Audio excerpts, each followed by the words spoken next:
Very interesting. So Wikidata is fascinating, but even the broader discussion of what is an encyclopedia, you go to that sort of philosophical question of Sure. what is an encyclopedia. So the way I would put it is an encyclopedia, or what our goal is the sum of all human knowledge. But sum meaning summary. So, and this was an early debate. I mean, somebody started uploading the full text of Hamlet, for example. And there's, wait, hold on a second. That's not an encyclopedia article, but why not? So hence was born Wikisource, which is where you put original text and things like that out of copyright text. Because they said, no, an encyclopedia article about Hamlet, that's a perfectly valid thing, but the actual text of the play is not an encyclopedia article. So most of it's fairly obvious, but there are some interesting quirks and differences. So, for example, as I understand it, in French language encyclopedias, traditionally, it would be quite common to have recipes, which in English language that would be unusual. You wouldn't find a recipe for chocolate cake in Britannica. And so I actually don't know the current state. I haven't thought about that in many, many years now. State of cake recipes in Wikipedia, in English Wikipedia.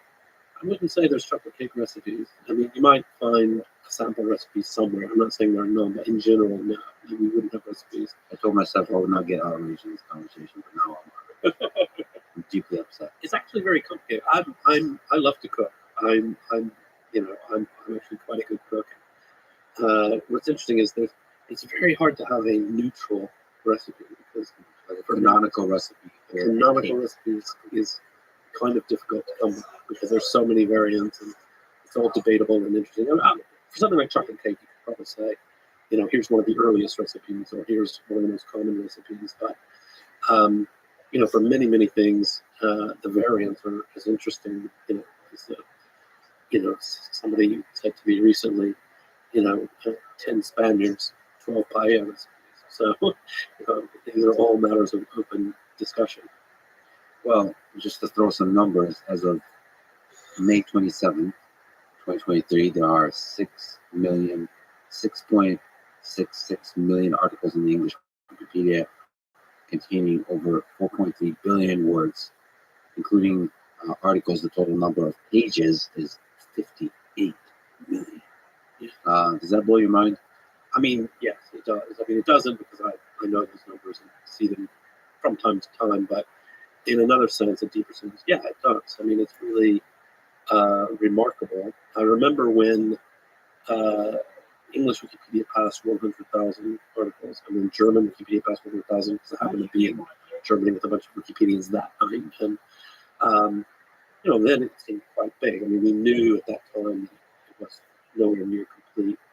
I remember at Wikimania in Harvard, when we did our annual conference there in Boston, someone who had come to the conference from Poland had brought along with him a small encyclopedia, a single volume encyclopedia of biographies. So short biographies, normally a paragraph or so, about famous people in Poland. And there were some 22,000 entries. And he pointed out, even then, 2006, Wikipedia felt quite big. And he said, in English Wikipedia, there's only a handful of these, less than 10%, I think he said. And so then you realize, yeah, actually, who was the mayor of Warsaw in 1873? Don't know. Probably not in English Wikipedia, but it probably might be today. But there's so much out there. And of course, what we get into when we're talking about how many entries there are and how many could there be is this very deep philosophical issue of notability, which is the question of, well, how do you draw the limit? How do you draw, what is there? So sometimes people say, oh, there should be no limit, but I think that doesn't stand up to much scrutiny if you really pause and think about it. So I see in your hand there, you've got a big pen, pretty standard. Everybody's seen, billions of those in life. Classic. It's a classic, clear, big pen. So could we have an entry about that big pen? Well, I bet we do. That type of big pen, because it's classic. Everybody knows it, and it's got a history. And actually, there's something interesting about the big company. They make pens. They also make kayaks. And there's something else different. So basically, they're sort of a definition by the essentials company. Anything that's Can long I borrow your fucking and plastic. Wow. So if you want to find the common Platonic form, ground. the platonic form of a big. But could we have an article about that very big pen in your hand? Lex Friedman's big pen as of this week. The very A very specific instance. Dude, is this Jimmy Wales? Lex Friedman's big pen as of this Oh, week. the very A very specific It is. instance. You look The better answer is when you're no, asking for there's money, not dog. much. Very, I didn't think you were a real they're sort person. of a definition by non-essentials company. Anything that's long and plastic, that's what they make. Wow. So if you want to find the common platonic ground. form, the platonic form of a big. But could we have an article about that very pen in your hand? Lex Friedman's big pen as of this week. The very A very specific instance. No. The answer is no. There's not much known about it. I dare say. Yo, Unless, Jimmy, shut the you know, fuck up. it's very Go back, special. dog. Go back. Have an Back. well, you know what is there. So sometimes people say, "Oh, there should be no limit," but I think that doesn't stand up to much scrutiny if you really pause and think about it. So I see in your hand there you've got a pen, pretty standard. Everybody's seen, you know, billions of those in life. classic. Though. It's a classic, clear, big pen. So could we have an entry about that big pen? I bet we do. That type of big pen, because it's classic. Everybody knows it. And it's got a history. And actually, there's something interesting about the big company. They make pens. They also make kayaks. And there's something else different. So basically, they're sort of a definition by non-essentials company. Anything that's long and plastic, that's what they make. So if you want to find the common Platonic ground. form, the platonic form of a big. But could we have an article about that very big pen in your hand? Lex Friedman's big pen as of this week. The very A very specific instance. The answer is no. There's not much known about it. I dare say, unless you know it's very special to you and your great grand. You probably never knew about it as a pen. It's just here in the office. So that's just to show there is a limit. And in German Wikipedia, they used to talk about the rear nut of wheel of Uli Fuchs' bicycle. Uli Fuchs, the well-known Wikipedian of the time, to sort of illustrate that you can't have an article about literally everything. And so then it raises the question: what can you have an article about? What can't you? And that can vary depending on the subject matter. One of the areas where we try to be much more careful would be biographies. The reason is a biography of a living person. If you get it wrong, it can actually be quite hurtful, quite damaging.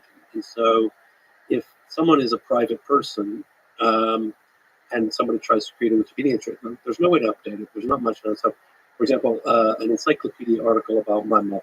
My mother, school teacher, later pharmacist, wonderful woman, but never been in the news. I mean, other than me talking about why there shouldn't be a Wikipedia entry, it's probably made it in somewhere. Standard example, but you know, there's not enough known, and you could sort of imagine a database of genealogy, having date of birth, date of death, you know, some certain elements like that of other people, but you couldn't really write a biography. One of the areas this comes up quite often is what we call BLP1A. We've got lots of acronyms. Biography of a living person who's notable for only one event. It's a real sort of danger zone. And the type of example it would be a victim of a crime. So someone who's a victim of a famous serial killer, but about whom like really not much is known. They weren't a public person; they're just a victim of a crime. We really shouldn't have an article about that person. They'll be mentioned, of course, and maybe the specific crime might have. But for that person, no, not really. It's not really something that makes any sense because how can you write a biography about someone you don't know much about? They And got this is, killed by a serial killer. varies from They breathe field air. to field. So, for example, for many academics, we will have an entry that we might not have in a different context because for an academic, it's important to have sort of their career, you know, what papers they publish, things like that. You may not know anything about their personal life, but that's actually not encyclopedically relevant in the same way that it is for a member of a royal family, where it's obviously all about the family. So, you know, we're fairly nuanced about notability and where it comes in.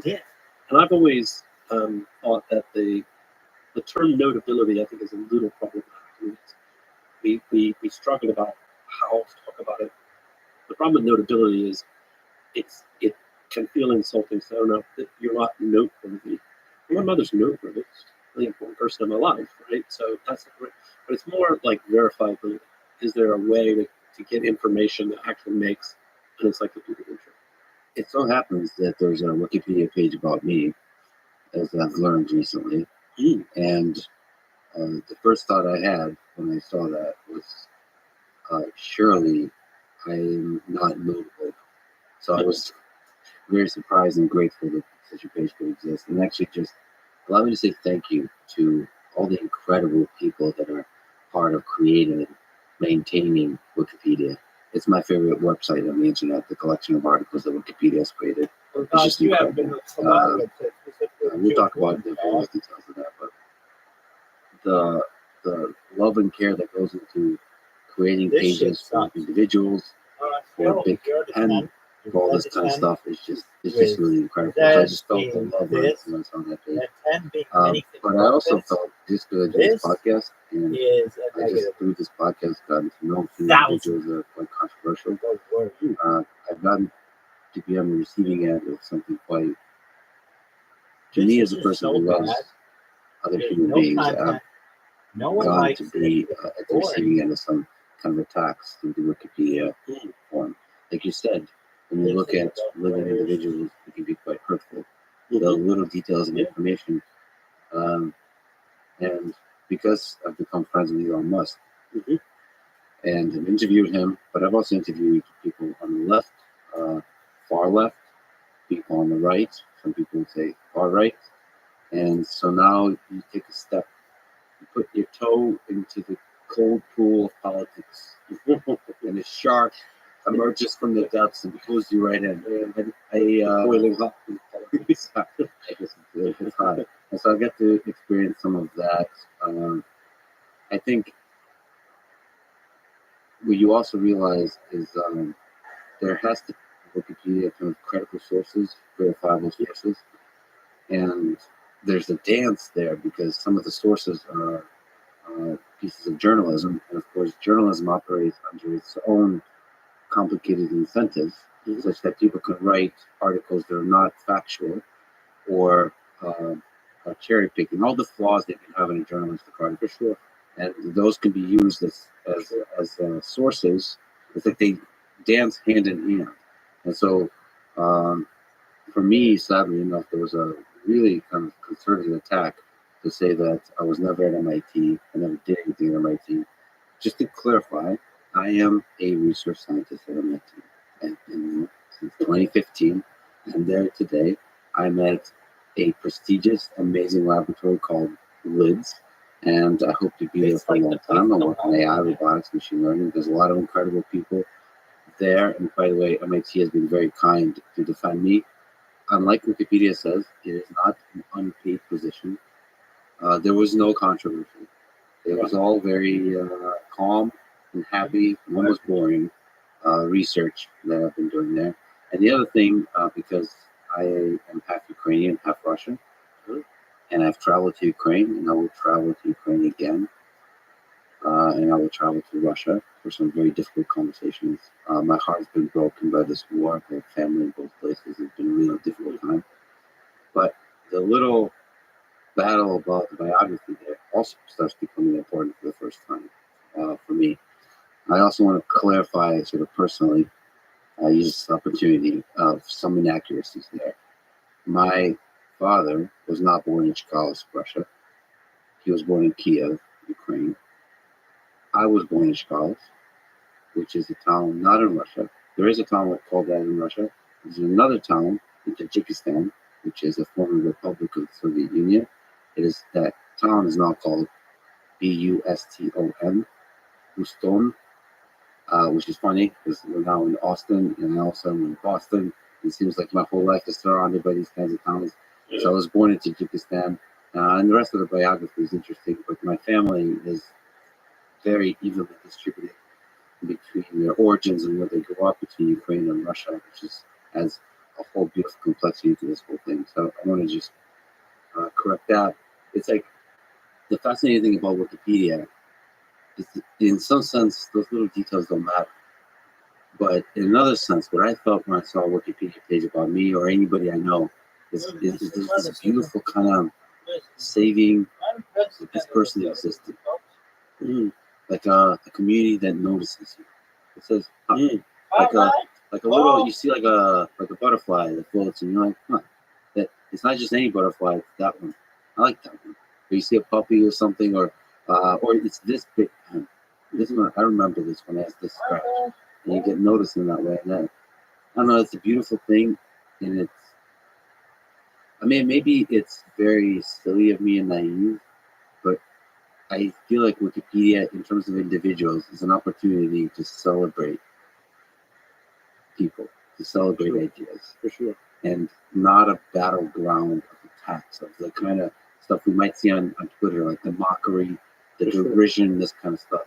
For sure. And of course, you don't want to cherry pick. All of us have flaws and so on, but it just feels like to highlight a controversy of some sort. That doesn't at all represent the entirety of the human. In most cases, it's sad. Yeah. So there's a few things to unpack on all that. So first, one of the things I find always find very interesting is, your status with MIT. Okay, that's upsetting, and it's an argument and can be sorted out. But then what's interesting is you gave as much time to that, which is actually important and relevant to your career and so on, to also where you follow this book, which most people would hardly notice, but is really meaningful to you. And I find that a lot when I talk to people about a biography of Wikipedia, is they're often as annoyed by a tiny error that no one's going to notice, like this town in Tajikistan that's got a new name and so on. Like nobody even knows what that means or whatever, but it can be super important. And so that's one of the reasons, for biographies, we say like human dignity really matters. And so, some of the things have to do with, and this is a common debate that goes on in Wikipedia, is what we call undue weight. So I'll give an example. There was an article I stumbled across many years ago about the mayor. Or no, he wasn't a mayor. He was a city council member. I think it was Peoria, Illinois, but some small town in the Midwest. And the entry, he's been on the city council for 30 years or whatever. He's frankly, pretty boring guy, and seems like a good local city politician.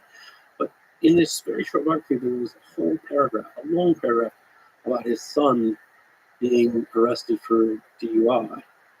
And it was clearly undue weight. It's like, what does this got to do with this guy, if it even deserves a mention? It wasn't even clear, had he done anything hypocritical, had he done himself anything wrong. Even was his son got a DUI, that's never great. It happens to people. It doesn't seem like a massive scandal for your dad. So, of course, I just took that out immediately. This is a long, long time ago. And that's the sort of thing where, we have to really think about in a biography and about controversies to say, is this a real controversy? So, in general, like one of the things we tend to say is like any section, if there's a biography and there's a section called controversies, that's actually poor practice, because it just invites people to say, oh, I want to work on this entry. See, there's 7 sections. Oh, this one's quite short. Can I add something? Right. Go out and find some more controversies. No, that's nonsense, right? And in general, putting it separate from everything else kind of makes it seem worse, and also doesn't put it in the right context. Whereas if it's sort of a life flow, and there is a controversy, there's always potential controversy for anyone, it should just be sort of worked into the overall article. See that it doesn't become a temptation. You can contextualize appropriately and so forth. So that's that's part of the whole process. But I think for me, one of the most important things is what I call community health. So yeah, are we going to get it wrong sometimes? Yeah, of course. We're humans, and doing good quality, sort of reference material is hard. The real question is, how do people react, to a criticism or a complaint or a concern? And if the reaction is defensiveness or combativeness back, or if someone's really sort of in there being aggressive and in the wrong, like, no, hold on, we've got to do this the right way. You got to say, okay, hold on, are there good sources? is this contextualized appropriately? Is it even important enough to mention? What does it mean? You know, and sometimes one of the areas where I do think there is a very complicated flaw, and you've alluded to it a little bit, but it's like we know the media is deeply flawed. We know that journalism can go wrong, and I would say particularly in the last 15 years, we've seen a real decimation of local media, local newspapers. We've seen a real rise in clickbait headlines and sort of eager focus on anything that might be controversial. We've always had that with us, of course. There's always been tabloid newspapers, but that makes it a little bit more challenging to say, okay, how do we sort things out when we have a pretty good sense that not every source is valid. So, as an example, a few years ago, it's been quite a while now, we deprecated the Mail Online as a source. And the Mail Online, the digital arm of the Daily Mail, it's a tabloid. It's not completely, it's not fake news, but it does tend to run very hyped up stories. They really love to attack people and go on the attack for political reasons and so on.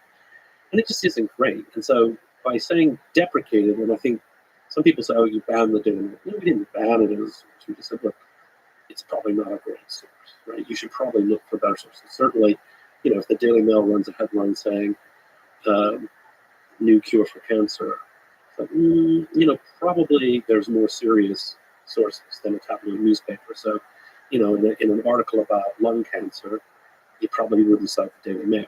That's kind of ridiculous. But also for celebrities and so forth, to sort of know, they do cover celebrity gossip a lot, but they also tend to have vendettas and so forth, and you really have to step back and go, is this really encyclopedic, or is this just the Daily Mail rant? And some of that requires a great community help. Again, it requires massive community help. Even for me, for stuff I've seen that's kind of actually iffy about people I know, things I know about myself, I still feel like a love for knowledge community from the article. Like I feel the community help. So I will take all slight inaccuracies. I love it because that means there's people, for the most part, I feel I respect them and love in the search for knowledge.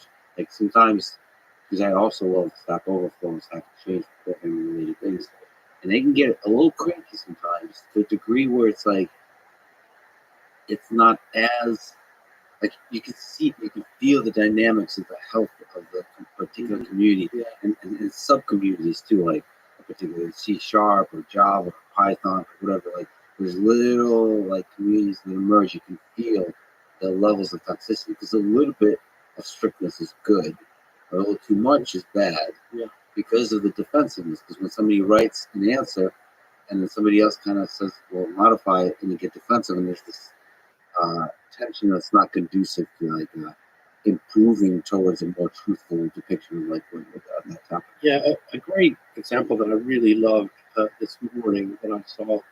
Someone left a note on my user talk page in English Wikipedia saying, it was quite a dramatic headline, racist hook on front page. We have on the front page of Wikipedia, we have a little section called Did You Know? There's just little tidbits and facts, just things to mention. There's a whole process for how things get there. And the one that somebody was raising a question about was comparing a very well-known U.S. football player, black. There was a quote from another famous sport person comparing him to a Lamborghini, clearly a compliment. And so somebody said, actually, here's a study, here's some interesting information about how black sports people are far more often compared to inanimate objects and given that kind of analogy. And I think it's demeaning to compare a person to a car, et cetera. But they said, I'm not deleting it, I'm not removing it, I just want to raise the question. And then there's this really interesting conversation that goes on where I think the general consensus was, you know what, this isn't like the alarming headline, racist thing on the front page of Wikipedia. That sounds, holy moly, that sounds bad.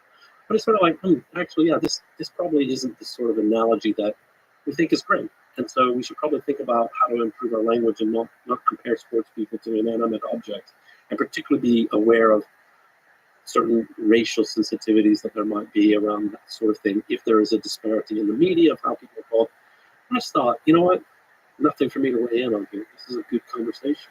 Like, nobody's saying, you know, people should be banned if they refer to, what was his name? The refrigerator Perry. Like, you know, very famous comparison to an inanimate object of a Chicago Bears player many years ago. But they're just saying, hey, let's be careful about analogies that we just pick up from the media. So, you know, that's good. On the sort of deprecation of news sources is really interesting, because I think what you're saying is ultimately you want to make a article by article decision, kind of use your own judgment, and it's such a subtle thing because there's just a lot of hit pieces written about individuals like myself, for example, that masquerade as kind of an objective, thorough exploration of a human being. It's fascinating to watch because controversy and hit pieces just get me clicks. Oh, yeah, and this is I guess as a Wikipedia contributor, you start to deeply become aware of that and start to have a sense, like a radar of clickbait versus truth. Like to pick out the truth from the clickbaity type of language. Oh yeah, I mean it's really important, and you know we talk a lot about weasel words, you know, and you know actually I'm sure we'll end up talking about AI and ChatGPT, but just to quickly mention in this area, I think one of the potentially powerful tools, because it is quite good at this. I've played around with and practiced it quite a lot, but ChatGPT 4 is really quite able to take a passage and uh, point out potentially biased terms, to rewrite it to be more neutral. Now, it is a bit anodyne, and it's a bit, you know, cliche. So sometimes it just takes the spirit out of something that's actually not bad. It's just like, you know, poetic language, and you're like, okay, that's not actually helping. But in many cases, I think that sort of thing is quite interesting. And I'm also interested in, you know, can you imagine where you feed in a Wikipedia entry and all the sources, and you say, help me find anything in the article that is not accurately reflecting what's in the sources. And that doesn't have to be perfect. It only has to be good enough to be useful to community. So if it scans an article and all the sources, and you say, oh, it came back with 10 suggestions, and 7 of them are decent, and 3 of them it just didn't understand, actually, it's probably worth my time to do. And it can help us, you know, really more quickly get good people to sort of review obscure entries and things like that. So just as a small aside on that, and we'll probably talk about language models a little bit, or a lot more, but one of the articles, one of the hit pieces about me, the journalist actually was very straightforward and honest about having used GPT to write part of the article. Oh, interesting. And then finding that they made an error and apologized for the error the GPT-4 generated, which has this kind of interesting loop, which the articles are used to write Wikipedia pages. GPT is trained on Wikipedia, and then there's like this interesting loop where the weasel words and nuances can get lost or can propagate even though they're not grounded in reality. Somehow, in the generation of the language model, new truths can be created and kind of linger. Yeah, there's a famous webcomic that's titled Cytogenesis, which is about how an error is in Wikipedia and there's no source for it, and then a lazy journalist reads it and writes the source. And then some helpful Wikipedian spots that it has no source, finds the source, and has it to Wikipedia. And voila, magic. This happened to me once. It nearly happened. There was this, it was really brief. I went back and researched it. I'm like, this is really odd. So Biography Magazine, which is a magazine published by the Biography TV channel, had a profile of me, and it said, in his spare time, I'm not quoting it exactly, it's been many years, but in his spare time, he enjoys playing chess with friends. I thought, wow, that sounds great. I would like to be that guy, but actually, I mean, I play chess with my kids sometimes, but no, I'm not, it's not a hobby of mine. And I was like, where did they get that? And I contacted them. I said, where did that come from? It was in Wikipedia. And I looked in the history. There had been vandalism in Wikipedia, which was not, it's not damaging. It's just false. So, and it had already been removed. But then I thought, oh gosh, well, I better mention this to people because otherwise, if somebody's going to read that and they're going to add it to the history, and it's going to take on a life of its own. And then sometimes I wonder if it has, because I was invited a few years ago to do the ceremonial first move in a world chess championship. And I thought, I wonder if they think I'm a really big chess enthusiast because they read this biography magazine article. So, but that problem, when we think about large language models and the ability to quickly generate very plausible but not true content, I think it's something that there's going to be a lot of shakeout, a lot of implications. What would be hilarious is because of the social pressure of Wikipedia and the momentum, you would actually start playing a lot more chess. Just not only the articles are written based on Wikipedia, but your own life trajectory changes because of Wikipedia. Just to make it more convenient. Yeah, Aspire to. yes, aspirational. What if we just talk about that before we jump back to some other interesting topics on Wikipedia? Let's talk about GPT-4 and large language models. So they are in part trained on Wikipedia content. Yeah. What are the pros and cons of these language models? What are your thoughts? Yeah. So, I mean, there's a lot of stuff going on. Obviously, the technology has moved very quickly in the last 6 months and looks poised to do so for some time to come. So, first things first, I mean, part of our philosophy is the open licensing, the free licensing, the idea that, this is what we're here for. We are a volunteer community and we write this encyclopedia. We give it to the world to do what you like with it. You can modify it, redistribute modified versions, commercially, non-commercially. This is the licensing. So in that sense, of course, it's completely fine. Now, we do worry a bit about attribution because it is a Creative Commons attribution share-alike license. So attribution is important, not just because of our licensing model and things like that, but it's just proper attribution is just good intellectual practice. And so, and that's a really hard, complicated question. If I were to write something about my visit here, I might say in a blog post, I was in Austin, which is a city in Texas. I'm not going to put a source for Austin as a city in Texas. That's general. I learned it somewhere. I can't tell you where. So you don't have to cite and reference every single thing. But, if I actually did research and I used something very heavily, it's just morally proper to give your sources. So we would like to see that. And obviously, they call it grounding. So particularly people at Google are really keen on figuring out grounding. Specific term. So any text that's generated, trying to ground it to the Wikipedia quality source. I mean, the same kind of standard of what a source means that Wikipedia uses. Mm-hmm. The same kind of source generated. Yeah, the same kind of thing. And of course, one of the biggest flaws in ChatGPT right now is that it just literally will make things up just to be amiable. I think it's programmed to be very helpful and amiable and doesn't really know or care about the truth. And get bullied into you can kind of be convinced into it. Well, but like this morning, the story I was telling earlier about comparing a football player to a Lamborghini, and I thought, well, is that really racial? I don't know. I'm mulling it over. I'm going to go to ChatGPT. So I said to ChatGPT 4, I said, this happened in Wikipedia. Can you think of examples where a white athlete has been compared to a fast car in Animal Project? And it comes up with a very plausible essay where it tells why these analogies are common for women. So no, could you give me some specific examples?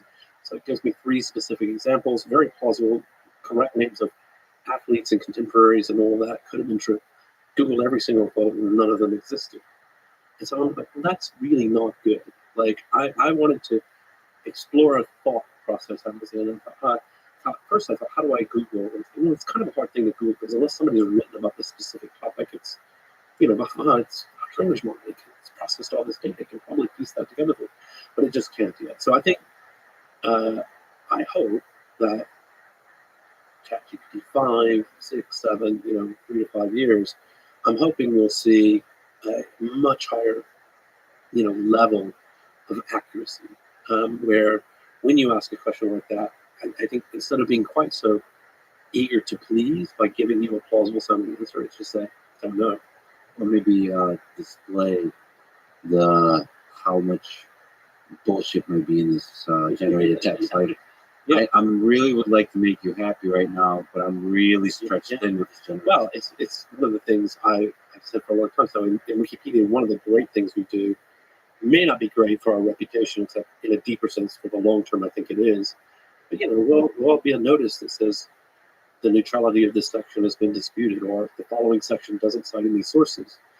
And I always joke, sometimes I wish the New York Times would run a banner saying the neutrality of this is been disputed. Like, give us we had a big fight in the newsroom as to whether to run this or not.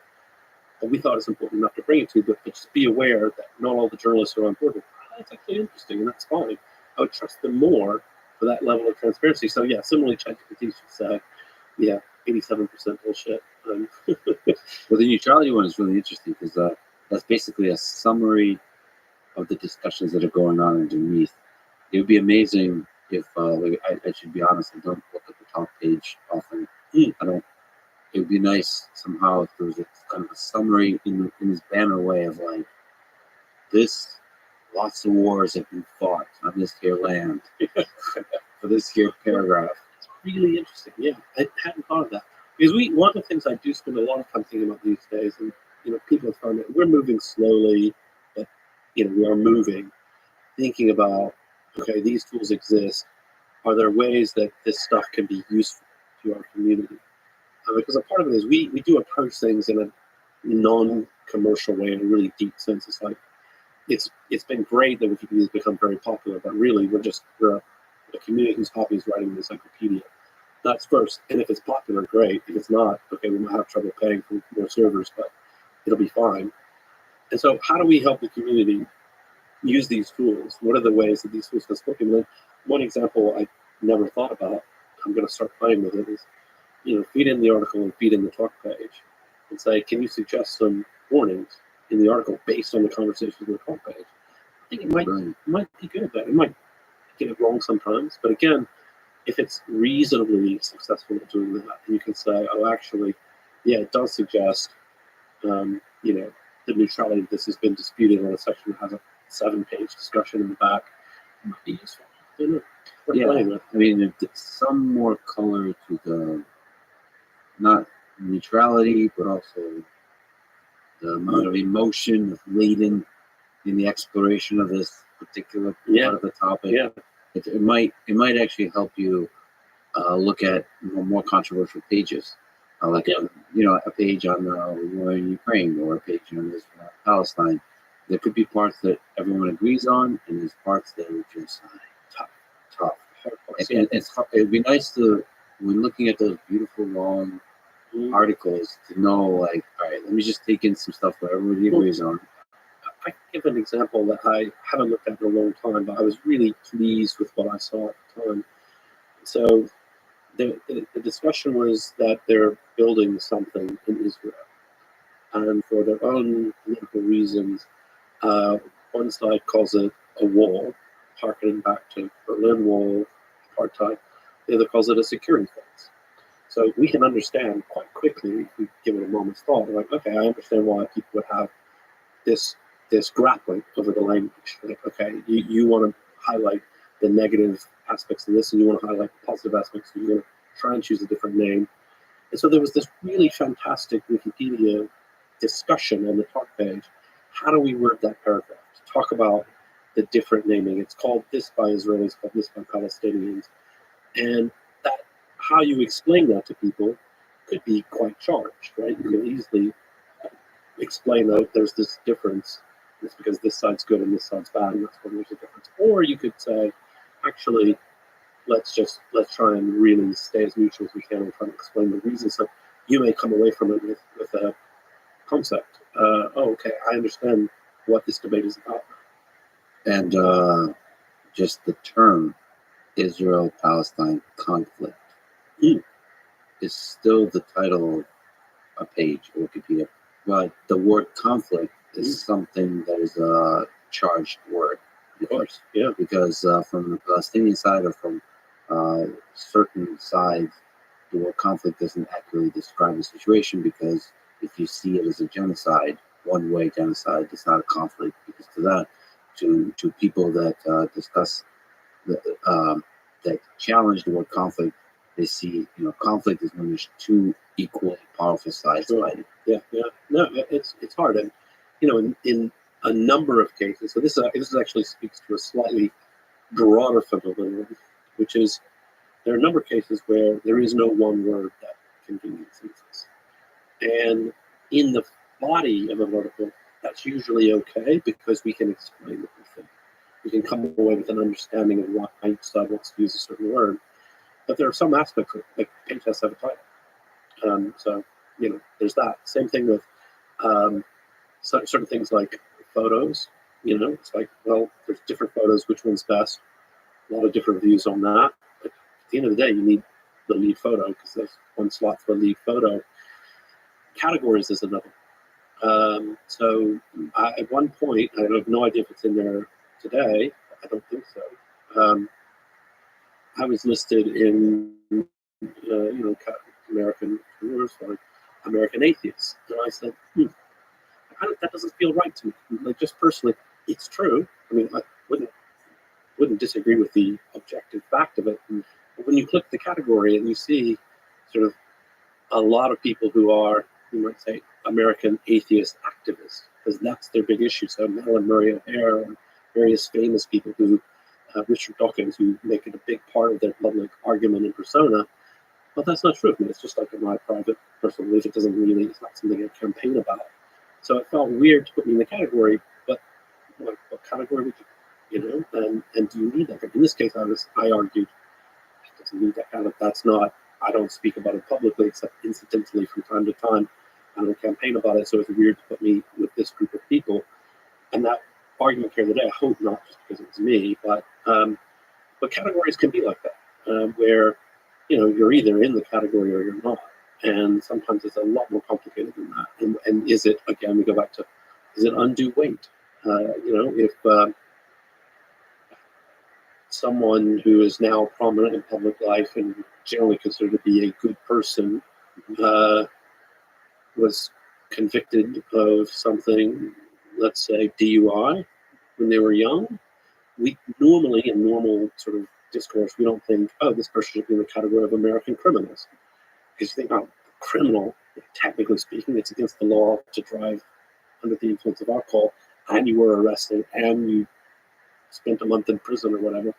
But it's odd to say that's a criminal.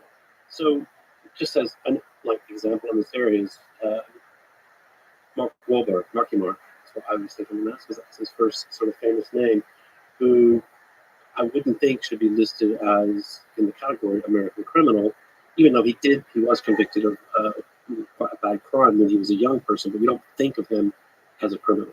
Should the entry talk about that? Yeah, that's actually an important part of his life story. That he had a very rough youth and he could have, gone down a really dark path and he turned his life around. That's actually interesting. So categories are tricky. Especially with people, because we like to assign labels to people and to ideas somehow, and those labels stick. Yeah. And there's certain words that have a lot of power, like criminal, like political, left, right, center, anarchist, objectivist. What other philosophies are there? Marxist, communist, social democrat, democratic socialist, socialist. And if you add that as a category, all of a sudden it's like, oh boy, you're that guy now. Yeah. And I don't know if you want to be. Well, there's definitely some really charged ones.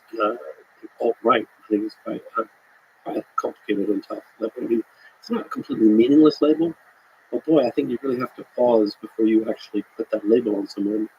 Partly because now you're putting them in a group of people, some of whom are quite you wouldn't want to be grouped with. So it's Let's go into some. You mentioned the hot water of the pool that we're both dipping a toe in. Do you think Wikipedia has a left-leaning political bias, which is something that is sometimes accused of? Yeah, so I don't think so, not broadly. Um, and, I think you can always point to specific entries and talk about specific biases, but that's part of the process of Wikipedia. Anyone can come and challenge and to go on about that. But, I see fairly often on Twitter, some, uh, sort of quite extreme accusations of bias. And I think, actually, I don't see it. I don't buy that. If you ask people for an example, they normally struggle, um, and depending on who they are and what it's about. So it's certainly true that some people who have quite fringe viewpoints, um, and who knows, the full rush of history in 500 years, they might be considered to be path-breaking geniuses, but at the moment, quite fringe views, and they're just unhappy that Wikipedia doesn't report on their fringe views as being mainstream. And that, by the way, goes across all kinds of fields. I mean, I was once accosted on the street outside the TED conference in Vancouver by a guy who's a homeopath who was very upset that Wikipedia's entry on homeopathy basically says it's pseudoscience. And he felt that was biased, and they help you. We cite good quality sources to talk about the scientific status, and it's not very good. So, it depends. And, I think it's something that we should always be vigilant about. But it's, in general, I think we're pretty good. And I think any time you go to any serious uh, political controversy, we should have a pretty balanced perspective on who's saying what the views are, and so forth.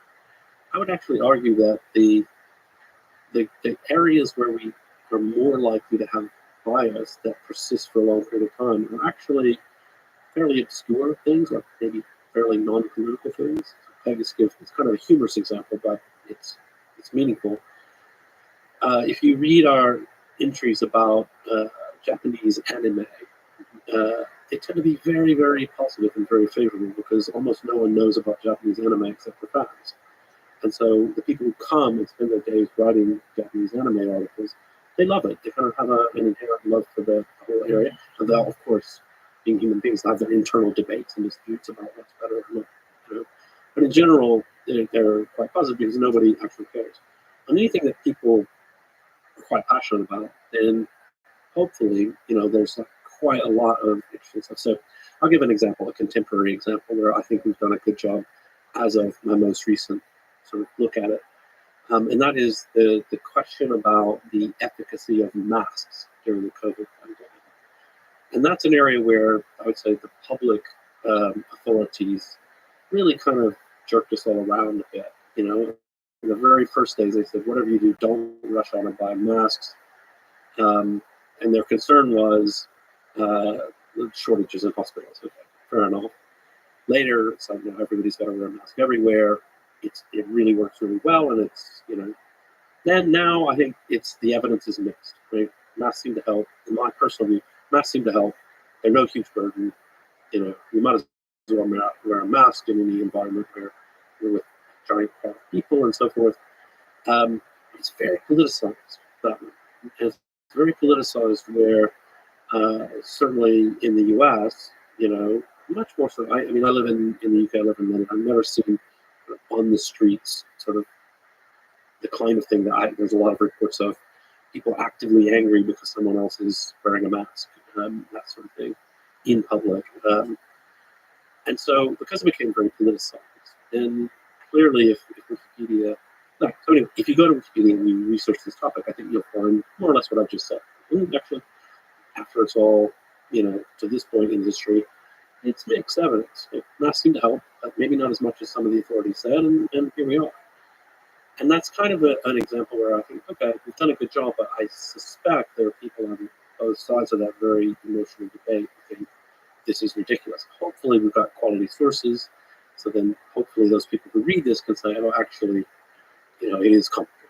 You can get to the point of saying, okay, I have my view, I understand other views, and I do think it's a complicated question. Right now we're a little bit more mature as a society. Well, that one is an interesting one because I hope that article also contains the meta conversation about the politicization of that topic. Yeah. To me, it's almost more interesting in whether masks work or not. At least at this point, it's like why it became masks became a symbol of the oppression of a centralized government. If you wear them, Mm-hmm. you're a sheep that follows the mass control, the mass hysteria of an authoritarian regime. And if you don't wear a mask, then you're a science denier, anti-vaxxer, a alt-right, probably a Nazi. So, exactly, and that whole politicization of society is just so damaging. And I don't know in the broader world, like how do we start to fix that? That's a really hard question. Well, at every moment, because you mentioned mainstream and fringe, there seems to be a tension here. And I wonder what your philosophy is on it. Because there's mainstream ideas and there's fringe ideas. You look at lab leak theory for this virus. There could be other things we can discuss where there's a mainstream narrative.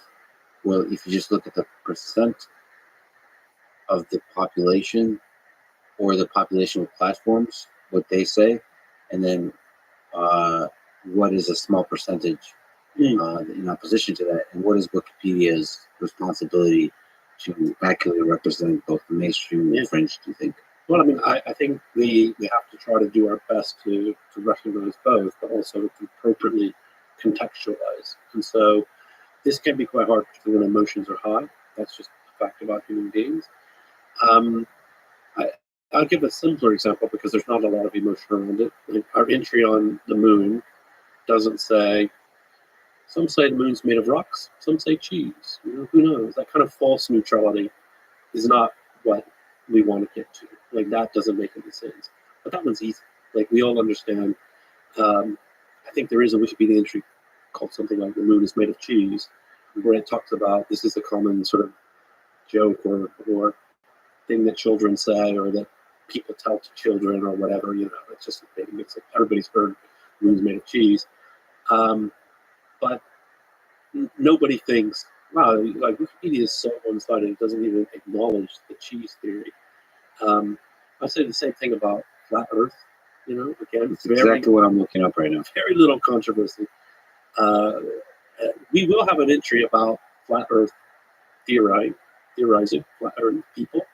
My personal view is most of the people who claim to be flat Earthers are just having a laugh, trolling, and more power to them. Have some fun, but let's not be, ridiculous.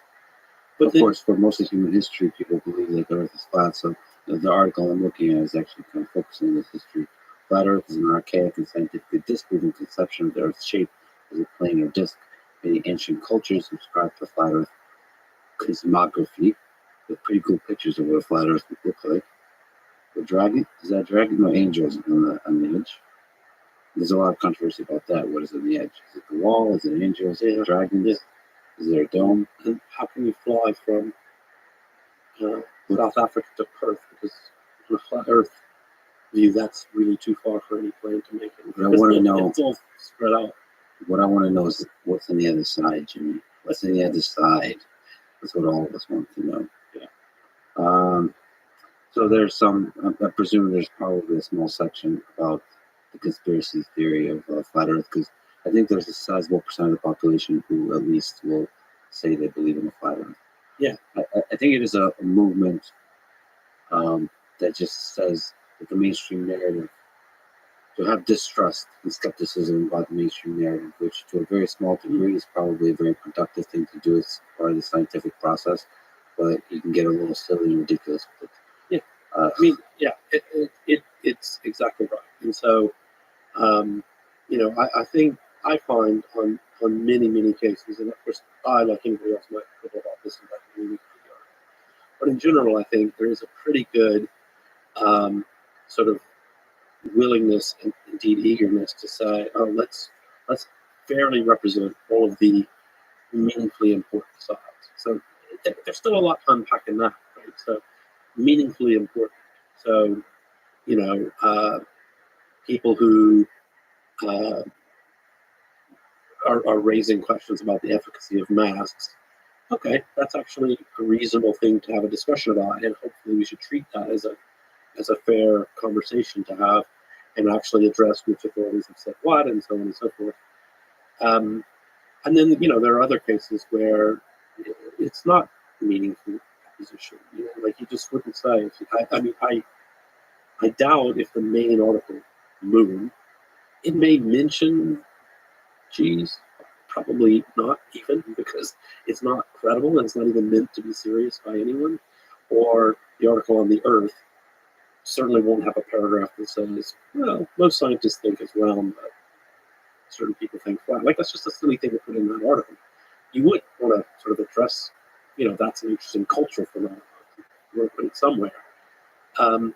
So this goes into all kinds of things about politics. You want to be really careful, really thoughtful about not getting caught up in the anger of our times, and really recognize. I always thought, I remember being really kind of proud of the U.S. at the time when it was McCain was running against Obama. Because I thought, oh, I've got plenty of disagreements with both of them. And they both seem like thoughtful and interesting people who I would have different disagreements with, but I always felt like, yeah, like that's good. Now we can have a debate. Now we can have an interesting debate, and it isn't just sort of people slamming each other, personal attacks, and so forth. And you're saying Wikipedia also represented that? I hope so. Yeah, and I think so. In the main, obviously, you can always find debate that went horribly wrong because there's humans involved. But speaking of those humans, I would venture to guess, I don't know the data, maybe you can let me know, but the personal political leaning of the group of people who edit Wikipedia probably leans left, I would guess. So to me, the question there is, the same is true for Silicon Valley. The task of Silicon Valley is to create platforms that are not politically biased, Right. even though there is a bias for the engineers who created it. And I believe it's possible to do that. There's kind of conspiracy theories that it somehow is impossible, and there's this whole conspiracy where the left is controlling and so on. I think engineers, for the most part, want to create platforms that are open and unbiased, that create all kinds of perspective, because that's super exciting to have all kinds of perspectives battle it out. But Yeah. still, is there a degree to which the personal political bias of the editors might seep in silly ways and in big ways? Silly ways could be, I think, hopefully I'm correct in saying this, but the right will call it the Democrat Party, and the left will call it the Democratic Party. Right? Yeah. Like subtle, like it always hits my ear weird. Like, are we children here? We're literally taking words and like just jabbing at each other. Like, yeah, I could like capitalize a thing a certain way, or I can like just take a word and mess with it. That's a small way of how you use words, but you can also have a bigger way about beliefs about various perspectives on political events, and Hunter Biden's laptop, how big of a story that is or not, how big the censorship of that story is or not, that kind of. And then there's these camps that take very strong points and they construct big narratives on that. And it's a very sizable percent of the population believes the two narratives that compete with each other. Yeah, it's really interesting, and it feels. It's hard to judge, the sweep of history within your own lifetime. Yeah. But it feels like it's gotten much worse. That this idea of two parallel universes, where people can agree on certain basic facts, feels worse than it used to be. And I'm not sure if that's true or if it just feels that way, but also I'm not sure what the causes are. I think I would lay a lot of the blame in recent years on social media algorithms, which reward clickbait headlines, which reward tweets that go viral, and they go viral because they're cute and clever. My most successful tweet ever, by a fairly wide margin, some reporter tweeted at Elon Musk because he was complaining about Wikipedia or something. You should buy Wikipedia, and I just wrote "not for sale," and you know, 90 zillion retweets and people liked it and it was all very good. But I'm like, you know what? It's a cute line, right? And it's a good like mic drop and all that. And I was pleased with myself. But it's not really discourse. Right? It's not really sort of what I like to do, but it's what social media really rewards, which is kind of a let's you and him have a fight, right? And that's what we're saying. I mean, it's funny because at the time I was texting with Elon, who was very pleasant to me. It's like he might have been a little bit shitty. The reporter might have been a little bit shitty, but you fed into the shitty with a snarky, funny response. Not for sale. Yeah. And like, where do you, like, what?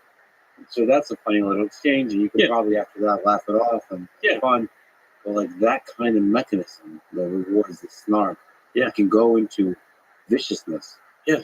Well, and we certainly see it online. You know, I like a series of tweets. You know, sort of a tweet thread of 15 tweets that assesses the quality of the evidence for masks, pros and cons, and sort of where this that's not going to go viral, you know. But you know, a smackdown for a famous politician who was famously in favor of masks, who also went to a dinner and didn't wear a mask, that's going to go viral. And you know that's partly human nature. You know, people love to call out hypocrisy and all that, but it's partly what these systems elevate automatically. I talk about this with respect to Facebook, for example. So I think Facebook has done a pretty good job, although it's taken longer than it should in some cases. But you know, if you have a very large following and you're really spouting hatred or misinformation, disinformation, they've kicked people off. They've done some reasonable things there. But actually, the deeper issue is of the anger we're talking about, of the contentiousness of everything. I make a family example with two great stereotypes. So one, the crackpot racist uncle, and one, the sweet grandma. And I always want to point out that all of my uncles in my family were wonderful people. So I'm a crackpot racist. Everybody knows this stereotype. So grandma, she just posts like sweet comments on the kids' pictures and congratulates people on their wedding anniversary. And crackpot uncle's posting his nonsense. And normally, sort of at Christmas dinner, everybody rolls their eyes. Oh, yeah, Uncle Frank's here. He's probably going to say some racist comment, and we're going to tell him to shut up. Or, maybe let's not invite him this year. Normal human drama. He's got his three mates down at the pub who listen to him and all that. But now, Grandma's got 54 followers on Facebook, which is the intimate family, and racist uncle has 714. So he's not a massive influence or whatever. But how did that happen? It's because the algorithm notices, oh, when she posts, nothing happens. He posts, and then everybody jumps in to go, oh, shut up, Uncle Frank. Like that's outrageous. And it's like, well, there's engagement, there's page views, there's ads, right? And those algorithms, I think they're working to improve that, but it's really hard for them. It's hard to improve that if that actually is working. If the people who are saying things that get engagement, if it's not too awful, it's just, like maybe it's not a racist uncle, but maybe it's an uncle who posts a lot about what an idiot Biden is, right? Which isn't necessarily an offensive or blockable or bannable thing, and it shouldn't be. But if that's the discourse that gets elevated because it gets a rise out of people, then suddenly in a society, it's like, oh, we get more of what we reward. So I think that's a piece of what's going on. Well, if we could just take that tangent, I'm having a conversation with Mark Zuckerberg second time. Is there something you can comment on how to decrease toxicity on that particular platform, Facebook? You also have worked on creating a social network that is less toxic yourself. Yeah. So can we just talk about the different ideas that these already big social networks can do and what you have been trying to do? So a piece of it is it's hard. So the problem with making a recommendation to Facebook is that I actually believe their business model makes it really hard for them. And I'm not anti-capitalism. I'm not great. Somebody's got a business, they're making money. That's not where I come from. But certain business models mean you are going to prioritize things that maybe aren't that long-term helpful. And so that's a big piece of it. So certainly for Facebook, you could say, with vast resources, start to prioritize content that's higher quality, that's healing, that's kind. Try not to prioritize content that seems to be just getting a rise out of people. Now, those are vague human descriptions, right? But I do believe good machine learning algorithms you can optimize in slightly different ways. But to do that, you may have to say, actually, we're not necessarily going to increase page views to the maximum extent right now. And I've said this to people at Facebook. It's like, you know, if your actions are, convincing people that you're breaking Western civilization, that's really bad for business in the long run.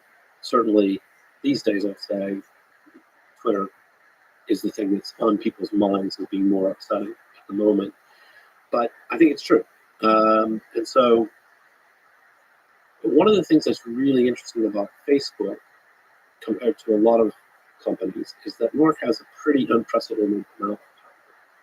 His ability to name members of the board and his control of the company is pretty hard to break.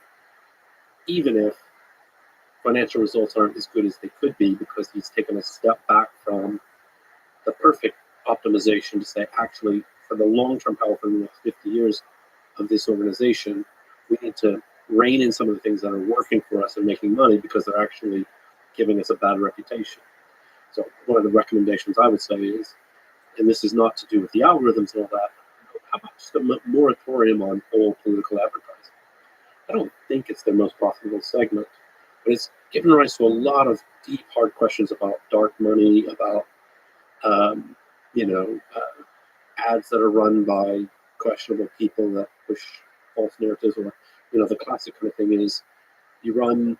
I saw a study about Brexit in the UK where people were talking about there were ads run to animal rights activists saying, finally, when we're out from under Europe, the UK can pass proper animal rights legislation. We're not constrained by the European process. Similarly, for people who are advocates of fox hunting, to say, finally, when we're out of Europe, we can re-implement. So you're telling people what they want to hear. And in some cases, it's really hard for journalists to see that. So it used to be that for political advertising, you really needed to find some kind of mainstream narrative. And this is still true to an extent. Mainstream narrative that 60% of people can say, oh, I can buy into that, which meant it pushed you to the center, it pushed you to sort of try to find some nuanced balance. But if your main method of recruiting people is a tiny little one-on-one conversation with them because you're able to target using targeted advertising, suddenly you don't need consistent, you just need a really good targeting operation, really good Cambridge Analytica style machine learning algorithm data to convince people. And that just feels really problematic. So, I mean, until they can think about how to solve that problem, I'll just say, you know what, it's going to cost us X amount, but it's going to be worth it to kind of say, you know what, we actually think our political advertising policy hasn't really helped contribute to discourse and dialogue and finding reasoned, middle ground and compromise solutions. So let's just not do that for a while until we figure that out. So that's maybe. And coupled with, as you were saying, recommender systems for the news feed and other contexts that don't always optimize engagement, but optimize the long-term mental well-being and balance and growth of a human being.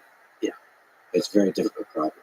It's a difficult problem. Yeah, and so in with WT Social, Wiki Tree Social, we're launching in a few months' time a completely new system, new domain, and new lots of things.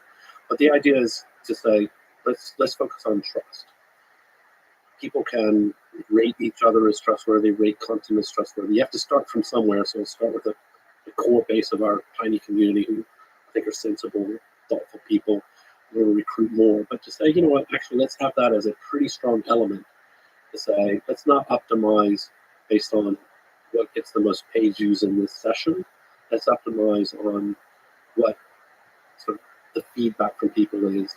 This is meaningfully enhancing my life. And so part of that is, and it's probably not a good business model, but part of that is, okay, we're not going to pursue an advertising business model that a membership model where you don't have to be a member, but you can pay to be a member. You maybe get some benefit from that, but in general, say actually the problem with and actually the division I would say is, and the analogy I would give is broadcast television funded by advertising gives you a different result than paying for HBO, paying for Netflix, paying for whatever. And the reason is, if you think about it, what is your incentive as a TV producer? You're going to make a comedy for ABC network in the US. You basically say, I want something that almost everybody will like and listen to. So it tends to be a little blander, family friendly, whatever. Whereas if you say, oh, actually, I'm not going to use the HBO example, but an old example, say, you know what? Sopranos isn't for everybody. Sex and the City isn't for everybody. But between the two shows, we've got something for everybody that they're willing to pay for. So you can get edgier, higher quality, in my view, content rather than saying it's got to not offend anybody in the world. It's got to be for everybody, which is really hard. So same thing, here in a social network, if your business model is advertising, it's going to drive you in one direction.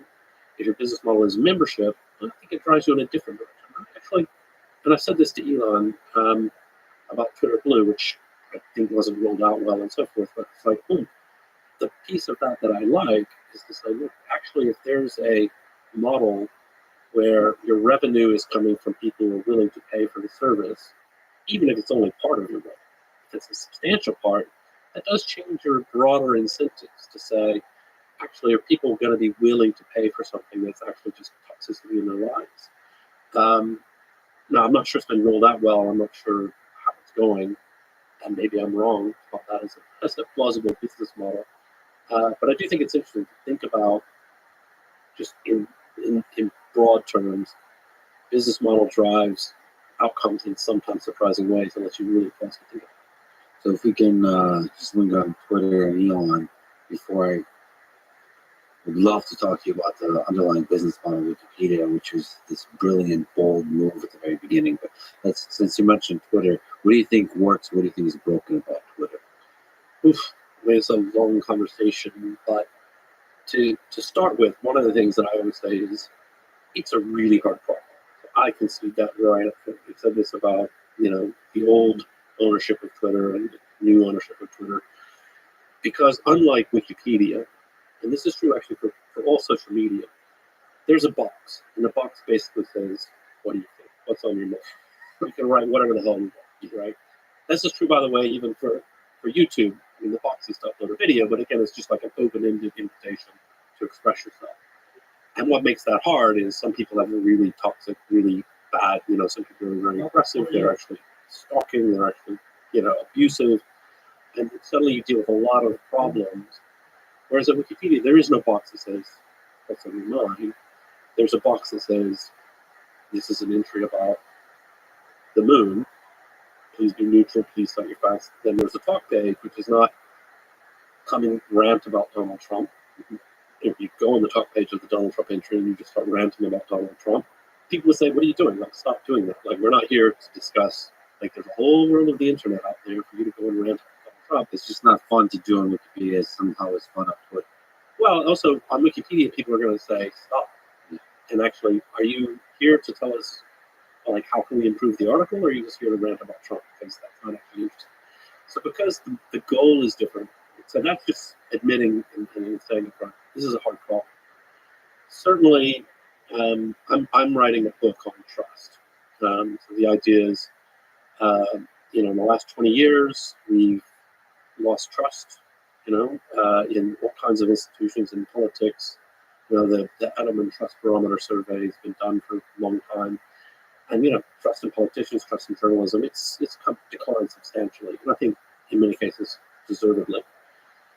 So how do we restore trust, and how do we think about that? And does that also include trust in the idea of truth? Trust in the idea of truth, like even the concept of facts and truth is really, really important, and the idea of uncomfortable truths is really important. So when we look at Twitter, we say You can see, okay, this is really hard. So here's my story about it's a two-part story, and it's all pre-Elon Musk ownership. So many years back, somebody accused me of horrible crimes on Twitter, and I, like anybody would, I'm in the public eye. People say bad things. I don't really, I brush it off, whatever. I mean, this is actually really bad. Like accusing me of pedophilia, like that's just not okay. So I thought I'm going to report this. So I click report. I report the tweet, and there's 5 others, and I go through the process, and then I get an email that says, a couple hours later, saying, "Thank you for your report. We're looking into this." Okay, good. And several hours further, I get an email back saying, "Sorry, we don't see anything here in violate terms of use." Okay. So I email Jack, and I say, "Jack, come on, like this is ridiculous." And he emails back, roughly saying, "Yeah, sorry, Jimmy, don't worry, we'll sort this out." And I just thought to myself, you know what? That's not the point. Right? I'm Jimmy Wales. I know Jack Dorsey. I can email Jack Dorsey. He'll listen to me because he's got an email from me and sorts it out for me. What about the teenager who's being bullied and is getting abuse, right? And getting accusations that aren't true? Are they getting the same kind of like really poor result in that case? So fast forward a few years, same thing happens. The exact quote goes, "Please help me. I'm only 10 years old and Jimmy Wales raped me last week." It's like, come on, fuck off. Like, that's ridiculous. So I report, I'm like, this time I'm reporting, but I'm thinking, see what happens. This one gets even worse because then I get the same result, back saying, "Sorry, we don't see any problems." So I raise it with other members of the board who I know and Jack. And like, this is really ridiculous. Like, this is outrageous. And some of the board members, friends of mine, sympathetic. It's good for them. But I actually got an email back then from the general counsel, head of trust and safety, saying, actually, there's nothing in this tweet that violates our terms of service. We don't regard, and then gave reference to the Me Too movement. We didn't allow accusations. Me Too movement, it's an important thing.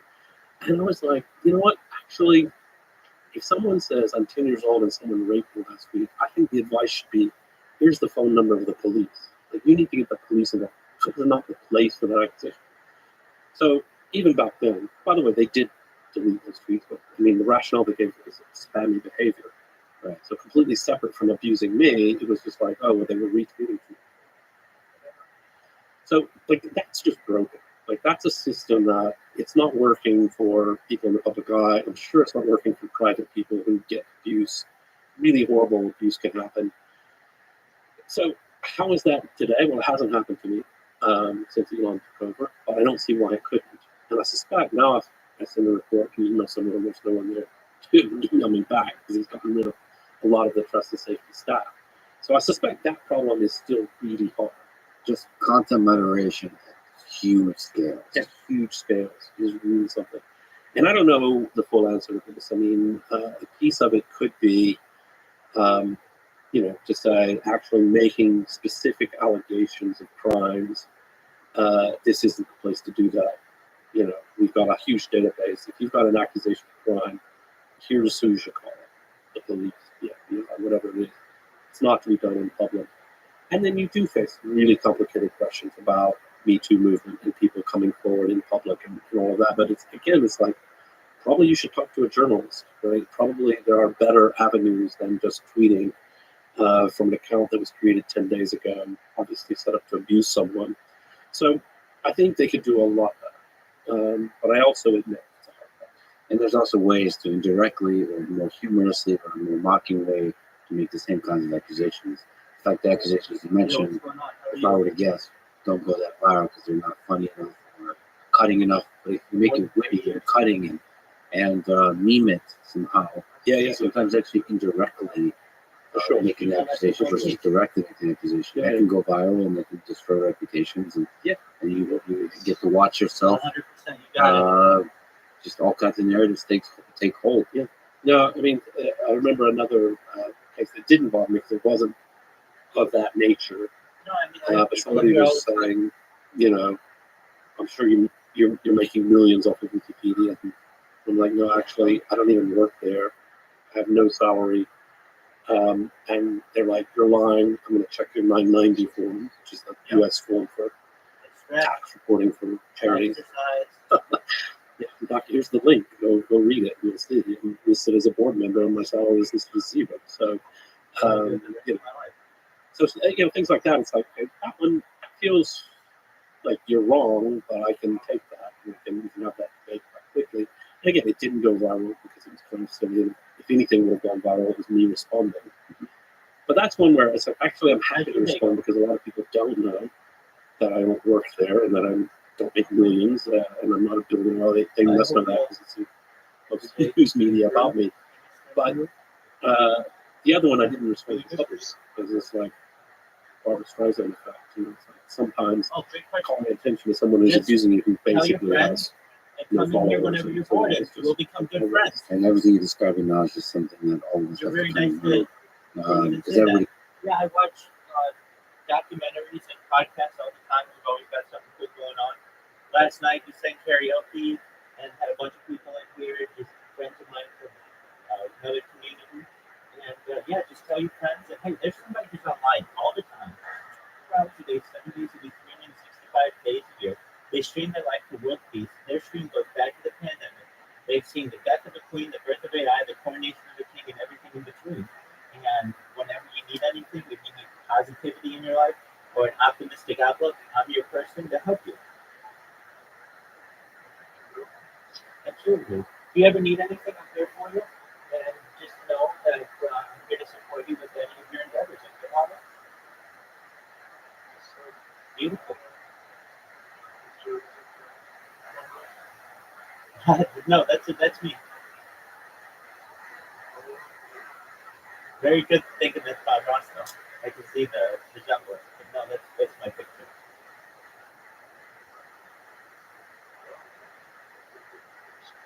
I appreciate it. Thank you. So we're just watching a we're watching a podcast with Jimmy Wales on Jimmy Wales, the founder of Wikipedia. I love Wikipedia, and so we're just learning about how Wikipedia works. So feel free to enjoy, kick back, relax, and if you're bored, this is the place to be. And we'll become good friends, and I'll learn about your life, you'll learn about my life, and you'll meet my friends, and we'll play games together, and sing karaoke, and watch movies, and watch sports. I mean, we watch basically football, soccer, the World Cup, the Olympics, you name a sport, we watch it. So, very, very athletic. And, so with that, enjoy yourself. Feel free to take a look around the Discord, see what we've got going on. Feel free to click on the chat, and you'll see some write-ups on everything. And if you have any questions, I'm here for you. Excellent. You take care, Walter. everybody's in the public eye. I think when you have just 2 followers and you get bullied by one of the followers, it hurts just as much as when you have a large number. So it's not your situation. I think is echoed in the situations of millions of other, especially teenagers and kids and so on. Yeah, no, I mean, it's actually an example. So we don't generally use my picture in the banners anymore on Wikipedia, but we did. And then we did an experiment one year where we tried other people's pictures. So one of our developers, and we got and he doesn't look like your immediate thought of a nerdy Silicon Valley developer. He looks like a heavy metal guy. He's cool. And so suddenly hearing this with long-term tattoos and there's. And let me just say, it was like a voluntary decision. I created robots that spam kick all the time, 24 hours a day, 7 days a week, so that people find out about me. And so I sacrificed one of the platforms to get more publicity for all my other ones. So I mean, technically I'm on Kick right now, but they'll ban my account every 10 minutes or so, and I just have a robot that creates a new one, and I've been doing that for about 6 months, and everybody on Kick knows me. So you ask anybody on Kick, you know the Rabbi Rothschild is going on.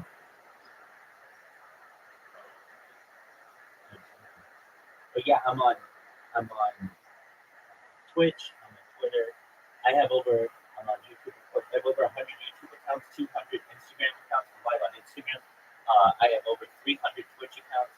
I have over 1,000 TikTok accounts, over 2,000 Twitter accounts, and over 10,000 Kick accounts. So I have more social media than any person ever. Yeah, definitely. It's a big deal. Well, that's what you got to do in order to make sure that you have a time capsule for what you need as much data as possible. You take care. Blessings to you. Take care. There's his sort of say, here's what the money is for, here's my letter. That's what's like massive abuse from Wikipedia, like calling him creepy and like really massive. And this was being shown to 80 million people a day. His picture, not the abuse. Like the abuse was elsewhere on the internet. And he was bothered by it. And I thought, you know what? There is a difference. I actually am a Republican. I get huge benefits from being a Republican. I go around and make public speeches. Any random thing I think of, I can write and publish in the New York Times, and I have this interesting life. He's not a public figure, and so actually, he wasn't mad at us. He wasn't mad. It was just like, actually, suddenly being thrust in the public eye, and you get suddenly lots of abuse, which normally, if you're a teenager and somebody in your class is abusing you, it's not going to go that well. So you're only getting, it's going to be hurtful. It's local, it's classmates or whatever. But when sort of ordinary people go viral in some abusive way, it's really, really quite. I don't know. I mean, even on a small scale, it feels viral.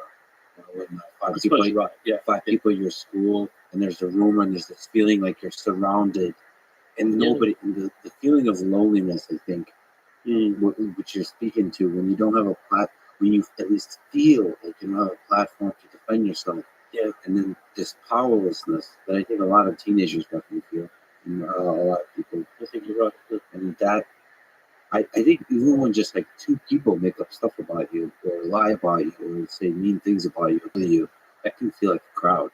That's it, and it's I mean, whatever that is in our genetics and our biology and the way our brain works, that just can be a terrifying experience.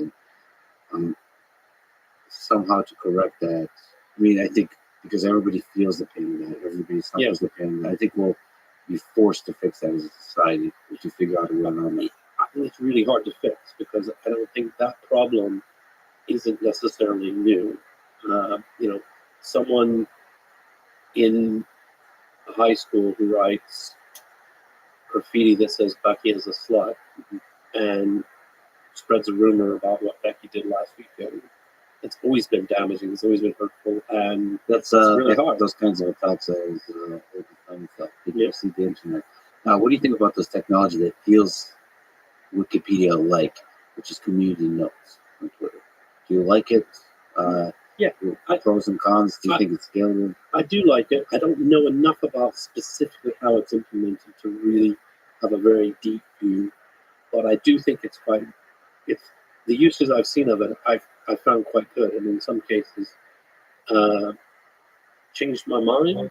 If I see something, and of course, the sort of human tendency is to retweet something that you hope is true or that you are afraid is true. Or, it's like that kind of quick mental action.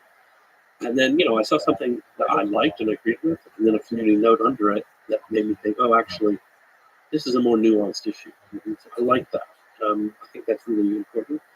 Now, how is it specifically implemented? Is it scalable? That I don't really know how they've done it, so I can't really comment on that. But in general, I do think it's when your only mechanisms on Twitter, and you're a big Twitter user, you know the platform and you've got plenty of followers and all of that. The only mechanisms are retweeting, replying, blocking. It's a pretty limited scope, and it's kind of good if there's a way to elevate a specific thoughtful response. And it kind of goes to, again, like, does the algorithm just pick the retweet or retweeting? Not even the algorithm makes it viral. If Paulo Coelho, very famous author. I think he's got, he used to have 8 million Twitter followers. I think I looked, he's got 16 million. Well, if he retweets something, it's going to get seen a lot. Elon Musk retweets something that's going to get seen a lot. That's not an algorithm, that's just the way the platform works. So it is kind of nice if you have something else, and how that something else is designed, that's obviously a complicated question. Well, there's this interesting thing that I think Twitter is doing, but I know Facebook is doing for sure, which is really interesting. So you have, what are the signals that a human can provide at scale? A like, and Twitter's retweet. In Facebook, I think you can share. I forget, but there's basic interaction. You can have comments and so on. Yeah. But there's also in Facebook, and YouTube has this too, is would you like to see more of this, or would you like to see less of this? Mm-hmm. They post that sometimes. And the thing that the neural net that's learning from that has to figure out is the intent behind you saying, I want to see less of this. Did you see too much of this content already? You like it, but you don't want to see so much of it. You already figured it out. Great. Or does this content not make you feel good? There's so many interpretations. So I'd like to see less of this. But if you get that kind of signal, it actually can create a really powerfully curated list of content that is fed to you every day. That doesn't create an echo chamber or a silo. It actually just makes you feel good, in the good way, which is like it challenges you, but it doesn't exhaust you. It makes you kind of this weird animal. I've been saying for a long time, if I went on Facebook one morning and they said, oh, we're testing a new option, rather than showing you things we think you're going to like, we want to show you some things that we think you will disagree with, but which we have some signals that suggest it's of quality. Like, well, that sounds interesting. I want to see something where, like, oh, I don't agree. So Larry Lessig is a good friend of mine, founder of Creative Commons, and he's moved on to doing stuff about corruption and politics and so on. And I don't always agree with Larry, but I always grapple with Larry because he's so interesting and he's so thoughtful that even when we don't agree, I'm like, actually, I want to hear him out because I'm going to learn from him. And that doesn't mean I always come around to agreeing with him, but I'm going to understand the perspective. And that's really great for you. Yeah, there's this interesting thing on social media where people kind of accuse others of saying, well, you don't want to hear opinions that you disagree with or ideas you disagree with. I think this is something that's thrown at me all the time. The reality is there's literally almost nothing Andrew. Then one thing to accuse you of because a wide range of long conversations and very diverse people. But there is a very very harsh drop off, because what I like is high quality disagreement. I really do think. Yeah. And at a certain point, there's a threshold. It's kind of a gray area when the quality of the disagreement, it just sounds like mocking, and you're not really interested in a deep understanding of the topic, or you yourself don't seem to care a deep understanding of the topic. Like there's something called Intelligence Squared debates. Yeah, the main one is the British version. The British accent, everything sounds better, and the Brits seem to argue more intensely. Like they're invigorated, they're energized by the debate. Those people, I often disagree with basically everybody involved, and it's so fun. I learned something. That's high quality. If we could do that, there's some way for me to click a button that says filter out lower quality just today. Sometimes show it to me. Just I want to be able to today. I'm just not in the mood for the mockery. Yeah, just high quality stuff. Even flat earth. I want to get high quality arguments for the flat earth. It would make me feel good because I'll see. Oh, that's really interesting. Like I never really thought in my mind to challenge the mainstream narrative of general relativity, right? Of a perception of physics. Maybe all of reality. Maybe all of space time is an illusion. That's really interesting. I never really thought about let me consider that fully. Okay, what's the evidence? How do you test that? What are the alternatives? How would you be able to have such consistent perception of a physical reality if it's all of it's an illusion? All of us seem to share the same kind of perception of reality. That's the kind of stuff I love, but not like the mockery of it. That it seems that social media can kind of inspire. Yeah, I talk sometimes about how people assume that like the big debates in Wikipedia, the sort of arguments are between the party of the left and the party of the right. And I say, no, it's actually the party of the kind and thoughtful and the party of the jerks is really it. And left and right, like, yeah, bring me somebody I disagree with politically as long as they're thoughtful, kind. We're gonna have a a real discussion. I give an example of our article on abortion. So if you can bring together a kind and thoughtful Catholic priest and a kind and thoughtful Planned Parenthood activist, and they're going to work together on the article on abortion, that could be a really great thing if they're both kind and thoughtful. That's the important part. They're never going to agree on the topic, but they will understand, okay, like Wikipedia is not going to take a side. Wikipedia is going to explain what the debate is about. We're going to try to characterize it fairly. And it turns out, like, your kind and thoughtful people, even if they're quite ideological, like the Catholic priest is generally going to be quite ideological on the subject of abortion, but they can grapple with ideas and they can discuss, and they may feel very proud of the entry at the end of the day, not because they suppress the other side's views, but because they think the case has been stated very well that other people can come to understand it. And if you're highly ideological, you assume, I think naturally, if people understood as much about this as I do, they'll probably agree with me. You might be wrong about that, but that's often the case. So that's where, that's what I think we need to encourage more of in society generally, is grappling with ideas in a really, thoughtful way. So, is it possible if the majority of volunteers, editors of Wikipedia, really dislike Donald Trump? Mm. Are they still able to write an article that empathizes with the perspective of, for a time at least, a very large percentage of the United States that were supporters of Donald Trump, and to have a full, broad representation of him as a human being, him as a political leader, him as a set of policies promised and implemented, all that kind of stuff? Yeah, I think so. And I think if you read the article, it's pretty good. And I think a piece of that is within our community, if people have the self-awareness to understand. So I personally wouldn't go and edit the entry on Donald Trump. I get emotional about it, and I'm like, I'm not good at this. And if I tried to do it, I would fail. I wouldn't be a good Wikipedian. So it's better if I just step back and let people who are more dispassionate on this topic edit it. Whereas there are other topics that are incredibly emotional to some people where I can actually do quite well. I'm going to be okay. Maybe we were discussing earlier the efficacy of masks. I'm like, oh, I think that's an interesting problem, and I don't know the answer, but I can help kind of catalog what's the best evidence is, and I'm not going to get upset. I'm not going to get angry. I'm able to be a good Wikipedian.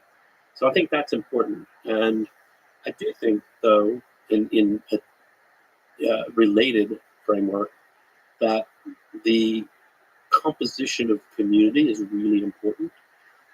Not because Wikipedia is or should be a battleground, but because blind spots. Like maybe I don't even realize what's biased. If I'm particularly of a certain point of view and I've never thought much about it. So one of the things we focus on a lot, the Wikipedia volunteers are, we don't know the exact number, but let's say 80% plus male. And they're of a certain demographic. They tend to be college educated, heavier on tech geeks than not, et cetera, et cetera. So there is a demographic to the community, and that's pretty much global. I mean, somebody said to me once, why is it only white men who edit Wikipedia? It's obviously not the Japanese Wikipedia community. It's kind of a joke because the broader principle still stands. Who edits Japanese Wikipedia? A bunch of geeky men, right?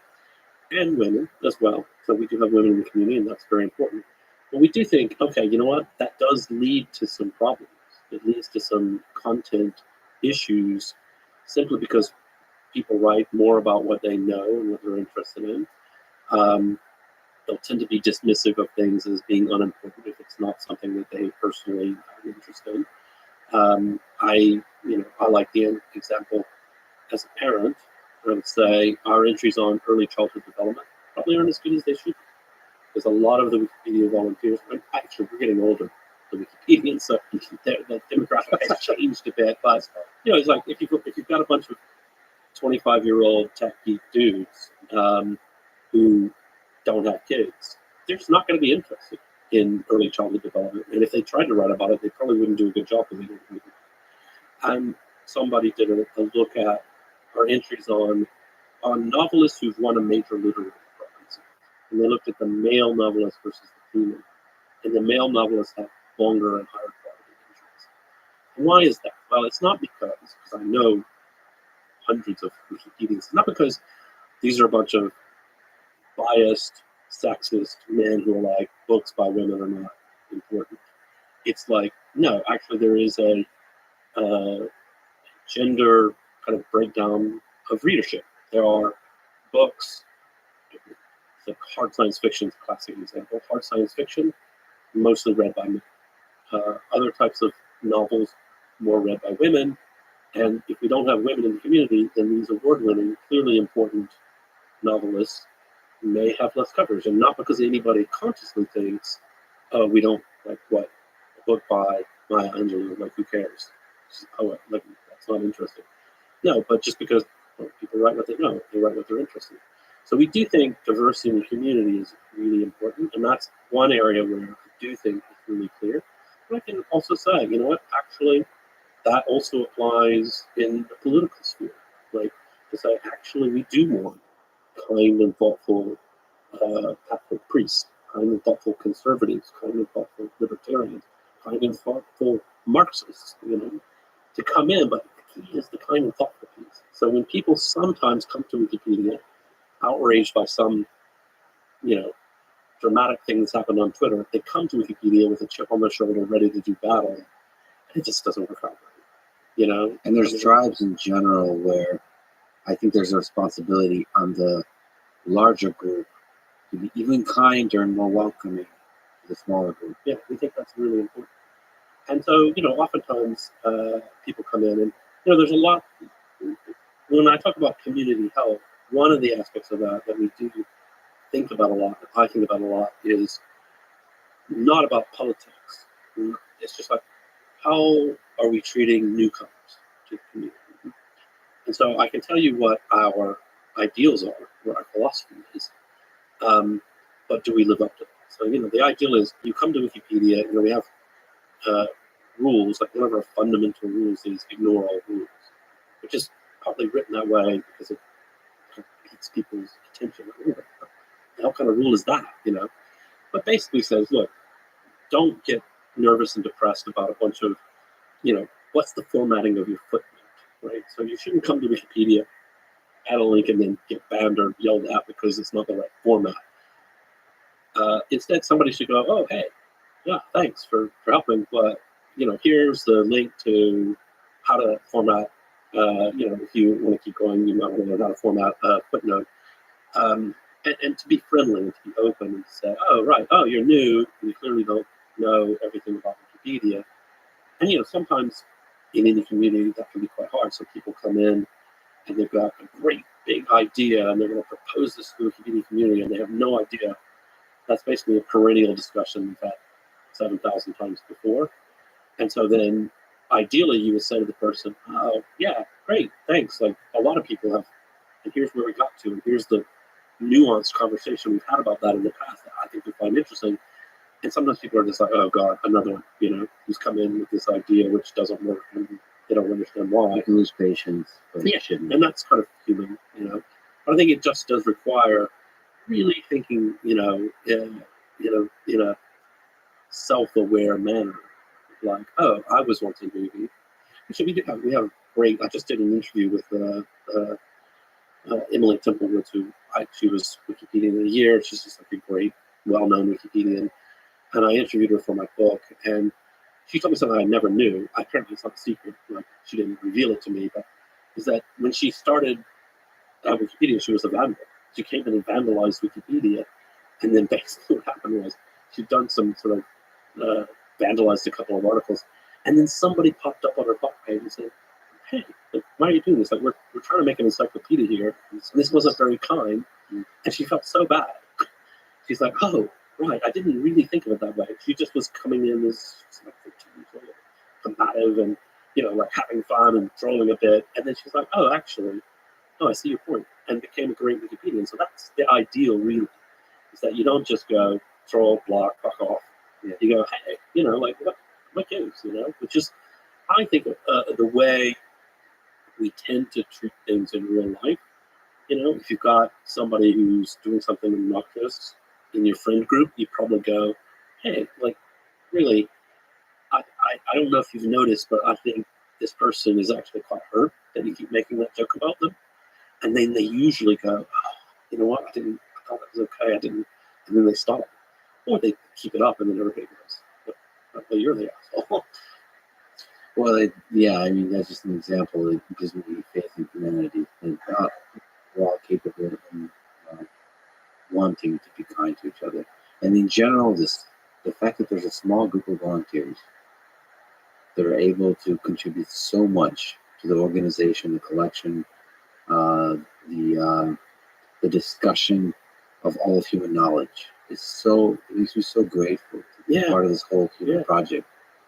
That's one of the reasons I love Wikipedia. It gives me faith in it. Yeah. No, I once was at Wikimania, our annual conference. People come from all around the world, and they're really active volunteers. And I was at the dinner. We were in Egypt, Wikimania in Alexandria, the sort of closing dinner or whatever. And a friend of mine came and sat at the table, and she's sort of been in the movement more broadly, Creative Commons. She's not really a Wikipedian. She'd come to the conference because she's into Creative Commons and all that. So we have dinner, and it just turned out I sat down at the table with most of the members of the English Language Arbitration Committee. And they're a bunch of very sweet, geeky Wikipedians. And as we left the table, I said to her, it's really like, I still find this kind of sense of amazement. Like, we just had dinner with some of the most powerful people in English language media. Because they're the people who are like the final court of appeal in English Wikipedia. And thank goodness they're not media moguls, right? They're just a bunch of geeks who are just like well liked in the community because they're kind and thoughtful and they really, sort of think about things.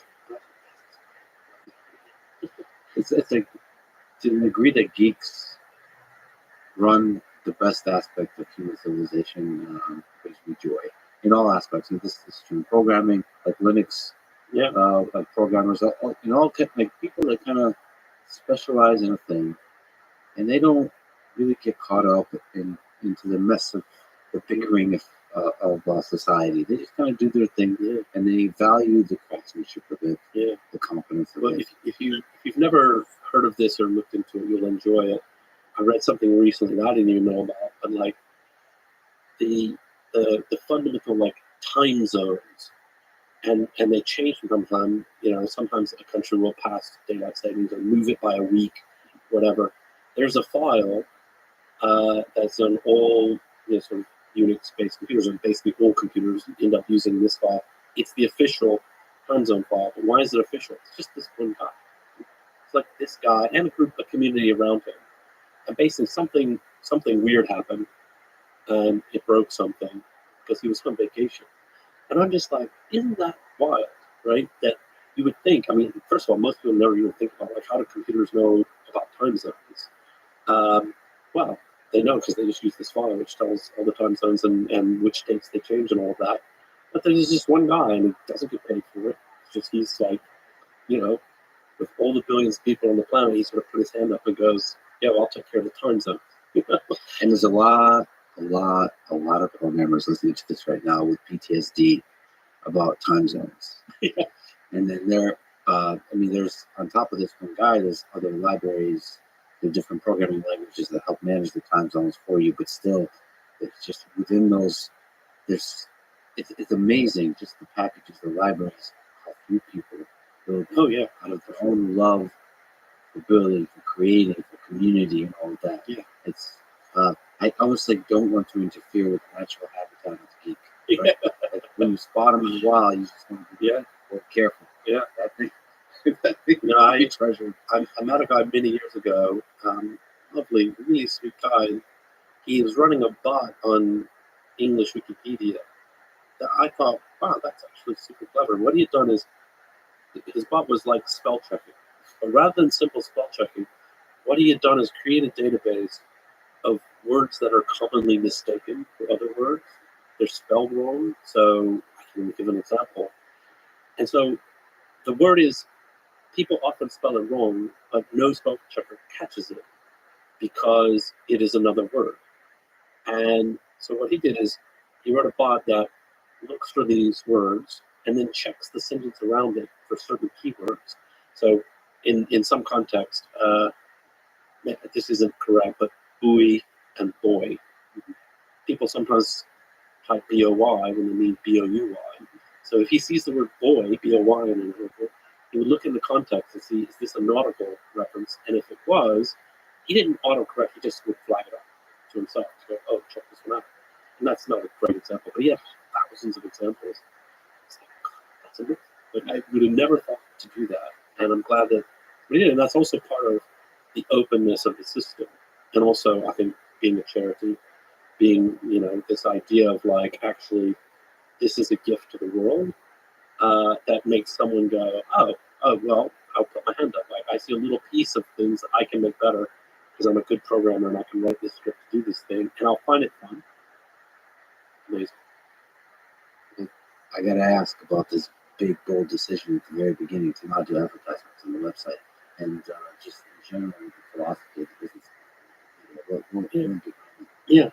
So I think most people know this, but we're a charity. So in the U.S., registered as a charity, and we don't have any ads on the site, and the vast majority of the money is from donations, but the vast majority from small donors, so people giving $25 or whatever. If you're listening to this, go donate. Go donate. Donate now. Donate so many times. And we have, millions of donors every year, but it's like a small percentage of people. I would say in the early days, a big part of it was aesthetic almost as much as anything else. It was just like, I just think I don't really want ads in Wikipedia. I just think it would be, there's a lot of reasons why it might not be good. And even back then, I didn't think as much as I have since about a business model can tend to drive you in a certain place. And really thinking that through in advance is really important, because you might say, yeah, we're really, really keen on community control and neutrality. But if we had an advertising-based business model, probably that would begin to erode. Even if I believe in it very strongly, organizations tend to follow the money in the DNA in the long run. And so things like, it's easy to think about some of the immediate problems. So like if you go to read about,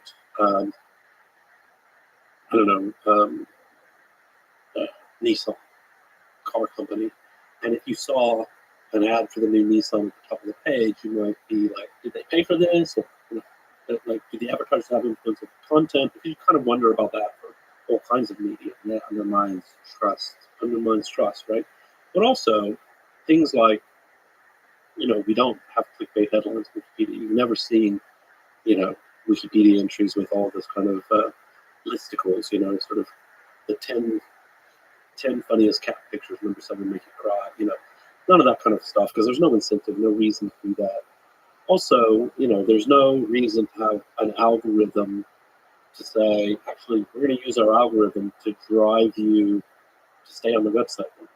We're going to use the algorithm to drive you to, it's like, oh, you're reading about Queen Victoria. There's nothing to sell you when you're reading about Queen Victoria. Let's move you on to Las Vegas, because actually the ad revenue around hotels in Las Vegas is quite good. So we don't have that sort of, there's no incentive for the organization to go, oh, let's move people around to things that have better ad revenue. Instead, it's just like, oh, well, what's most interesting to the community, just to make those links. So that decision just seemed obvious to me. But as I say, it was less of a business decision and more of an aesthetic. It's like, oh, like, this is how I like Wikipedia. It doesn't have ads.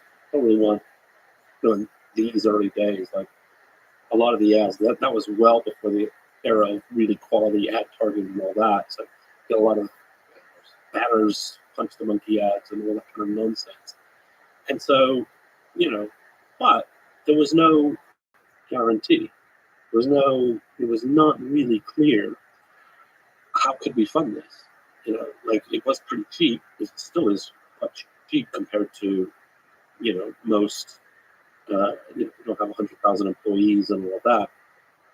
But would we be able to raise money through donations? And so I remember the first time that we really did a donation campaign was on a Christmas day in 2003, I think it was.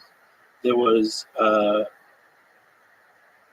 we had 3 servers, database servers and 2 front-end servers, and they were all the same size or whatever. And 2 of them crashed. They broke. I don't even remember now, like the hard drive.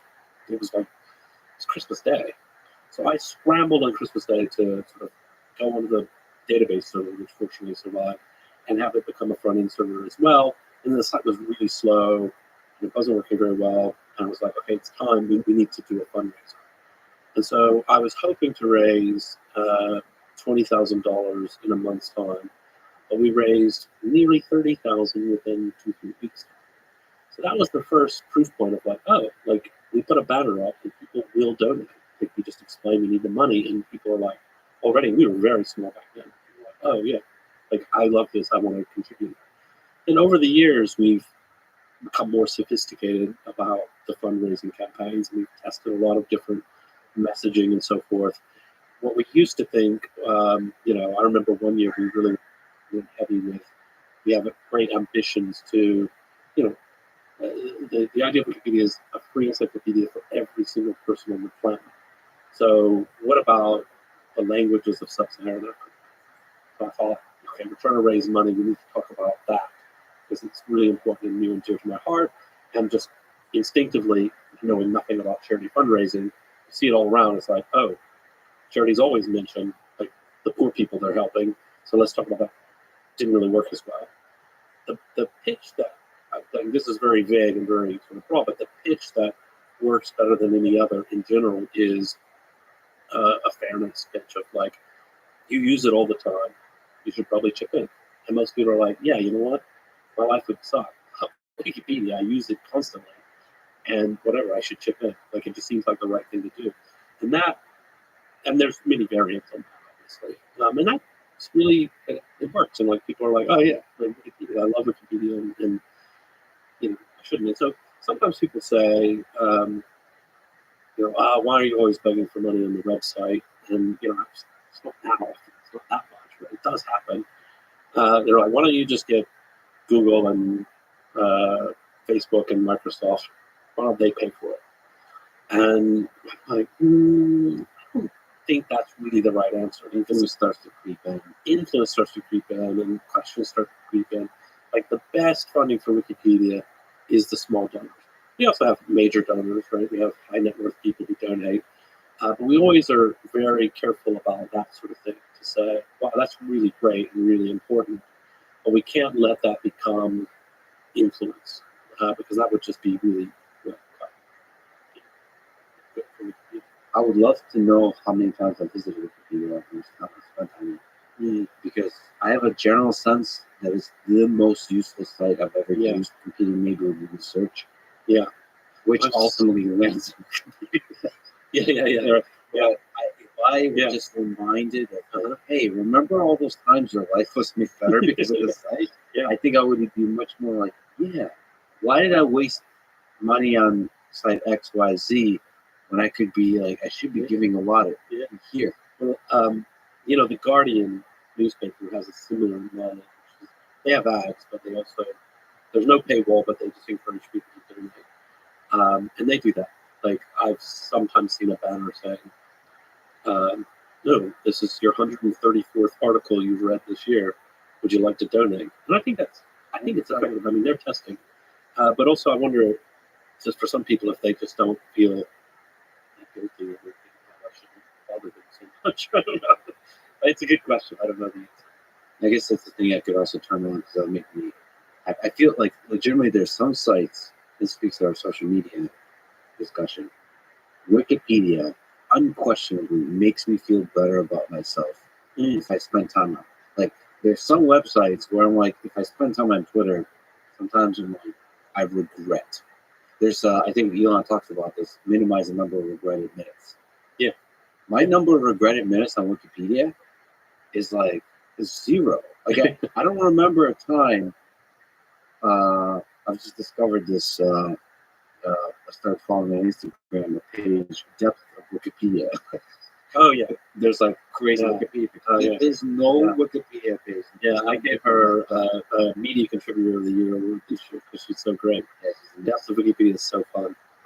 So so that's a kind of interesting point. I don't even know if there's a competitor there. Maybe this sort of programming Stack Overflow type of website, but everything else there's always a trade-off. It's probably because of the ad-driven model, because there's an incentive to pull you into clickbait. Yeah. And Wikipedia has no clickbait. It's all about the quality of the knowledge and wisdom. Yeah, that's right. And I also like Stack Overflow. Although I wonder what you think of this. So I only program for fun as a hobby, and I don't have enough time to do it, but I do, and I'm not very good at it. So therefore, I end up on Stack Overflow quite a lot, trying to figure out what's going wrong. And I have really transitioned to using ChatGPT much more for that, because I can often find the answer clearly explained, and it works better than sifting through threads. And I kind of feel bad about that, because I do love Stack Overflow and the community. I mean, I'm assuming, I haven't read anything about in the news about it. I'm assuming they are keenly aware of this, and they're thinking about how can we sort of use this chunk of knowledge that we've got here and provide a new type of interface where you can query it with a question and actually get an answer that's based on the answers that we've had. I don't know. I think Stack Overflow currently has policies against using GPT. Like there's a contentious kind of tension. Of course, yeah. But they're trying to still figure that out. And so we are similar in that regard. Like obviously, all the things we talked about, like ChatGPT makes stuff up and it makes up references.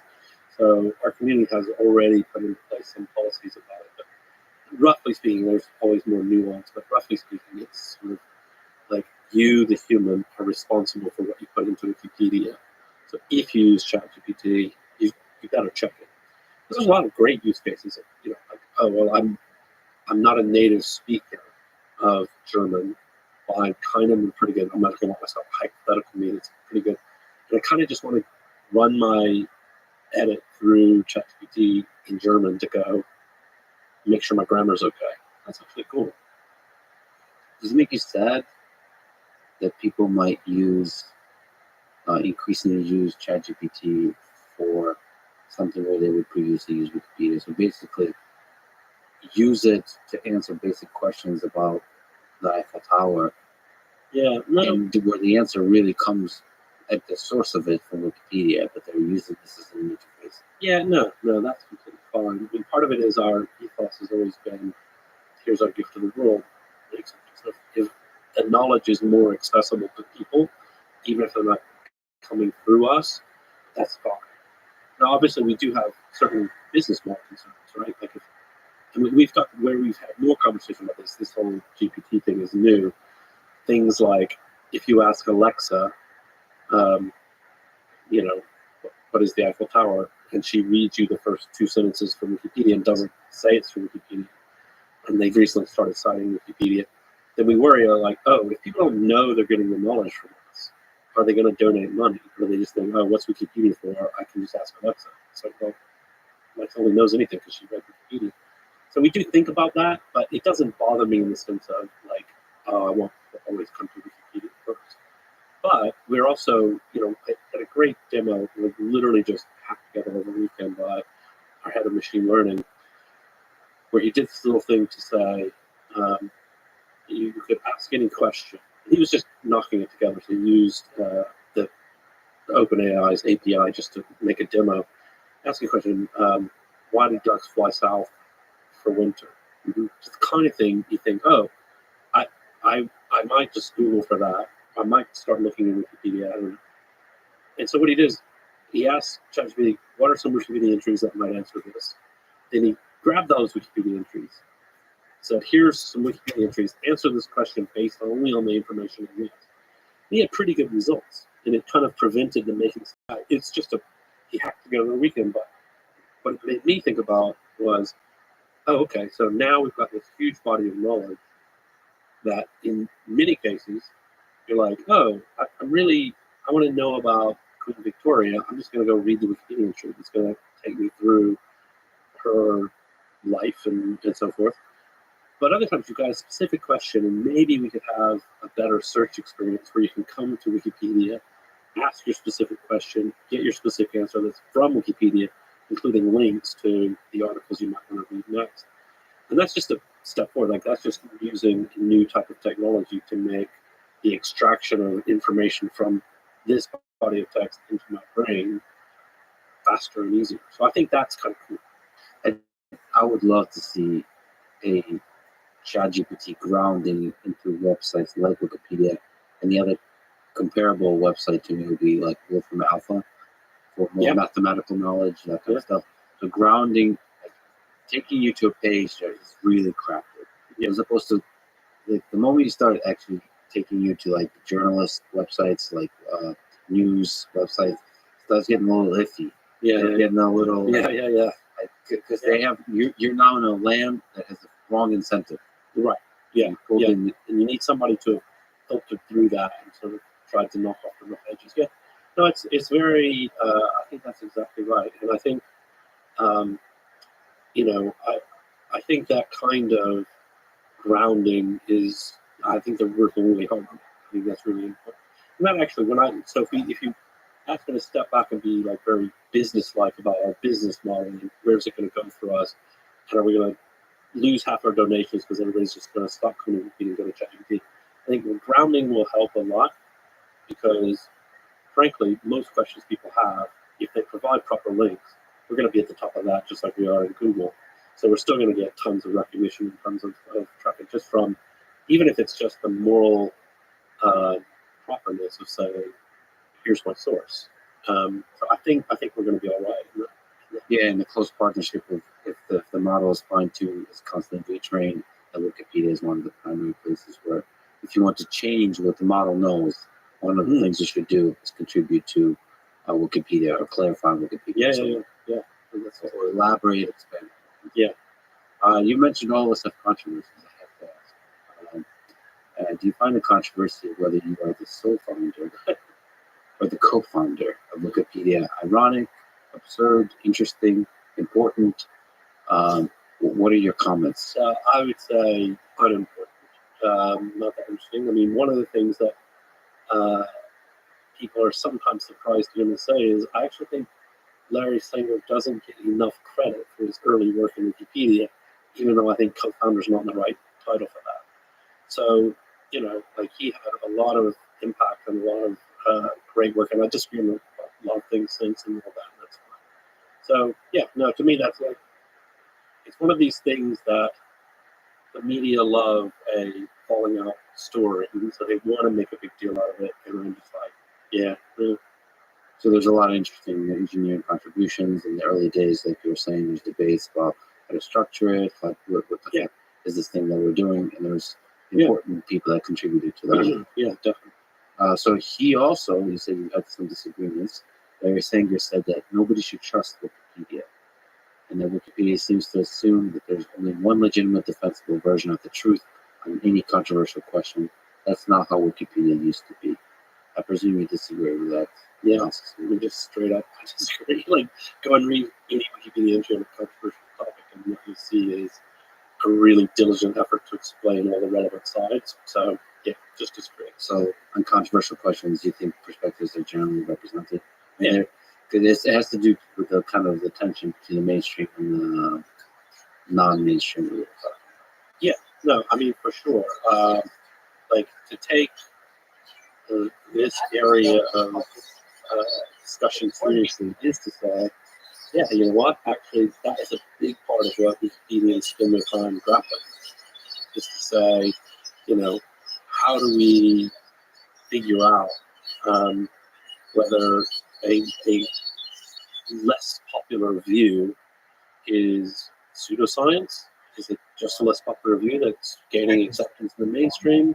Is it fringe versus crackpot, et cetera, and that debate is what you've got to do. There's no choice about having that debate, grappling with something, and I think we do, and I think that's really important. And I think if anybody said, to the Wikipedia community, gee, you should stop, sort of covering minority viewpoints on this issue, I think they would say, I don't even understand why you would say that. Like, we have to sort of grapple with minority viewpoints in science and politics and so on. But it's and like this is one of the reasons why there is no magic simple answer to all these things. It's really contextual. It's case by case. It's like you've got to really say, okay, what is the context here? How do you do it? And you've always got to be open to correction, to change, and to sort of challenge, and always be sort of serious about it. I think what happens again with social media is when there is that grappling process in Wikipedia, and a decision is made to remove a paragraph, or to remove a thing, or to say a thing, you're going to notice the one direction of the oscillation of the grappling, not the correction. And you're going to highlight that and say, how come this person, I don't know, I want maybe legitimacy of election, if that's the thing that comes up. Donald Trump maybe. I can give a really good example, which is there was this sort of dust up about the definition of recession in Wikipedia. So the accusation was often quite ridiculous and extreme, which is under pressure from the Biden administration, Wikipedia changed the definition of recession to make Biden look good. Or we did it not under pressure, but because we're a bunch of lunatic leftists and so on. And then, when I see something like that in the press, I'm like, oh dear, like what's happened here? How did we do that? Because I was just accept things for 5 seconds first. And then I go and I look and I'm like, you know what? That's literally completely not what happened. What happened was one editor called the article immediately restructured. So the article is always said, so the traditional kind of loose definition of recession is 2 quarters of negative growth. But there's always been within economics, within important agencies in different countries around the world, a lot of nuance around that. And there's other factors that go into it and stuff. It's just an interesting, complicated topic. And so the article has always had the definition of 2 quarters. The only thing that really changed was moving that from the lead, from the top paragraph, to further down. And then news stories appeared saying, Wikipedia's changed the definition of recession. And then we got a huge rush of trolls coming in. So the article was temporarily protected, I think only semi-protected. And people were told, go to the talk page to discuss. Anyway, it was that stuff that was, when you look at it as a Wikipedia, you're like, oh, this is a really routine kind of editorial debate. Another example, which unfortunately our friend Elon fell for, I would say, is the Twitter files. So there was an article called The Twitter Files, which is about these files that were released once Elon took control of Twitter and they released internal documents. And what happened was somebody nominated it for deletion, but even the nomination said, this is mainly about the Hunter Biden laptop controversy. Shouldn't this information be there instead? So anyone can, it takes exactly one human being anywhere on the planet to propose something for deletion. And that triggers a process where people discuss it, which within a few hours, it was what we call a snowball close, i.e., this doesn't have a snowball's chance of hell of passing. So an admin goes, yeah, wrong, and closed the debate, and that was it. That was the whole thing that happened. And so nobody proposed suppressing the information. Nobody proposed it wasn't important. It was just editorially boring internal question.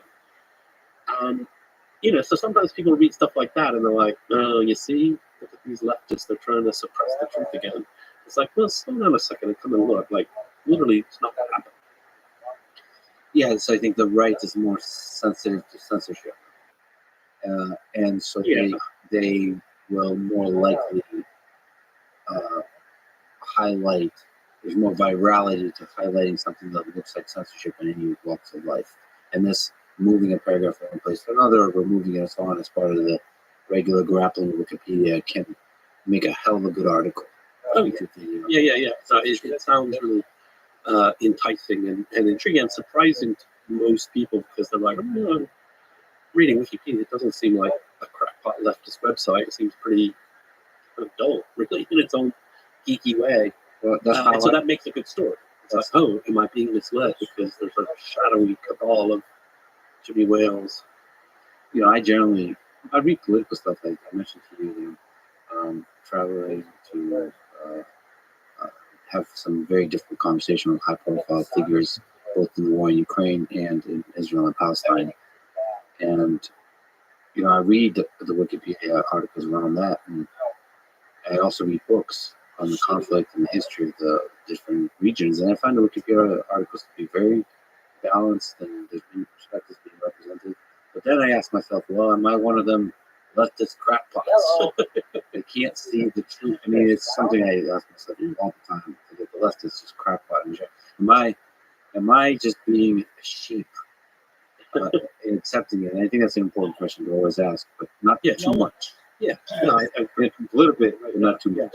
No, I think we always have to challenge ourselves of like, what do I potentially have wrong? Well, you mentioned pressure from government. You've criticized Twitter for the giving in to Turkey's government censorship.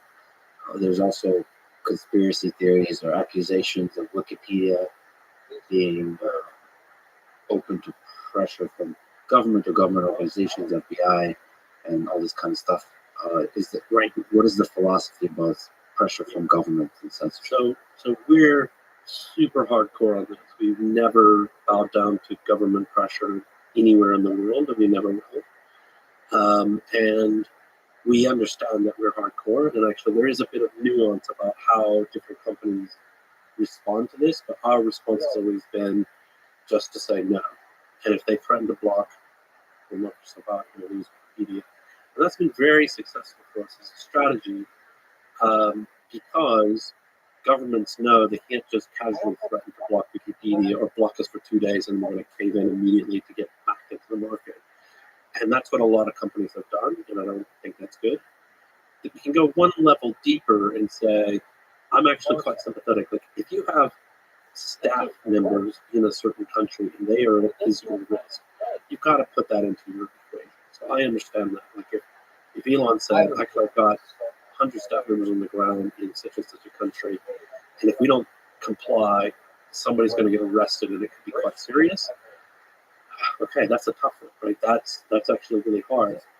But yeah, no, and then the FBI one, we like the criticism I saw. I kind of prepared for this because I saw people responding to your request for questions, and I was like, somebody's like, oh, well, don't you think it was really bad that you da da da da? And I actually reached out to Steph and just make sure I got my facts right.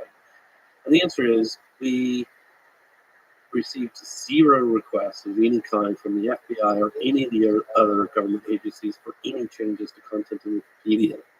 And had we received those requests at the level of the Wikimedia Foundation, we would have said, it's not we can't do anything because Wikipedia is written by the community. And so the Wikimedia Foundation can't change the content of Wikipedia without causing God, that would be a massive controversy, you can imagine. What we did do, and this is what I've done, I've been to China and met the Minister of Propaganda. We've had discussions with governments all around the world, not because we want to do their bidding, but because we don't want to do their bidding, but we also don't want to be blocked. And we think actually having these conversations are really important. Now, there's no threat of being blocked in the US. Like, that's just never going to happen. It's the First Amendment. But in other countries around the world, it's like, okay, what are you upset about? Let's have the conversation. Like, let's understand. And let's have a dialogue about it so that you can understand where we come from and what we're doing and why. And then, sometimes it's like, gee, like, if somebody complains that something's bad in Wikipedia, whoever they are, I don't care who they are, it could be you, it could be the government, it could be the Pope, I don't care who they are. It's like, oh, okay, well, our responsibility as Wikipedia is to go, oh, hold on, let's check. Right? Is that right or wrong? Is there something that we've got wrong in Wikipedia? Not because you're threatening to block us, but because we want Wikipedia to be correct. So we do have these dialogues with people. And, a big part of what was going on with, you might call it pressure on social media companies or dialogue with, as we talked earlier, grapple with the language, depending on what your view is. In our case, it was really just about, oh, okay, right, they want to have a dialogue about COVID information, misinformation. We're this enormous source of information which the world depends on. We're going to have that conversation, right? We're happy to say, here's, if they say, how do you know that Wikipedia is not going to be pushing some crazy anti-vax narrative? First, I mean, I think it's somewhat inappropriate for a government to be asking pointed questions in a way that implies possible penalty. I'm not sure that ever happened because we would just go, I don't know, the Chinese blocked us, and so it goes, right? We're not going to cave into any kind of government pressure, but whatever the appropriateness of what they were doing, I think there is a role for government in just saying, let's understand the information ecosystem.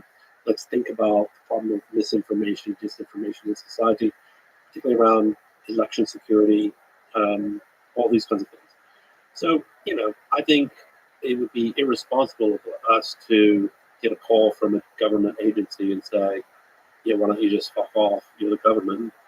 But it would also be irresponsible to go, oh dear, government agents, it's not happy. Let's fix Wikipedia so FBI level. So when you say you want to have discussions with the Chinese government or with organizations like CDC, WHO, it's to thoroughly understand what the mainstream narrative is so that it can be properly represented but not drive what the articles are. Well, it's actually important stuff. Like, whatever the Wikimedia Foundation thinks has no impact on what's in Wikipedia. So it's more about saying to them, right, we understand you're the World Health Organization or you're whoever, and part of your job is to sort of public health is about communications. You want to understand the world. So it's more about, well, let's explain how Wikipedia works. So it's more about explaining how Wikipedia works and like, hey, it's the volunteers. Yeah, exactly. It's a battle of ideas, and here's how the sources are used. Yeah, exactly. What are legitimate sources and what not are legitimate sources. Yeah, exactly. I mean, I suppose there's some battle about what is a legitimate source. There could be statements made that CDC. I mean, like, there's government organizations in general have sold themselves to be the place where you go for expertise. Mm-hmm. And some of that has been, to a small degree, raised in question with the response to the pandemic. Well, I think in many cases, and this goes back to my topic of trust. So there were definitely cases of public officials, public organizations, where I felt like they lost the trust of the public because they didn't trust the public. Yeah. And so the idea is like, we really need people to take this seriously and take actions. Therefore, we're going to put out some overblown claims because it's going to scare people into behaving correctly.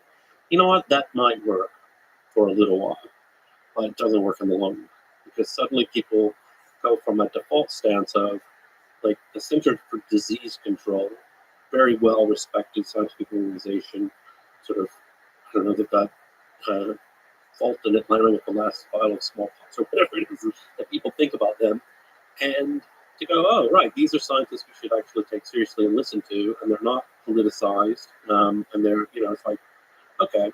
And if you put out statements, I don't know if the CDC did, but the health organization, whoever, that are provably false, and also provably you kind of knew they were false, but you did it to scare people because you wanted them to do the right thing. No, you know what? That's not going to work. Like, you're going to lose people, and now you've got a bigger problem, which is a lack of trust in science, a lack of trust in authorities, who are, by and large, they're like boring government bureaucrat scientists who just are trying to help the world. Well, I have been criticized, and I've been torn on this. I've been criticized for criticizing Anthony Fauci too hard. The degree to which I criticized him is because he's a leader, and I'm just observing the effect in the loss of trust in institutions like the NIH. Where I personally know there's a lot of incredible scientists doing incredible work. Yeah. And I have to blame the leaders for the effects on the distrust in the scientific work that they're doing because of what I perceive as basic human flaws of communication, of arrogance, of ego, of politics, all those kinds of things. Now, you could say you're being too harsh, possible, but I think that's the whole point. Of free speeches, you can criticize the people who lead. Leaders, unfortunately or fortunately, are responsible for the effects on society. To me, Anthony Fauci or whoever in the scientific position or on the pandemic had an opportunity to have a FDR moment or to get everybody together, inspire about the power of science to rapidly develop a vaccine that saves us from this pandemic and future pandemic that can threaten the well-being of human civilization. This was epic and awesome and sexy.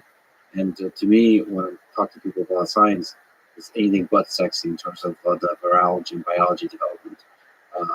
Because it's been politicized, it's icky, and people just don't want to, don't talk to me about the vaccine. I understand everything. I got vaccinated. It's just, let's switch topics. Yeah. Well, it's interesting because I live in the UK, and I think it's all these things are a little less politicized. Right? And I haven't paid close enough attention to Fauci to have a really strong view. I'm sure I would disagree with some things. I definitely, I remember hearing at the beginning of the pandemic as I'm unwrapping my Amazon package with these masks I bought because I heard there's a pandemic, and I just was like, I want some N95 mask, please. And they were saying, don't buy masks. And the motivation was because they didn't want there to be shortages in hospitals. Fine. But they were also statements of masks are not effective and they won't help you. And then the complete about face to you're ridiculous if you're not wearing them. It's just like, no, like that about face just lost people from day one. The distrust in the intelligence of the public to deal with nuance, to deal with the uncertainty. This is exactly what, I think this is where the Wikipedia neutral point of view is, and should be an ideal. And obviously, every article and everything, you know me now, and you know how I am about these things. But like, ideally, is to say, look, we're happy to show you all the perspectives. This is Planned Parenthood's view. This is Catholic Church view, and we're going to explain that. And we're going to try to be thoughtful and put in the best arguments from all sides. Because I trust you. Like, you read that, and you're going to be more educated, and you're going to begin to make a decision.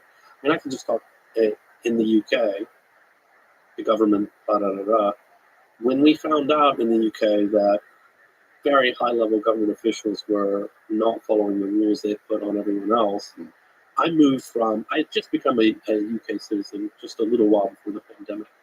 And, it's kind of emotional. Like, you get a passport in a new country, and you feel quite good. And I did my oath to the Queen, and then they dragged the poor old lady out to tell us all to be good. And I was like, we're British, and we're going to do the right things. And it's going to be tough, but we're going to, So you have that kind of Dunkirk spirit moment. And you're like following the rules to a T, and then suddenly it's like, well, they're not following the rules. And so suddenly I shifted personally from, I'm going to follow the rules, even if I don't completely agree with them. I'll still follow because I think we've got all chip them together. So like, you know what? I'm going to make wise and thoughtful decisions for myself and my family. And that generally is going to mean following the rules, but it's basically, when they're, at certain moments in time, like you're not allowed to be in an outside space unless you're exercising. I'm like, I think I can sit in the park and read a book. Like, it's going to be fine. Like, that's the irrational rule, which I would have been following personally. Of like, I'm just going to do the right thing. And the loss of trust, I think, at scale was probably harmful to science. And to me, the scientific method and the scientific community is one of the biggest hopes, at least to me, for the survival and the thriving of human civilization. Absolutely. And I think you see some of the ramifications of this. There's always been like pretty anti-science, anti-vax people.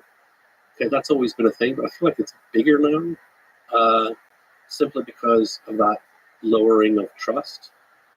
So a lot of people, maybe it's like you say, a lot of people are like, I got vaccinated, I really don't want this because it's so toxic, and that's unfortunate, because I think people should say, what an amazing thing. And, there's also a whole range of discourse around, if this were a disease that was primarily killing babies, I think people's emotions about it would have been very different, right or wrong, than the fact that when you really looked at the sort of death rate getting COVID, it's really dramatically different.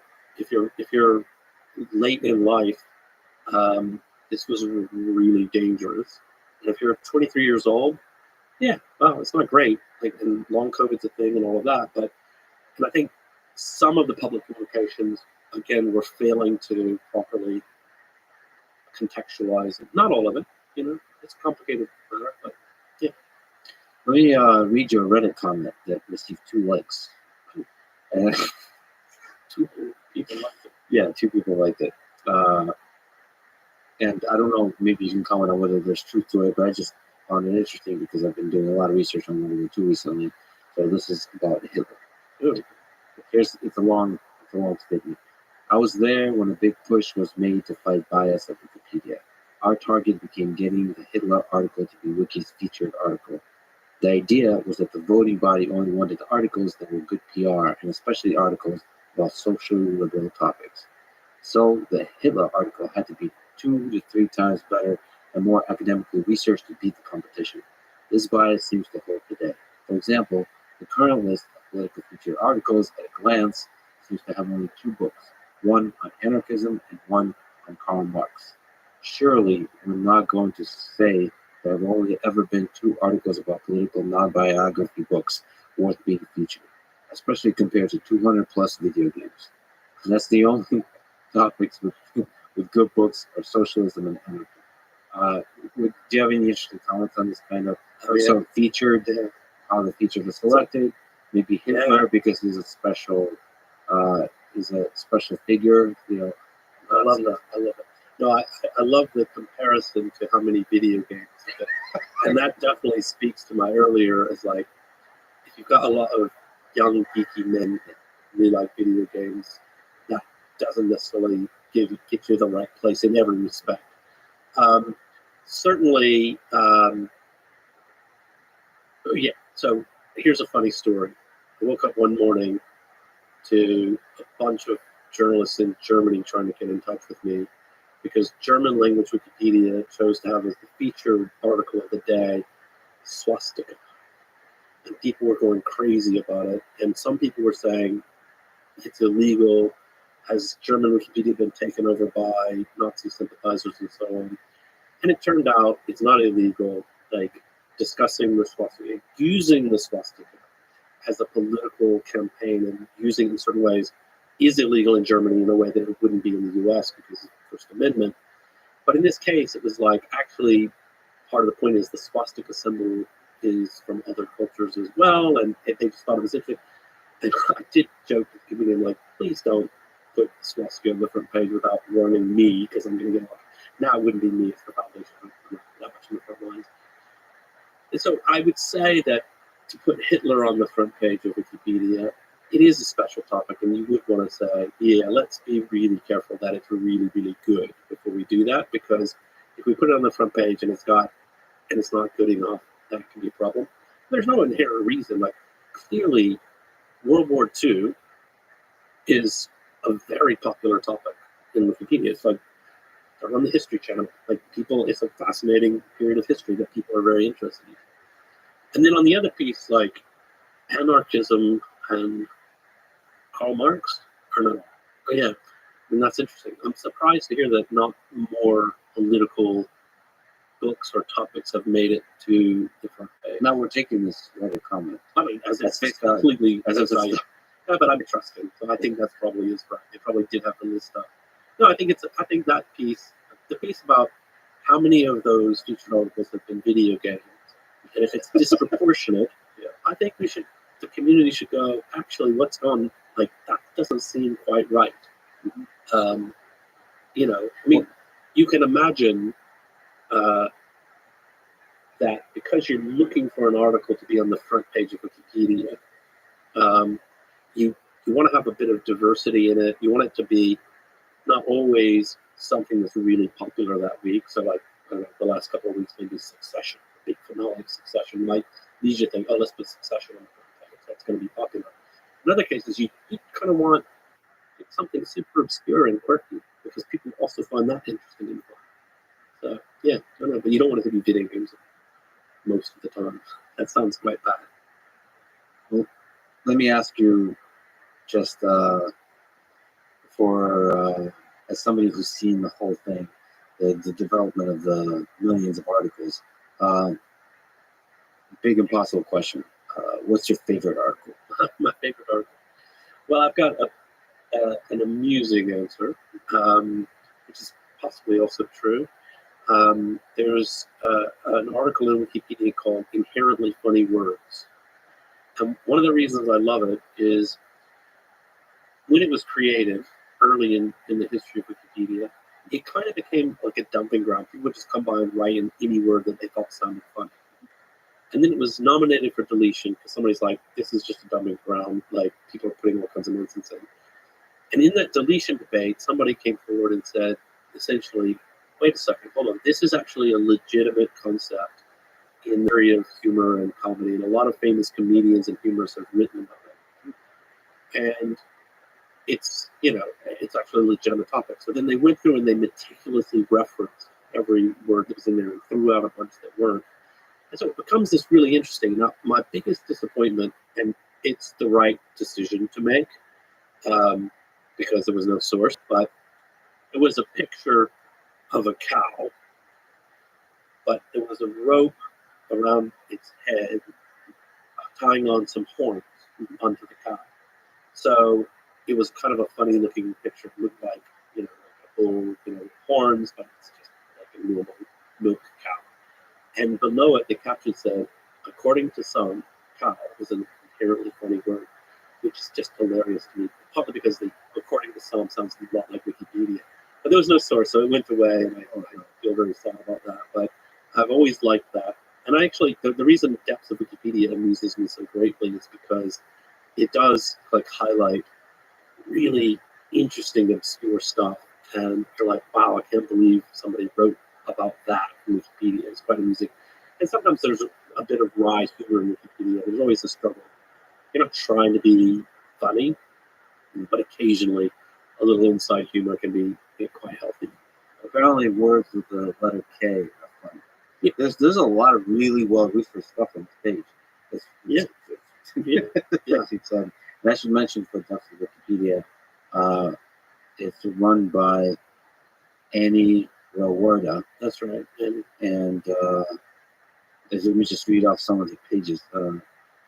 Octopolis and Atalantis are two separate non-human underwater settlements built by the gloomy octopuses in Jervis Bay, East Australia. The first settlement, named Octopolis by biologists, was founded in 2009. The individual structures in Octopolis consist of burrows around a piece of human detritus believed to be scrap metal, and it goes on in this way. Satiric misspelling. Least concerned species. Humans were formally assessed as a species of least concern in 2008. I think Hitchhiker's Guide to the Galaxy, I slightly disagree.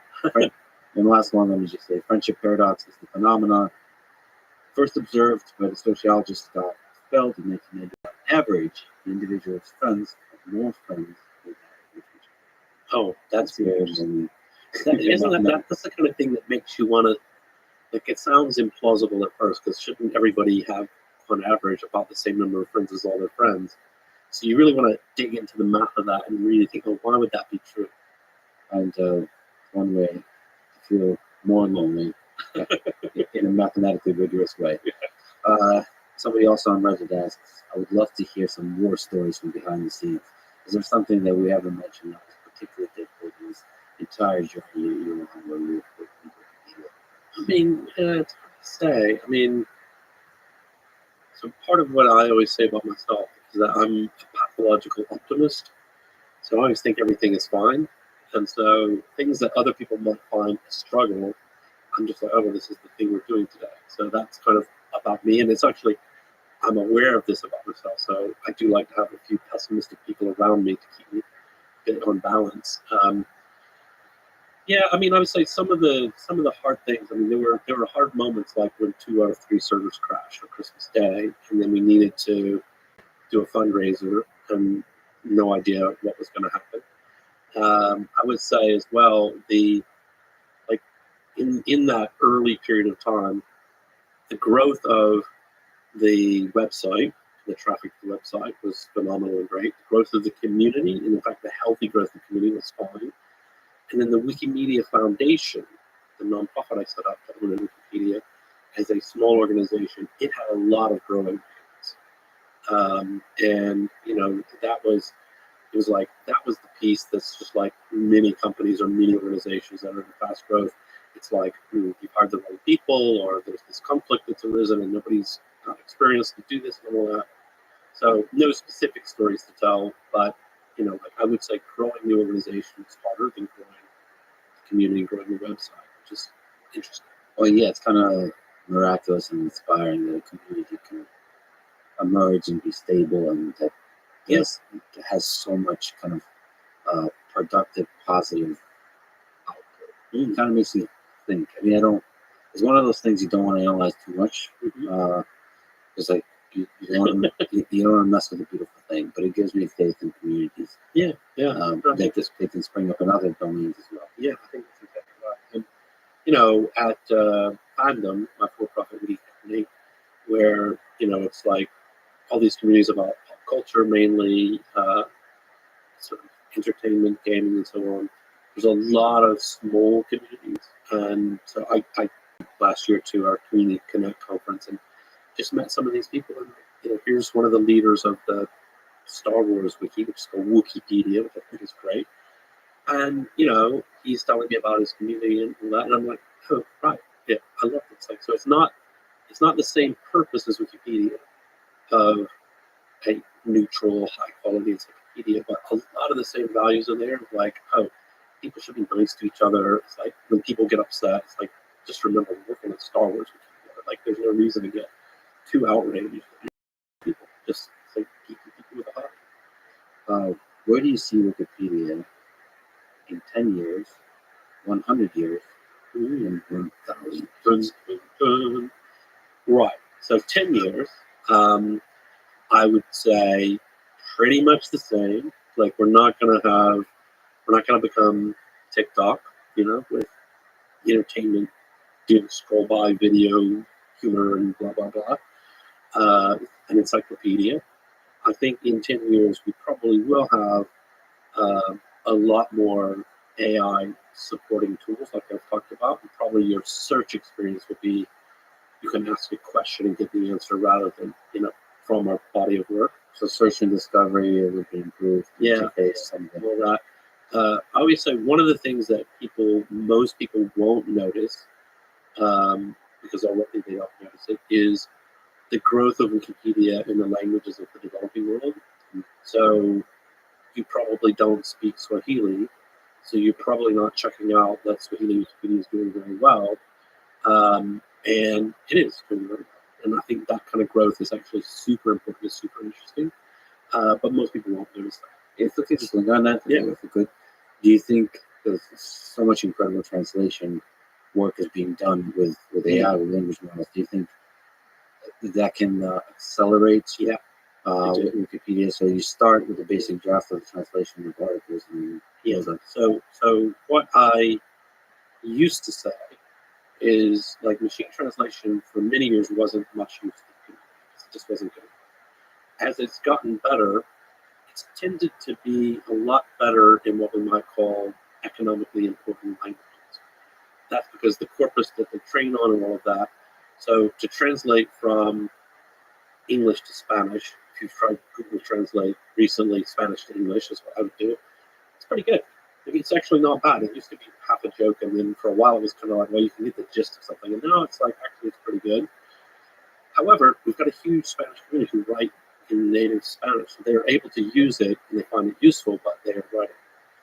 But if you tried to do English to Zulu, where there's not that much investment, there's loads of reasons to invest in English to Spanish, huge economically important languages. Zulu, not so much. So for those smaller languages, it was just still terrible.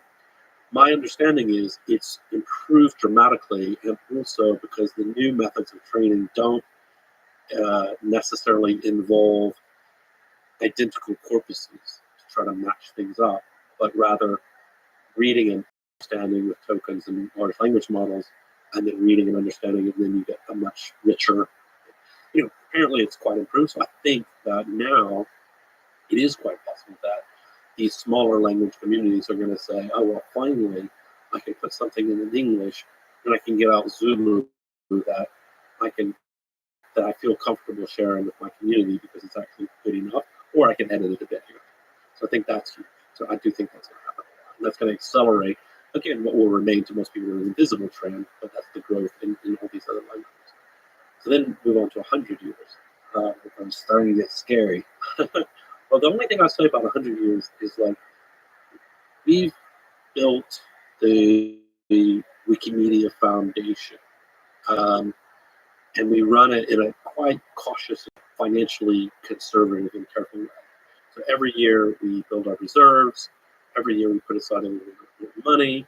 We also have the endowment fund, which we just passed 100 million. That's a completely separate fund with a separate board, so that it's not just a big fat bank account for some future profligacy here to blow through. The foundation will have to get the approval of a second order board to be able to access that money, and that board can make other grants to the community and things like that. So the point of all that is, I hope and believe that we're building, in a financially stable way, that we can weather various storms along the way, so that hopefully we're not taking the kind of risks.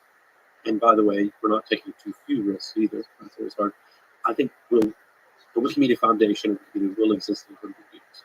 If anybody exists in 100 years, it will be there. Do you think the internet just looks unpredictably different than just the web? I do. I mean, I think right now, this sort of enormous step forward we've seen has become public in the last year of large language models really is something else, right? It's really interesting. And you and I both talked today about the flaws and the limitations, but still, it's as someone who's been around technology for a long time, it's sort of that feeling of the first time I saw a web browser, the first time I saw the iPhone, like the first time the internet was really usable. It's like, wow, that's a step change difference. There's a few other, Google search. Search was actually the first thing, because I remember Alta Vista was kind of cool for a while, then it just got more and more useless because the algorithm wasn't good. And it's like, oh, Google search, now the internet works again. And so large language model, it feels like that to me. Like, oh wow, this is something new and like really pretty remarkable. And it's going to have some downsides, like, the negative use case. And people in the area who are experts, they're giving a lot of warnings. I don't know enough I'm not that worried about optimism. But I do see some like really low hanging fruit bad things that can happen. So my example is, how about some highly customized spam, where the email that receives isn't just like misspelled words and like trying to get through filters, but actually is a targeted email to you that knows something about you by reading your LinkedIn profile and writes a plausible email and get through filters, and it's like suddenly, that's a new problem that's going to be interesting. Is there just on the Wikipedia editing side, does it make the job of the volunteer the editor difficult if in a world where larger and larger percentage of the internet is breaking? So one of my predictions, and we'll see, ask me again in 5 years how this pans out, is that in a way this will strengthen the value and importance of some traditional brands. So if I see a news story and it's from the Wall Street Journal, or the New York Times, Fox News, I know what I'm getting. I trust it to whatever extent I might have, trust or distrust in any of those. And if I see a brand new website that looks plausible, but I've never heard of it, and it could be machine-generated content that may be full of errors, I think I'll be more cautious. I think I'm more interested. We can also talk about this around photographic evidence. So obviously, there will be scandals where major media organizations get fooled by fake photos. However, if I see a photo of the recent was the Pope wearing an expensive puffer jacket, I'm gonna go, yeah, that's amazing that things like that can be generated. But my immediate thought is not, oh, so the Pope's dipping into the money, eh? Partly because this particular Pope doesn't seem like he'd be the type. My favorite is extensive pictures of Joe Biden and Donald Trump hanging out and having fun together. Brilliant. So I think people will care about the provenance of a photo. And if you show me a photo and you say, yeah, this photo is from uh, Fox News, even though I don't necessarily think that's the highest, but I'm like, it's a news organization and they're going to have journalists and they're going to make sure the photo is what it purports to be. That's very different from a photo randomly circulating on Twitter. Whereas I would say 15 years ago, a photo randomly circulating on Twitter, in most cases, the worst you could do, and this did happen, is misrepresent the battlefield. So like, oh, here's a bunch of injured children. Look what Israel's done, but actually it wasn't Israel. It was another case 10 years ago. And that has happened. That has always been around.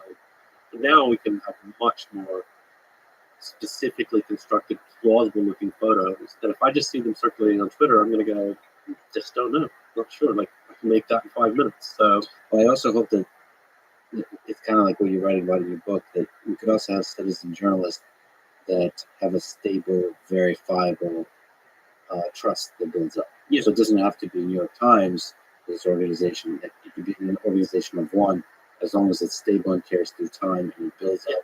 No, I agree. But the one thing I've said in the past, and this depends on who that person is and what they're doing, but like I think my credibility, my general credibility in the world, should be the equal of a New York Times reporter. Yeah. So if something happens and I witness it and I write about it, people are going to go, well, Jimmy Wells said it. That's just like if a New York Times reporter said it. Like I'm going to tend to think he didn't just make it up. Truth is, nothing interesting ever happens around me. I don't go to war zones. I don't go to big crowds. I don't interview Putin and Zelensky, right? So, just to an extent, yes. Whereas I do think for other people, those traditional models of credibility are really, really important. And then there is this sort of citizen journalism. I don't know if you think of what you do as journalism. Kind of think it is. Yeah. You do interviews. You do long form interviews. And I think people, like if you come and you say, right, here's my tape, wouldn't hand out a tape, I just gesture to you as if I'm handing you a cassette tape. But if you put it into your podcast, here's my interview with Zelensky, and people are going to go, yeah, how do we know? That could be a deep fake. Like you could have faked that. Because people are like, well, like you're a well-known podcaster and you do interview interesting people, and you wouldn't think that.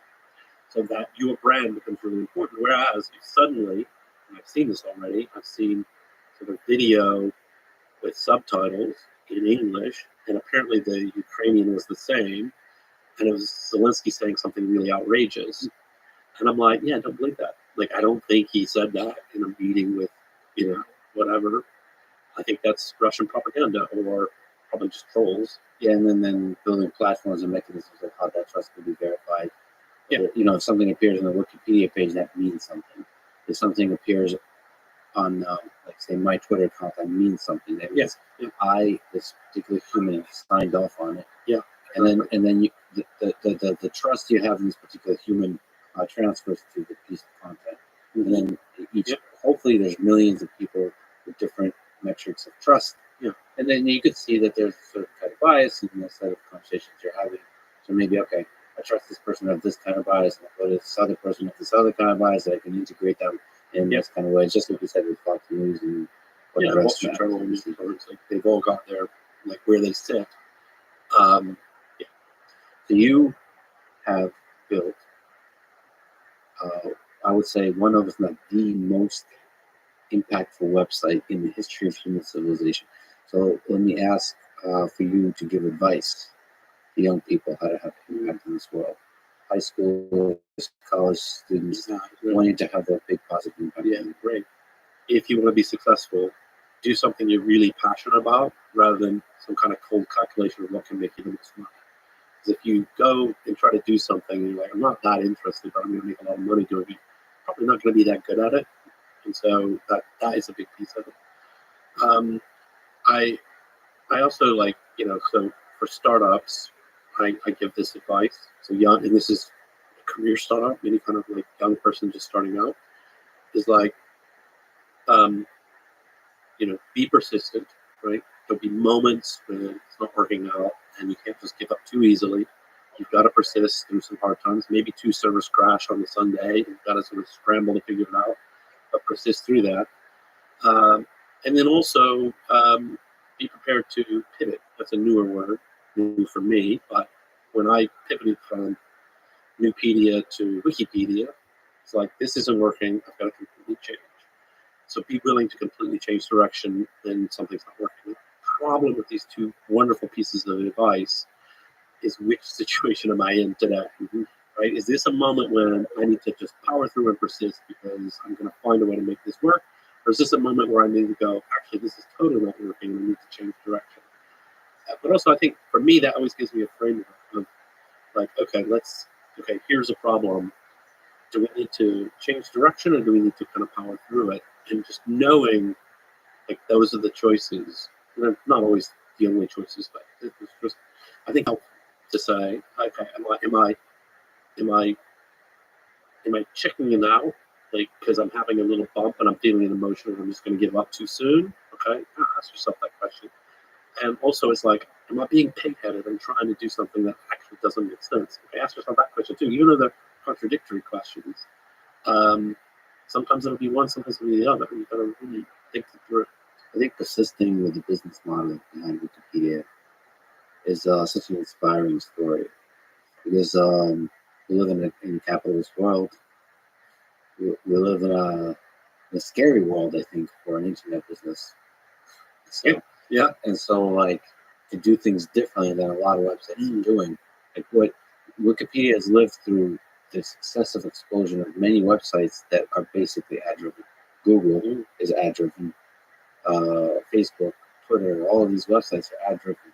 And to see them succeed, become these, like, incredibly rich, powerful companies that, if I could just have that money, you would think of somebody running Wikipedia. I could do so much positive stuff, right?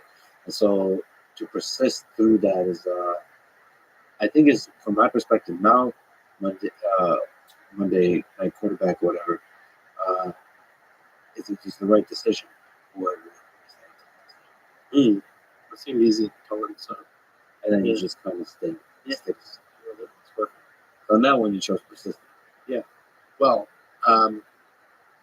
yeah. I mean, I always like to give an example of MySpace, because I just think it's an amusing story. So MySpace was poised, I would say, to be Facebook, right? It was huge. It was viral. It was lots of things. Kind of foreshadowed a bit of maybe even TikTok, because it was like a lot of entertainment content, casual.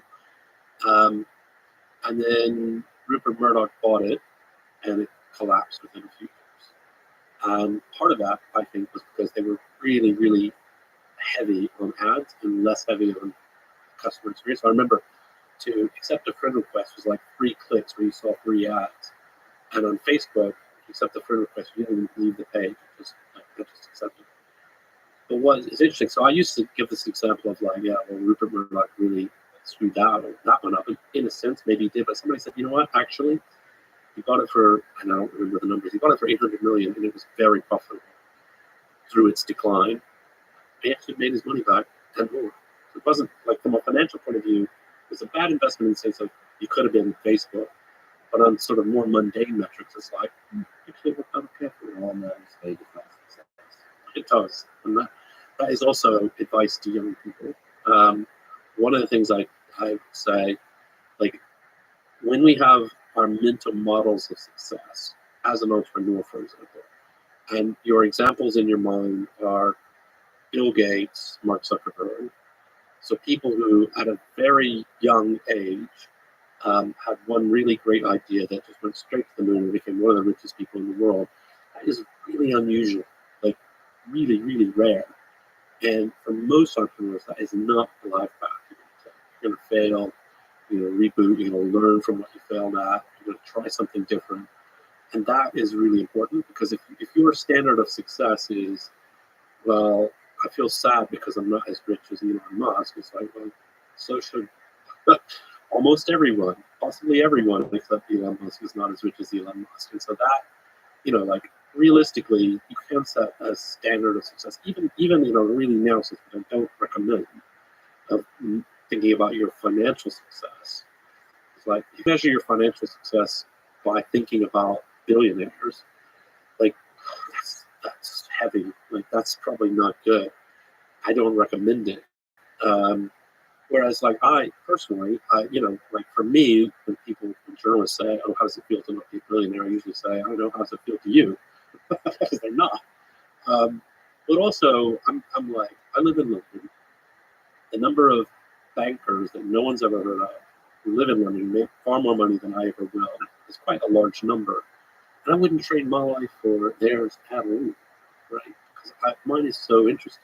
Like, oh, right, Jimmy, we need you to go and meet the Chinese propaganda minister. Oh, okay, that's super interesting. Like, yeah, Jimmy, like, here's the situation. Like, you can go to this country, and while you're there, the president is asked to see you. That's super interesting. Jimmy, you're going to this place, and there's a local Wikipedian who said, "Do you want to stay with me and my family?" And I'm like, "Yeah, like, that's really cool. Like, I would like to do that. That's really interesting." Don't do that all the time, but I've done it, and it's great. So, like, for me, that's like arranging your life so that you have interesting experiences is just great.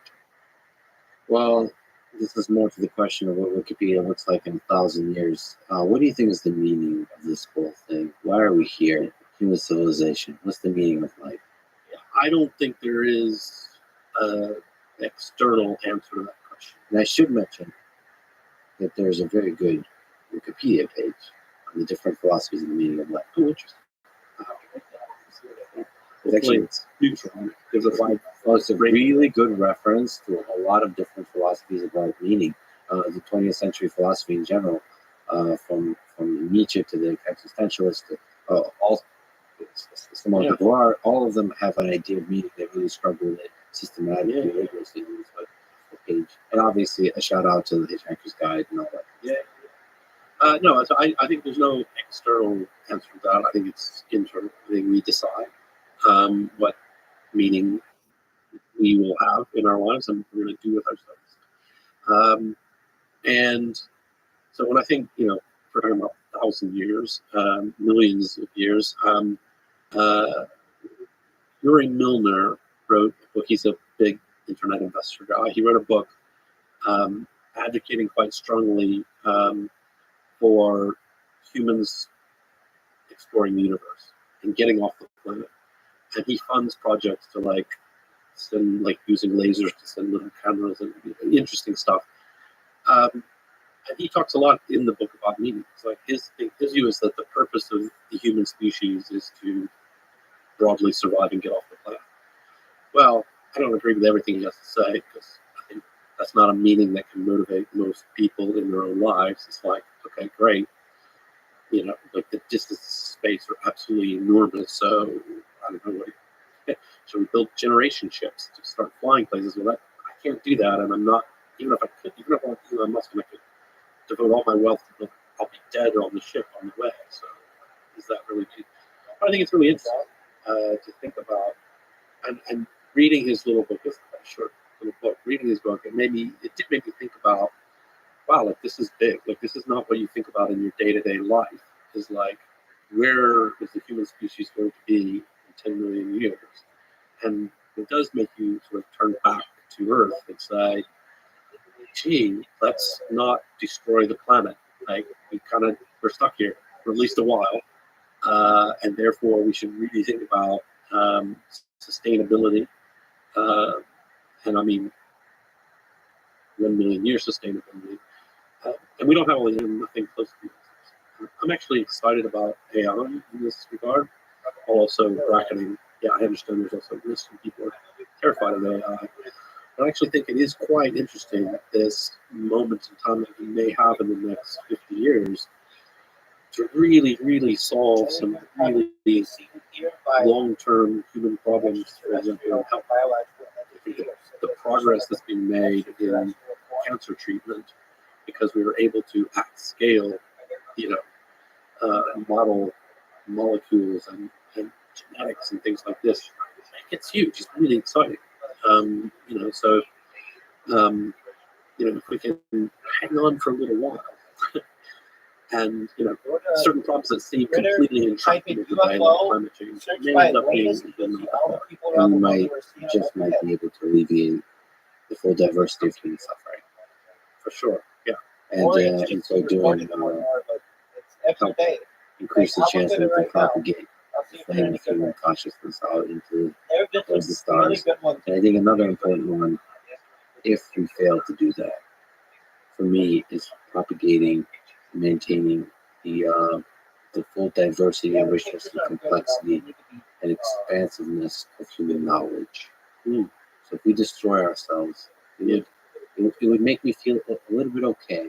Yeah. You If, just if the human knowledge just triggered me to say something really interesting, which is when we talked earlier about translating and using machines to translate, we mostly talked about small languages and translating into English. But I always like to tell this story of it's something inconsequential, really. But I was in Norway, in Bergen, Norway, where every year they've got this annual festival called Guinness, which is young groups drumming, and they have a drumming competition. It's the 17 sectors of the city, and they've been doing it for a couple hundred years or whatever. They wrote about it in the 3 languages of Norway, and then from there it was translated into English, into German, etc., etc. And so what I love about that story is what it reminds me is like this machine translation goes both ways. And like when you talk about the richness and broadness of human culture, we're already seeing some really great pieces of this. So like Korean soap operas, really popular, not with me, but with people. And the ability to, imagine taking a very famous, very popular, very well-known Korean drama. And now, and I literally mean now, we're just about there technologically, where we use a machine to redub it in English in an automated way, including digitally editing the faces so it doesn't look dubbed. And so suddenly you said, oh wow, like here's a piece of, it's the Korean equivalent of maybe it's Friends as a comedy, or maybe it's Succession, just to be very contemporary. It's something that really impacted a lot of people, and they really loved it, and we have literally no idea what it's about. And suddenly it's like, wow, like music, street music from wherever in the world can suddenly become accessible to us all in new ways. It's so cool. it's really exciting to get access to the richness of culture in China, in the many different subcultures of Africa, South America. One of my unsuccessful arguments with the Chinese government is by blocking Wikipedia. Right? You aren't just stopping people in China from reading Chinese Wikipedia and other language versions of Wikipedia. You're also preventing the Chinese people from telling their story. So, is there a small festival in a small town in China like Guinness? I don't know. But by the way, the people who live in that village, that small town of 50,000, they can't put that in Wikipedia and get it translated into other places. They can't share their culture and their knowledge.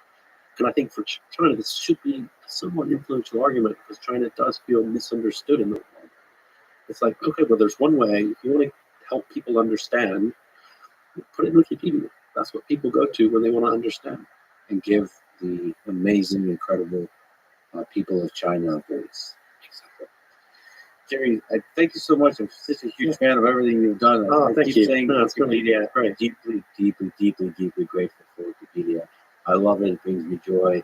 I donate all the time. You should donate too. It's a huge honor to finally talk with you. This is amazing. Thank you so much for doing that. Thanks for having me. Thanks for listening. This conversation with New Ways. Support this podcast. Please check out our sponsors in the description.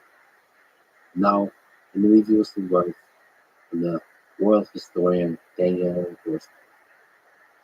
The greatest enemy of knowledge is not ignorance. It is the illusion of knowledge.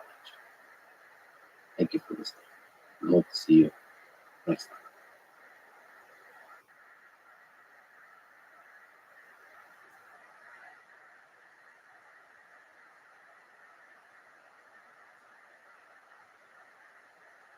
If you really want to give a character an obstacle to overcome, a need, the basement is life and death. The following is a conversation with Matthew McConaughey, a legendary Oscar-winning actor and one of the most unique, charismatic, and inspiring humans and Texans who walked this earth. He starred in films and shows like Me and millions of others, including Interstellar, Disney Confused, Dallas Buyers Club, Killer Joe, Mud, True Detective, and soon a spin-off of Yellowstone. Off screen, his words carry wisdom and power in his book called Green Lights and his new video course called Road Trip, where Matthew expands on the philosophy in his book and shows how to apply it to your life in order to find more happiness, success, and love. This is a Let's Read Invest. To support it, please check out our sponsors in the description. And now, dear friends, here's Matthew McConaughey. Let's start with love. Your parents had a complicated love story. Divorced twice, married 3 times. What did you learn about love from your mom and dad in their love story? That it's messy, that it takes work, that it's ugly, that no matter how ugly or messy it is, don't go to bed until you've come back together to either embrace or admit that you truly love each other, even if you hadn't solved what the hell you're bitching about. That love will win in the end, literally 3-2, with my mom and dad. Yeah. And that even in the 2 divorces and in the 2 times where they couldn't live with each other, they still loved each other. They just couldn't live with each other at that time for whatever reason they needed. And I don't know the details, but they needed their space, freedom, or what, but they were never at love with each other. And that as a parent, if we're not sure what to do, and people give you 1,000 books of advice, as a parent, if your kid knows you love them, you're in the black. That's the main thing. It won't work without that. And it can work and will usually can with that. They just know that fact. So it's not just love for each other, it's the love for the bigger family that ultimately helps you persist through the ups and downs. Well, I mean, I don't know how much, particularly my mom and dad, were staying together at times, maybe when they didn't want to, because they had children. I don't actually think they considered that.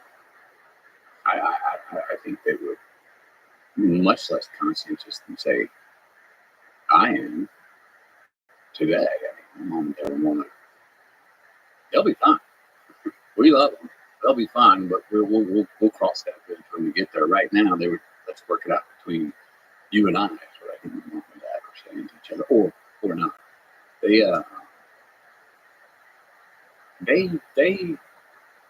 wanted and needed a relationship that was a tidal wave, rocky, right angles, tsunamis. And to this day, in my life with Camilla and I, which I don't, I like a river, has some swerves and some streams and some rapids, but I'm not looking for a tidal wave. My mom's like, what's all this? Everything's so smooth. Yeah, stuff. Come on. And so she challenges like vitality, because that's what my mom needed to communicate. I don't think my dad needed it as much.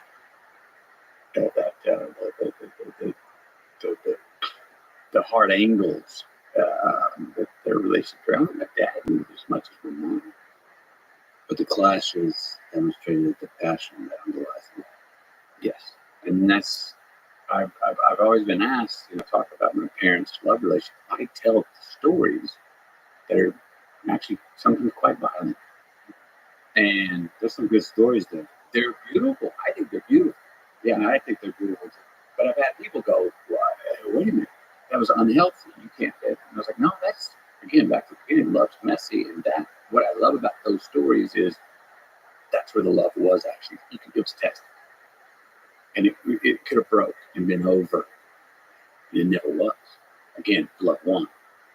In the kitchen floor, blood's drawn, knives are pulled, ketchup's all over. But we make love on the kitchen floor, and it becomes beautiful. So as romantic as it gets, whoa. What's the memory from childhood that helped set you on the trajectory of becoming the man you are today? Standing on the corner with Mr. Mayor, the principal of St. Philip School. I was in kindergarten. And I looked up and there was a cloud in the sky. And I said, Mr. Mayor, is that cloud as big as the world? And he paused for a minute. And he goes, well, yes, it is. Now, in my 7-year-old mind, I went, okay, I can see the outlines. And that must mean it is so far away. Because that's as big as the world. I remember it took 15 hours to drive from Longview to Florida last year, and I can't even far. So that cloud must be so far off that it's not worth me even considering.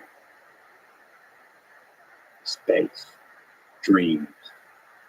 And I was like, Army, I'm looking down. I'm going to put my head to the ground and look right in front of me and deal with what's in front of me, because dealing with dreams and what's out there, not on this earth that gravity holds down, not worth considering. You never make it. It's not even worth imagining. It's very Dutch.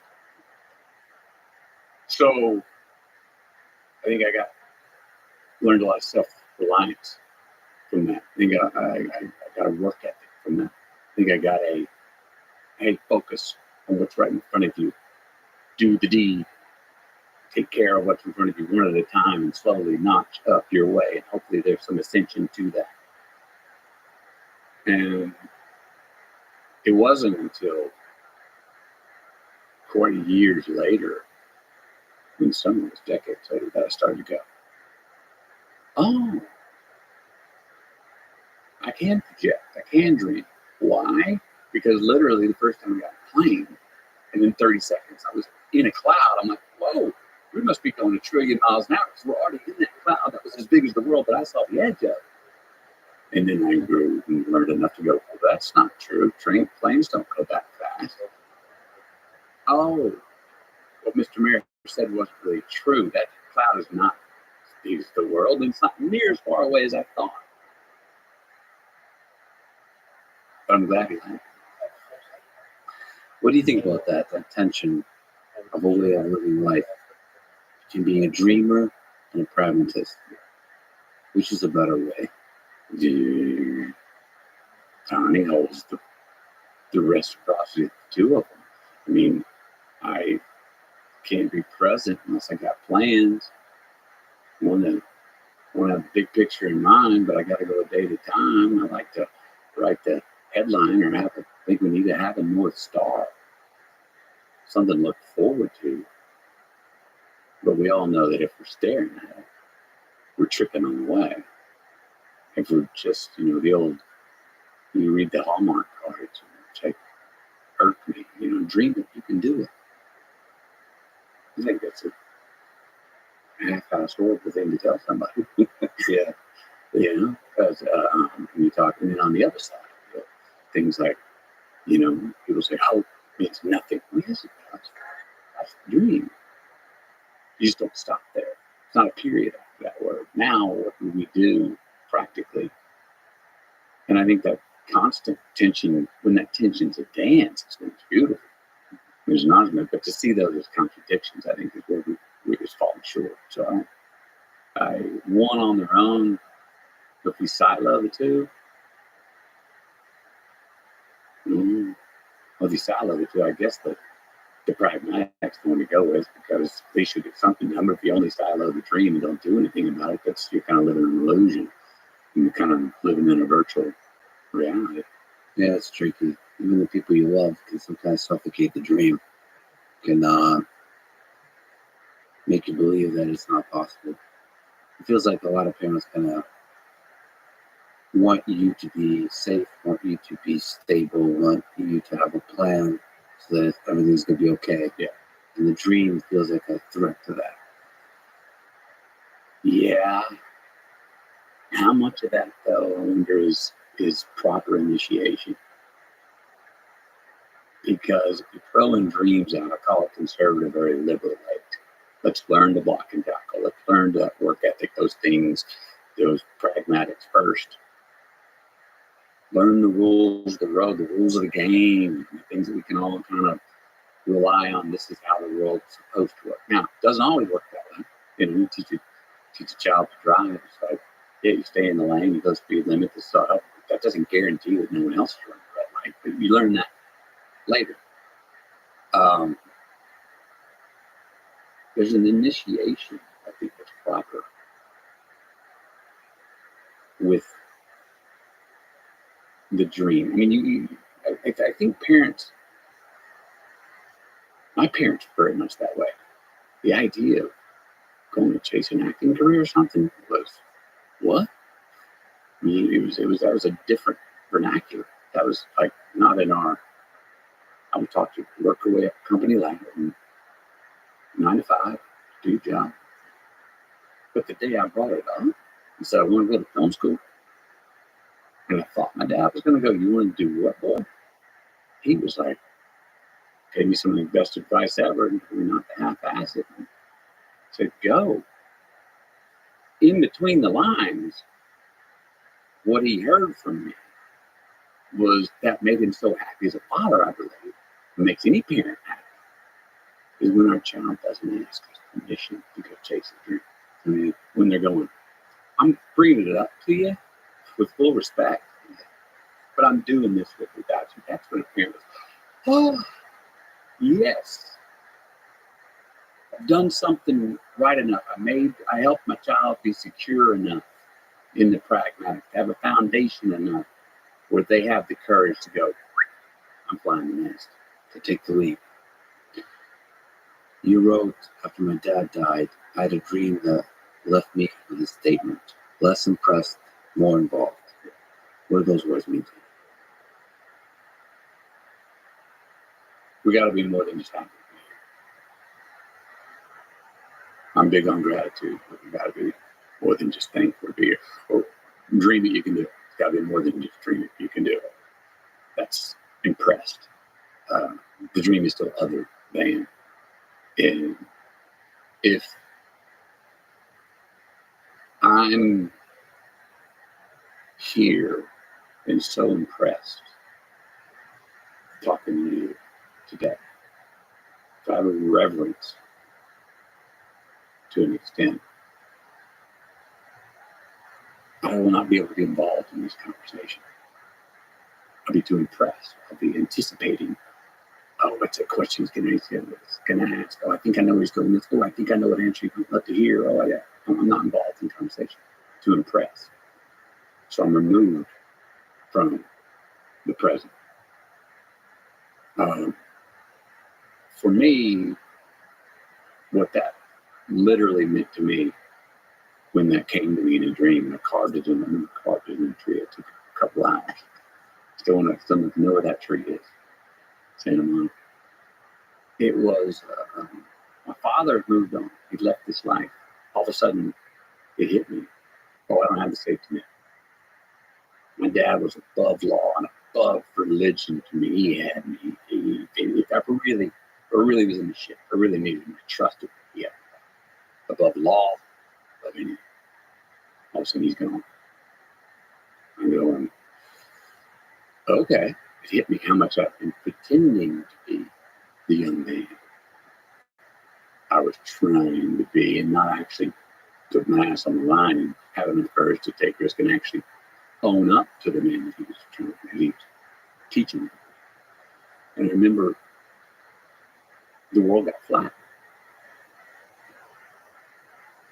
That cloud, Mr. Mayor, that I saw there was not way up there. It was fog in front of me. And let's go into it.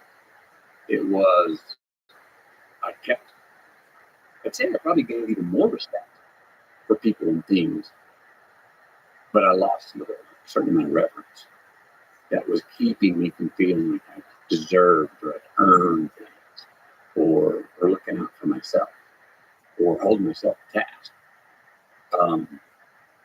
And I remember all the things that I was just going to Hollywood this town, so I was getting famous out there as one of those clouds, with being an actor and all of a sudden celebrity and becoming famous. The reverence I had, I remember it lowered down to eye level. They were realizing, that's not fairy dust. And don't give it so much credit to make it fairy dust. Like, not me. No, look that in the eye with full respect, less reverence. And at the same time, equidistant, almost equal sublimation, I've noticed where I've been condescending people and things, patronizing and slushing things off as like less than me, not worthy of my time. It raised up to eye level until they were all flat in front of me, and the world was flat. And I was able to, shoulders went back, heart rose up, chin lifted up, I looked things in the eye. I became probably less sentimental. Hopefully not to the level that I got callous. I became less sentimental. I became more courageous because, when you have someone pass in your life, or maybe it's similar to a situation you're going on in your own life, you sober up on these mendacities that we deal with every day, and this bullshit that we give too much credit or too much significance to. And you're like, what am I doing? Why am I'm not even gonna let myself emotionally get brought down or over-elated by this situation. It doesn't really matter in the big scheme. And so we certain things that I found reverence for and hesitated from in my life, I was now engaging with because I was like, oh, it's live. This life is live. Let's look at the eye and go forward through it and deal with the consequences. What do you make of that? Is it scary? I'm not looking forward to it, but it does not scare me. Do you think about it? Do you visualize it? I do. And it's a beautiful visualization and a beautiful dream when I go as part of the food chain. It's not a good visualization when I go as part of a random act of violence in a freaking drive-by or something. Because the second, the accident, it breaks a story that I believe is already written. At least I don't have the capacity yet to put it into a story, a divine story of the lives that we live. And so there's something ugly and gross about it. And it happens all the time. And, to people all the time. I just feel like when it's part of the food chain, when I go as part of the food chain, I'm like, that's poetry. Part of the flow of nature, you return to nature. Yeah, there's grace and poetry in that. Do you miss your father? Think about him.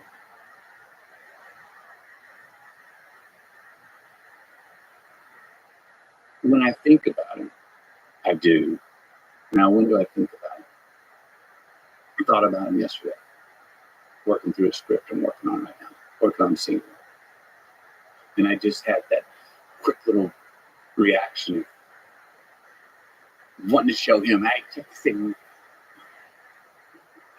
And then I don't get sad. I go, yeah, he would have loved he would have loved this. Whereas my mom wants to be on the stage, my dad would have been on the front row. He's more fun to show stuff too. Yeah, and he would have, and you know, as what he would have, he was a character. He knew characters. I faced parts of all kinds of characters I played, and the man that I am on people that he introduced me to and who he was. He would have loved the creative process of working on a script or talking about, hey, movie. That's why I always say I love the movie Mud, because it's the one that I visualized and seeing my dad come to me so many times as a 12-year-old and put his arm around me and go, hey, look, he said, "What do we call it? Mud? Damn, it's a good one. Let's go watch that." Now, my dad never got to see me start a career with him, but he was alive 5 days into he overlapped the first 5 days of me working on my first film, Days Confused. Now that, I think there's something beautiful about that. He didn't ever come to the set. We didn't talk about it, but he was alive for me to start something that was more than a fad. That was something that I could become something that I love to do. And I do miss, you know, and then I go out of that. We talked about it 2 nights ago with our daughter. I was rubbing my daughter's feet, and my mom was looking at this 9-year-old and goes, "Oh, look at you, just like your pop." He said, "What?" He said, "Oh, so Dad loved to rub somebody's feet, rub my mom's feet, rub all of me and my brother's girlfriend's feet." When we would have a date, they would come over early because they knew they were going to get a foot rub from Jim McConaughey. And then we'd come out, me and my two older brothers, this has been on for decades. We'd come out, shower, ready to go, buttoned up, and they're looking at me like, "We ain't going anywhere right now." And so we told the story, you know, to my daughter, and I was like, "Oh yeah, my dad said his hands, miss his hands. His hands could heal. So you carry him with you." I hope so. I hope so. And it's a challenge for me, and I suppose it's like this for any son. How much do we hang on to, and how much do we let go and evolve and update the OS and try to make it better, different? You know, it's that there's certain things that I know that I fully believe in. It's like, when do we cast away our father? You know, when do we say, "No, I'm going after the dream. I'm not asking your permission"? I question that from time to time for myself, because it almost feels blasphemic, if that's a word. Sometimes I feel like, what are you doing? You can't check that and go like, "Well, no, I'm not sure if I want to do it."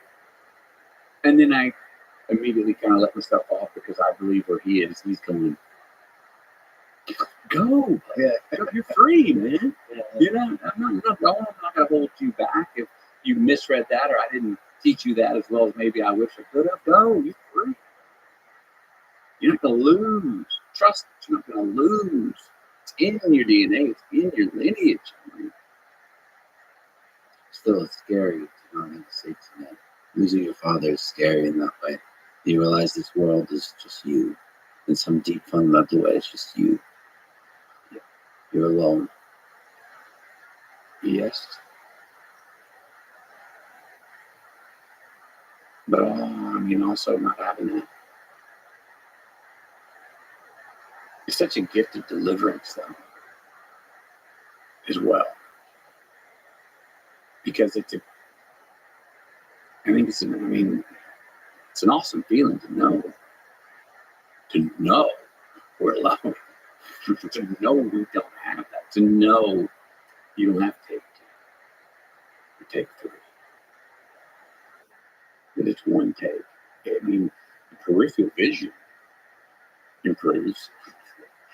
You know, the link and understanding with our past improves. Because I know for me, I was not ever considered my past at all. Because my dad had that. If I needed it, he was my well for that. Well, he's gone. You know, except he had literally had. They have our back. Well, then when they no longer have our back, all of a sudden, oh, well, maybe I need to look back and start giving some credit to how I got here, what I'm doing, and where I'm heading. It gave me the first time courage to even look over my shoulder. But again, I didn't have to, because I don't have to look. Dad's got my back. Oh, Dad's gone.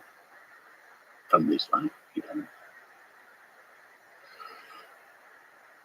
Okay. So, I mean, I don't know, me, because it's inevitable, I very quickly go to, in the pain, the loss, and yes, even loneliness, which is different from being alone, and loss. Pretty immediately, part and parcel with the pain. In the pain, you saw the gift, the red light of losing your father. Pretty immediately, lesson press one ball. Like came like a couple weeks after moving on. Is there a trick to that? Do you see the gift in the pain? That's a good question. Is there a trick to it? Not that I know of. I mean, I don't. I have to catch myself from trying to intellectualize my way into the reasoning and not skip over real feelings and discomfort. I mean, I did get that from my mom, and I have to watch it. That's so resilient that we just dust ourselves off and get up and go. You want to sit in the feeling. You want to feel it. You really deeply feel the pain. I want to deeply feel it. I want to look at the eye and deeply feel it, but I don't want to wallow. Now, I was raised where you skip the deeply feel and let's go. And I've said it before, but that will lead to having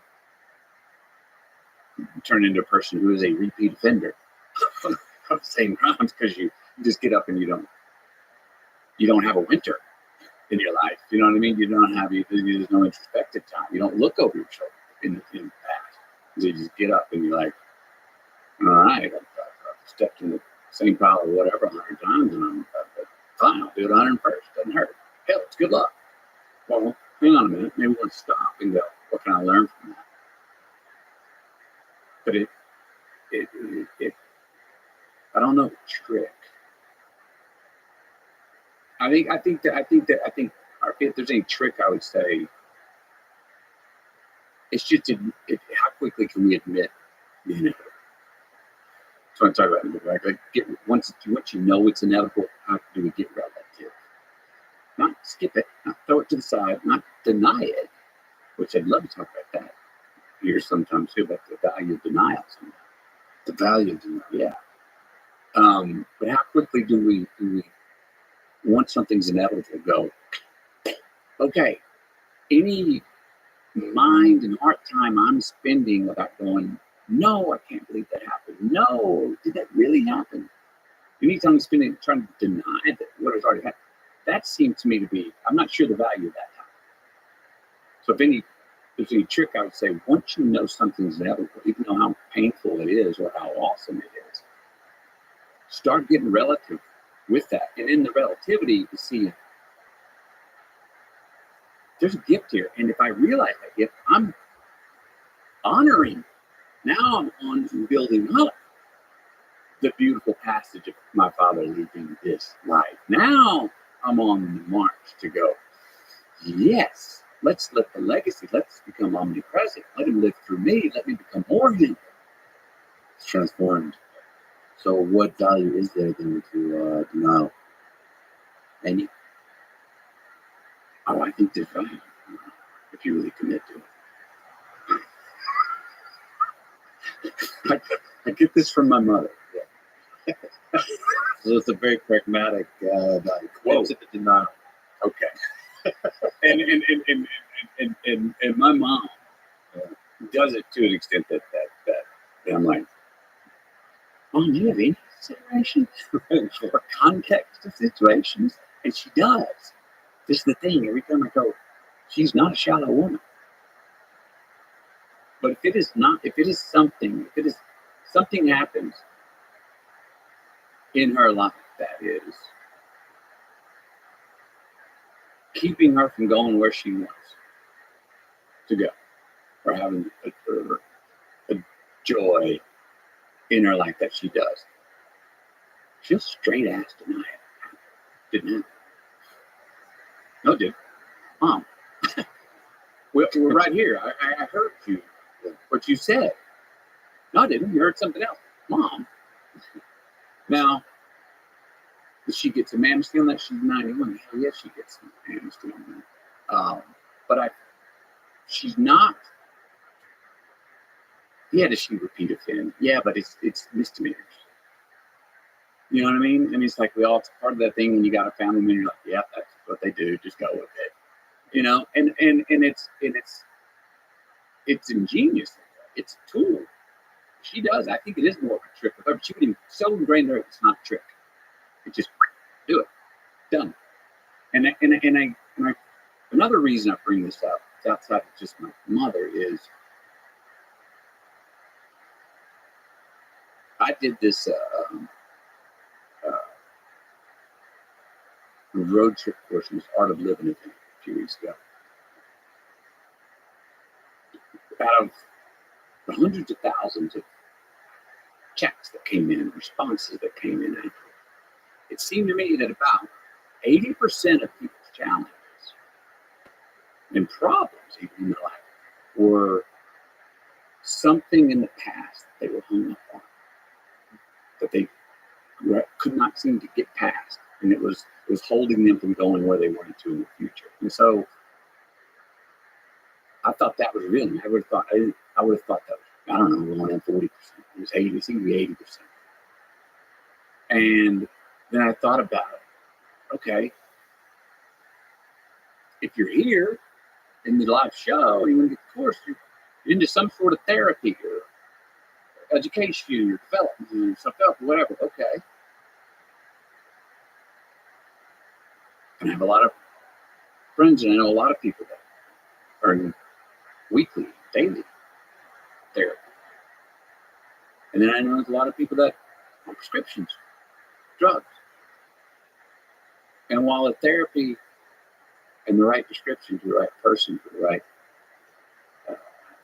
diagnosis is necessary, I'm questioning, is there a value to going, if you're not getting past this today, this week, this month, this year, also in a decade goes by, and you're still hung up, and you can't get rid of that thing in your memory, and it's got you paralyzed, and you're a victim of it.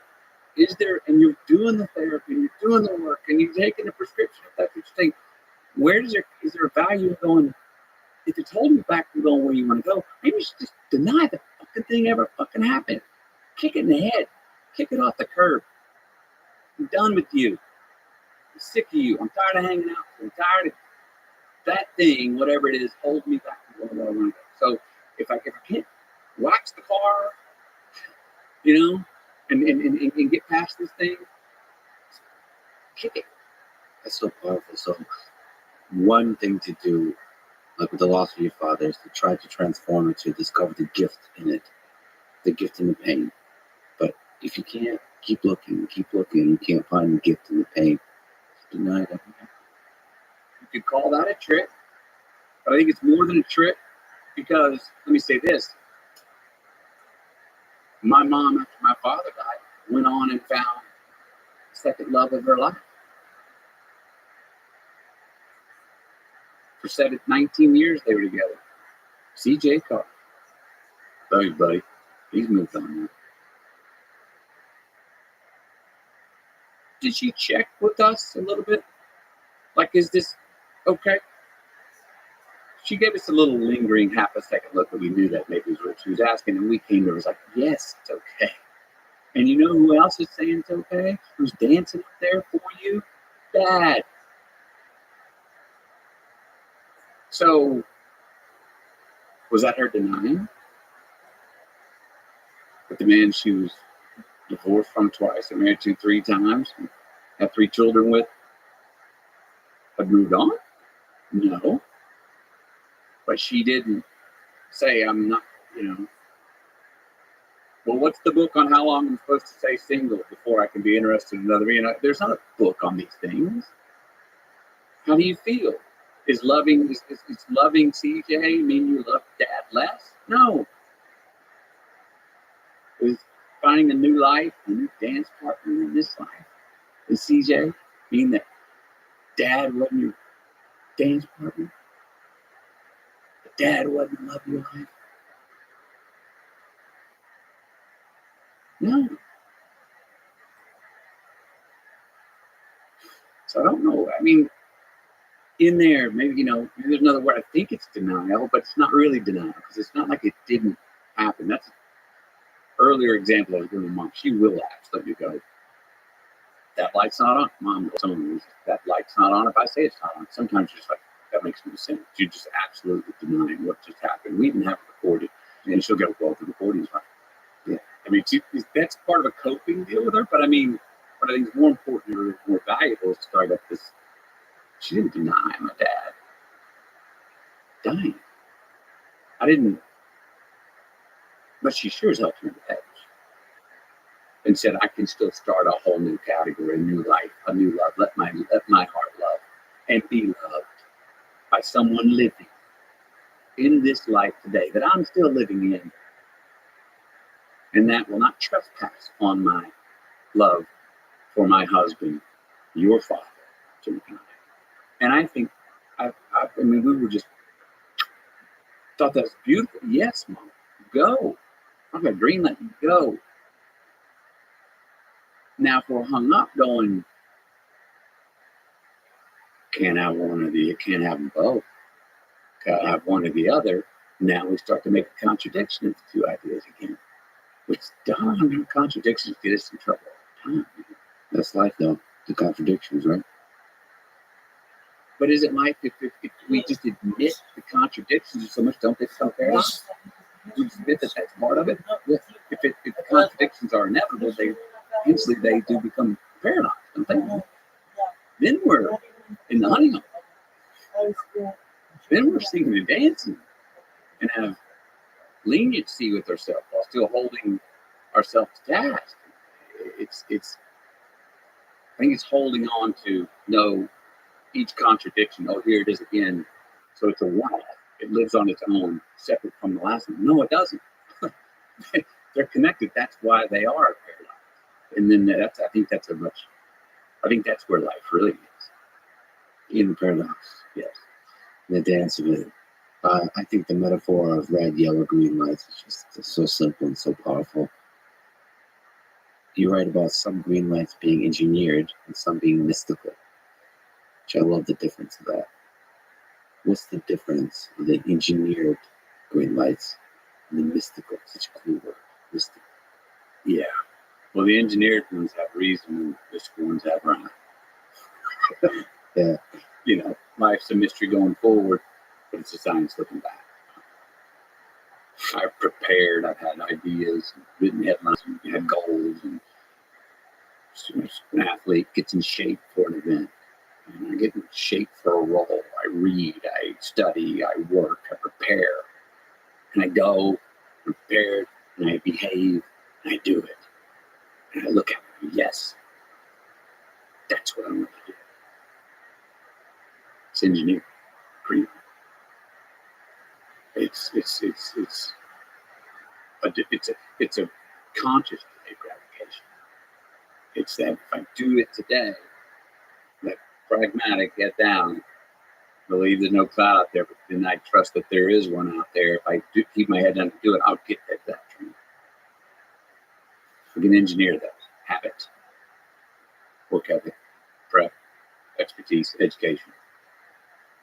And the mystical ones, though, don't make any sense. They're not supposed to make sense.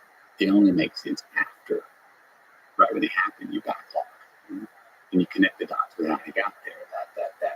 That red light you ran into that made you 30 seconds later to get to the restaurant.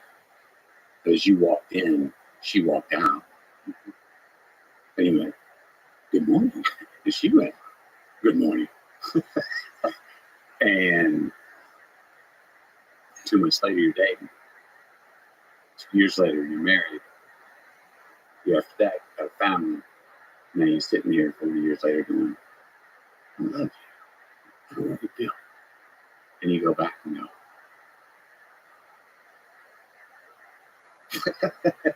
I wouldn't hit that red light. Those 30 seconds You know? made all the difference. And So strange that this life is this way. yeah, and that's just rhyme. I mean, we can't really add that up.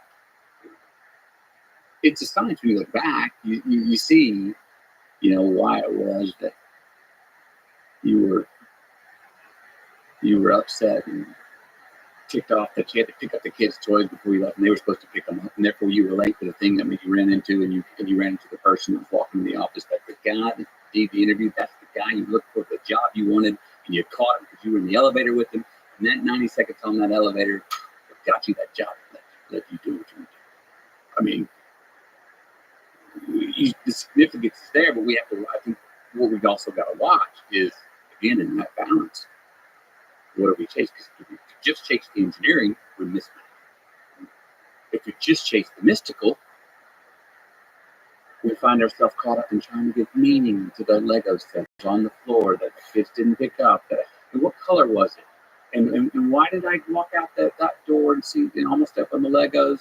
But if I had gone out the other door, I usually go out. If I would have gone there, I would have got there early and wouldn't run into the boss. And so you can start to give too much meaning on that as well. I think we can give significance in too many places, and all of a sudden, I think we've all been there where you're seeing art in every single thing. Man, that can be paralyzing. It's like it's hard to leave a room if everything's significant, or if everything's a sign. How much of success in life do you think is engineered, and how much is mystical? How much does it differ from person to person? Because for me personally, maybe I enjoy it, maybe I'm genetically built that way, but I exist more in the mystical. So I don't make plans. I traveled last summer in Ukraine with no plan. I just went there, no plan. I didn't know how I'm going to meet the president of the country. I didn't know anybody. And so there's no plan, there's no clear thing. You're just roaming around. And that's how I've existed in life. And there's something about giving yourself over to the flow of nature that I just enjoy. It makes life so much fun. It's awesome when you can do it. Did you engineer, though, I'm going to put myself in the place when you got on the plane to go to the destination? That was an engineered choice. Yes, We'll be in the choice. chance. And maybe I'll meet and I'll run into and I can work up a sit down with. So the engineered choice was putting your shoes on, preferably. I always say this, the hardest part about going to the gym is putting your shoes on. Right?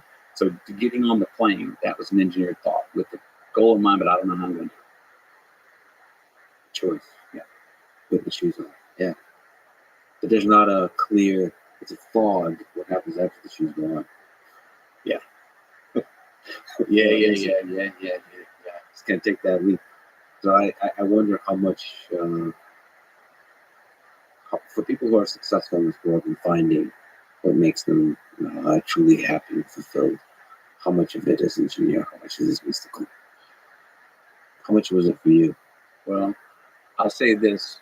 Like when I went to write the book Green Lights, which is basically the last 40 years of my life, I thought that 85, 90% of my successes were going to be obviously engineered.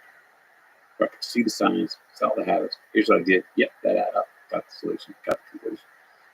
I was very surprised when I noticed that it's probably less than 50%.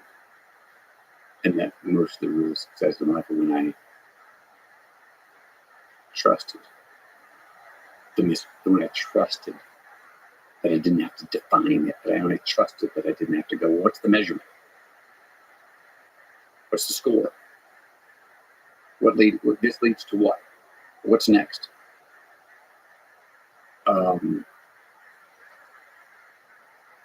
And for me, like that's still a challenge for me daily. Now it's to trust and not be, because I think I can be overly practical, and I think I can overcompensate and miss out on magic because I'm still going. Wait, but are we giving enough? Are we giving enough measure and credit to actuality? Am I giving enough credit to this? These are the steps to take, and this is reality. I think I'm reminded when I trust, because that going optimistic, just to put yourself on the plane with the engineer, getting there, and as you say, you roll in the mystical. It takes a lot of trust. Yeah. Trust in the inevitable. Amen on that too. But not knowing where it actually ends you. It's a feeling more than I don't think it's a clear vision. It's kind of like a feeling that guides you towards a place with without a clear name, without clear characteristics. It just kind of pulls you there. Where do you get that courage and trust to go with your gut, your feeling? And is there, for instance, 3 days later you sit down, is there, if you did with that, if that doesn't happen, is there a sense a week, 2 weeks later, now you come back to America, they're like, I failed? Sort of looking back, try to analyze what went right, what went wrong, that kind of thing. Yeah, that engine is always there, but I think what pulls me forward in life, what makes me really grateful and fulfilled, is noticing the thing you mentioned, noticing the magic, and kind of going towards it. Sort of just sitting back, both in tragedy and in triumph. So in war, there's a lot of tragedy, but there's somehow one of the things you see in war. This is the first war I've experienced and seen the front, is the loss. People lose their homes and all this kind of stuff. The thing that rises from that is the love for each other. So the people I've spoken with don't give a damn about the home, don't give a damn about the on farms and the animals they lost, don't give a damn about having to move and all this kind of stuff, as long as the family is still there, as long as the people they love are still there. And it's like, there's this melancholy smile they have on their face. Like, yeah, this world is full of bullshit, it's full of tragedy. Life is fucking awesome. And you just notice that in little ways everywhere. You just sit back and, notice the magic. And I want more of that. Just kind of follow along like a little ant. Keep noticing that kind of thing. But I don't know. I hope, what I think it is other people notice that you're the kind of person that notices it. And they're like, I want to hang out with that person. He seems all right. Like he seems one of the good ones. One of the good ants. Do you have any certain non-negotiable structure before that freedom to go with the feeling? I think so. There's some set of principles of just basically integrity, being good to other people. Like whatever that means for me. There's specific things. Like I'm really into loyalty above the law. There's kind of like there's a circle of friends I have, and it means everything. There's just a basic, deep kindness towards others. Empathy towards people that others might label as even evil. I have that kind of empathy. I believe all of us have the capacity to do good and evil. And so I just kind of see everybody as little babies that grow up in different conditions. And so some do evil, some do good. And there's all kinds of other principles. I love the dynamic between the different humans and their full diversity. I love the dynamic between the masculine and feminine. I enjoy it. The dance of it. Yeah. So you have a constitution with which you embark. You do too. Chasing. Yes, I hope so. And then, for me, I'd like to. It's inspiring to hear someone like yourself go. I go and I just land and I just go and feel it. I can go back and go, yeah, my greatest truths have crossed. My greatest success in my life or when I just trusted that and go, I took a one-way ticket. Amazon, Africa. Yeah. And those were spiritual and very pragmatic because they led to dealing with succeeding in other ways that are more pragmatic, 100%, and gave much more meaning to those things. But that's to be able to go out and say that's how you do. You have family? I really want to get married and have kids, but I'm not married and don't have kids yet. Okay. So actually, one of the nice things about that is you can take bigger risks. So while I'm not married and don't have kids, I feel I owe it to myself to take just to go to the Amazon. Go to that backpack on and one-way ticket. Yeah. Yeah, because that does get harder to do. I miss that sometimes. The whim, a song that comes on, Hey, where's that guy from? Oh, they're from the place that I want to go, that I dream about. I'll go there. One-way ticket. What do I got to do? I'll get a couple shots. Okay, that was fun. How did I do that? Let's get up and go. Yeah, and go. When are you back? When I get there. It's beautiful. Maybe never. Yeah. Yeah. Have you come to visit me in this new place? Maybe. Yeah. How did the trip there change you? What do you remember? Such a magical place.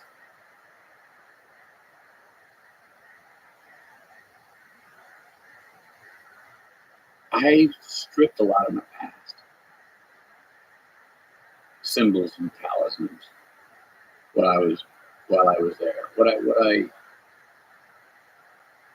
I remember getting there and just having so much adrenaline on the anticipation of things. In the first 10 days, I wasn't really enjoying the trip. I was just charging to get to the destination, to get to the banks of the river that I had dreamed about. And then it just humbled me. I got so fatigued on night, 12, and was so sick and tired of the internal dialogue I was having with myself. I'm not enjoying my company. That,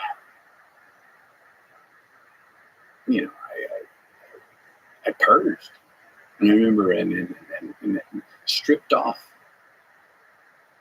identity markers that I had sort of been hanging on to, like everything from it means to be an American. My dad's ring, M for McConaughey, meltdown. My mom and dad's class rings from the University of Kentucky with gold from her teeth. His class ring melted down. Taking that off was really hard to go. Am I casting out my father? I wasn't casting him out. I was just removing to say I don't have to rely on that being all my identity. So to pull that off, to strip down and just to where I was just a mammal.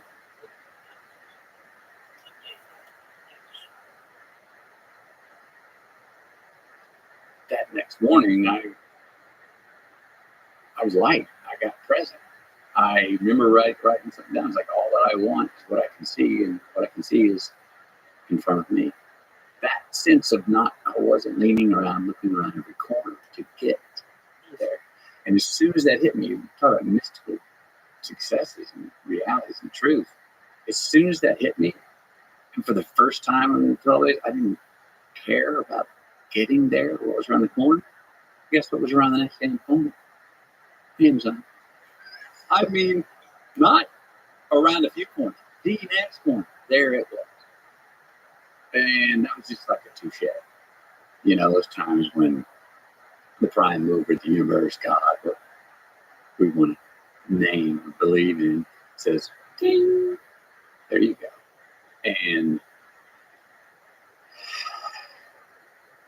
that form of detachment from holding on for dear life to things in past so hard that you're not letting the beauty that's right in front of you to feel correctly and follow our intuition, to have those, not cast them out. I didn't burn them. I didn't get rid of those things. I just took them off and to recognize you're still here.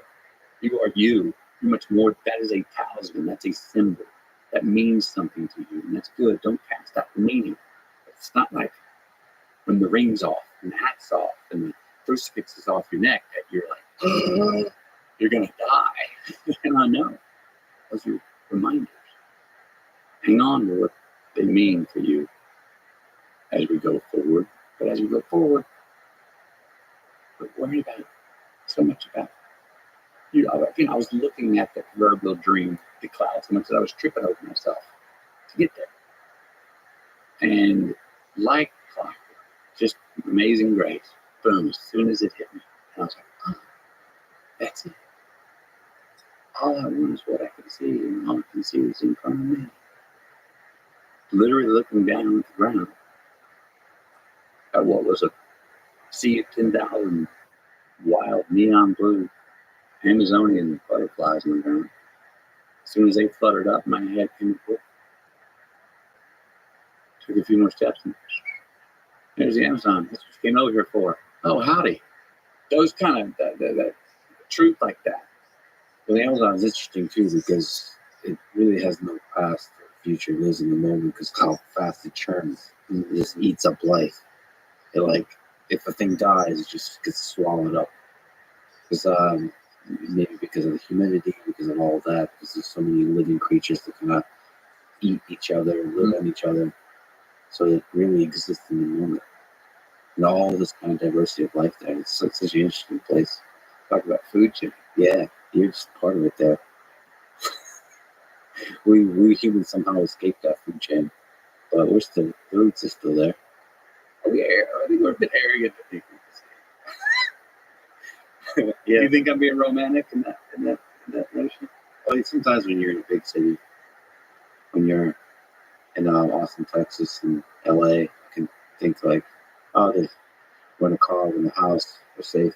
But yeah, somehow nature's still a part of us. Our roots are still a part of us. I think it is more than we realize, more than we give credit for. I believe that we are, but it's a really arrogant notion to think that we are so, meaning, people talk about pollution on a larger scale, the climate or what have you. I think Earth's going to be just fine. We may not be here for it. I think we have a bit of arrogance sometimes to think that we can trump Mother Nature. I think we have more of the natural law in us. And I sure hope so, if I'm wrong. Well, there's an interesting, I've recently been, there's a guy named Max Tegmark at MIT who really worries about nuclear war, and he was part of constructing a simulation of what happens when a nuclear war happens. It's interesting to see that, some very large percentage of humans on Earth starve to death because they don't die first from the explosion, they die from starvation. It's basically dust covers the entire North America and the entirety of Europe. And so the crops all die, all the food sources all die, and people suffocate and starve to death. But, the lesson you learn from that over a period of a few months, even though most of the human population of Earth dies, Earth finds a way, life finds a way to adapt. And it's going to be just fine in terms of the big living ecosystem that is life on Earth. Mm-hmm. And it's humbling to think about, well, maybe we're just a stepping stone. Same thing with talked offline about artificial intelligence.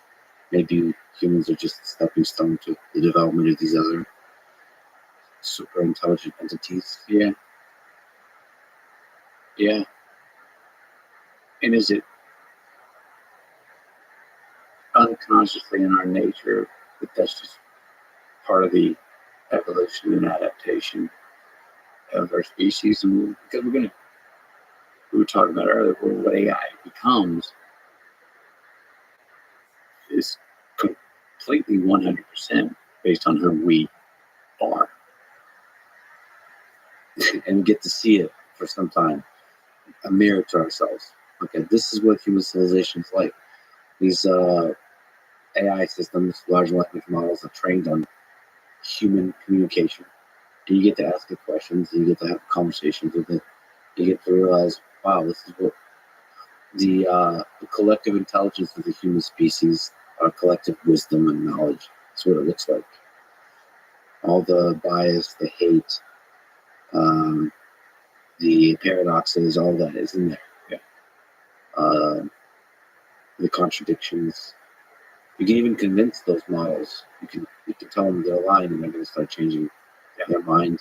It's interesting to play with them. And it's also interesting to consider that maybe they become smarter than us and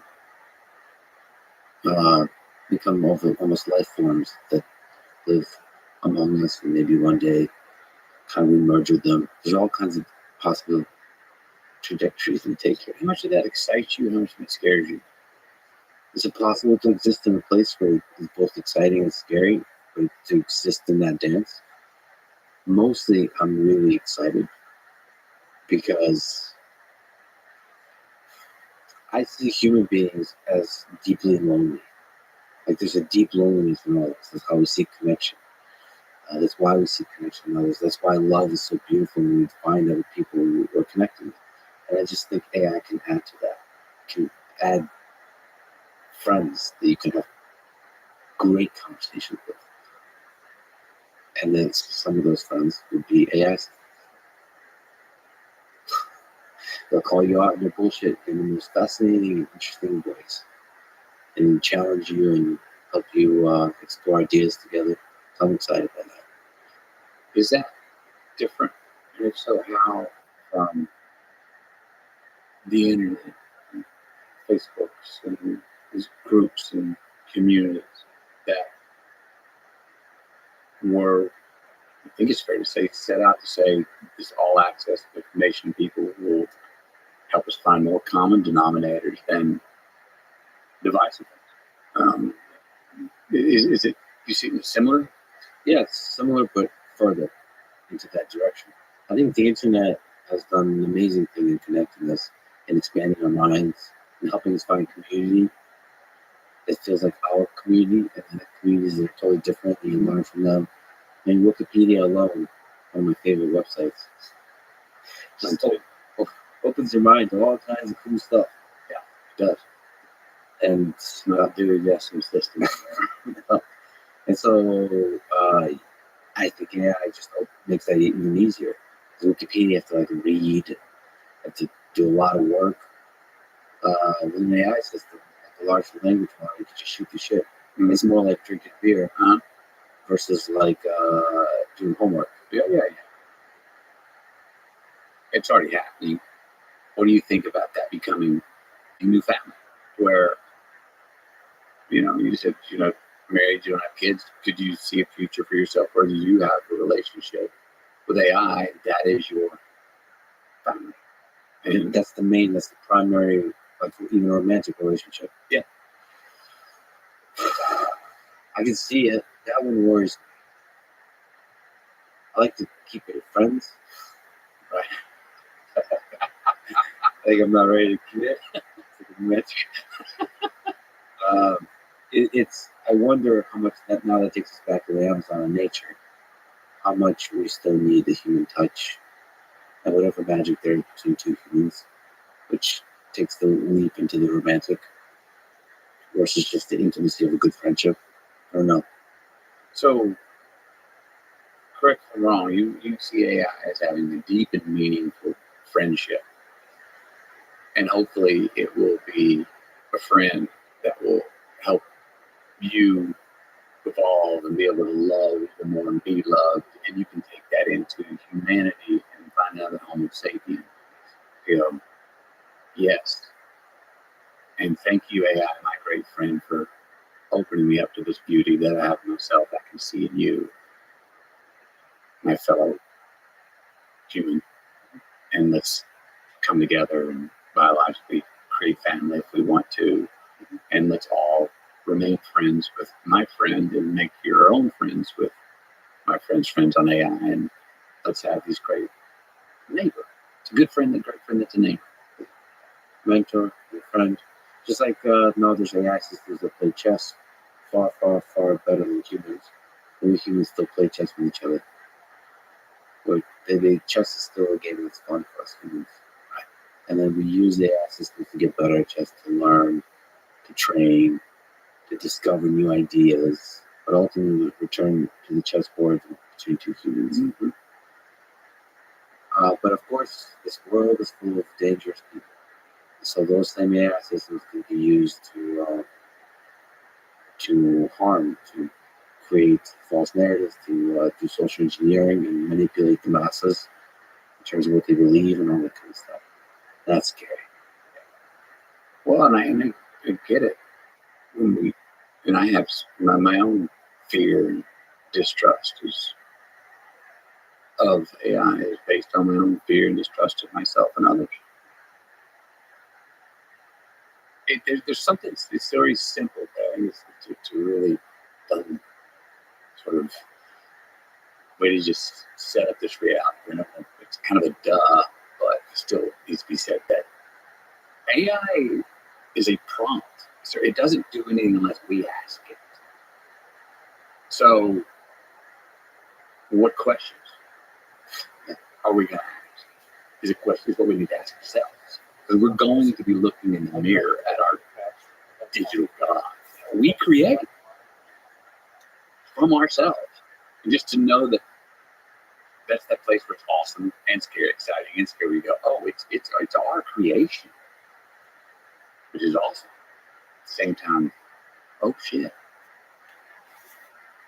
But it's prompted by our questions and gives us patterns from that which we give it. But that prompting, that's the art of life. Like we prompt each other in conversation, our loved ones. When you go about your day to day, the next word you say, to me, the question I ask of you, that's prompting. Yeah. And it could change everything. I can say so many things right now that would completely just the set of possibilities where both of our lives can take, given them a selection of words that you use. It is crazy. So it makes conversation fun. Yeah. And the same thing with AI. Except the nice thing about AI is tireless. Tireless. Right. Let me ask you this. If you can falsely condemn me right now, and I prove you falsely condemn me, I can forgive you. And we can march forward stronger than before. Yes. And AI's tirelessness and retention. I can just tell this bitch crash. Guaranteed, bitch. West Can side. forgive? I mean, can it go, oh, okay. Yep. Sorry about that. What's wrong? Can it amend? Yes. Yeah, you could prompt it to ask for forgiveness. It'll forgive you.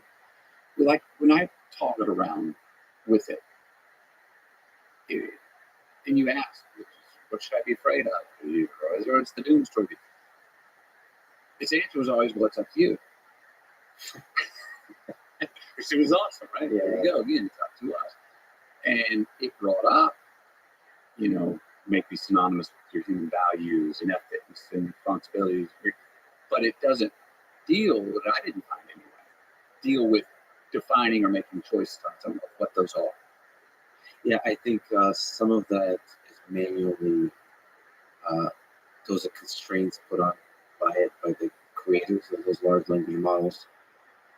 Basically, not letting the systems have an identity of their own. And some of it is just not engineered in yet, but I believe that we'll have systems that have an identity, have a belief, have a set of opinions that carry through time. And will we go to them like certain states where we agree with the law and disagree with the law, or nations? I'm a member of this AI. Oh, you're from this AI tribe. Y'all believe this? Yeah, there'll be an anarchist set of AIs, there'll be the communists, there'll be the Nazis, there'll be the Democrats and the Republicans, there'll be the people who are on the keto diet, and the people that are on this other kind of diet, this other kind of lifestyle. It's just like we have now. There's little groups and there'll be AI systems. They're going to be supercharged. Yeah. They'll be either the leaders of the foundation on which we built those groups. It'll be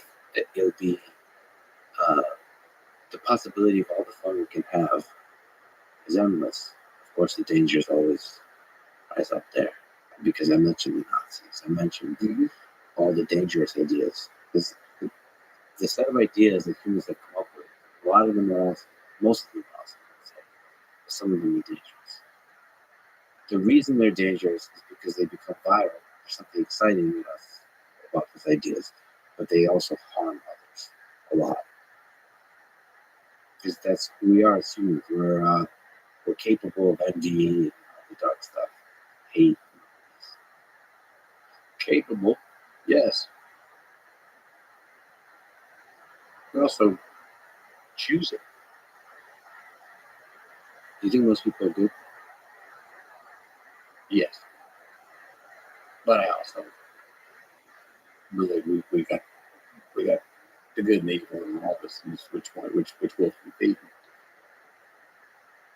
We ask people to draw a distinction, to describe where are you acting and where are you being. What's the difference? What's the difference between being fake? I'm going to use that word, and being real. Okay. Yeah, and the word authentic is thrown around a lot. And, and I don't mean. I used to feel this way, but Bob Dylan loosened me up on this idea a little bit. I used to think it was all about get to be your only one and only true self. That's it. Everything else is fake. And then you're Bob goes, well, I mean, we are what we create ourselves to be. We are our own creation. Oh, yes. Yes, we are. Thank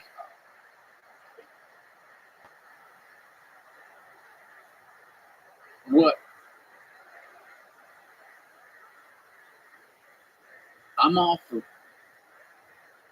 bullshit and bullshitting. I'm not as big a fan of liars and lying. What's the distinction? You're talking about the art form of bullshit? A liar's faking it, but not admitting to themselves that, yeah, fucking creation, I'm faking it. A liar, I'm lying to your face right now, and I don't give you that hair of a wink out of my right eye to let you know, hey, go with me. Yeah. I think the value of bullshit. Now, the lying becomes troublesome because, one, I duped you and I didn't let you know. Come on, just telling the story about catching the fish. The fish always gets bigger every year we tell the story. Come on, go with it. Okay. But the lying, all of a sudden, I don't know my own.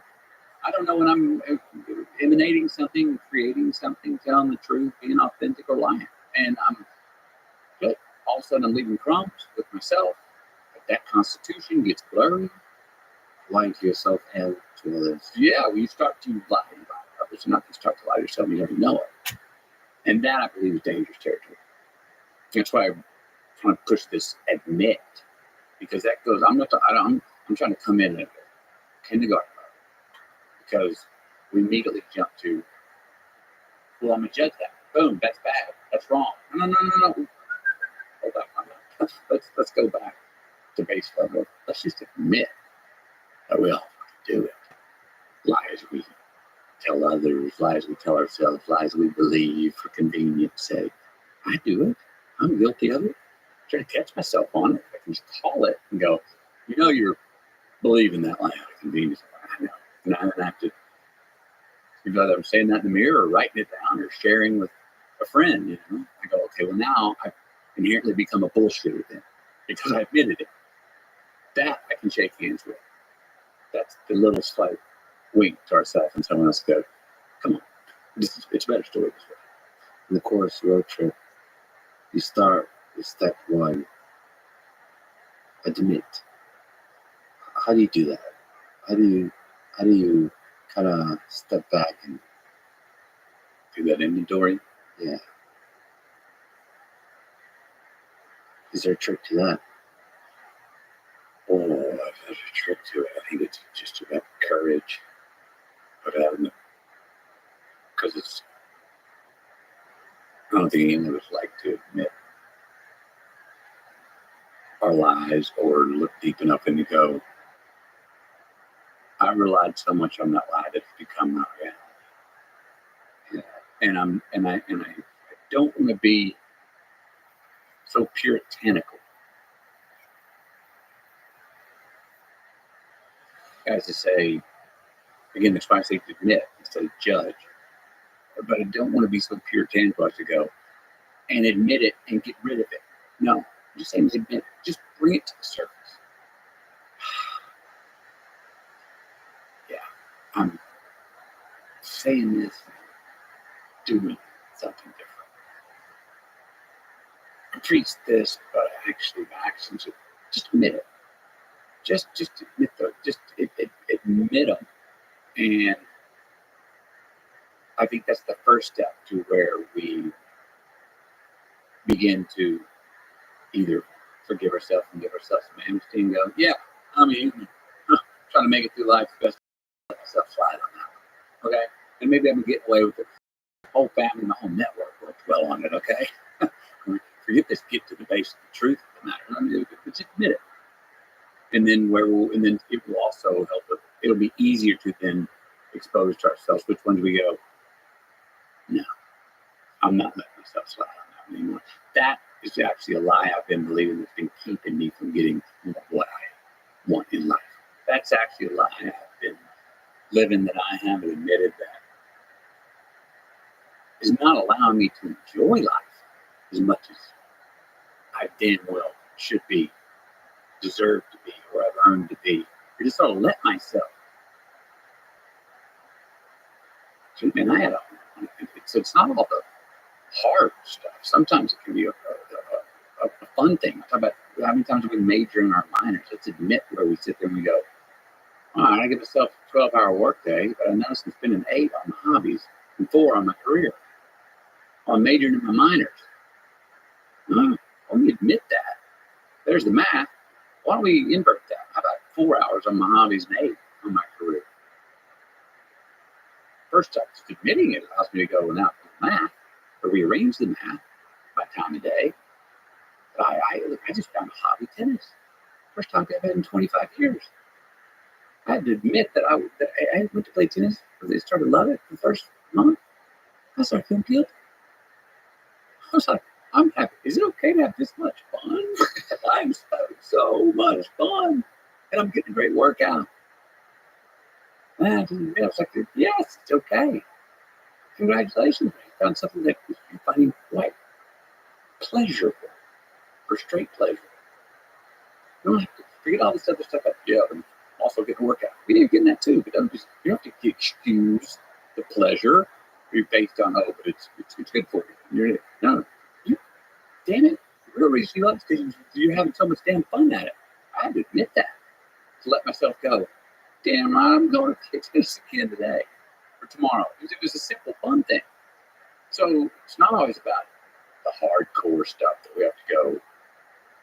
This is a deep, dark lie that I've been living by, and having me live falsely, and having harmful consequences on my loved ones. Some of those are probably arise when we admit. Or it's just having a look around and just saying. And when we admit it, then we go, when we admit a lie, then we become something much more valuable. A bullshit. Yeah. Yeah, the little wink in your eye. I love the distinction. I'm bullshitting myself. I'm lying. Therefore, if I call it a lie, admit a lie, yep, but now, yep, I'm bullshitting. Yep, that's just how. Didn't judge it. But now I'm bullshit. That, I think, we can work. Well, you're an interesting case study because you're one of the most famous, one of the most charismatic, successful humans in the world. There's a lot, millions of people love you, hang on every one of your words. That's a hard place to be. How do you call yourself? How do you admit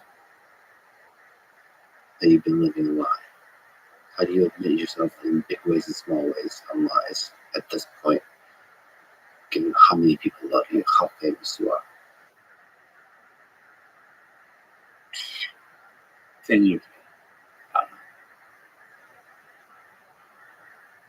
I don't know.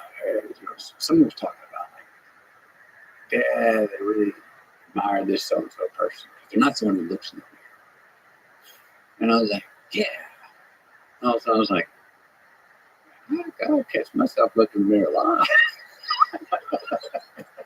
And then I go in and look at my wife's her bathroom. How many different creams and stuff she has out there. Look at my stuff. I got a lot more on my side. I'm like, oh. I notice how I'm out in public working out, maybe doing push-ups, do a few more. There's a group of people walking by that maybe I'd like to impress. I mean, do a few more than I'd do if I was on my own. I'm like, you are vain, McConaughey. Yeah. And the knee jerk is, oh, vanity bad. And also I was like, all of a sudden I became bullshit. Once I admitted from vain, I was like, well, bravo, vanity. Let's go, vanity. Let's, instead of putting it in the cupboard, in the lie section, vain, that's a debit. No, admit it. And then go, what's the value in it? Well, look at him, actually got in better shape. Actually, I eat better. Better and have more energy. And that led to being a better husband, better dad, doing something with my kids when I'd rather be over there writing this work I'm working on. But I know that tomorrow, when they leave town, they're going to remember this time together. That's a selfish act to go spend that time with my kids. Even though I'd rather not be doing that time, I'd rather be doing something themselves. Because when they leave tomorrow, they'll have this great memory that they spent with their dad about where he went. That I could call that vanity. You could group that. You say, that's very vanity. That was for self. Yeah. Because it's also for something I care about. Are there people in your life that call you on your bullshit in the bathroom food bullshit? Yep. Yeah. Sometimes it's either, I got a pretty thick threshold for how far I can go with my bullshit. Like what tickles me might bruise others to watch it. Yeah.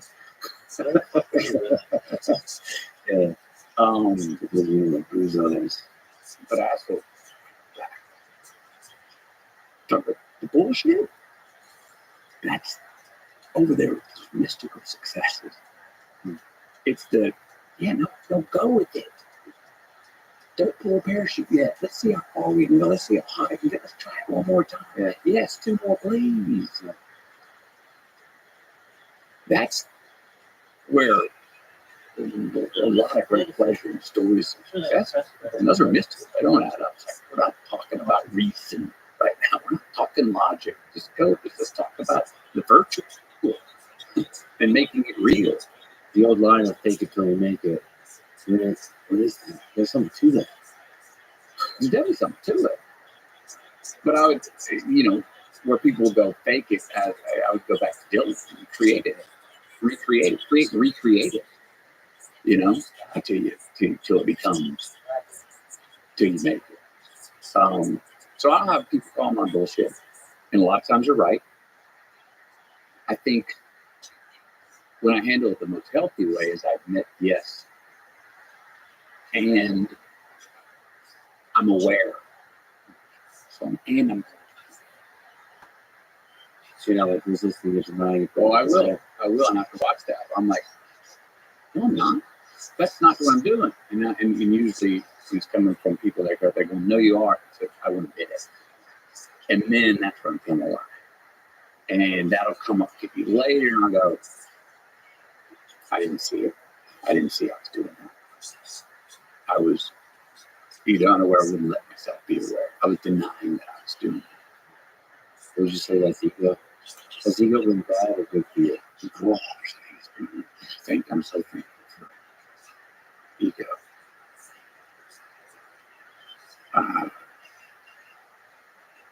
Does it get off the bridle for me sometimes and run loose and run places and where it's not of service to others and other loved ones and even strangers? Yes.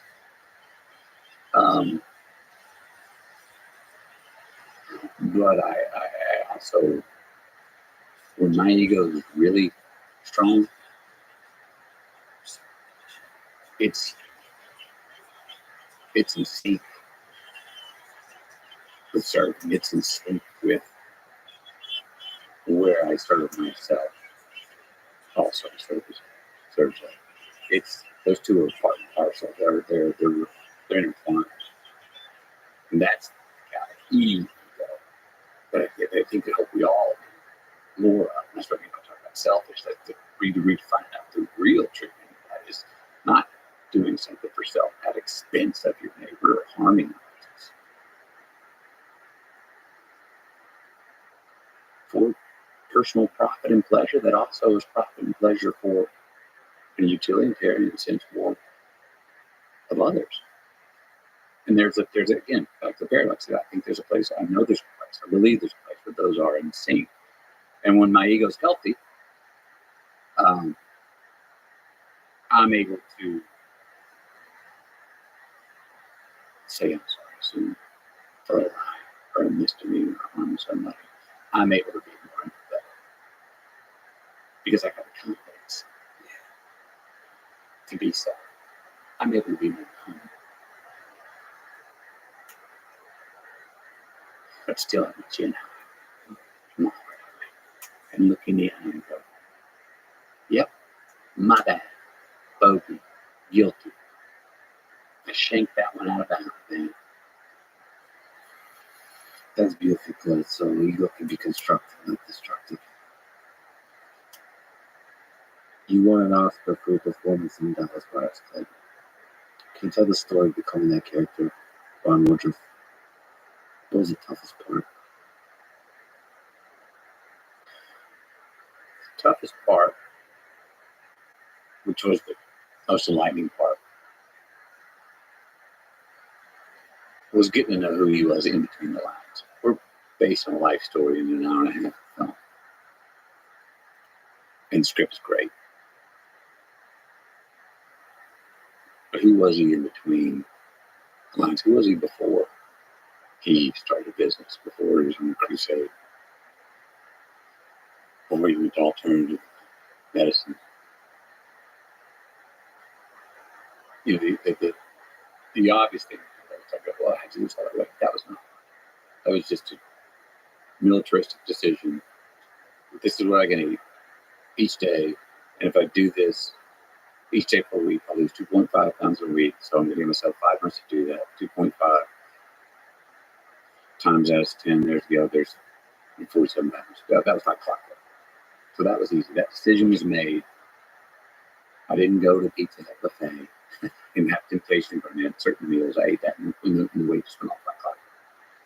It was the who is Ron between these and what the gift I got given that gave me the insight to who that man was his. I went to see his family, and as far as I was leaving, his family offered me his diet. And I remember kind of hesitating, going, wow, yes, but I kind of hesitated because it felt maybe a little too intimate of a thing for me to have. I felt like it was kind of maybe infringing a bit, but I opened my hand and took it. And what I got in the diary was I got to know who Ron was before. In little things the diary writing, the dreamer he was, getting all set on a Sunday night, laying his shirt out and ironing it the next morning, making sure there was a little pager and had fresh batteries in it because tomorrow morning he was going across town to hook up some speakers. 30 bucks. And then getting up that morning and writing about what kind of coffee I'm trying to get, how much gas it's going to take to get up across town to do that job and hook up those speakers. And then on the way over, Paige coming in to say, no, we don't need you. We found somebody else to hook up. And here he was all buttoned up, 2 cups of coffee in, hair slicked over, shirt on, a little less than half a tank of gas, enough to get back home. Now where's this? The hope and the disappointment. You have to take all that in. That's part of that man. I'm just going to go to Sonic and double cheese bacon burger because Sheila, and she's kind of cute. She always gives me hands by something. Which leads to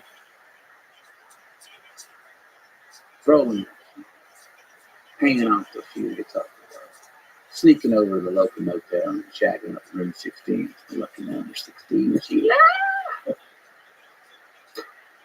and then wandering out that night. Getting home 1 in the morning, no plans for Tuesday. Maybe later in the week, think about what I'm going to do at work, job. And these little dreams would peak, he'd want to, and then something would happen where he wouldn't follow through, or the deal would go down. The deal would go. That, knowing that was in there was where I saw who he was a dreamer. And he just couldn't catch the break. He didn't follow through. And then I remember his family said, like, oh, yeah, he got patents on a whole bunch of things, but he never would. He had things to get patent, but never would follow through to get the government patents. And then later on, you'd see the product be made or sold on QVC or something. They'd be like, Ron, that was yours. They stole your idea. Did you patent that? He'd be like, but never would. That was something beautiful and sad about that let me inside who he was in his heart, and who he wanted to be. He was hoping to be and trying to be, couldn't quite. When you go that deep, does a part of him stay in you forever?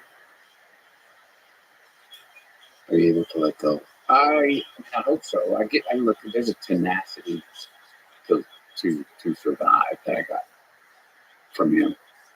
Look, hopefully I can try and find some of that in different ways in any character that I go play. Because that's if you really want to give a character an obstacle to overcome, a need. The base one is like that. Whether that's the need to survive or the need to stave off extinction. I'm not talking about what the rules, the laws are, the social mores, the manners and graces. I'm fighting. You're going to fight for your own life in a world that's not supporting you to do so. There's a wonderful courage of, okay, watch this. What do I got to do? My life? Or I'm in charge of extending it? Get out of the way. And I'll pick your pocket along whatever it takes. So there's a tenacity to live by whatever means necessary to survive that I'm reminded of, that I learned from this. So on that line of survival between life and death, you starred in True Detective, which I think uh, explores some darker aspects of human nature. What did you take from that role, from that experience, philosophically, psychologically? The freedom of being on. He was such a singular character and with a singular mind. I mean, as you know, it wasn't a dance party up there. It was some heavy stuff. But also, existentially, for him, I was like,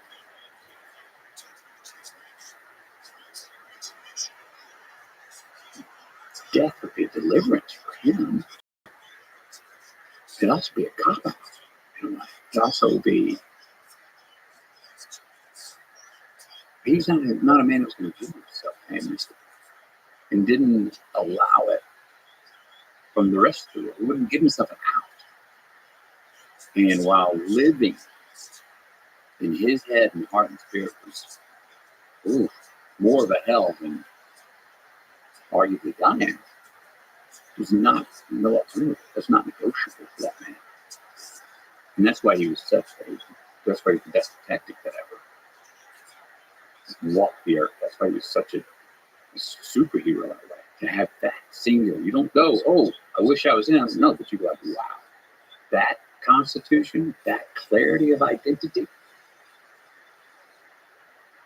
Talk about a measure in a man's constitution. He didn't allow anybody else to go, especially himself.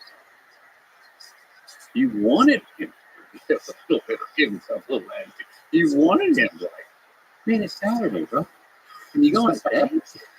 You wanted him to enjoy something, but he was connected to something in his DNA, who's who he was, and something much more baseline truth.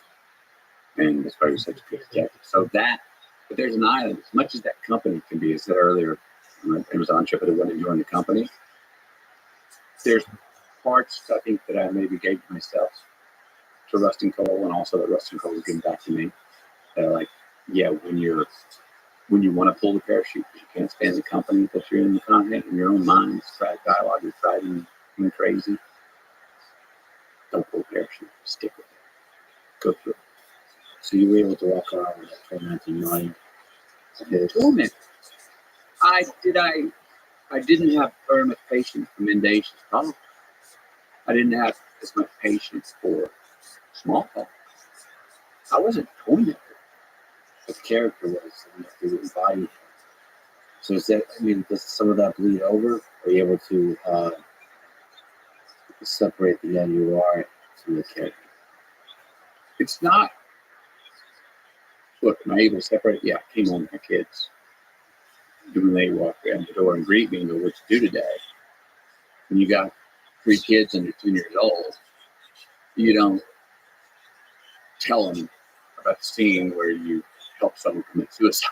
It's just, so you turn it into a parable.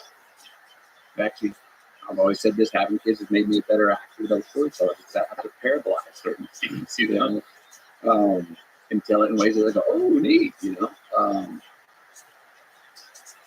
So did I bring it home? I didn't bring torment. Did I bring introspection? And characters for me, and I think this is true for a lot of actors and actresses, it's not a separation. If we each have everyone else in us. It's just diving into Rustin Cole, knowing where his mind and heart is from the hand of Nick Pizzolatto, who wrote the character and wrote the whole series. Understanding, number one, what the hell is he saying? What's he talking about? Then going deeper into that, this person really believes that. What does that say about how they move it. Then I'm going all of a sudden, well, who is that in me? What part of my left brain is locked into that? What part of my reptilian brain is latched onto that? If this other stuff is non-negotiable, then I just live in that. And it's, I always call it like a 70s equalizer. Remember the old Latin equalizer? If you move up your 500 HKZ, you move up your 60, you just rebalance the equalizer. And we all have, so it's just going to those parts of me where I'll turn up the volume, some parts of the bass, treble on the equalizer, and turn down other parts of myself. And I'm not coming home tormented, as Rusty calls. Am I coming home seeing torment where it should be seen? Am I reading the news differently? Are things coming out of the news and catching my eye as being bullshit or lies or truth that is just hard? And going, yep, yeah. I'm seeing it through a different lens, but I'm seeing my own life through a different lens. A lens that was opened up and an aperture that was opened up through Rusty Cole. I mean, the process of being an actor and actress, I guess, is a really interesting way to be a philosopher of human nature. Yeah, I mean, it's incredible. Really in it. Dive into the humanities and all the ologies and philosophy. And as I said, I go on to as I opened up that question, like that the being on an island is a vacation.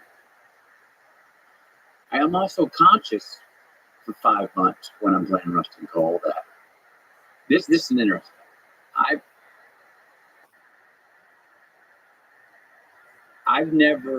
was as strong spiritually with my relationship with God when I did True Detective as I've ever been. What is it? Okay? Which you would say, wait a minute. In some ways, those are antonyms. No, but I pretty safely can say that my own strength of spirit in my own personal life and Matthew's life that gave me the confidence to go further, deeper into the torture and deeper into the. But it was still motherfucker barks. That's the West Side. thing. He's not an evil man. I don't even know if you can call him a non-believer, but he was always going after the truth, and the truth burns.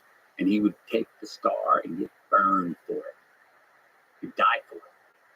Yeah, something biblical about that, you know. And so, but I don't think it's coincidence that I had so much joie de vivre of diving into the depths of that tortured character, because I trusted that when I go out, I'll come up the other side. It's always like jumping in a pool. And can you trust you'll come up the other side and not, you go play a criminal. You trust you're not going to come out the other side a tyrant in real life. You just go, oh, glad I got to go do that. Came out and I'm still alive, got all my faculties, I'm in jail, whatever it is. And so my own spirituality at that time, it definitely, I think, gave me a certain trust and confidence to go further into the dark. It was announced that you'd be starring in the Yellowstone spin-off show. What do you think about the cowboy ethos that permeates Yellowstone and other shows created by Taylor Sheridan? You're a Texan. I have a check. Yeah. What do you think about that, like, philosophy and way of life? I admire the simplicity of it. I mean, one way you could explain Yellowstone Cosmic Roll is what we're going to do to protect land. Wow, history making here, kids.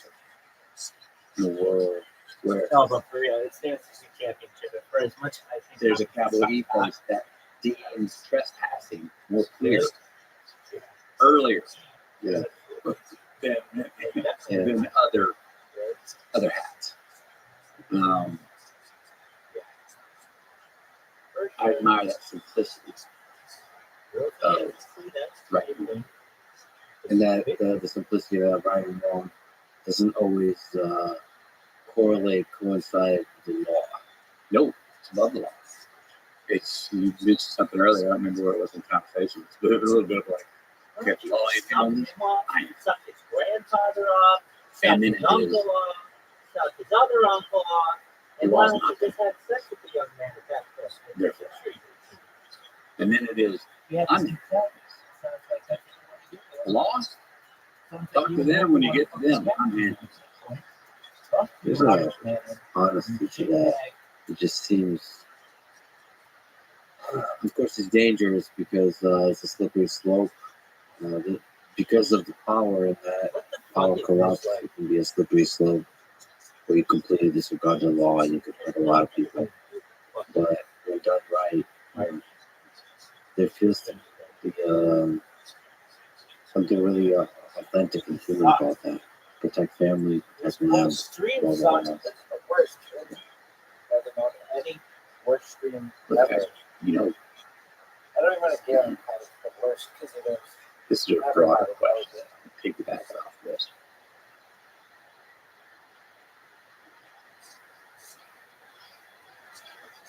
Back to the dreams and reality. Evolved species, and what we're doing, creating digital God and AI, communities and friends that challenge us and things like this. Not to hang out. But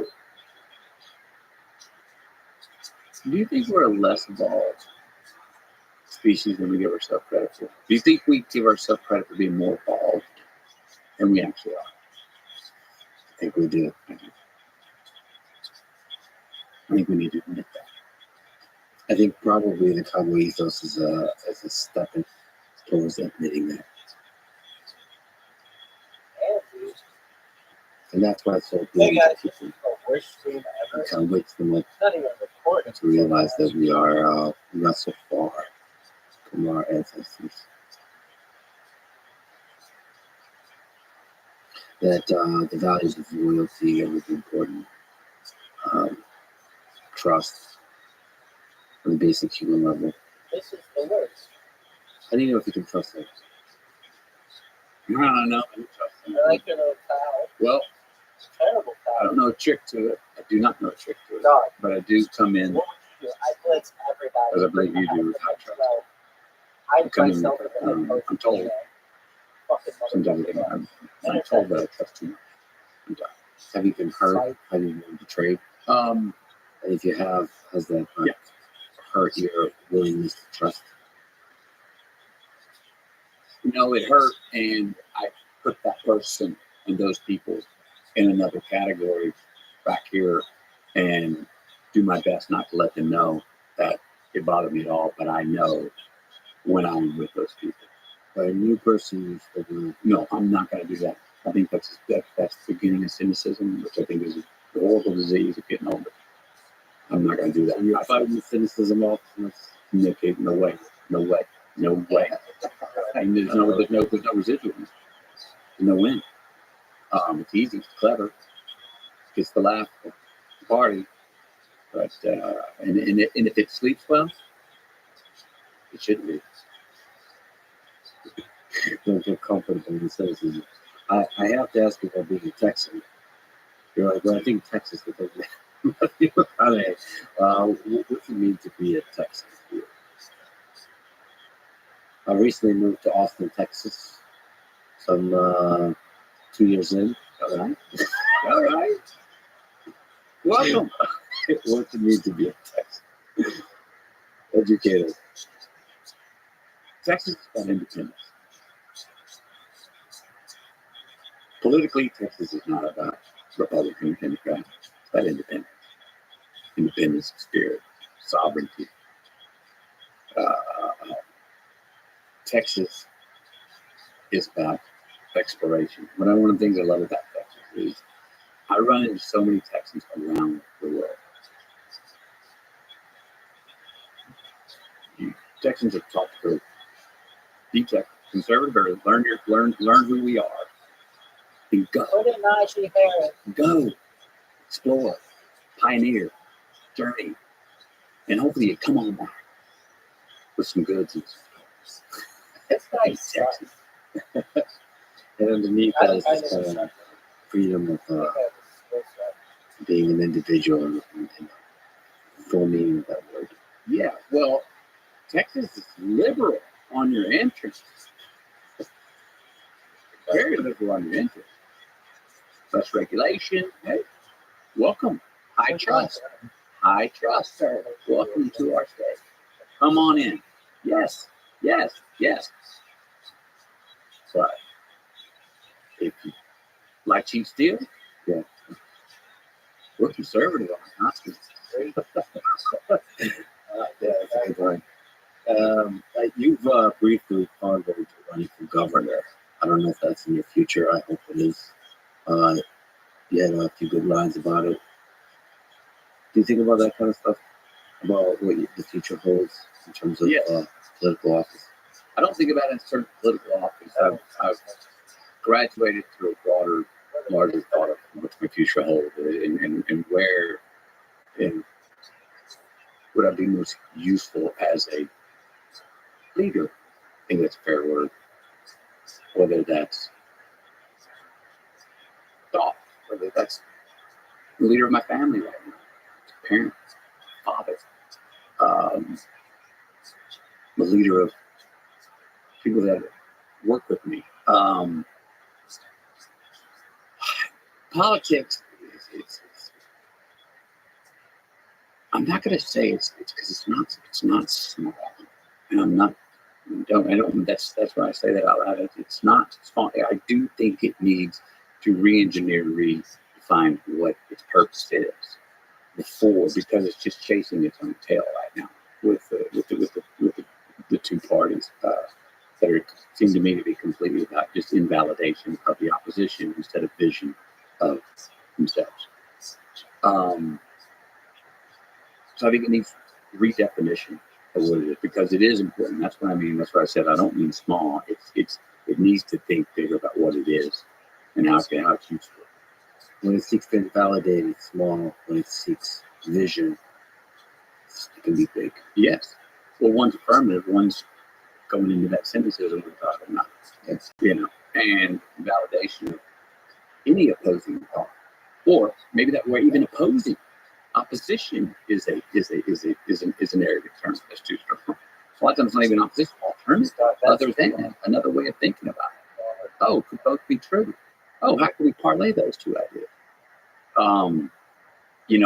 This one of the challenges with these ideas of a third party or reach in the middle. It's kind of got this historic notion of being, come see, come ça. It's sort of Mr. In Between, kind of go between. I think done the right way, and it doesn't have to be under a third party's name necessarily, but it's actually an incredibly rebellious position right now.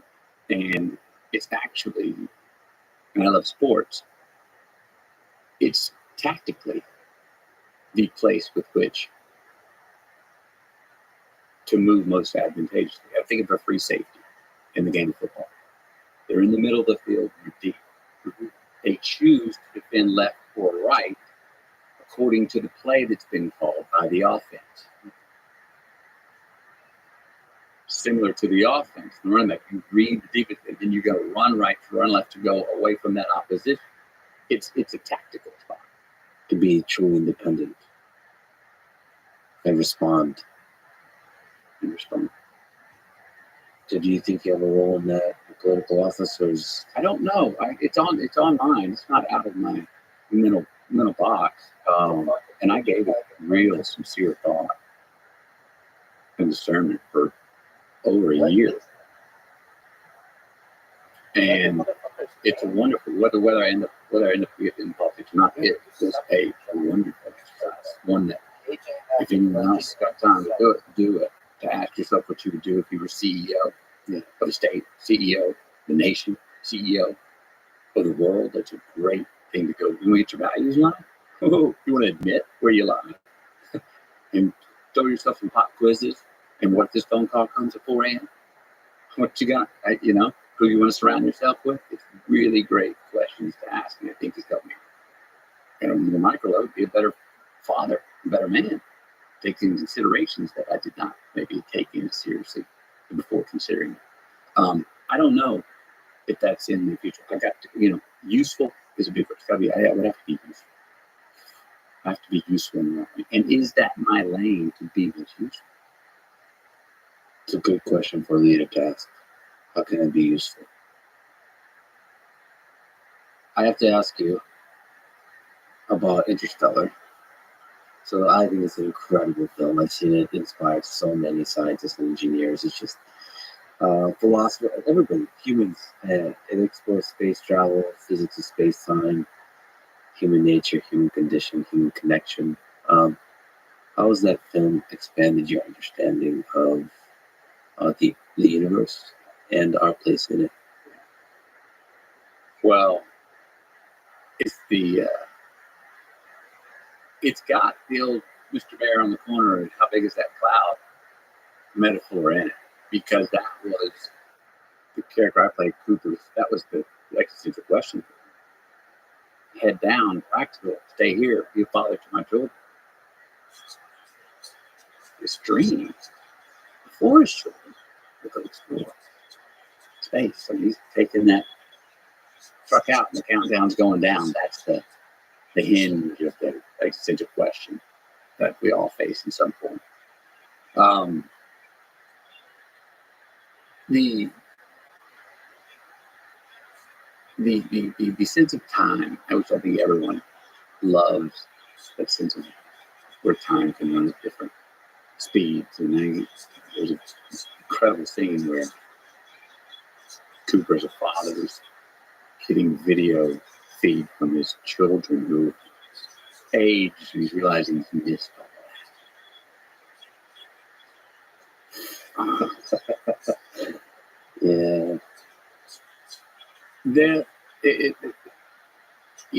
Overall, that concept makes me consider and imagine. We talk about mystical successes instead of engineered ones. Like the engineered ones, there's ethos from that film and what Nolan put into that film, and theories that make me go, yeah, maybe we are. Maybe we're. It makes me go, maybe this is all. It's already all been. It's already all been written. What's happening right now in this blip of time? You're here. 53 years so far. It's the ending we get. What other parallel timelines are happening out there? Is it small-minded of us to define life on other planets as only something that can live within a climate that has water in this amount of O2? Those terms may be too small. We're saying only life has that water in this amount of oxygen and carbon dioxide. Maybe there's a whole redefinition of the ingredients that other life forms need. It's sure in a similar way to Contact, which is a movie I did, Bob Zemeckis. Why don't they say inspires me that the universe is more active and lively. God's backyard's bigger than I thought. And wow, that's exciting. And people go, now, yeah, you believe in extraterrestrial life? I said, yes, man. I think it'd be arrogant not to. I sure hope so. You think there's alien civilizations all out there, intelligent ones, just far on distant stars? I hope so. And I think it's possible. We have many among us right here. Why? And I go for the why not in that, just to keep that train of thought open to learn and consider, those existential questions. I think the arrogant not to. There's so many hundreds of billions of planets just in our galaxy. I can't imagine there's not life out there. And but I suspect it's very different, like you said, than we are. And we have to have a humility to open our eyes to how different life could be. And if and when we cross it, unlike we've had tendency to do when we try to go with some nation takeovers, I think it would be our inherent glitch to go in believing that any other life form civilization wants to take over territories. To go into it with thinking that, okay, this is an opposition. I think that's a human trait of ours. And to consider that another life form would have an interest that more land or more territory is good for them. I think it's a shallow idea. I think of it more like, when I think of heaven, those considerations are not in anyone's mind, heart, or intent in the heaven that I think. So in other civilizations, these things, I hope that we would see and learn that would be the natural side of welcoming. It wouldn't be a primate response to, no, I have fire and you're coming over trying to put it out, or I have food and you're trying to steal my food. I think it would be, I think it's a shallow thought to think that, it's going to be about ownership and we'd be trespassing. I don't think they would have a sense of borders as we do. I just hope we humans are smart enough to detect and to see aliens, because of how different they are. We often have a very narrow definition of what is intelligence. It's very possible that trees are extremely intelligent if we kind of zoom out at a different time scale, just look at stuff from a bigger perspective that's outside of being so human centric. It's a great quote that someone told me. This astrophysicist told me this. How accurate it is or not, someone else can argue the validity of what I'm about to say or not, but I thought it really was a perspective factor for me. But look, so the universe was created at midnight. Humans came around at 11:59 and 36 seconds. I love little analogies that put that frame, like that make it, the pale blue dot. There it is, that perspective.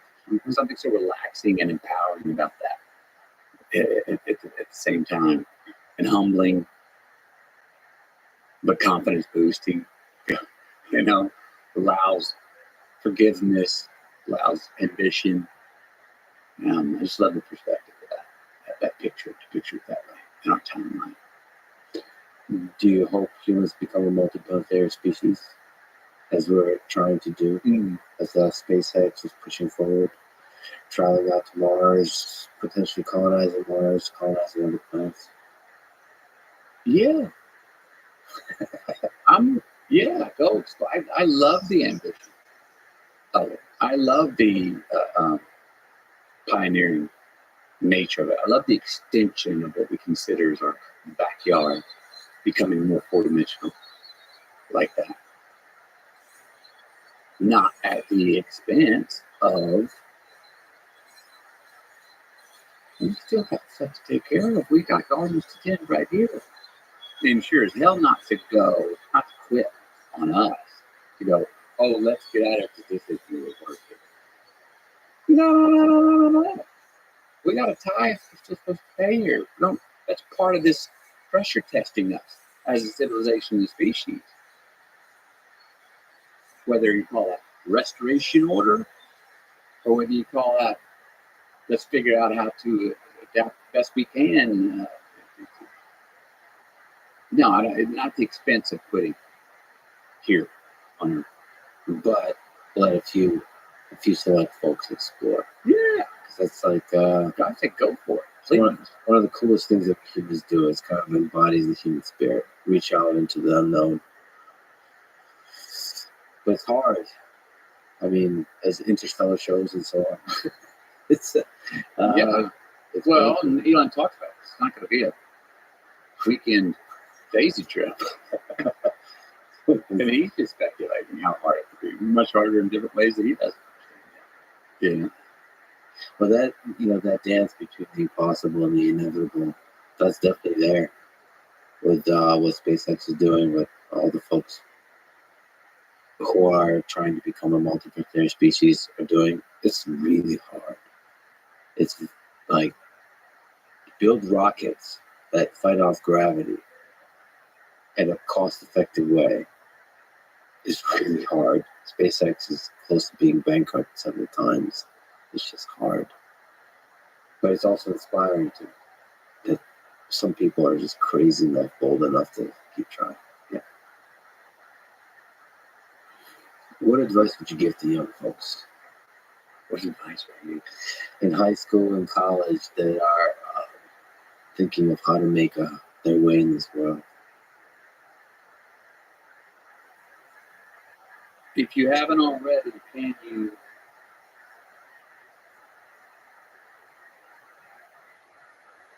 can you define what you have an innate ability for and match that with what you're willing to hustle to get? Sometimes we have an innate ability, but we don't want to work for it. We take it for granted. And we end up doing something that may work. It pay the bills. It gives by day to day. But we don't really like it. We have trouble finding a way to enjoy it. Definitely don't love it. And then sometimes we don't know what our innate ability is, and we're hustling and working our tail off and breaking the sweat to do something that we really aren't that good at on an innate level. And that's a good challenge. When you can work and become good at something that you don't have an innate ability for, but if you can match those two, what do you have an innate ability to do? Because what we have an innate ability to do, when we do that, what do we do? And one of the things that requires is to kind of be really honest with yourself and what your innate ability is. Because oftentimes there's a lot of noise when you're growing up, people telling you what you're good at, not good at. Like really, you have to look at yourself, listen to yourself, and you're like a deep, rigorous self-analysis of what am I actually good at. Not what I hope to be good at, but what I'm actually good at. Right. And then if you look at that, and you can define those two, hopefully, This is the you worst can stream. activate it in a way where there's a demand for what you supply. The worst. If anybody's watching this, try You something. fall in love with This is the it. outlets I'm economy. so lazy. What advice would you give to people It's not even on how to do tweeting. just I don't that? know why they call it that. How to find love? I'm not only gonna have the pirate. That's one of the subjects been discussed in some One good day I'm time, gonna hasn't it? build up. Love it. So I can tell you what things I've kind of learned and I'm still learning. Anyway, You know, love's one of those mystical successes. this is the It most doesn't make boring sense. radio station of all time. Really? It's It's asleep. This is. you know when I was before I met Camilla, I was coming on to my late 30s.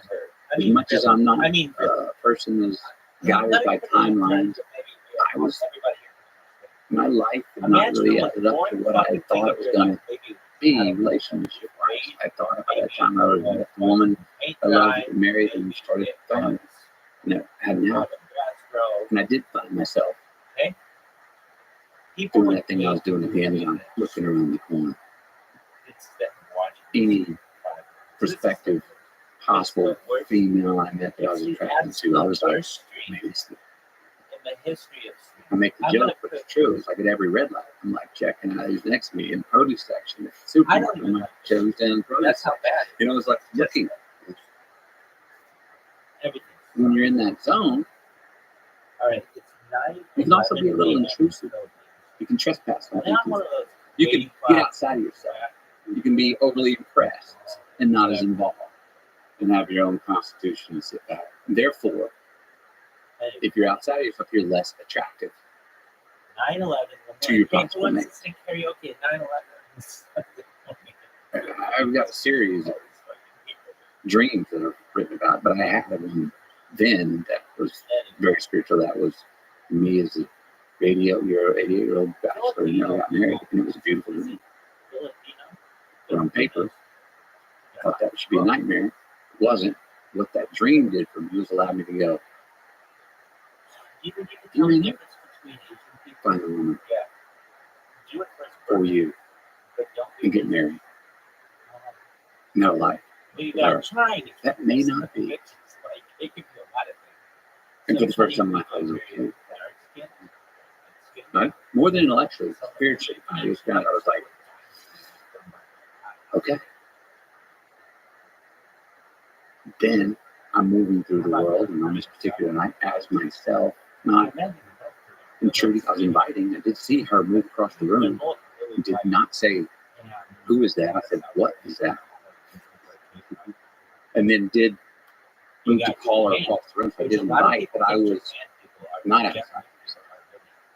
And I was able to be myself with her, what my eyes saw, everything that she turned out to be. When the lens got zoomed in, more details got known, we had to talk and got more intimate and closer together and spend more time.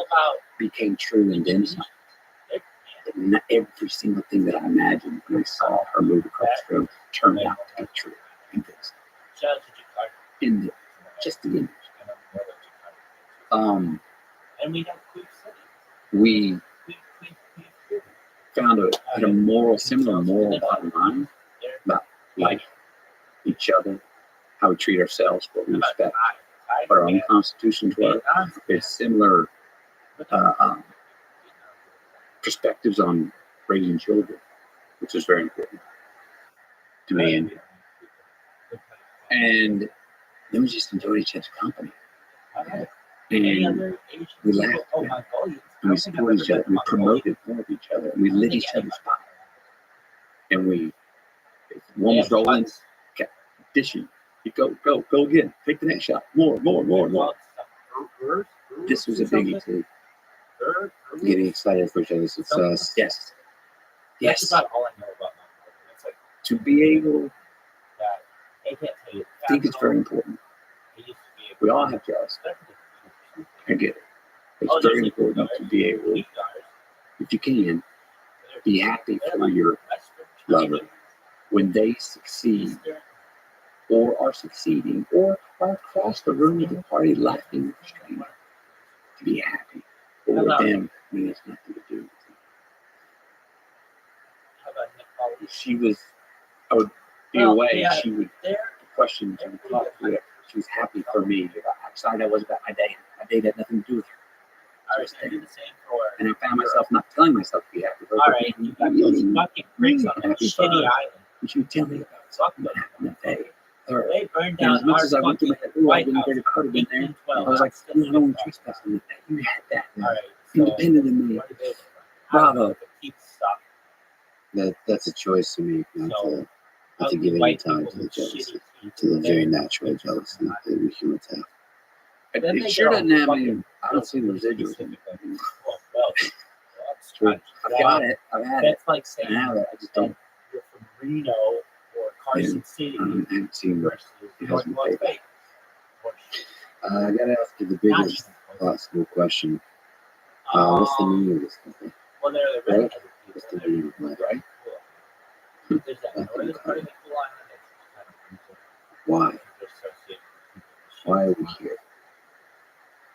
All right. They're all. I don't know why we're here. I prescribe to, Then you got France. in a religious sense, the restoration order, They're light. for it to restore order. In a religious sense, I purchased that and love that incentive and love that view. But I don't really know why we're here. But I do know, to go back to the front, we are here. That part's inevitable. So now let's flip the script and go to the why not. You're going to speak like us. Aggressive, mean, stern. Just keep living. What are we doing? The base of everything, Eric. We can argue all the base of it. All I can come up with is just keep living. Yeah? I mean, what else are we supposed to do You've got when we don't Portugal. have any idea what? When we know exactly what we want to do, You got the best people who are make it talking matter. about working together, like United or Even when it doesn't something. matter, that matters. No, for what? I don't know. For the fun of it, that matters. All right. Yeah, our ability to create meaning and beauty in the mundane and the absurd. It's kind of cool. The further south you go, And we share with each other. Yeah. We get excited. the And we create some pretty cool stuff along all the way. that shit that was I mean, I what was it? I'd say I'm confident enough. I might be arrogant for me to say, but I do believe that we're here to each generation have small ascension. Then you got what I just consider to be a Soviet Union. So Or else. fuck you if you don't consider it. That's just You easy. know what's for. And we're not really sure what the ascension is for.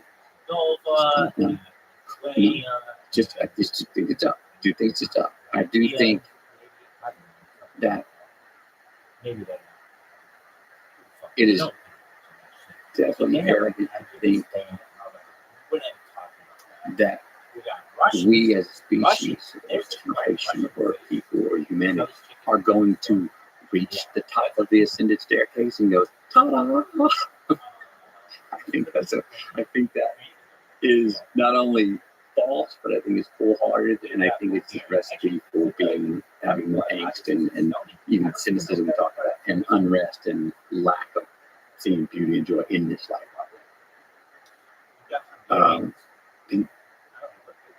Life's a verb.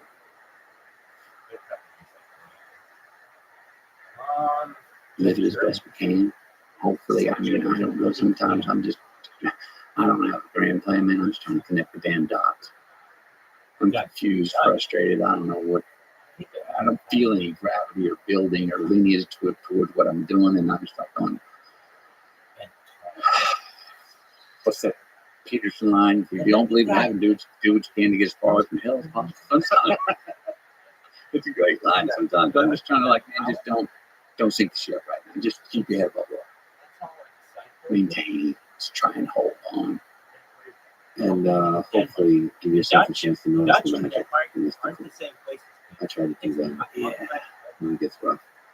because it's there. I do believe it's all around us all the time. Just are we on a frequency and do to allow ourselves to see it? You gotta tune it in. Yeah. Because we look for it too hard. We see false idols. And we don't look at all. We become callous and useless. It's a fun little life we got. Yeah. Got to. I'm a huge fan. I think you're an incredible person. Thank you for everything you've created in this world. Thank you for being a unique human that inspires millions. And thank you for talking today. I was nervous, but you made me feel home. It was beautiful. I felt it on talking with you as well. Thanks for sharing that. We could go on Just two Texans. That's right. Austin, Texas. Here we go. I thank you. Thank you. Thanks for listening to this conversation with Malcolm McConaughey. To support this podcast, please check out our sponsors in the description. And now, let me leave you with some words from Matthew McConaughey himself. Don't walk into a place like you want to buy it. Walk in like If I you're met home. somebody from Greenland, I think I would fucking Thank you for listening. boy or girl. Good to see you Wow, next time. you need to reproduce. Can't even make some. I don't get it. Belarus? No. Is that Russia? Is that the Soviet Union? No. Romania? Don't call The it that following one is word. a conversation with Mark They're known as the Zuckerberg, Romans. his second time on this podcast. He's the CEO of Meta that owns Facebook, Oh, I'm not Instagram, and WhatsApp. Zuckerberg. He All sucks. services used by He's the billions of worst. people to connect with each Dog, other. if you're doing that We fucking talk thing about with his that vision, thing on the the thing, future of it's Meta, the worst. and the future of This AI. is- You know, it's 9/11 in Manila. This is a podcast. And now, dear friends, it's Mark Zuckerberg. So you competed in your first jiu-jitsu tournament, and me as a fellow jiu-jitsu practitioner and competitor, I think that's really inspiring, given all the things you have going on. So He sucks. I gotta ask, what was that experience like? Oh, it's fun. fun. know. Some Yeah, I are mean, really look, I'm a pretty competitive person. way. Doing sports that basically require your full attention, I think, is really important to my like mental health Dude, and, you shot the way I everybody just stay hits focused to doing everything I'm doing. So I decided to get into martial arts, and it's awesome. I got like a ton of my friends into it. We all train together. You don't have friends. Got like a If you were mini a academy in my garage. no one would hang out. No one And guaranteed. I guess my friends was like, "Hey, we should go do a tournament." I'm like, okay, yeah, let's do it. I'm not shy of a challenge like that. So yeah, it was awesome. It was just a lot of fun. You weren't scared? There was no fear? I don't know. I was pretty sure that I'd do okay. I like the compliment. Um, Well, so for people who don't know, jiu-jitsu is a martial art where you're trying to break your opponent's limbs or choke them to sleep, and do so with grace and elegance and efficiency and all that kind of stuff. It's a kind of art form, I think, that you can do for your whole life, and it's basically a game, a sport of human chess. People think of a lot of strategy, there's a lot of interesting human dynamics and using leverage and all that kind of stuff. It's kind of incredible what you could do. You could do things like a small opponent could defeat a much larger opponent. And you get to understand like the way the mechanics of your body works because of that. But you certainly can't be distracted. No, yeah, it's 100% focus. Yeah. To compete, I need to get around the fact that I didn't want it to be like this big thing. So basically, just I rolled up with a hat, sunglasses, and I was wearing a COVID mask.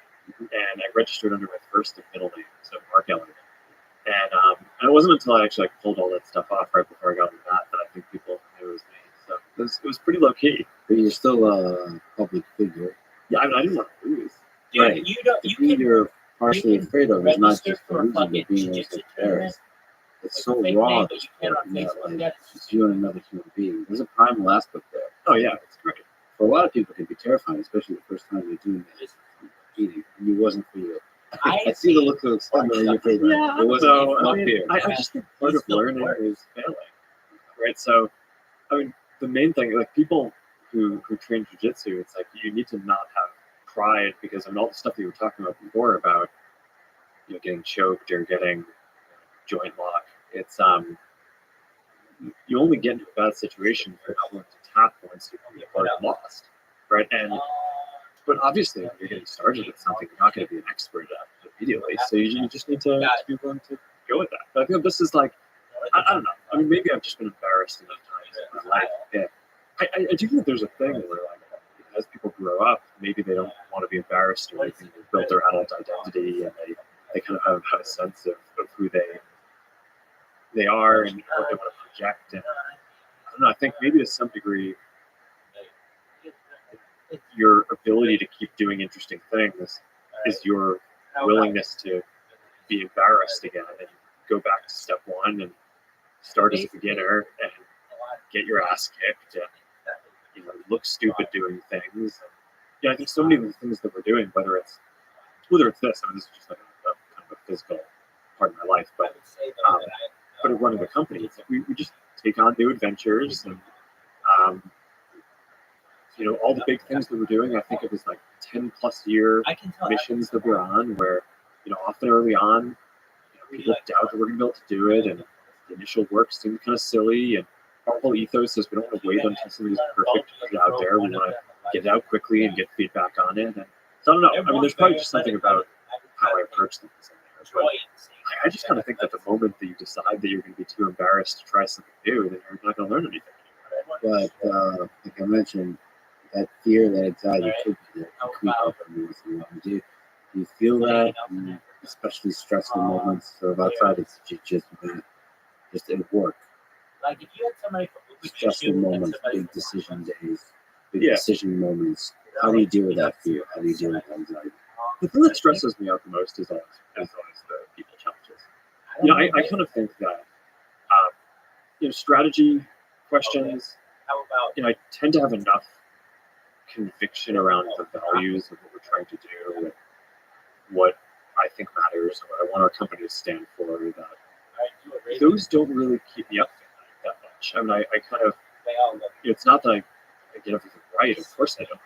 I make a lot of mistakes, but I at least have a pretty strong sense of where I want us to go. The thing in running a company for almost 20 years now, one of the things that's been pretty clear is when you have a team that's cohesive, you can get almost anything done. And you can run through super hard challenges. You can make hard decisions, push really hard to do the best work, even kind of optimize things super well. But when there's that tension, that's when things get really tough. And when I talk to other friends who run other companies and things like that, I think one of the things that I actually spend a disproportionate amount of time on in running this company is just fostering a pretty tight core group of people who are running the company with me. And that to me is kind of the thing that both makes it fun, right? Having friends and people you worked with for a while, new people, new perspectives, but a pretty tight group who you can go work on some of these crazy things with. But to me, that's also the most stressful thing is when there's tension. That's that works on me. I think it's maybe not surprising. We're like a very people focused company, and it's the people is the part of it that weighs on me the most to make sure that we get right. But yeah, that I'd say across everything that we do is roughly the big thing. So when there's tension in that inner circle of those folks, so you need trust those folks to help you make difficult decisions about Facebook, WhatsApp, Instagram, the future of the company, and the metaverse with the AI. How do you build that close-knit group of folks to make those difficult decisions? Is there people that, if they have critical voices, very different perspectives on focusing on the past versus the future, all that kind of stuff? Yeah, I think for one thing, it's just spending a lot of time with whatever the group is that you want to be that core group, grappling with all of the biggest challenges. And that requires a fair amount of openness. And, so a lot of how I run the company is like every Monday morning, we get it's about the top 30 people together, and this is a group that just worked together for a long period of time. People rotate in, new people join the company, people go to other roles in the company, so it's not the same group over time, but we spend, at times a couple of hours. A lot of the time it can be somewhat unstructured. I'll come with maybe a few topics that are top of mind for me, but I'll ask other people to bring things. People bring us questions, whether it's there's an issue happening in some country with some policy issue. There's like a new technology that's developing here. We're having an issue with this partner. There's a design trade-off in WhatsApp between two things that end up being values that we care about deeply, and we need to kind of decide where we want to be on that. I just think over time, when I'm working through a lot of issues with people and doing it openly, people develop an intuition for each other and a bond and camaraderie. And to me, developing that is a lot of the fun part of running a company or doing anything, right? I think it's like having people who are kind of along on the journey that you feel like you're doing with. Nothing is ever just one person doing it. Are there people that disagree within that group? It's a fairly combative group. Okay. So combat is part of it. So this is making decisions on design, engineering, policy, everything. What about some of the fees? I have to ask, just back to jiu-jitsu for a little bit. What's your favorite submission? Now that you've been doing it, how do you like to submit your opponent? How about somebody made versus? Well, first of all, I do prefer no gi or gi jiu-jitsu. So gi is this outfit you wear that maybe mimics clothing so you can choke. It's like a kimono. It's like the traditional martial arts.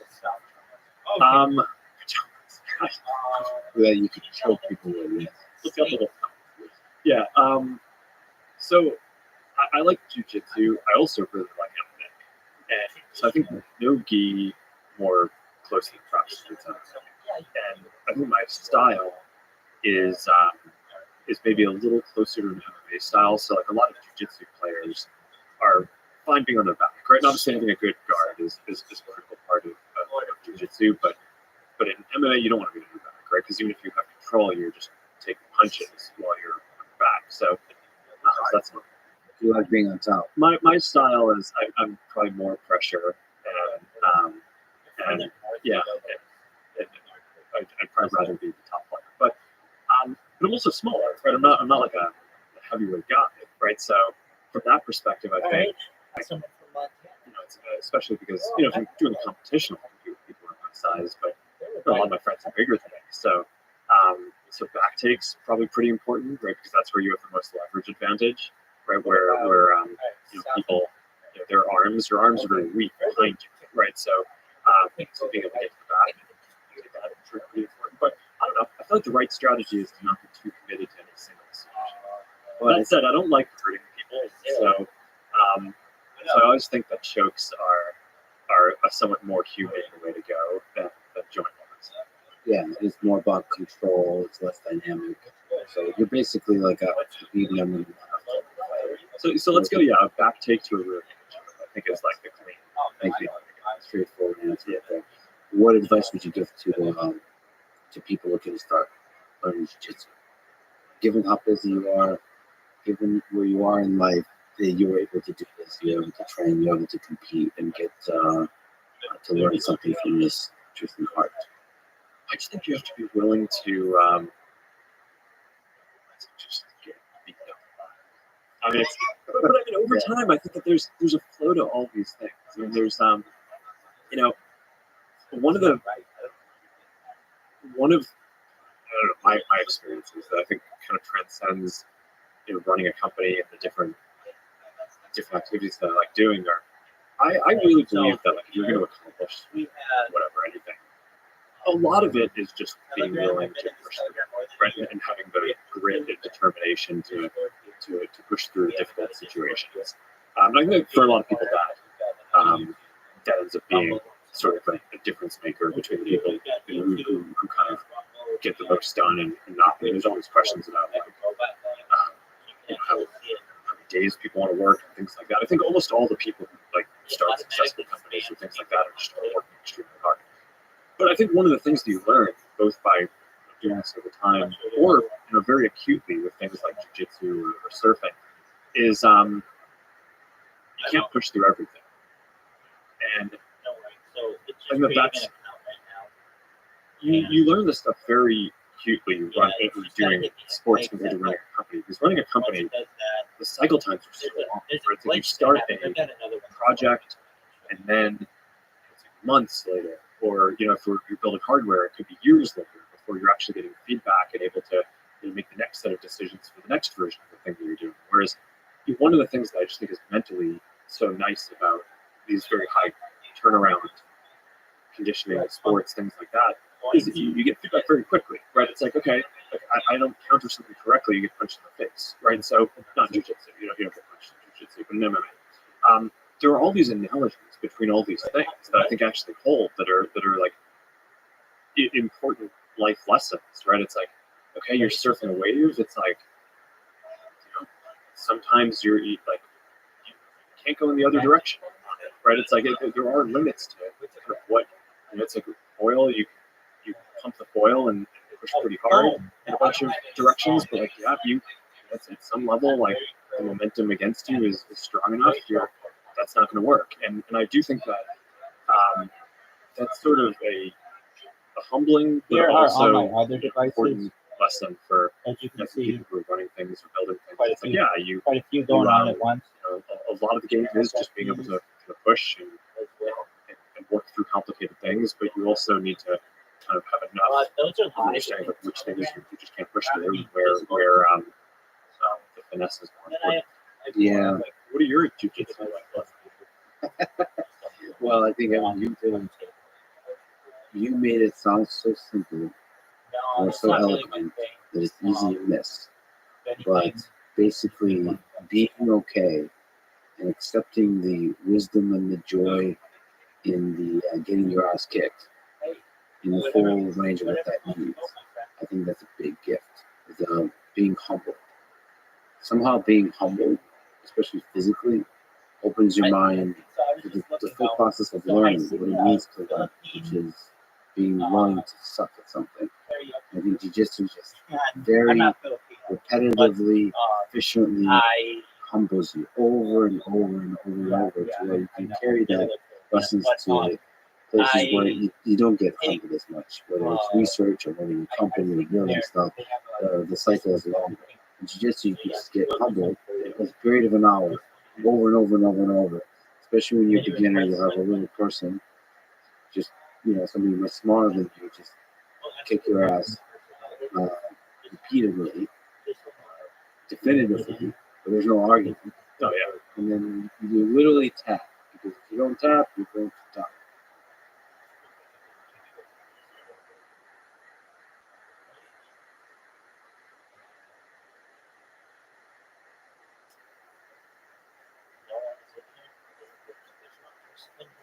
So I'm sure I can get be able to see.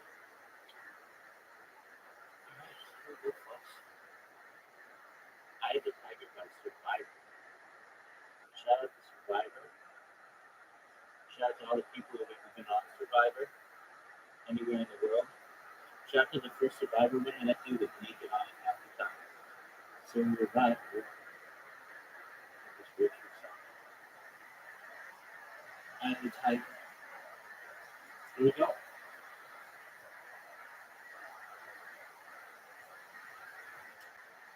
This goes out to my friends in the Discord.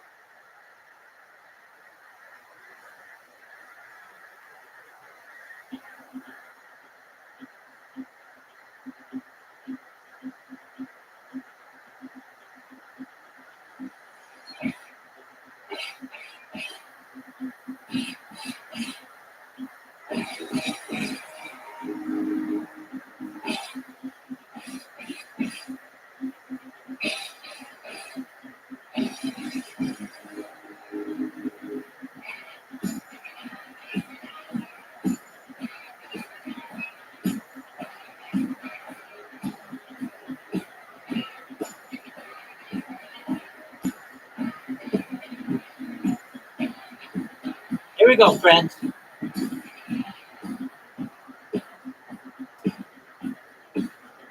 Rising up, back on the street. Did my time, took my chances. Went the distance, now I'm back on my feet. Just a man and his will to survive. So many times, it happens too fast. You trade your passion for glory. Don't lose your grip on the dreams of the past. You must fight just to keep them alive. It's the eye of the tiger, it's the thrill of the fight, rising up to the challenge of our rival. And the last known survivor just his prey in the night, and he's watching us all with the eye of the tiger.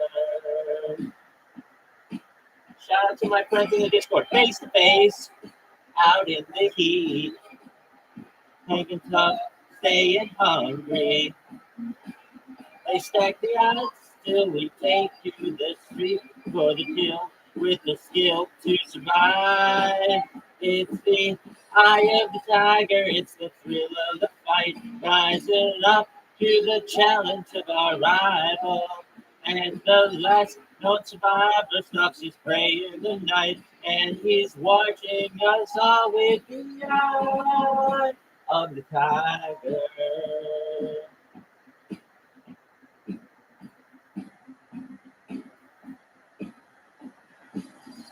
Rising up, straight to the top. Had the guts, got the glory.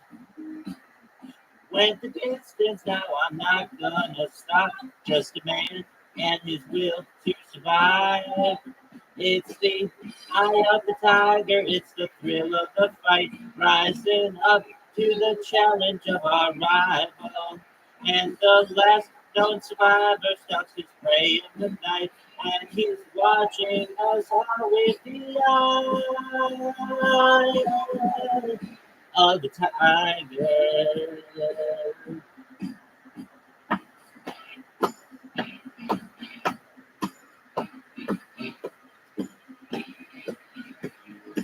eye of the tiger.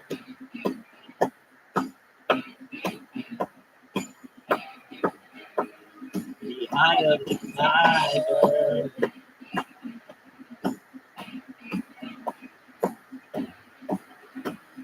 The eye of the tiger.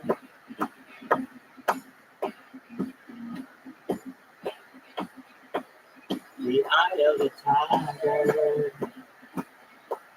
That was Survivor, Eye of the Tiger. Shout out to my friends in the Discord.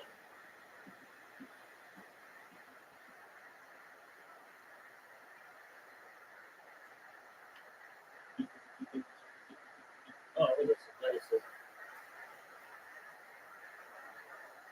How'd you like that, friend? What up, baby?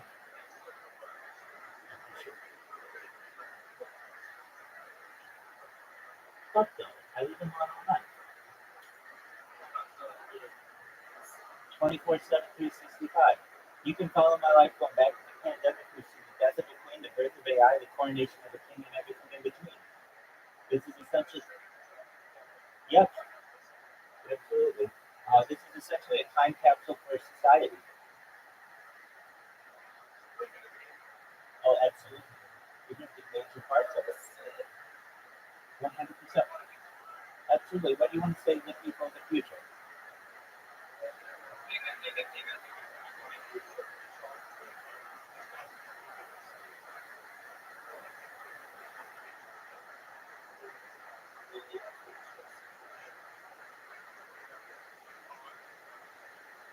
We'll get them back. There's something called revivification technology where we can bring back people from the dead.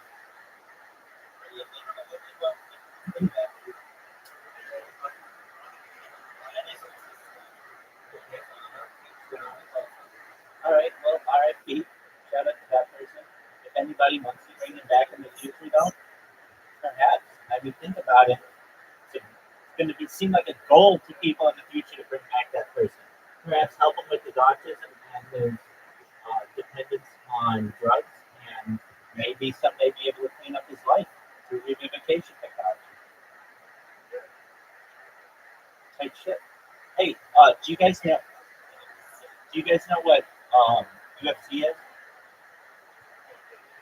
Do you know that it's UFC 310 tonight? No, UFC. It's the Ultimate Fighting Championship. Yeah, it's 310. You don't know what UFC is? Ultimate Fighting Championship? It's like the thing that Joe Rogan does.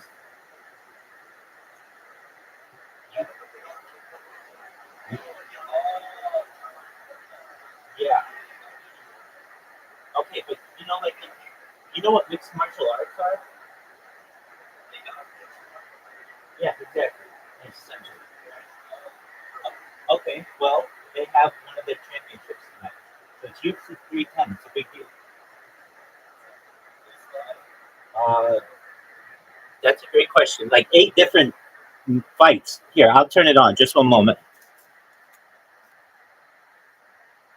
You should be able to see me over here.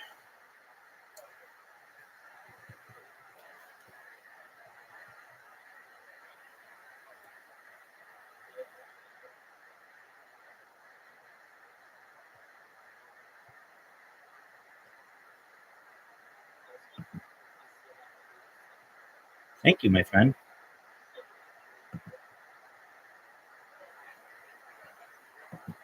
I'm not allowed to take video of anywhere of my room.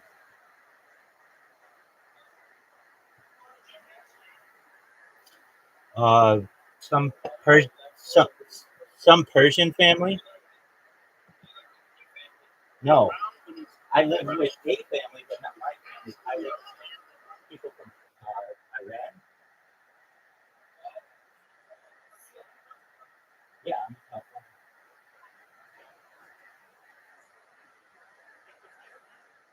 Yep. Nope.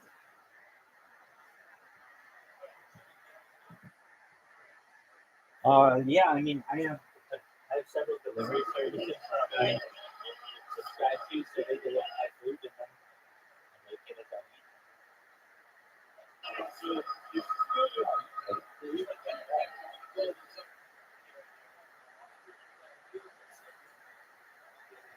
So, I don't know if it's so cool, but we do have some delivery services. So, yeah, once every like 2 weeks or so, I get a big delivery and eat what I need, and if I need more food, I order.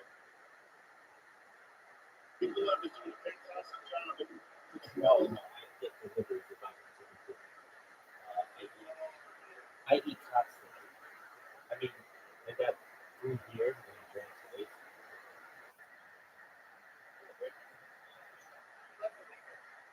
Some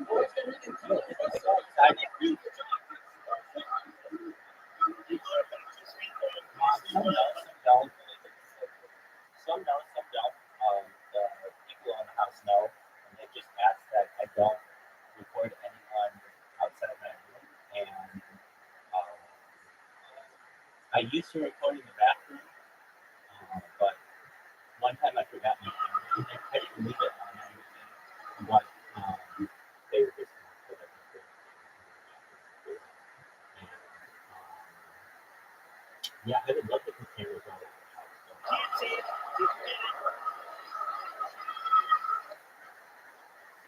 no, I don't need that. I don't even want to do it. I have had some people who visit me, so they've been on camera. A guy from Northern California came and visited me earlier this year, and we had a picnic in a park that's like down the street, which was nice. Yep, absolutely. Yeah, so that's on Instagram. And what else? Yeah, I would say that ideally when this goes viral, I'd like to buy a house and put cameras all over it everywhere, and you'd be able to watch me and watch the entire house. Yeah, oh yeah, definitely.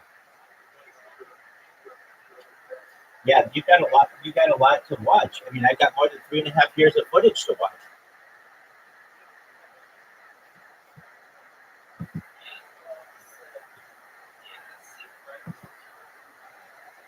Well, So I this will is an advise you this. agreement. Just wait until Hey, you could have AI killed me can just now. edit We it were for friends, us, so you're so gonna then agree it that just you're gives me not the going more to. exciting parts because if not, you're gonna be watching me sleep a lot and like make my bed and like do some fun things. But for the most part, everything. Well, then just be in there whenever you can, whenever you have free time. I sleep in here all the time. That's totally fine. People do that. I don't know if I'm cute when I sleep, but I am an excellent sleeper. I've been doing it since I was a kid.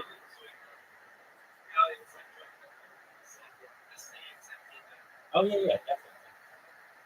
Yeah. So I mean, I'm as open with my life as any person has ever been in the entire world, probably, and I have more data. Who's to say that I do that? I perhaps who knows? Could have been a deep fake.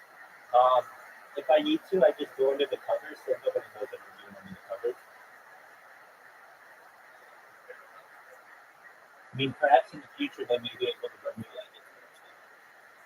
Perhaps in the future they may be able to remove different layers of clothing and parts of my bedding and things so that you can see what I do under the covers. But aside from that, it's left to your imagination what goes on.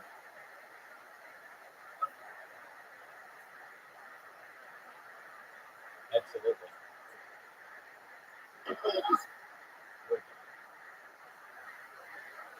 This one. This. So I'm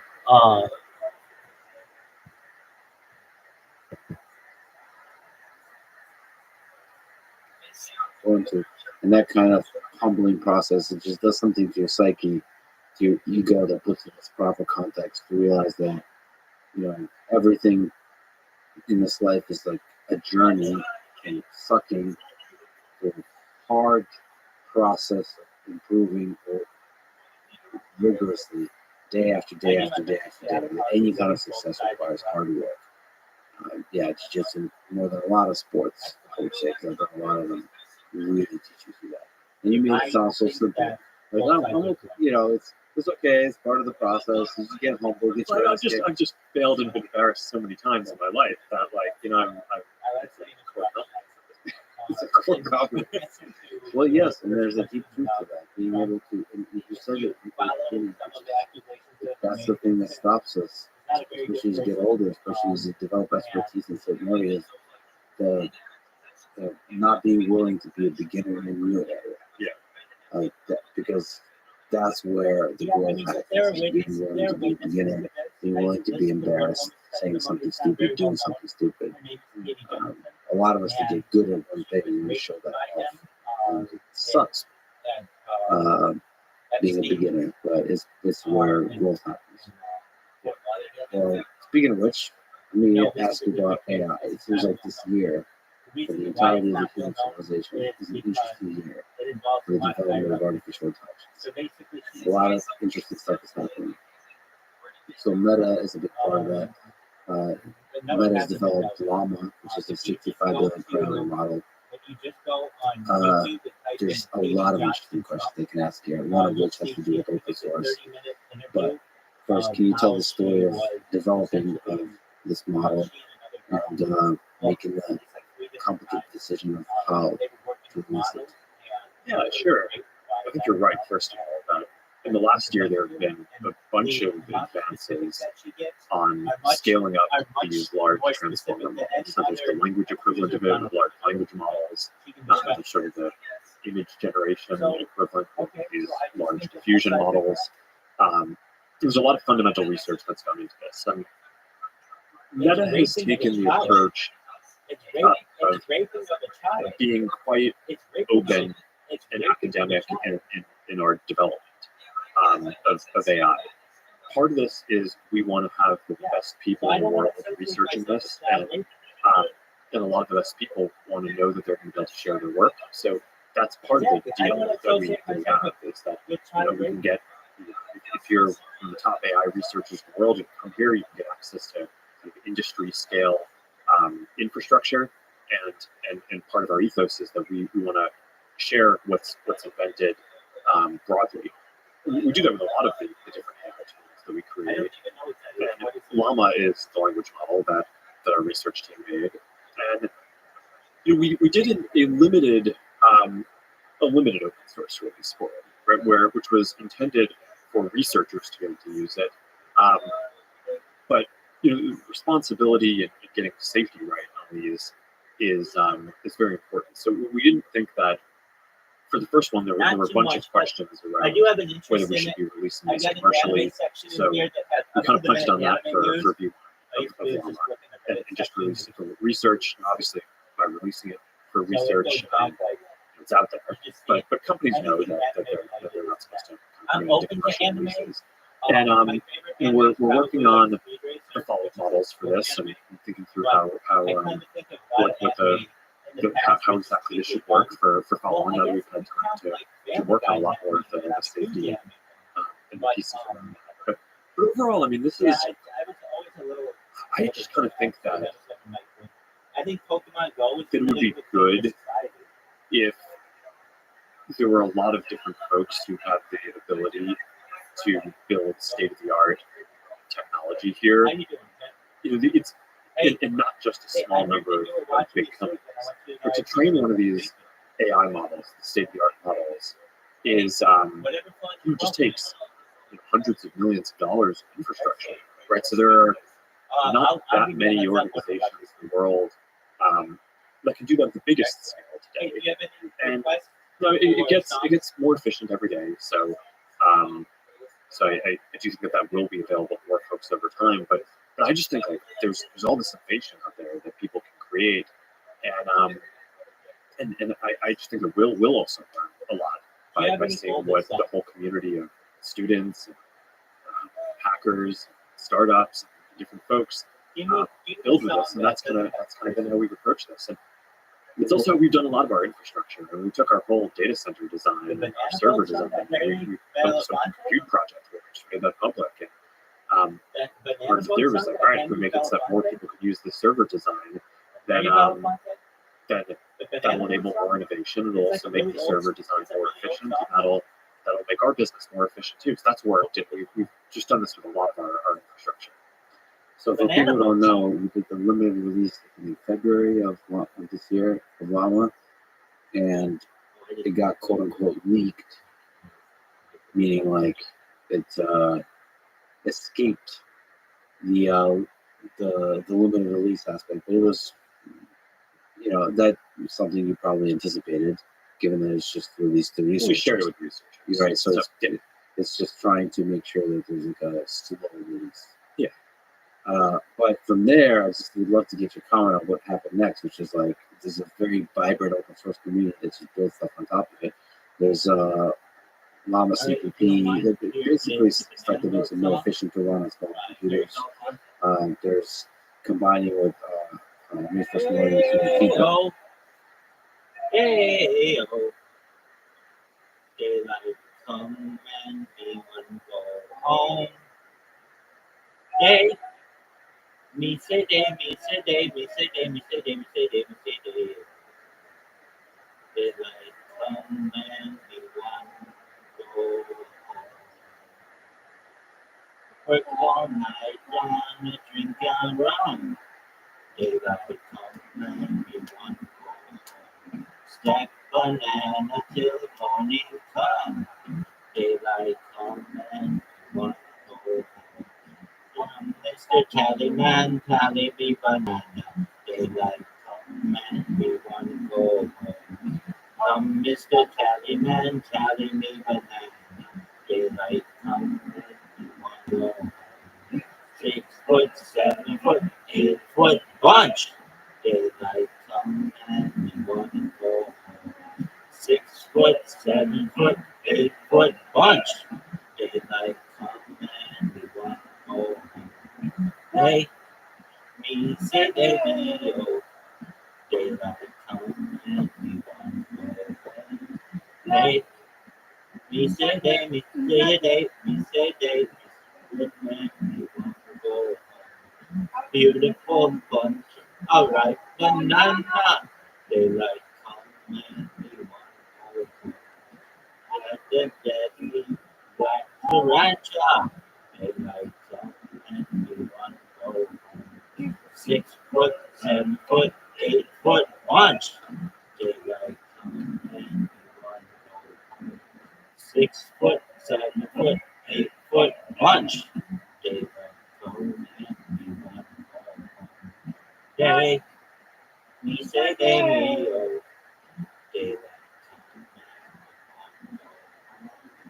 Day, me say day, me say day, me say day, me say day. Mr. Tallyman, tally me banana. Daylight come and we want to go home. Mr. Tallyman, tally me banana. Daylight come and we want to go home. Hey, hey, daylight come and we want to go. Hey. Me say day, me say day, me say day, me say day, me say day. Daylight come and we go. That was the Banana Boat song by Harry Belafonte. Thank you for the opportunity. Next person can go.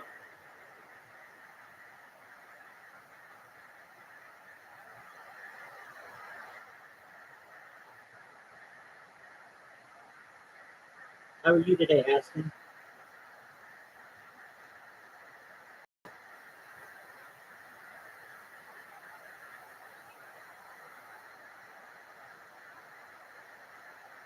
All right. I wish I could help you, but unfortunately not. I can sing for you. That's about all I can do for you. All right. Well, when we do get money, we'll make sure that all your education is paid for, and only good things happen to you. song is Bobby McFerrin's "Don't Worry, Be Happy." This goes out to Aston.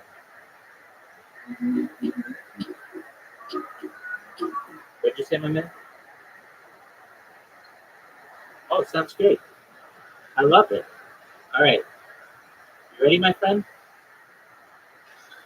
Here we go. Dude, I'll sing this song with you all night or all day for you. It's like 10 o'clock in the morning there.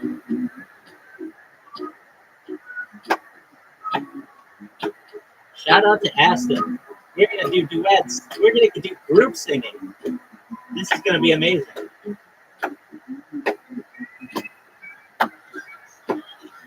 Wait, almost. We're almost there. Let me make sure you can hear it. Here we go. Shout out to XX. Well, feel free to jump in if you want. Here we go.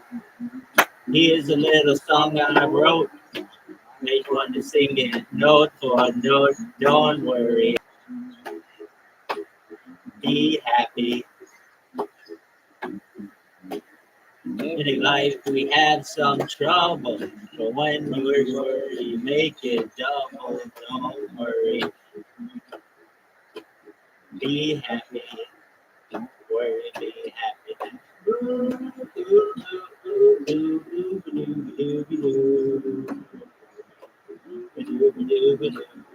Be happy. Don't worry, be happy. Don't worry.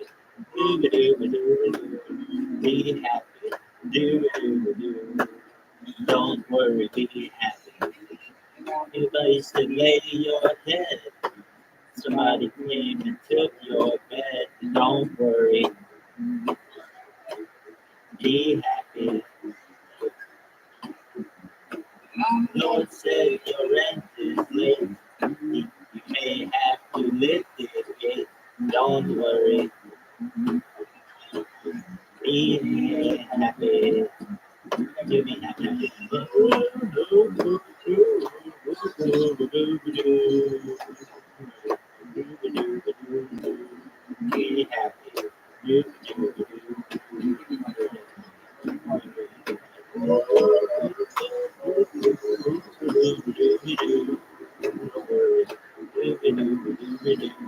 Be happy.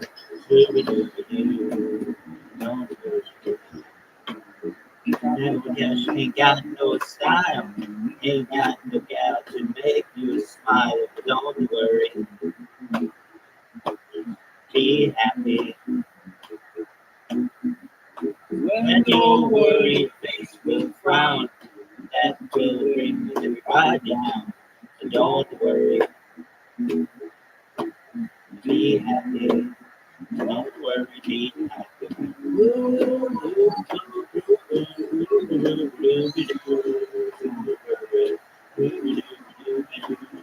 Be happy.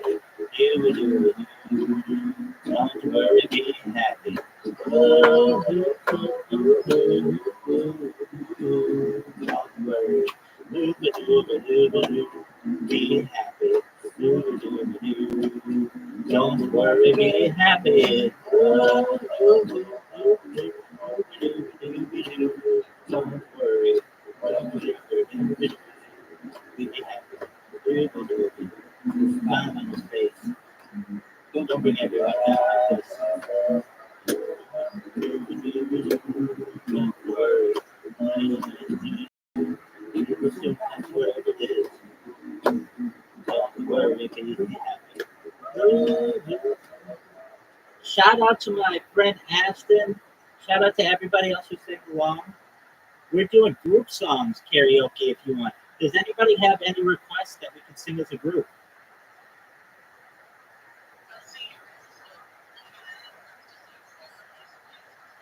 Excellent. Let's hear it, Aston.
asked him. That was absolutely amazing. Great job.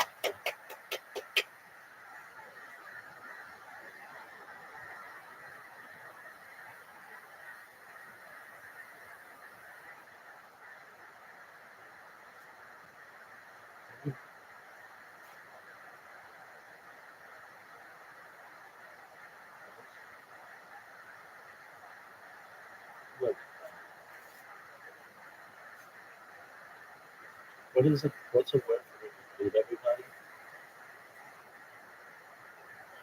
It does social media. Listen, I just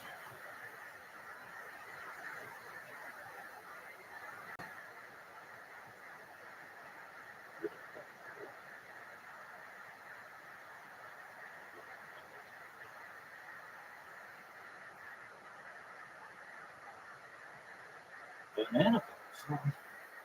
Look at that.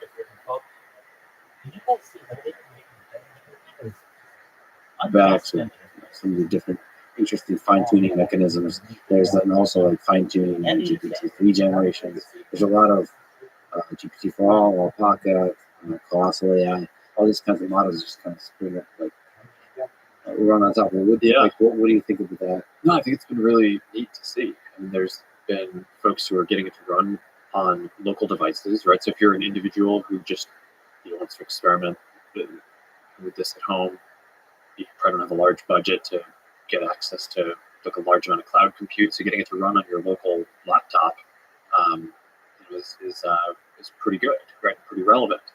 And then there are things like Llama CPP re-implemented it more efficiently. So now even when we run our own versions of it, we can do it on way less compute and it's just way more efficient, save a lot of money for everyone who uses this. So that is good. I do think it's worth calling out that because this was a relatively early release, Llama isn't quite as on the frontier as, for example, the biggest OpenAI models or the biggest Google models, right? I mean, you mentioned that the largest Llama model that we released had 65 billion parameters, and when no one knows, I guess outside of OpenAI, exactly what the specs are for GPT-4, but I think my understanding is it's like 10 times bigger. And I think Google's Palm model is also, I think, has about 10 times as many parameters. Now, the Llama models are very efficient, so they perform well for something that's around 65 billion parameters. So for me, that was also part of this because there's this whole debate around, is it good for everyone in the world to have access to the most frontier AI models? And I think as the AI models start approaching something that's like a superhuman intelligence, I think that's a bigger question that we'll have to grapple with. But right now, these are still very basic tools. They're powerful in the sense that a lot of open source software like databases or web servers can enable a lot of pretty important things. But I don't think anyone looks at the current generation of Llama and thinks it's they're super intelligent. So I think that a bunch of those questions around like is it good to kind of get out there?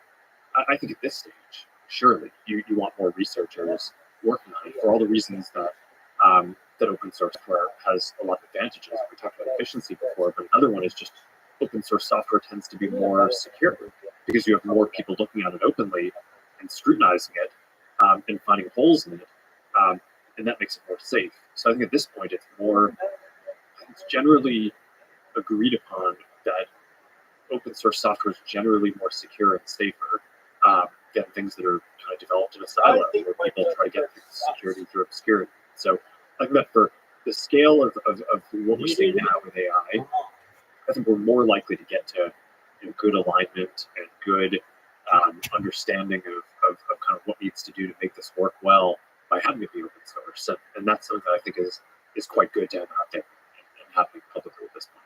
Meta released a lot of models as open source. So the massive multilingual speech model. That was neat. I mean, I'll ask you questions about this, but the point is, you open source quite a lot. You've been spearheading the open source movement. That's really positive and inspiring to see from one angle, from the research angle. Of course, there's folks who are really terrified about the existential threat of artificial intelligence, and those folks will say that you have to be careful about the open source step. But where do you see the future of open source here as part of Meta?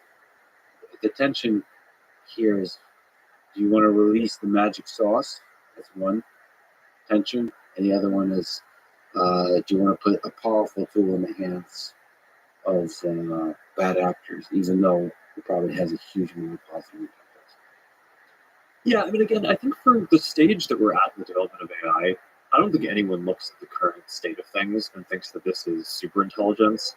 And the models that we're talking about, the models here are, generally an order of magnitude smaller than what OpenAI or Google are doing. So I think that, at least for the stage that we're at now, the equity is balanced strongly, in my view, towards doing this more openly. I think if you got something that was closer to super intelligence, then I think you'd have to discuss that more and think through that a lot more. And we haven't made a decision yet as to what we would do if we were in that position. But I think there's a good chance that we're pretty far off from that position. So, I'm not. I'm certainly not saying that the position that we're taking on this now applies to every single thing that we would ever do. And certainly inside the company, we probably do more open source work than most of the other big tech companies. But we also don't open source everything. A lot of our core kind of app code for WhatsApp or Instagram or something, we're not open sourcing that. It's not like a general enough piece of software that would be useful for a lot of people to do different things.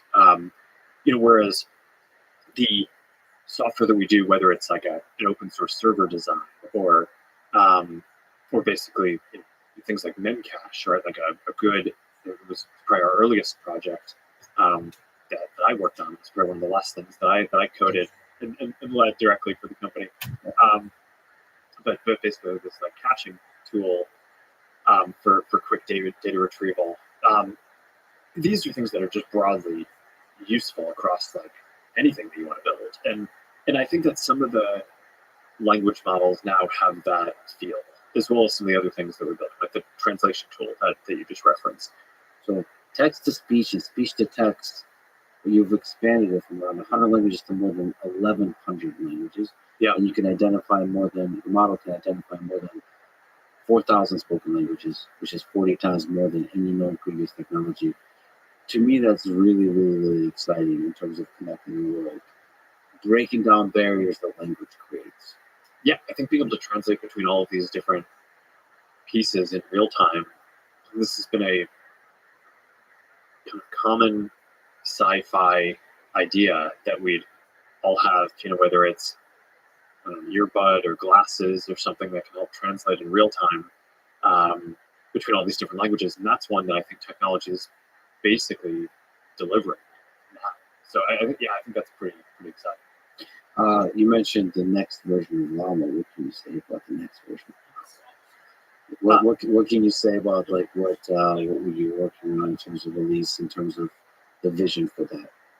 Well, a lot of what we're doing is taking the first version, which was primarily this research version, and trying to now build a version that has all of the latest state-of-the-art safety precautions built in. And we're using some more data to train it from across our services, but a lot of the work that we're doing internally is really just focused on making sure that this is as aligned and responsible as possible. And we're building a lot of our own. We're talking about kind of the open source infrastructure, but the main thing that we focus on building here, a lot of product experiences to help people connect and express themselves. So we're gonna. I've talked about a bunch of this stuff, but you'll have an assistant that you can talk to in WhatsApp. I think in the future, every creator will have kind of an AI agent that can kind of act on their behalf, that their fans can talk to.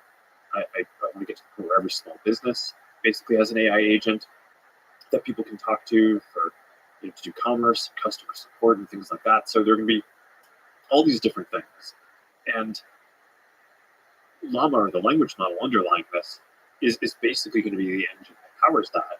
The reason to open source it is that, as we did with the first version, is that it basically it unlocks a lot of innovation in the ecosystem. Will make our products better as well, and also gives us a lot of valuable feedback on security and safety, which is important for making this good. But yeah, I mean, the work that we're doing to advance the infrastructure, it's basically at this point taking it beyond a research project into something which is ready to be kind of core infrastructure, not only for our own products, but hopefully for a lot of other things out there too. Do you think the Llama or the language model underlying that version 2 will be open source? Do you have internal debate around that, the pros and cons and so on? This is, I mean, we're talking about the debates that we have internally, and I think the question is how to do it, right? I mean, I think we did the research license for V1, and I think the big thing that we're thinking about is basically like what's the right. So there was a leak that happened. I don't know if you can comment on it for V1.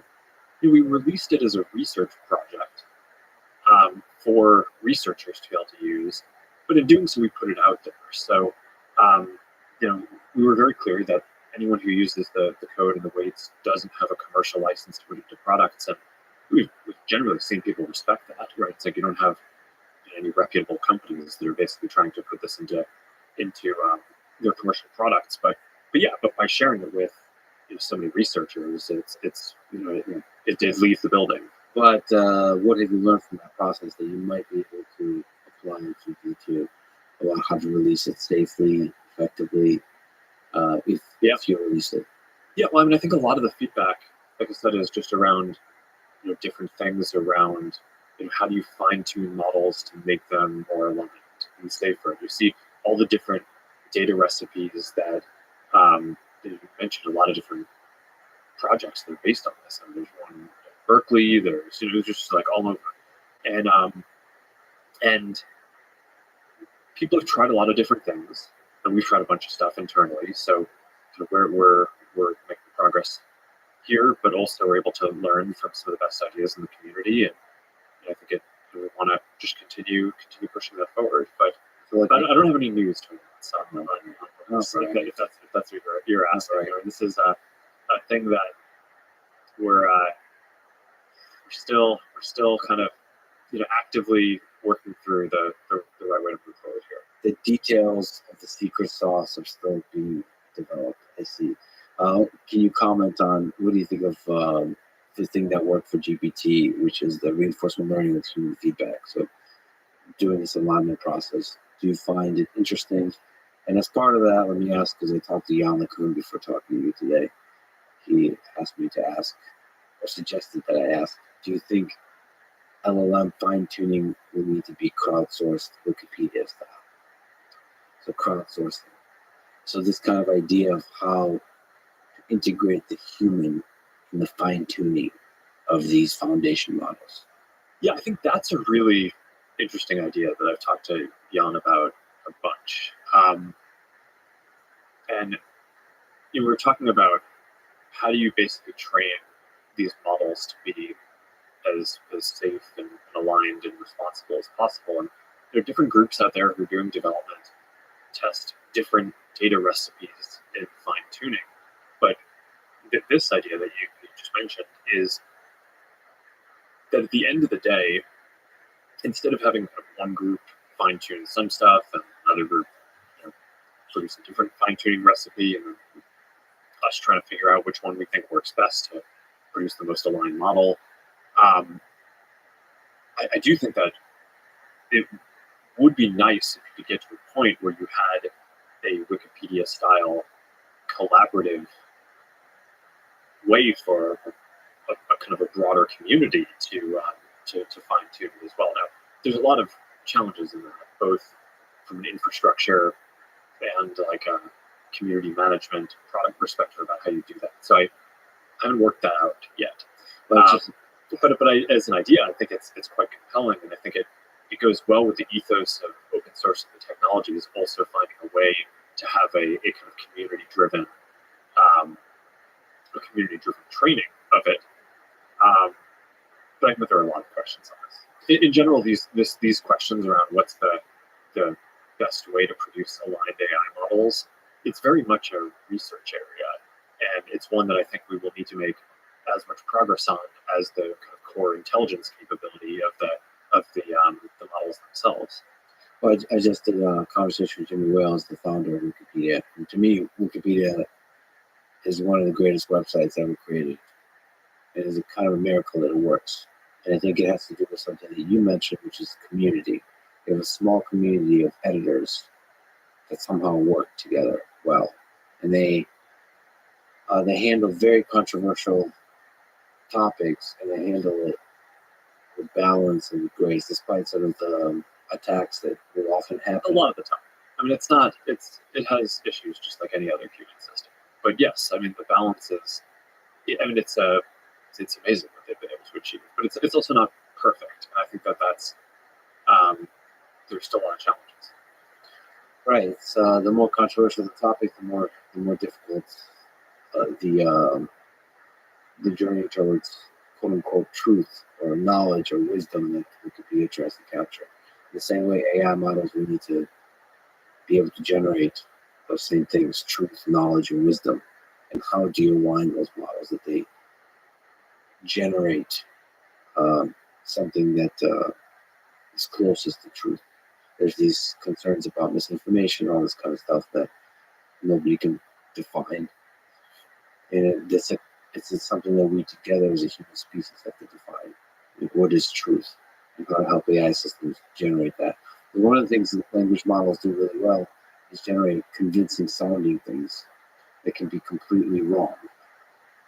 And so how do you align it to be less wrong? And part of that is the training, and part of that is the alignment. And however you do the alignment stage. And just like you said, it's a very new and a very open research problem. Yeah.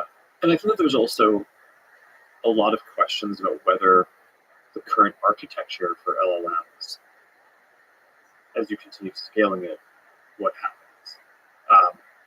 I mean, a lot of what's been exciting in the last year is that there's clearly a qualitative breakthrough where, with some of the GPT models that OpenAI put out and that others have been able to do as well. But I think it reached a kind of level of quality where, wow, this feels different and like it's going to be able to be the foundation for building a lot of awesome products and experiences and value. But I think the other realization that people have is, wow, we just made a breakthrough.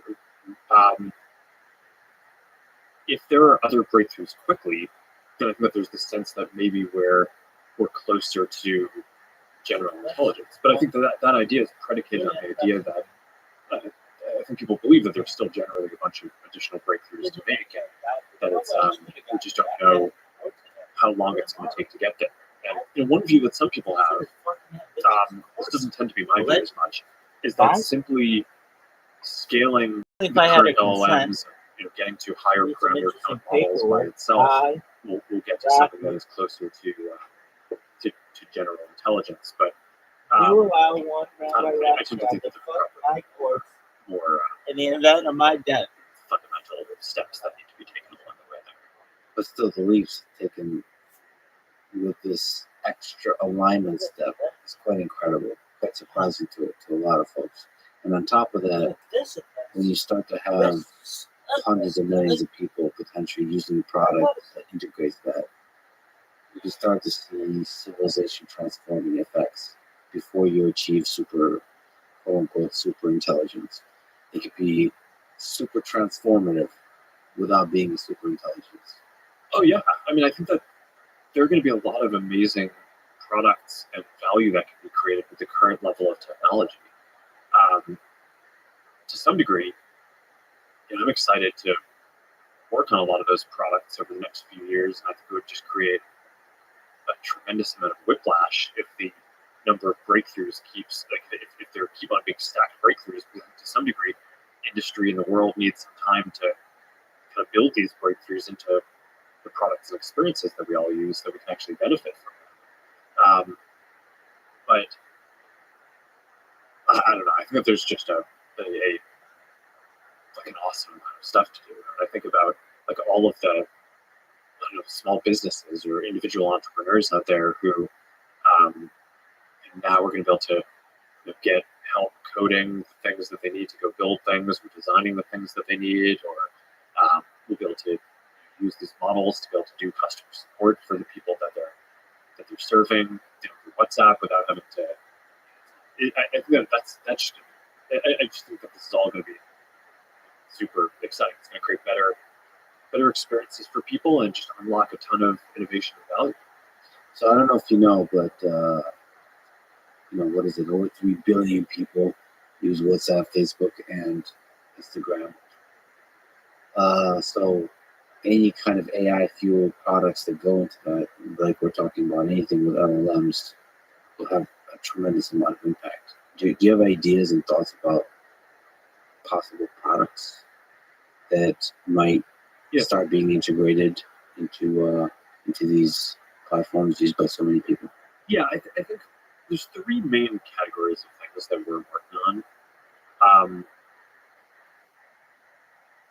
The first that I think is probably the most interesting is there's this notion of like you're going to have an assistant or an agent who you can talk to. And I think probably the biggest thing that's different about my view of how this plays out from what I see with OpenAI and Google and others is, everyone else is building like the one singular AI, right? It's like, okay, you talk to ChatGPT, you talk to Bard, or you talk to Bing. And my view is that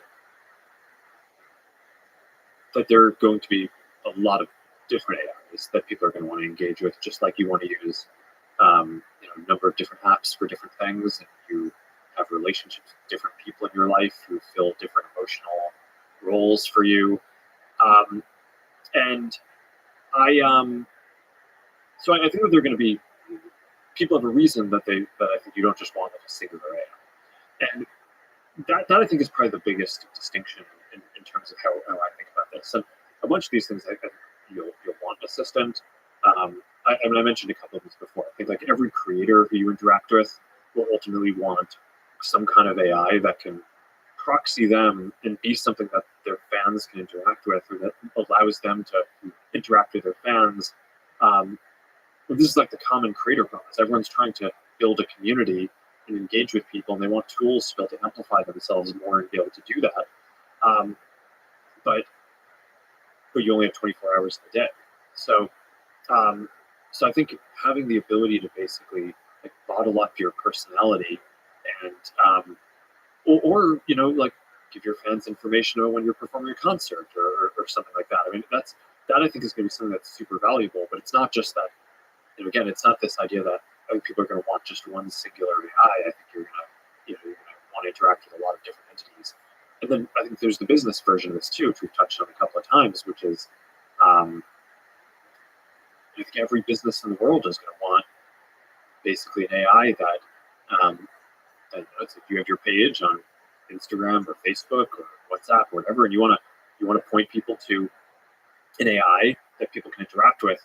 You want to know that AI is only selling your products. You don't want it, recommending your competitors' stuff, right? Yeah. So it's not like there can be like just one singular AI that can answer all the questions for a person, because that AI might not actually be aligned with you as a business to really just do the best job providing support for your product. So I think there's going to be a clear need in the market and in people's lives for there to be a bunch of these.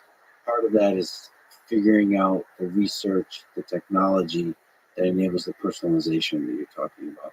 So not one centralized, godlike LLM, but one just a huge diversity of them that's fine-tuned to particular needs, particular styles, particular businesses, particular brands, all that kind of stuff. And also enabling people to create them really easily for for your own business, or if you're a creator, to be able to help you engage with your fans. And I think that's so yeah, I think that there's a clear kind of interesting product direction here that I think is fairly unique from what any of the other big companies are taking. It also aligns well with this sort of open source approach because, again, we sort of believe in this more community-oriented, more democratic approach to building out the products and technology around this. We don't think that there's going to be the one true thing. We think that there should be kind of a lot of development. So that part of things I think is interesting. We could go, probably spend a lot of time talking about that and the kind of implications of that approach being different from what others are taking. But there's a bunch of other simpler things that I think we're also going to do. Just going back to your question around how this finds its way into, like, what do we build? There are going to be a lot of simpler things around how you post photos on Instagram and Facebook and WhatsApp and Messenger, and like you want the photos to look as good as possible. So like having an AI that you can just like take a photo and then just tell it like, okay, I want to edit this thing or describe this. It's like I think we're going to have tools that are just way better than what we've historically had on this. And that's more on the image and media generation side than the large language model side, but it all kind of plays off of advances in the same space. So there are a lot of tools that I think are just going to get built into every one of our products. I think every single thing that we do is going to basically get evolved in this direction, right? It's like in the future, if you're advertising on our services, like, do you need to make your own kind of ad creative? It's no, you'll just you just tell us, okay, I'm a dog walker and I'm willing to walk people's dogs and help me find the right people and like create the ad unit that will perform the best. And I can give an objective to the system, and it just kind of like connects you with the right people. Well, that's a super powerful idea of generating the language. It was like rigorous A/B testing for you. Yeah. Like it works to find the best customer for your thing. I mean, to me, advertisement, when done well, just finds a good match between a human being and a thing that will make that human being happy.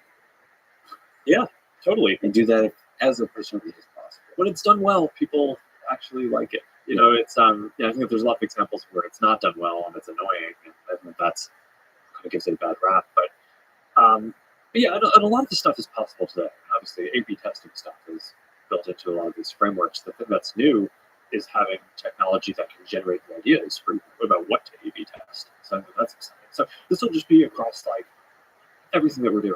Right, all the metaverse stuff that we're doing, and it's like if you want to create worlds in the future, you'll just describe them, and it'll create the code for you. So the natural language becomes the interface we use for all the ways we interact with the computer, with the digital. More of them, yeah, totally. Yeah, which is what everyone can do using natural language. In translation, you can do it in any kind of language. I mean, for the personalization, it's really, really, really interesting. Yeah. And it unlocks so many possible things. I mean, I, for one, look forward to creating a copy of myself. I know we talked about this last time. But this has, since the last time, it's become... Now we're closer. Much closer. Like, I can literally just having interacted with some of these language models, I can see the absurd situation where I'll have a large... or a Lex language model, and I'll have to have a conversation with him about like, hey, listen, like you're just getting out of line and having a conversation where you fine tune that thing to be a little bit more respectful or something like this. And yeah, that's going to be that seems like an amazing product for businesses, for humans, just not just the assistant that's facing the individual, but the assistant that represents the individual to the public, both directions. There's basically a layer that is the AI system through which you interact with the outside world, that has humans in it. That's really interesting. And you that have social networks that connect billions of people, it seems like a heck of a large scale place that does some of this stuff out. Yeah, I mean, I think part of the reason why creators will want to do this is because they already have the communities on our services. Yeah, and a lot of the interface for this stuff today are chat type interfaces, and between WhatsApp and Messenger, I think that those are just great ways to interact with people. So some of this is philosophy, but do you see a near term future where you have some of the people you're friends with are AI systems on these social networks, on Facebook, on Instagram, even on WhatsApp, having conversations with some heterogeneous, some is human, some is AI. I think we'll get to that. And if only just empirically looking at, and Microsoft released this thing called Xiaoice several years ago in China. It was a pre-LLM chatbot technology it was a lot simpler than what's possible today. And there was tens of millions of people were using this, and just really became quite attached and built relationships with it. And I think that there's services today like Replica where people are doing things like that, and so I think that there's certainly needs for companionship that people have, older people. I think most people don't have as many friends as they would like to have, right? If you look at, there's some interesting demographic studies around like the average person has the number of close friends that they have is fewer today than it was 15 years ago. And I mean, that gets to this is the core thing that I think about in terms of building services that help connect people. So I think you'll get tools that help people connect with each other are going to be the primary thing that we want to do. So you can imagine AI assistants that just do a better job of reminding you when it's your friend's birthday, how you can celebrate them, right? It's right now we have that little box in the corner of the website that tells you whose birthday it is and stuff like that. But it's at some level you don't just want to send everyone a note that says same note saying happy birthday with emoji, right? So having something that's more of a a social assistant in that sense, and update you on what's going on in their life, and how you can reach out to them effectively, help you be a better friend. I think that's super powerful too. But yeah, beyond that, and there are all these different flavors of kind of personal AIs that I think could exist. So I think an assistant is sort of the kind of simplest one to wrap your head around. But I think a mentor or a life coach, someone who can give you advice, who's maybe a bit of a cheerleader who can help pick you up through all the challenges that inevitably we all go through on a daily basis. I think there's probably some role for something like that.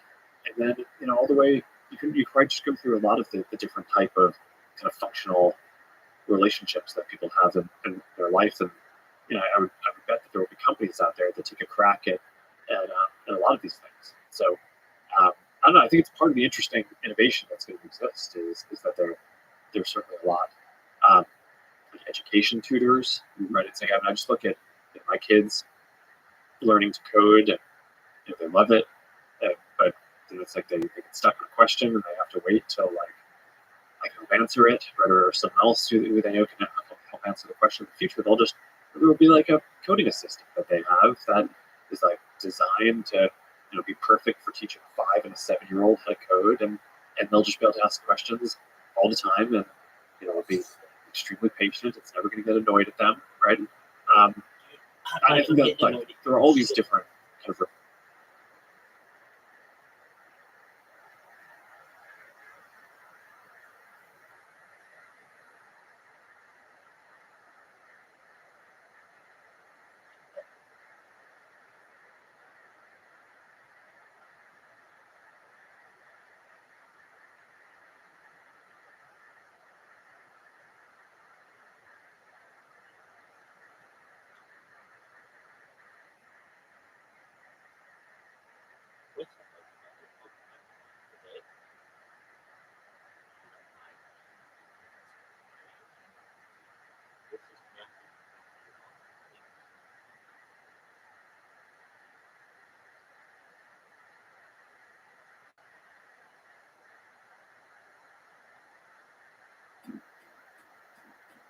Might seem crazy what I'm about to say.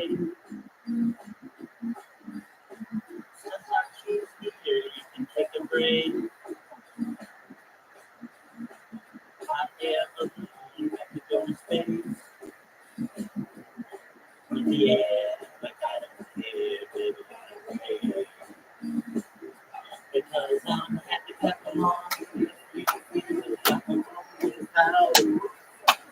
I'm happy clap along with you, feel happiness is the truth. Because I'm happy clap along with you, know what happiness is to you. Because I'm happy clap along with you, feel like that's what you want to do. We come back news, talking this and that. Yeah, looking all we got and don't hold it back. Yeah, well, you probably won't, you want me just fine. Yeah, no offense to you, don't waste the time. Here's why. Because I'm happy clap along if you feel like a room without a roof. Because I'm happy clap along if you feel like happiness is the truth. Because I'm happy clap along if you know what happiness is to you. Because I'm happy clap along if you feel like that's what you want to do. Hey, so let me down, bring me up, bring me down, level 2, bring me down, ain't nothing, bring me down, say nothing down, bring me down, ain't nothing, bring me down, my level 2, bring me down, ain't nothing, bring me down, say I'm happy, like a long, if you feel like I'm without you. Because I'm happy clap along if you feel like happiness is the truth. Because I'm happy clap along if you know what happiness is to you.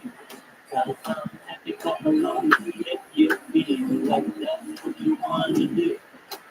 I'm clap along if you feel like a roof without a roof. Because I'm happy clap along if you feel like happiness is the truth. Because I'm happy clap along if you know what happiness is to you. Because I'm happy clap along if you feel like that's what you want to do. Yeah. Bring me down, ain't nothing. Bring me down, my love is too high. Bring me down, ain't nothing. Bring me down, said, because I'm happy clap along if you feel like a room without you. Because I'm happy clap along if you feel like happiness is the truth. Because I'm happy clap along if you know what happiness is to you. Because I'm happy clap along if you feel like that's what you want to do. Because I'm happy clap along if you feel like a room without a roof. Because I'm happy clap along if you feel like happiness is the truth. I'm happy clap along if you know what happiness is to you. I'm happy clap along if you feel like that's what you want to do. That was Rabbi. Thank you for the opportunity to say the next person to go.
Yeah, what's going on? How are you? Hope you're doing well, Herman Speed. I'm singing karaoke, so apologies I can't talk right now. I'm very okay. That's not.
Next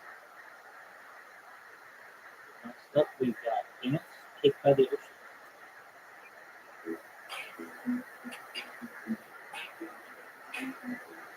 Feel free to sing along if you know the lyrics. Oh no, you walking around like it's a funeral. Not so serious, feel every feet cold. We just getting started, don't you tiptoe, tiptoe. It's time with the masterpiece, yo, it's time with the masterpiece. You should be rolling me, you should be rolling me. You real life fantasy, you're a real life fantasy. But you move so carefully, let's start living dangerously. Oh, to me, baby, I'm knowing what this is, sweet baby, uh-oh. You don't want to go, you crazy. Keep on hoping we'll be cake by the ocean. One, you, baby. Think you'll be right on.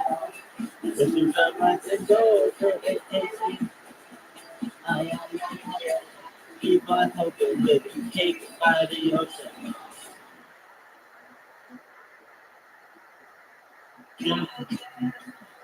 See you licking frosting from your own hand.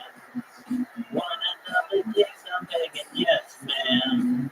I'm tired of the candy on the dry land. Oh, waste time with the masterpiece. You waste time with the masterpiece. You should be rolling me. You should be rolling me. You're a real life fantasy. You're a real life fantasy. Listen so carefully. Let's not have dangerously. Oh, talk to me, baby. I'm going right from this. Sweet, sweet, crazy. Let's do some money. Go, crazy, crazy.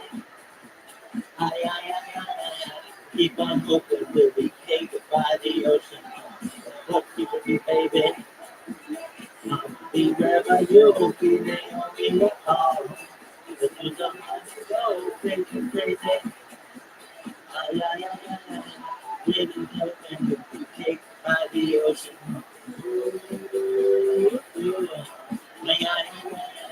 Keep on hoping we'll be cake by the ocean.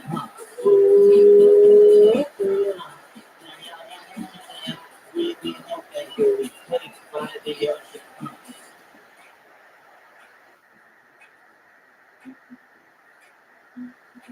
Talk to me, girl, talk to me, baby. I'm going by the face, it's a crazy heart. But then come out the go, crazy, crazy. Ay, ay, ay, ay. Keep on going, you'll be caked by the ocean. Walk on me, baby. I'll be there by you, be there to be alone.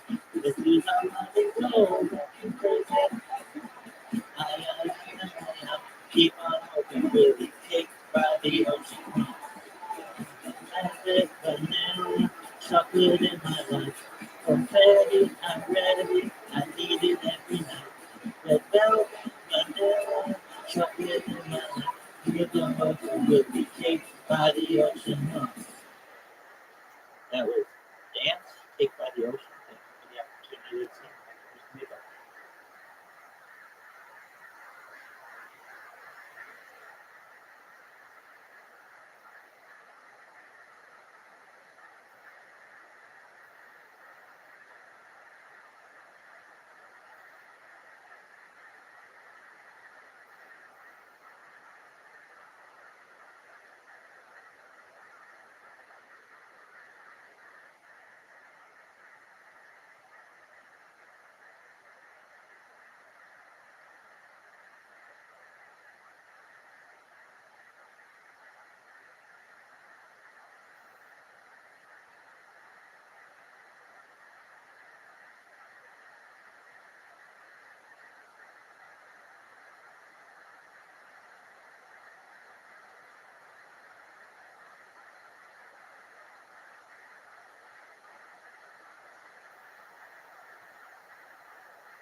Folks, it's really impressive.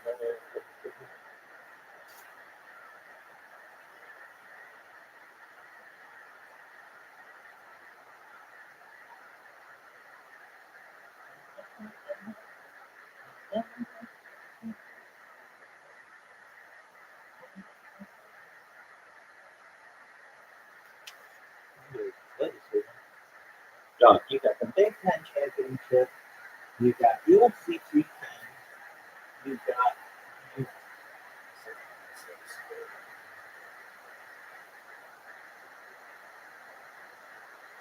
Championship.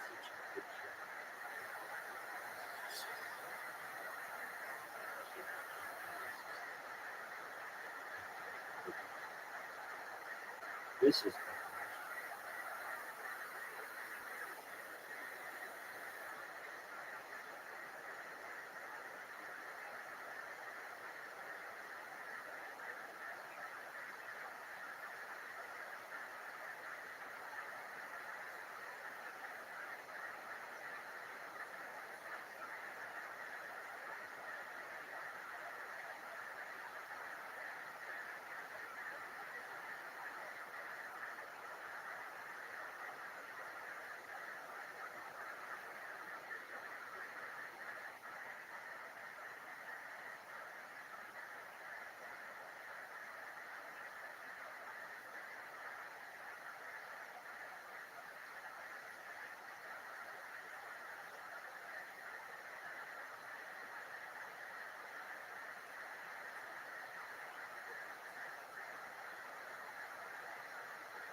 relationships or functional relationships that we have in our lives that are really interesting.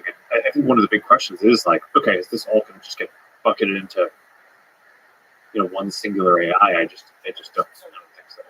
Do you think about this is actually a question from Reddit?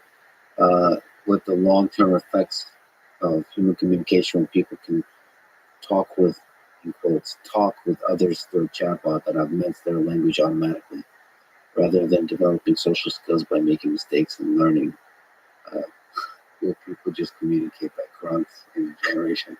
Hey, do you think about long-term effects at scale to the integration of AI in our social interaction? Yeah, I mean, I think it's mostly good.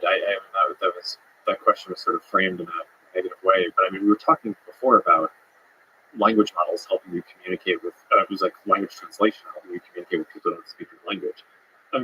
At some level, what all this social technology is doing is helping people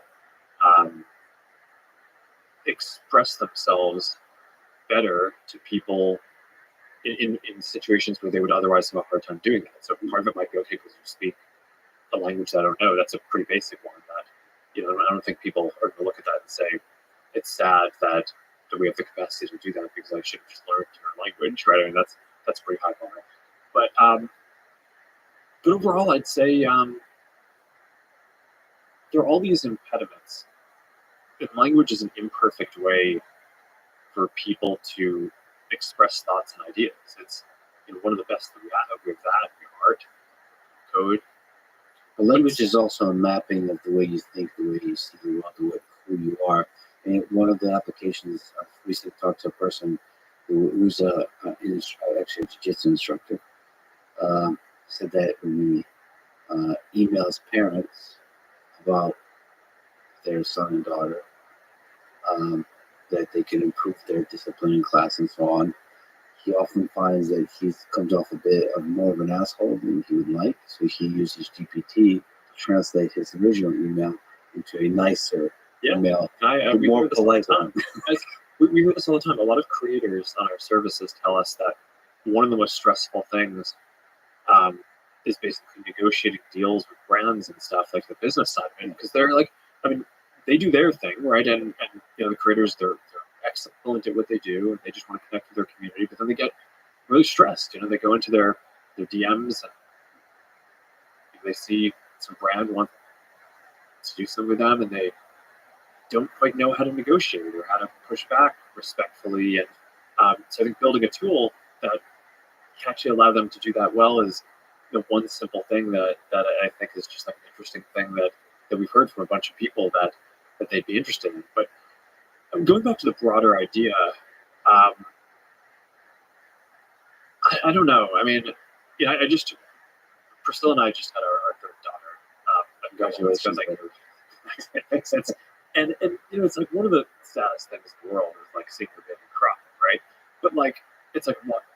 Why is that, right? It's like, because babies don't generally have much capacity to tell you what they care about otherwise, right? It's not actually just babies, right? It's my 5-year-old daughter cries too because she sometimes has a hard time expressing what matters to her. And then I was thinking about that, and I was like, well, actually a lot of adults get very frustrated too because they have a hard time expressing things in a way that, going back to some of the early themes, that maybe is something that was a mistake, or maybe pride, or something. Like all these things get in the way. So I don't know. I think that all these different technologies that can help us navigate the social complexity and actually be able to better express what we're feeling and thinking, I think that's generally all good. And there are always these concerns, like, okay, are people going to have worse memories because you have Google to look things up? And I think in general, a generation later, you don't look back and lament that. I think it's just like, wow, we have so much more capacity to do so much more now. And I think that'll be the case here too. And you can allocate those cognitive capabilities to like deeper, nuanced thought. Yeah. But it's change. So with just like with Google search, the additional language models, large language models, you basically don't have to remember nearly as much. just like with Stack Overflow for programming, now that these language models can generate code right there. I mean, I find that I write like 80%, 90% of the code I write is not generated first and then edited. So you don't have to remember how to write specific or different functions. Well, that's great. And it's not just the specific coding. I mean, in the context of a large company like this, before an engineer can sit down to code, they first need to figure out all of the libraries and dependencies that tens of thousands of people have written before them. And one of the things that I'm excited about the work on is it's not just tools that help engineers code; it's tools that can help summarize the whole knowledge base and help people be able to navigate all the internal information. I think that's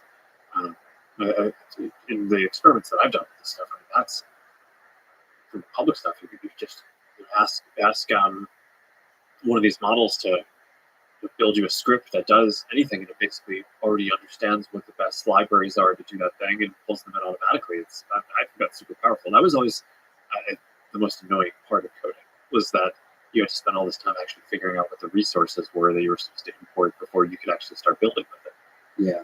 I mean, there's, of course, the flip side of that, I think for the most part is positive, but the flip side is if you outsource that thinking to an AI model, you might miss nuanced mistakes and bugs. You lose the skill to find those bugs. And those bugs might be, the code looks very convincingly right, but it's actually wrong in a very subtle way. But that's the trade-off that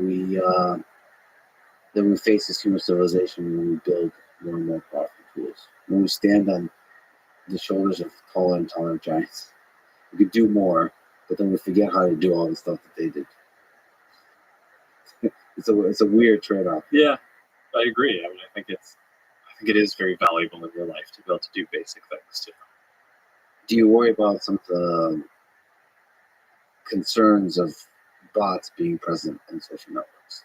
More and more human-like bots that are not necessarily trying to do a good thing, or they might be explicitly trying to do a bad thing, like phishing scams, like social engineering, all that kind of stuff, which has always been a very difficult problem for social networks, but now it's becoming almost more and more difficult.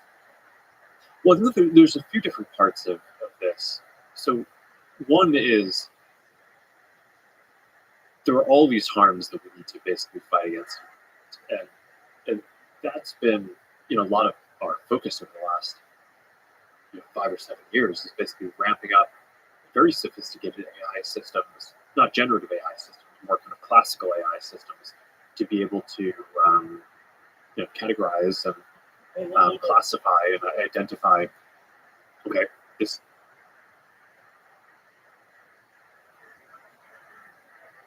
Starting to think like it's run out of style. So how about you, baby?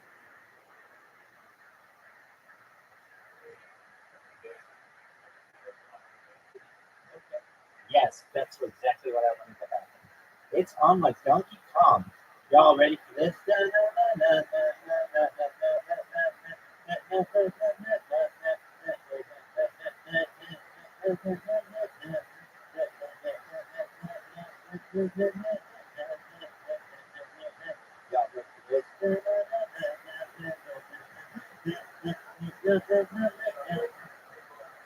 All right, that's what I like to hear.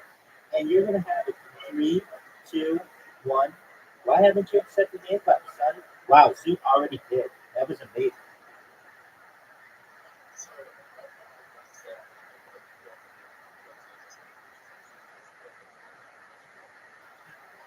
Excellent. I hope all the practice that you've gotten here against Riser and me is beneficial. Remember that time when Riser accepted?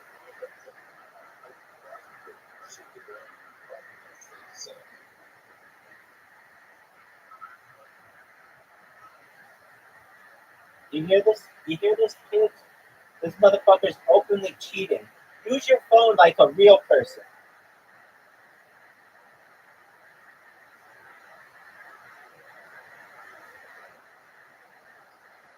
Well, you're gonna have to live, son. Let's see you play like a man. Use your phone.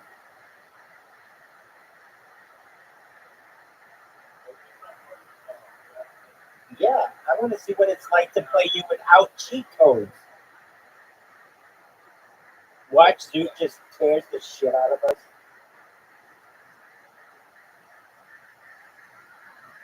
Hey, Riser, don't type, dog. It gets in my way.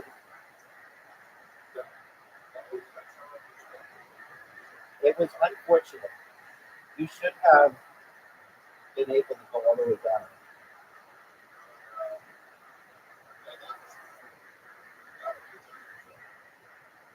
Whatever it is, I think it's smart to just leave it short.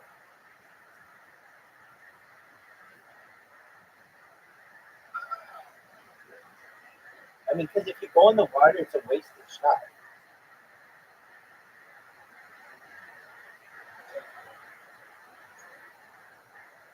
Look at this motherfucker.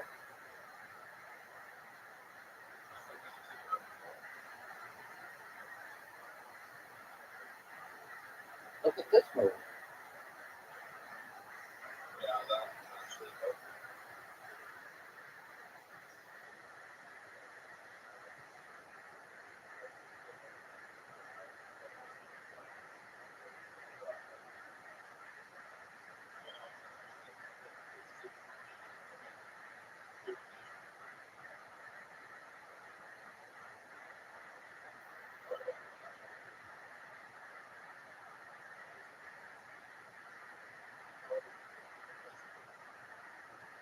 How'd you like that move?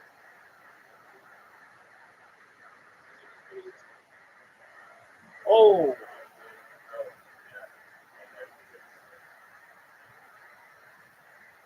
don't worry. Dude's got it.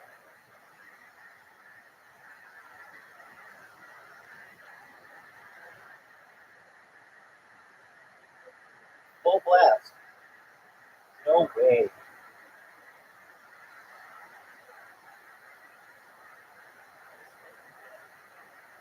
That's what I'm talking about. Now it's fair. Oh, I love this hole. This is my favorite hole. Back, baby. Best hole there is. How is it cheating?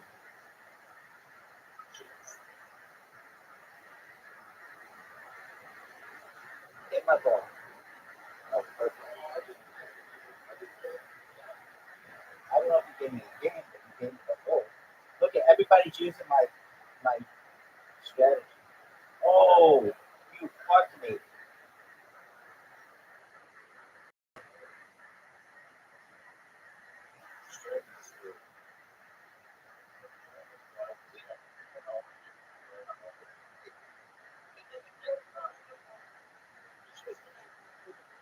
Yeah, you know what? That is a hole in one. We've never had that.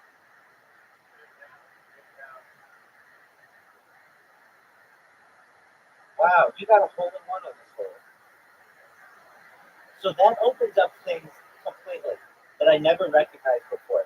You can get holes in one on these holes, on a lot of these, but it's very, you need like somebody else's assistance. Dog, that's a hole in one, big dog. Look at this move. Oh, dude, Zoot is so good at this hole.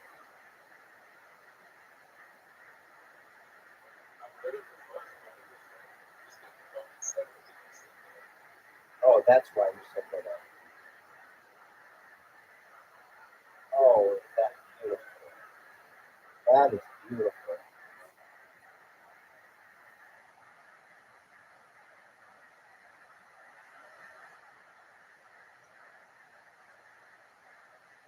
I tend to agree with that. I think it is. What did you think of it?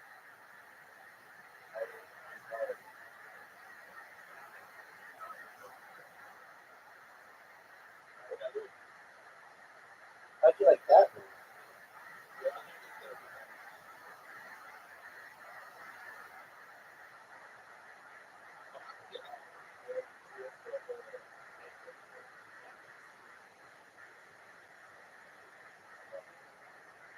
You think I'm gonna hit the turkey?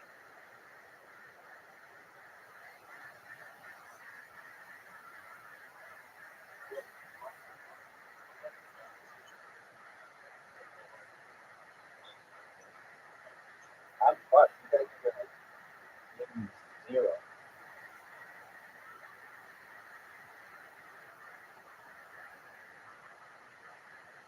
Wow. I am just fucked. That's hole 3. Big hole here. Riser is extremely good at this hole. Extremely good at this hole. Look how good he is.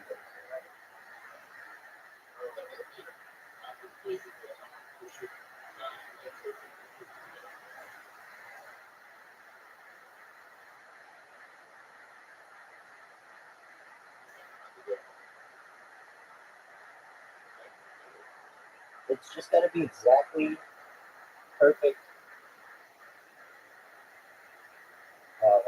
like perpendicular to the wood or the bricks or whatever. Not like that. Not like that.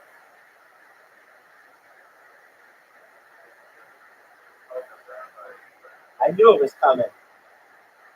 Oh, no way. You douche. Water bomb. Oh.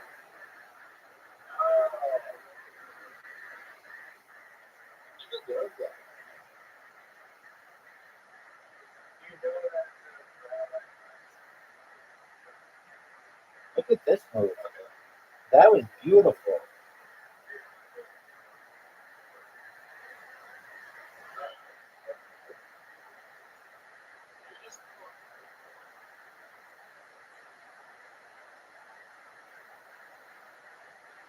Thank you for the points, Riser. Yes. Oh, no way. No way. Go, go, go, go, go. That would have been amazing.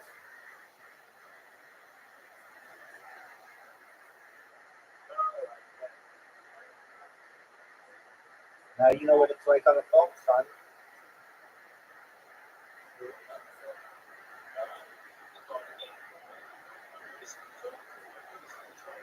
Yes, you know.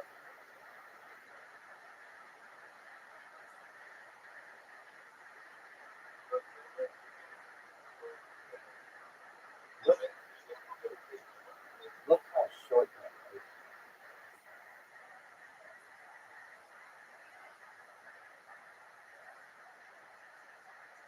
Another short one.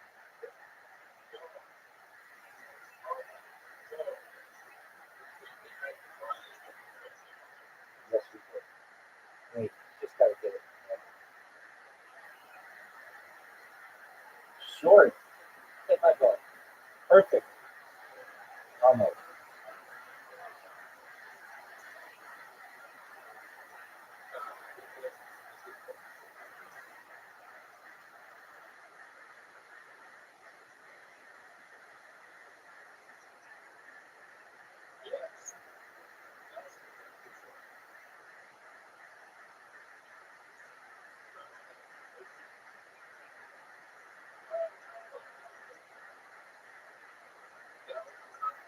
Thank you.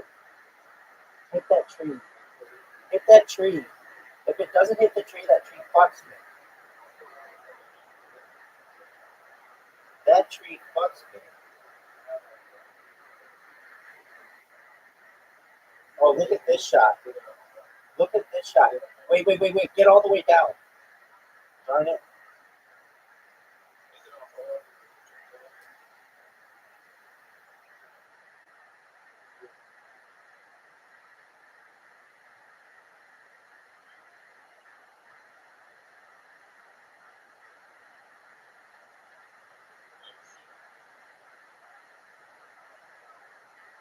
Zoom. Go, go, go. That's okay. Riser might hit the ball.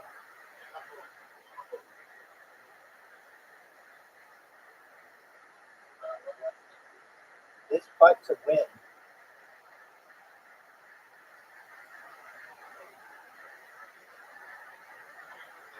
Oh, shoot. That was a good shot.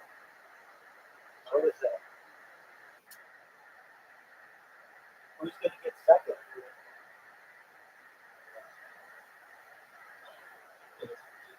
It doesn't have enough speed. Riser's going for second place. Nice.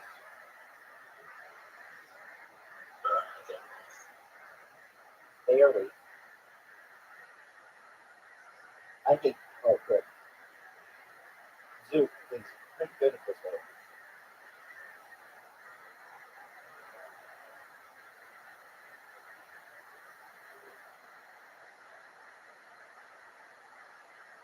Oh, that's a good putt, man. Unfortunate. I like to leave it short. That's terrible, fortune. Terrible. Are you kidding me? We're all suckers.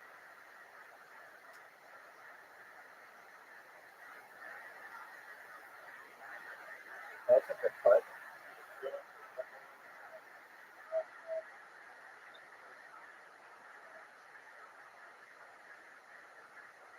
Just be short. Short. Perfect. Don't get in my way. That's short. That's good. Dude's got a chance.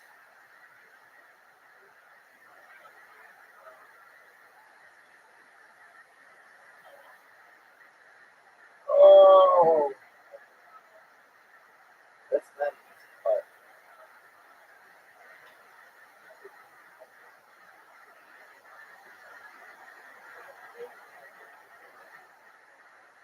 Are you fucking serious? Are you fucking serious?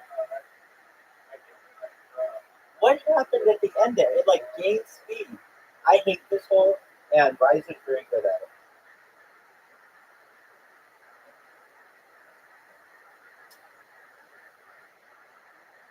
Oh, what a beautiful putt. Dude, show me how it's done. No, just do exactly what you did. Bounce it off the corner. No, that's in the trees. I don't know what you're doing.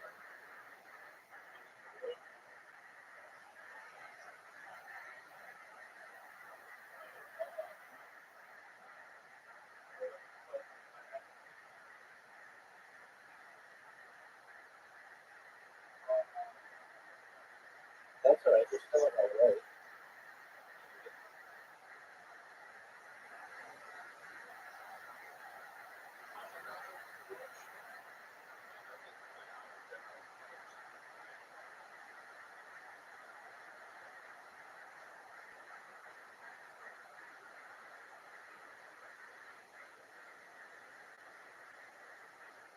Oh, what a great putt. What a great putt. What a great putt.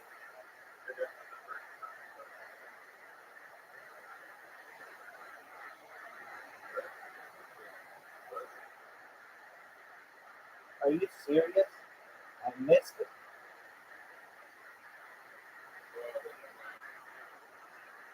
I'll take the point.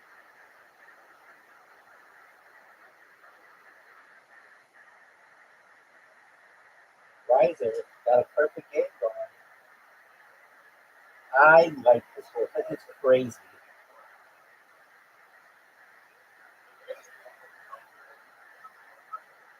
It's crazy.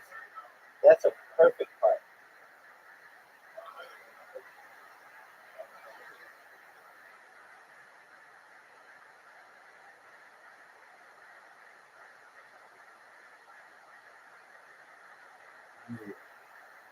What?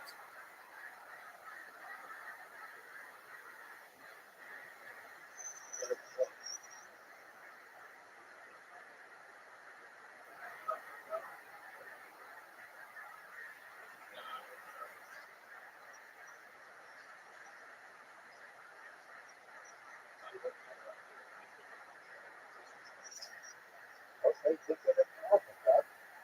Are you fucking serious? No, his ball's in my way.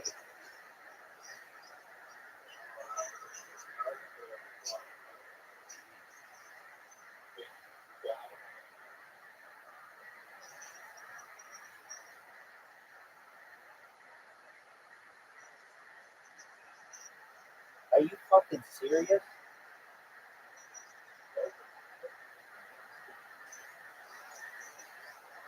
What a great putt.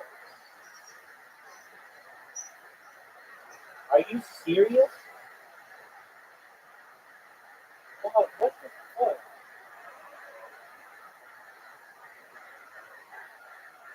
Don't go in the water. Don't go in the water.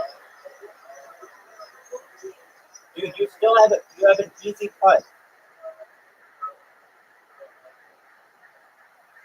Easy putt. Oh, don't do it again.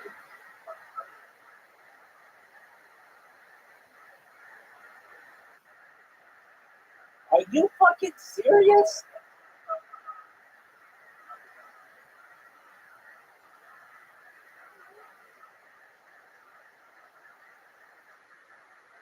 Wow.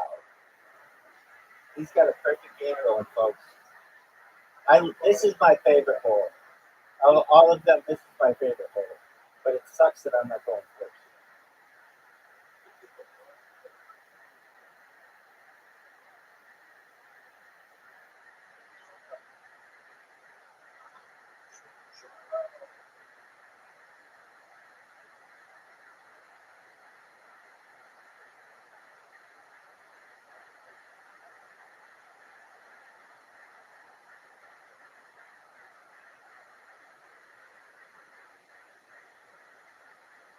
Ooh.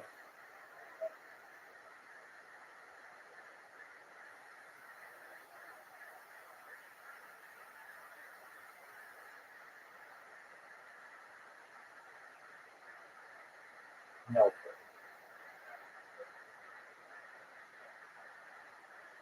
What in the fuck, dog? You been helping for shit.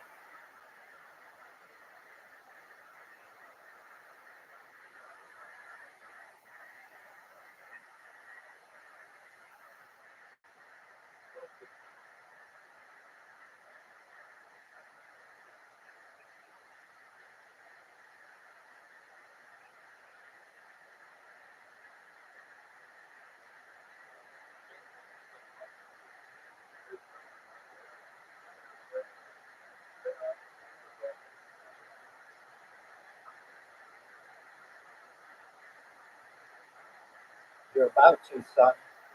Don't hit his ball.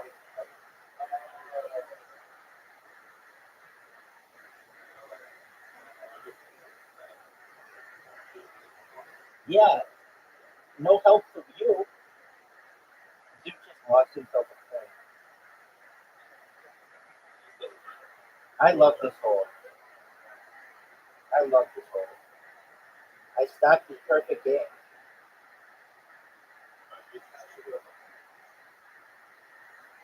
I don't know how. Oh, that's a perfect putt.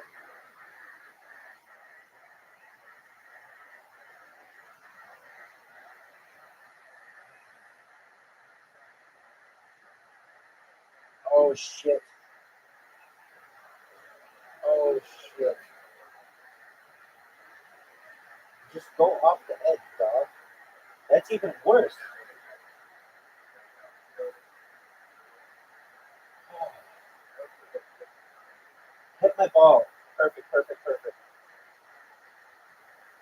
Not perfect.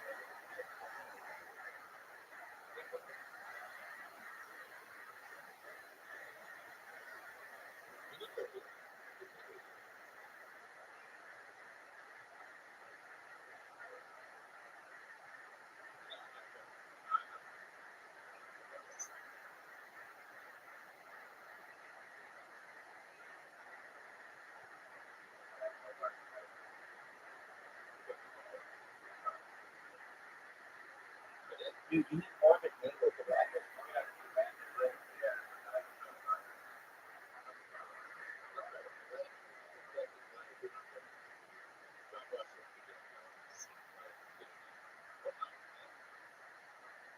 Are we talking 2 shots?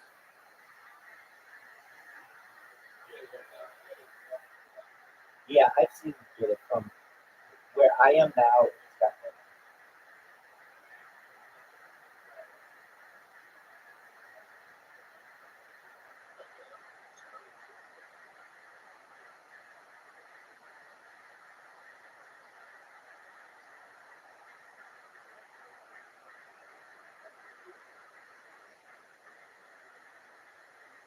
yeah, I think if you're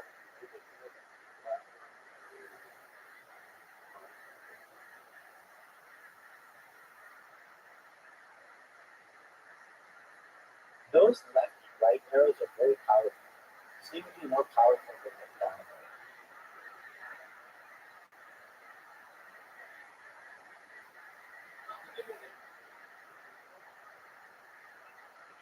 No, not like that. Maybe like that.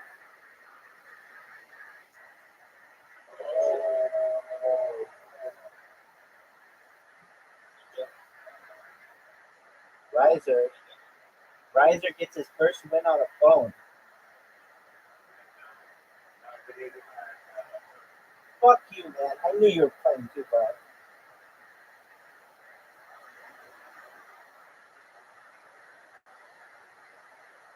Remember that time, dude? Dude, what are you doing? Riser, will you please ask Dude what he's doing? There we go. Dude, do your little 76 trick.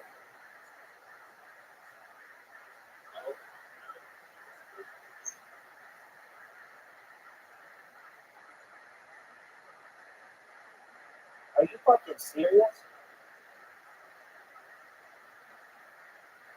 That's the best shot I've ever had on this boat. Hit my ball.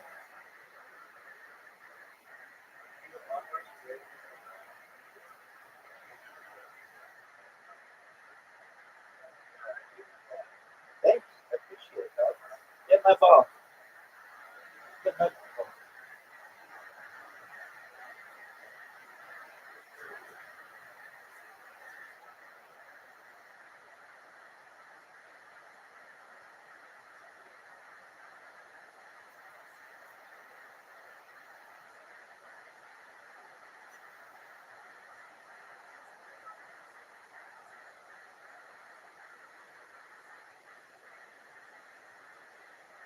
Are you fucking serious?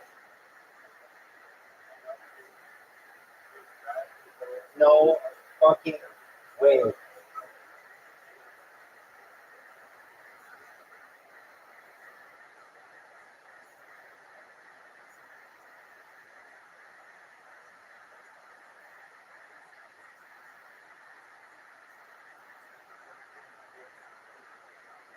He went first? No? Didn't he? No, he did not. He did go first.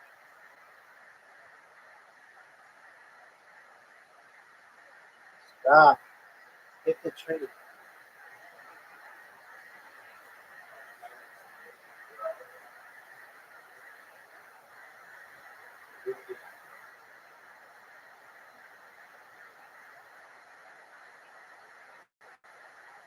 No way.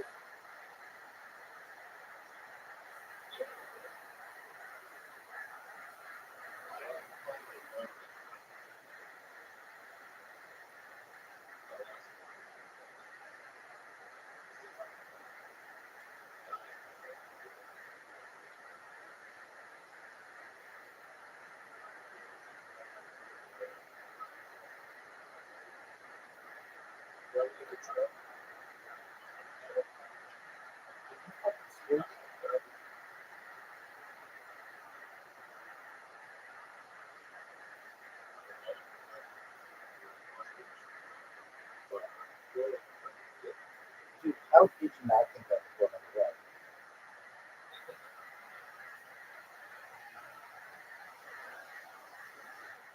I have a perfect game going. I have a perfect game going. Oh, that's a good shot.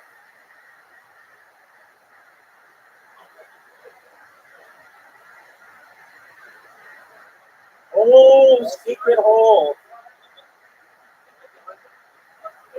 Riser, go to the secret hole. There you go. You can make it. Okay, then no. Good shot. Good shot. Oh, he got fucked. That other tree's gonna fuck him.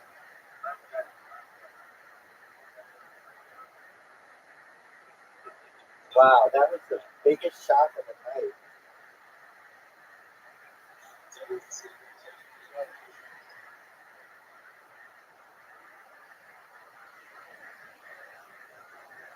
Be the shot. Be the shot. I do. I see it. Riser. A good shot to Riser. Too bad Zuko hit. That's all trees. All trees.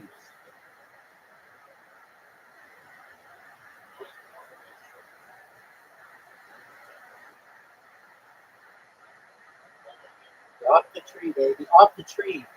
That's what I wanted.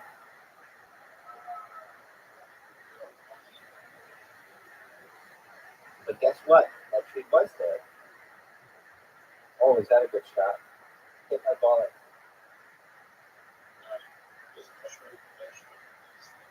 Yeah. No.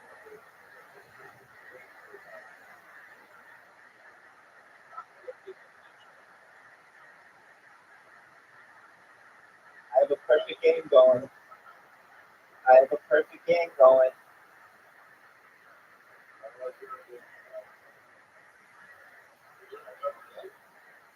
I mean, after 3 holes.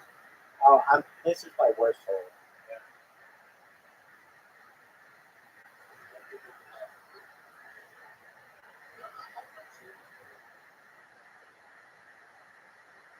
Stop.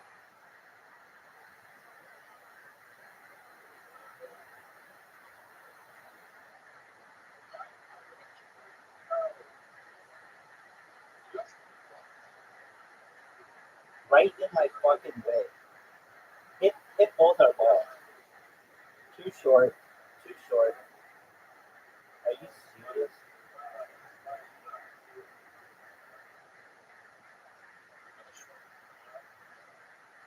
Oh! Stop. I've never made it to that fucking hole.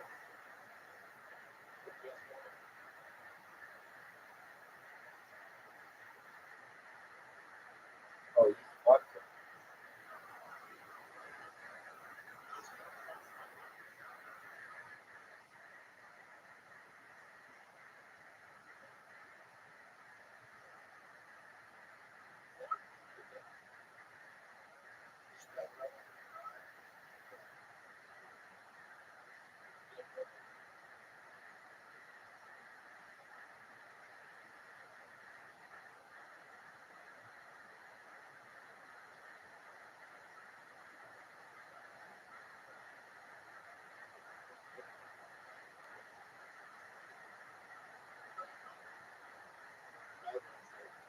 Look at this. I got all these back.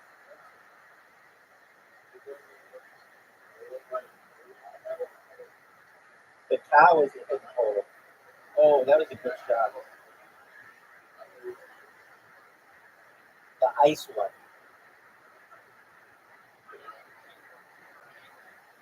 The one that we just played a couple of rounds ago? No, it'll be the ice one.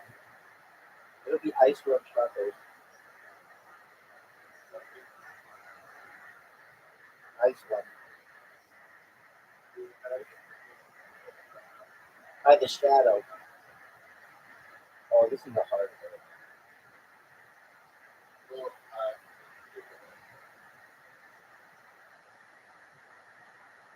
Oh shit. That's not good. Me too. Me too. Hashtag me too.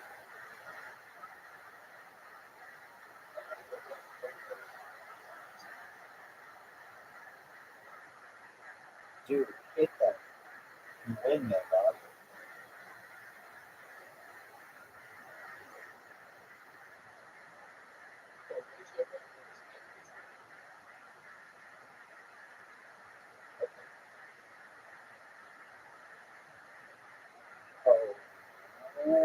a shot.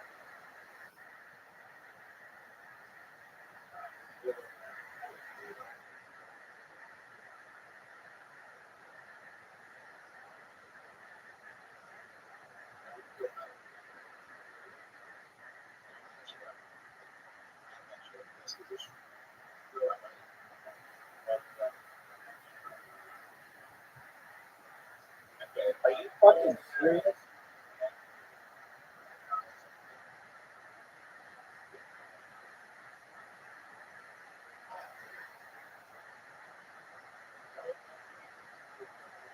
Water bottle.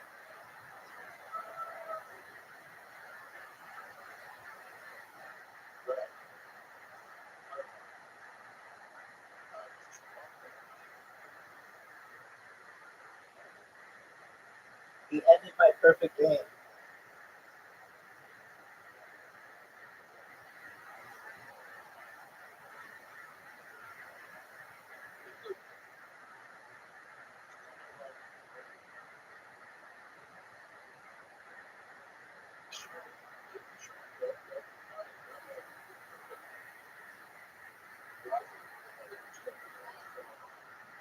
Champion.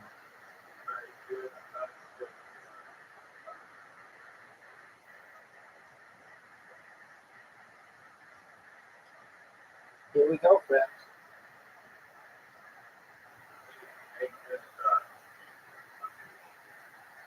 Take out the tree. There's a secret hole.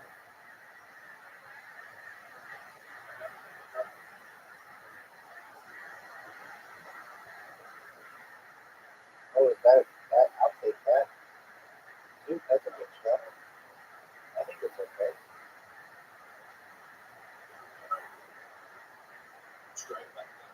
Oh, shoot.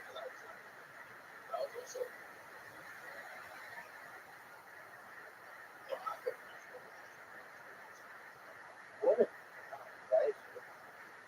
Interesting.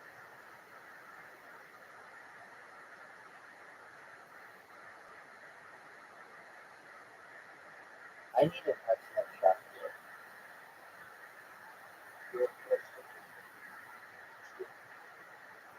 Not right there.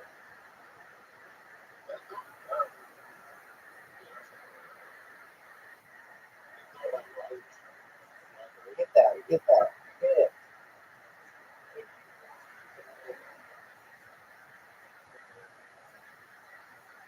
Oh, right over.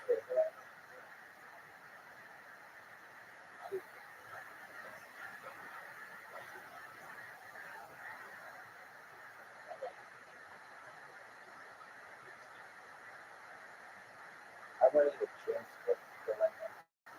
Look at this man. There's a chance to miss. It's not a good one.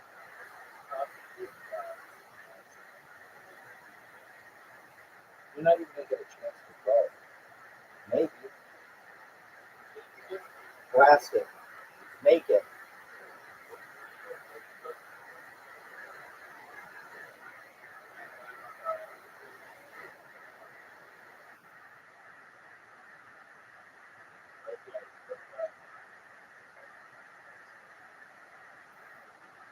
Here we go, baby.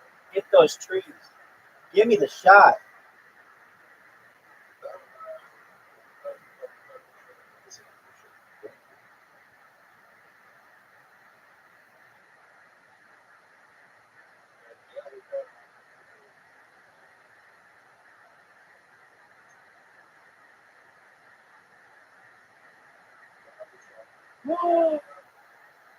Riser.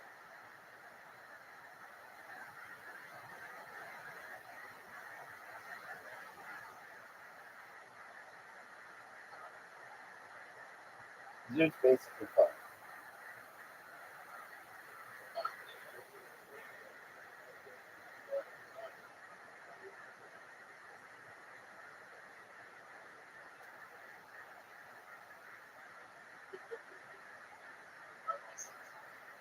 He's right.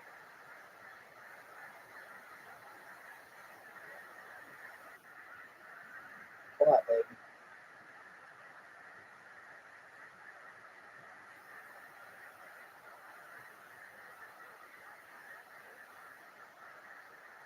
Oh, good.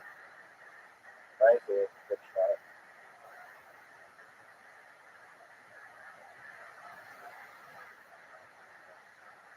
Dude, quit with the text, dog. That should be made illegal. What do you think's better, shooting it like this?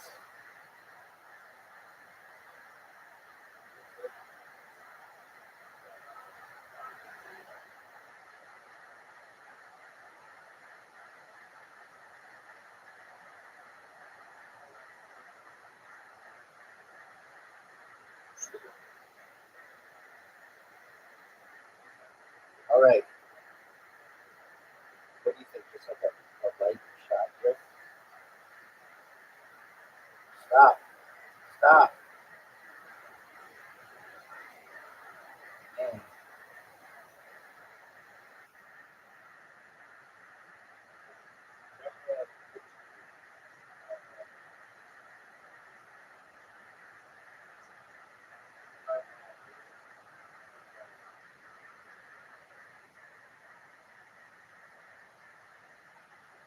Are you fucking serious?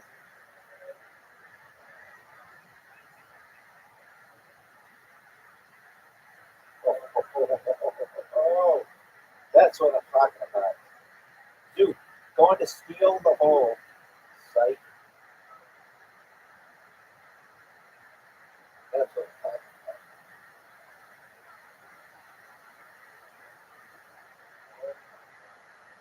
about. Dude, steal the hole.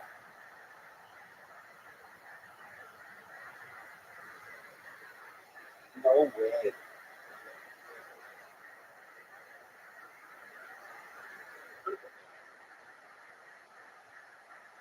Oh,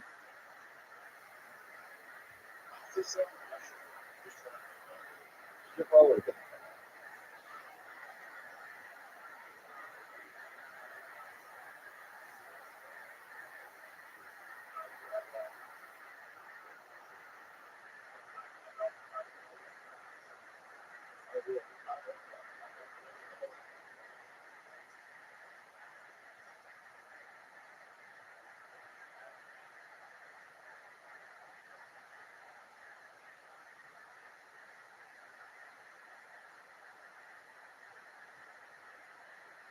What?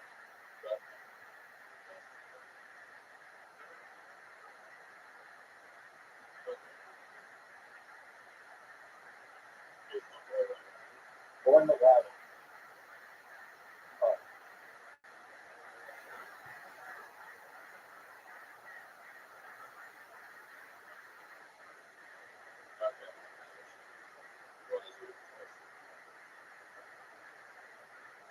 wow.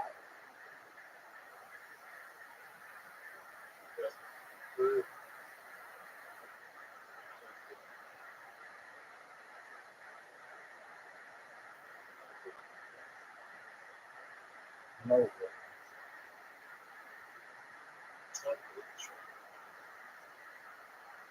Oh, what a great shot.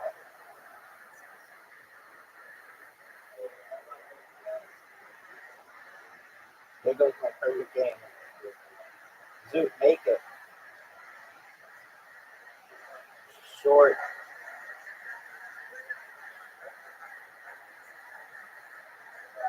Wow, that changed things. Riser, not mathematically. Oh, I hate this one.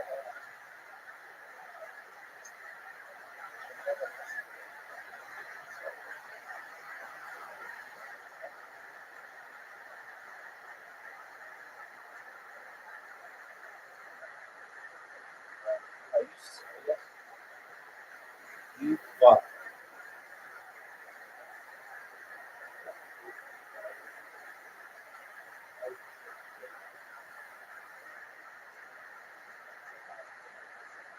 Water.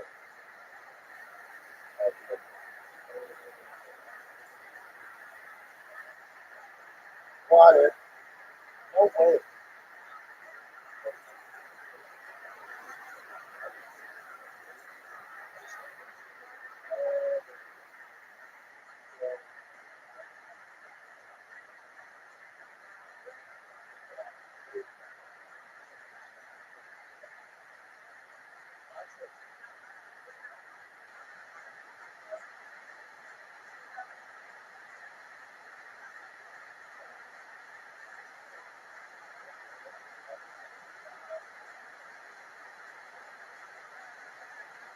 Go, go, go, go, go. Perfect.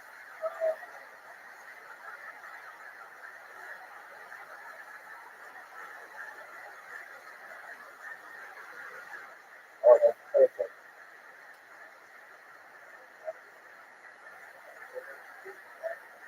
Lovely.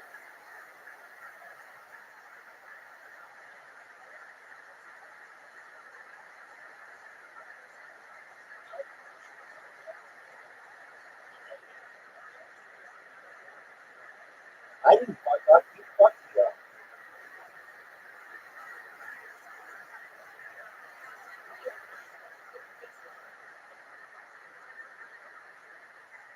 I was there and loving you. Tough shot.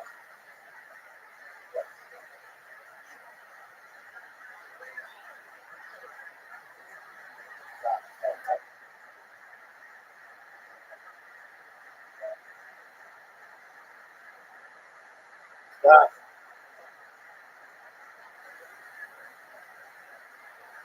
I know. I have to make it.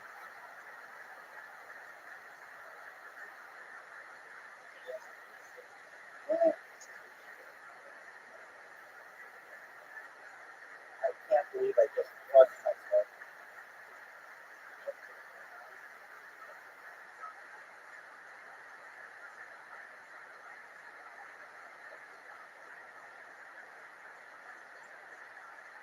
I still got the win. I still got the win. Yes, I did. It added a win. That's all that matters. Just win, baby. I got the win. Hey, Zoo, hit the ball off the bat.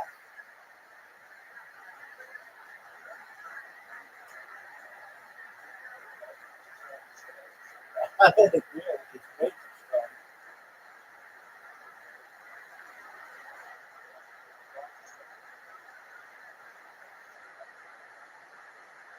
Oh, what a great shot. What a great shot.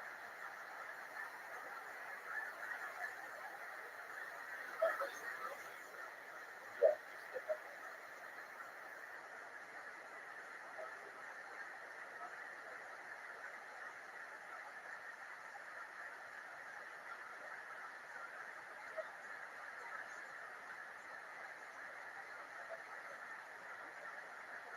Oh, that's beautiful. I didn't get that shot. But I think I might be able to get it. There's a chance. I am. I went first. There's a chance.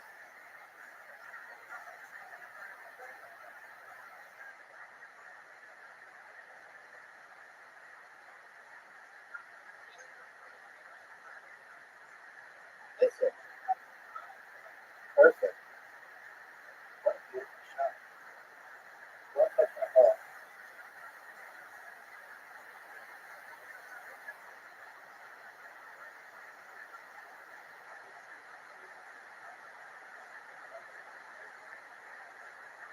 You got fucked.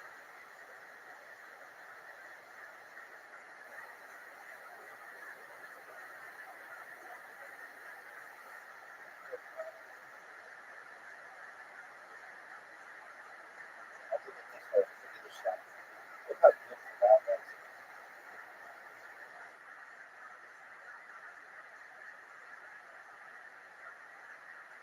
Come on, babe. You really rely on those trees.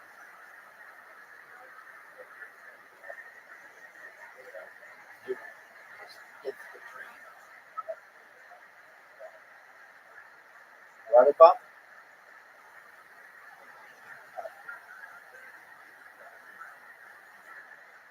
What a comfort.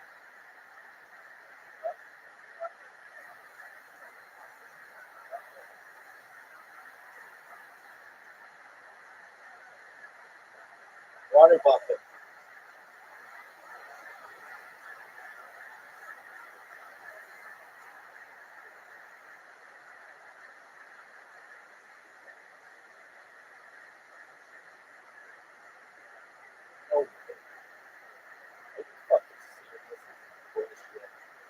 Worst shit ever.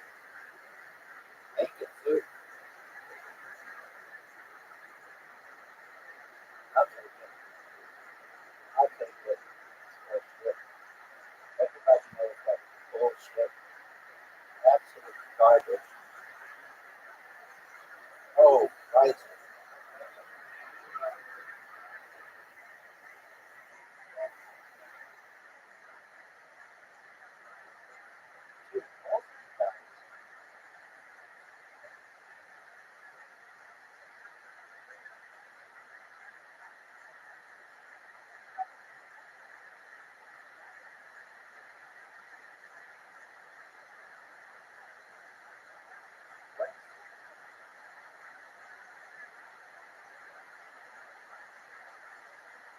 I think that's oh,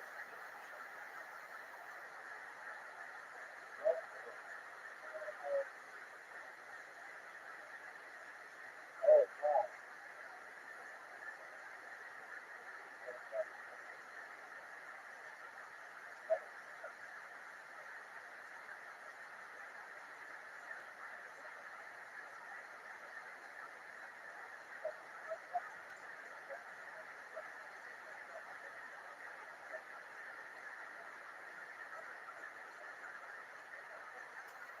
Oh, what a beautiful shot.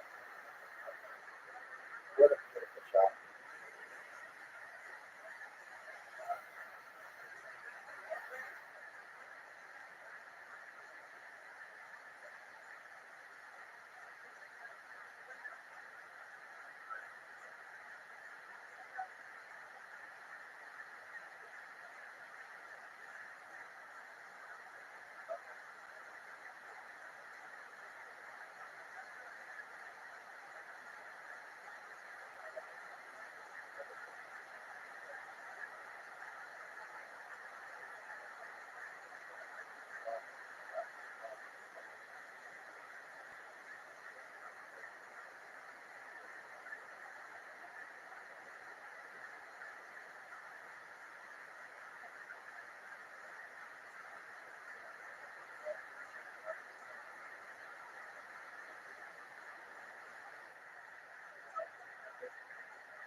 You said you can never get hostage?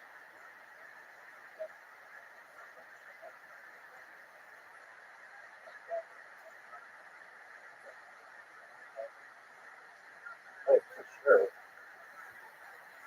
As somebody look at myself, definitely yes.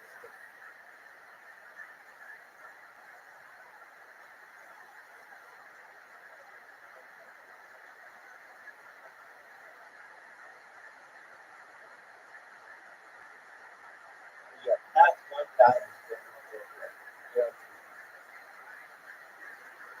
Oh,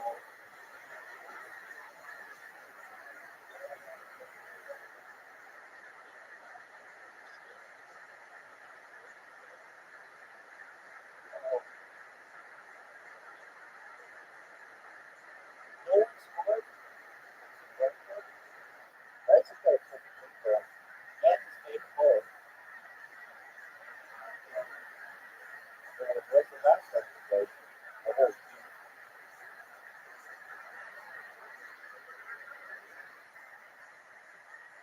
Why don't you move it, dude? I don't understand that.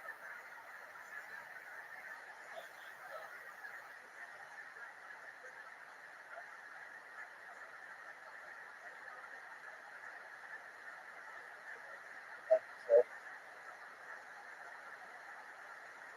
guys, you want me? Water. Want me? Water bump. Watch this water bump is life. What a great water bump. What a great water bump. Oh, don't get like that. What a,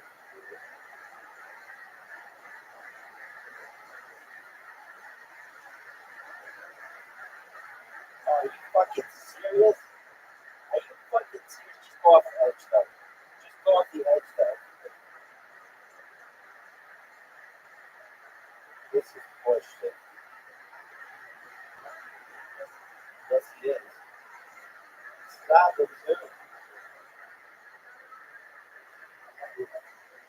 won't be able to stop shit.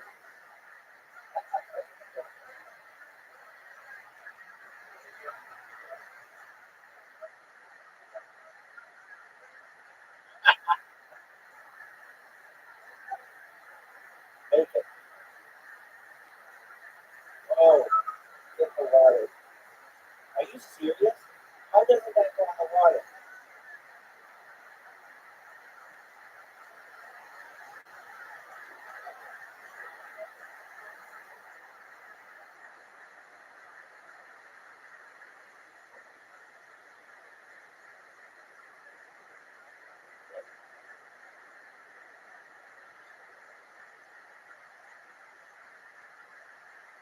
Try to make it too.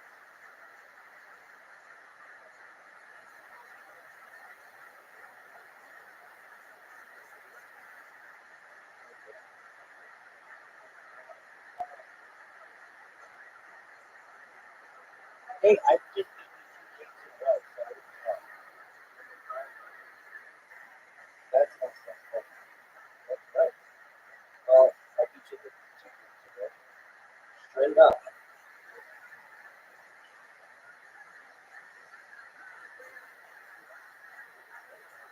I can't worry about it.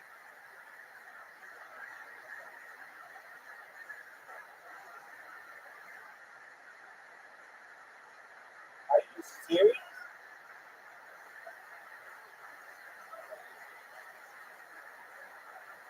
Make it. Just straight up make it. Just straight up make it like a man. No, not even close. Got that.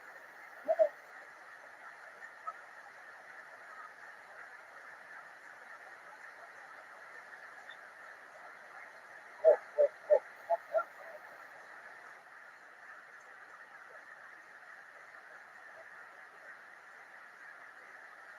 I love that.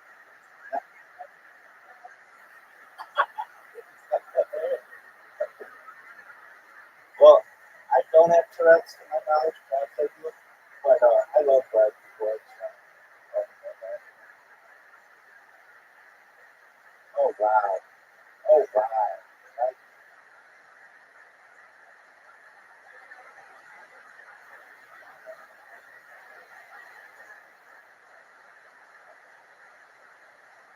Still vicious, son.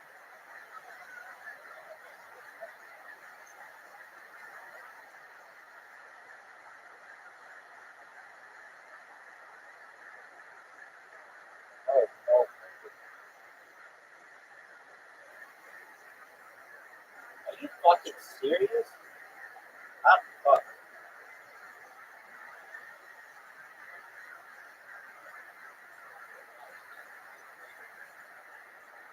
How did you do it so hard and still make it?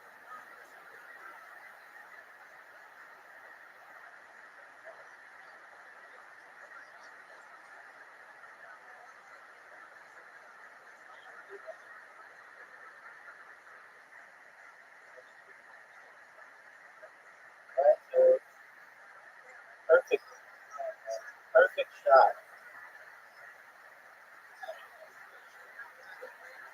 Same here. Oh, no.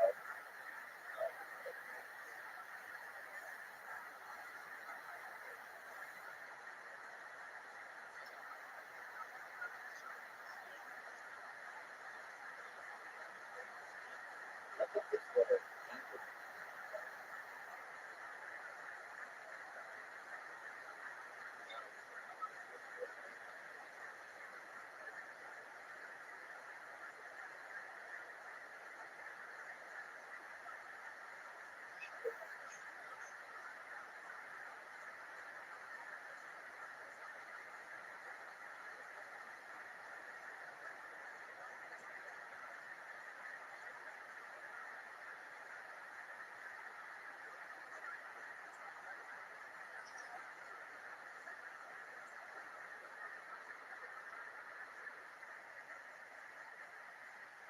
Are you fucking serious?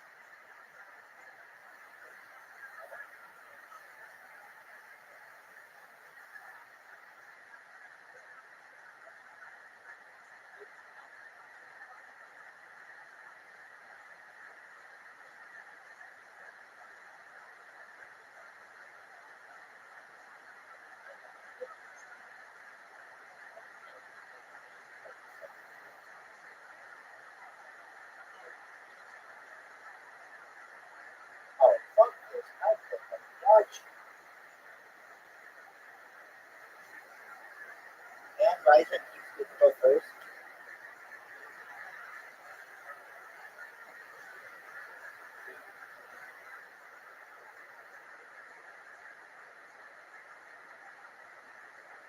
Riser should get the tree. Oh, there's wood there, man.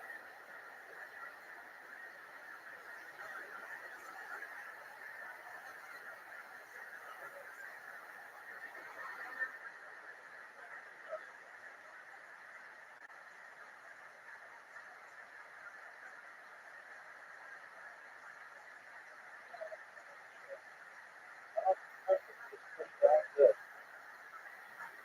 Riser, are you fucking serious?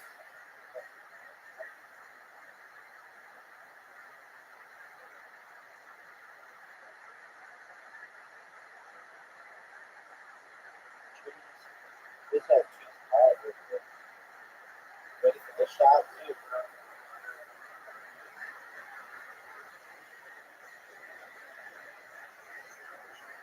Oh, okay.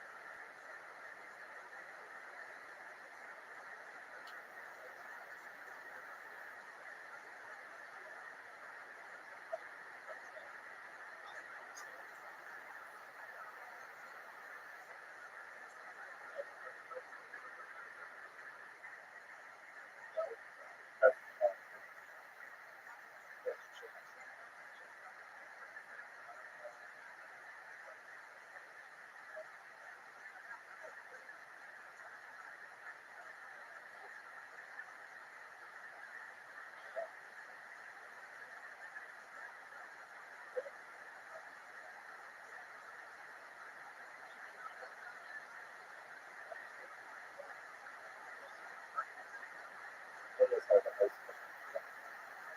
It's very difficult to ice cream. Oh, come on. Hit my ball. Hit my ball.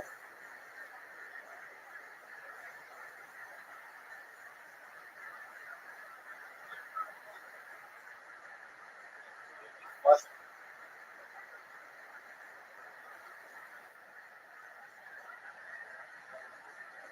Ice bucket, man. Ice bucket. Like, look at this.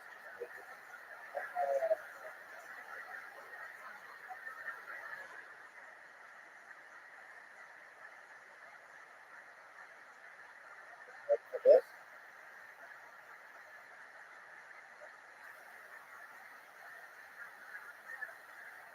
Stop. Look. I fucked up your perfect score. You could still get a perfect score, too. No. Bounce it off the pinwheel, dog. Pinwheel. Pinwheel. Dude, that's not a good shot. It's going to go miles back. There you go. Now you can help them. Or,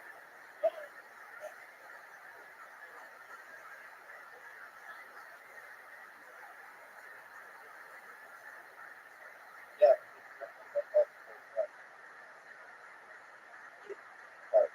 But that's not the perfect game.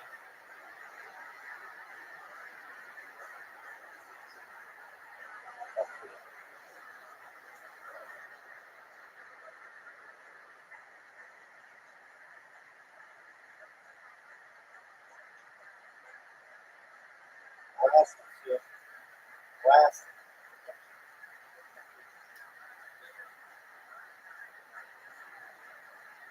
No way.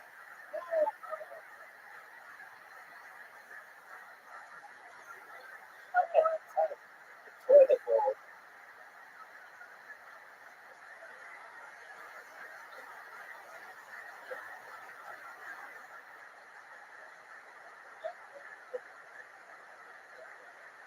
Oh, that's a good one.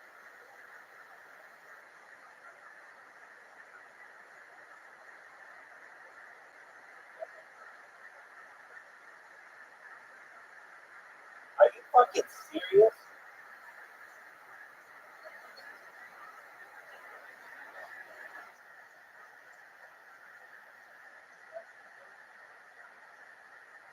Thanks for all the help, dude. Thanks for all the help. So much help.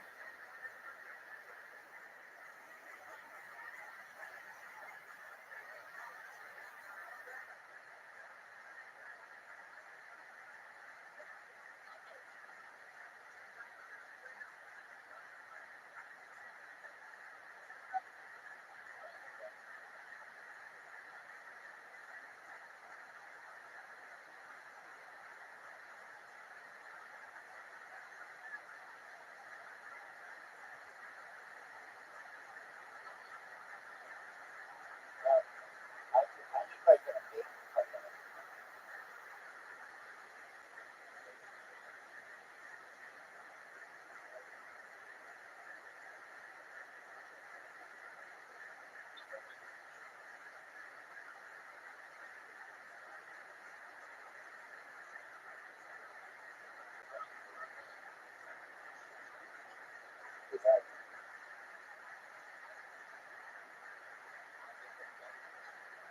fucked up nature.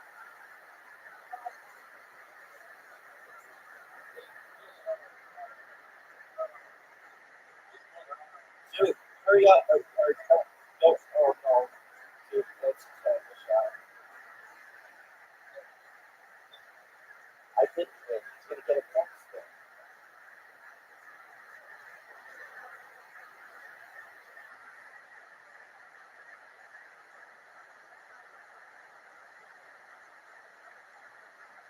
There's a chance. Dude, you have to.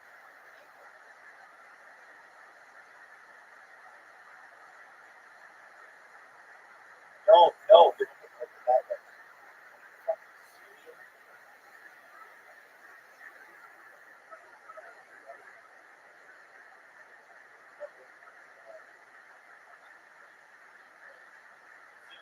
Just get it through that. No, dude, you're terrible. You're throwing the game. He has to make this.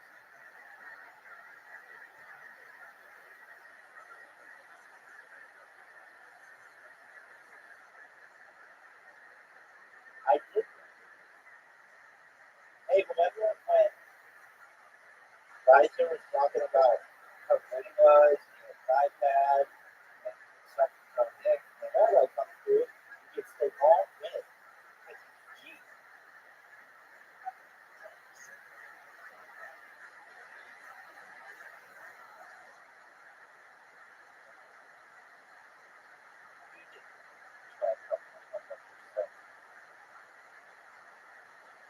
Are you ready for the shot?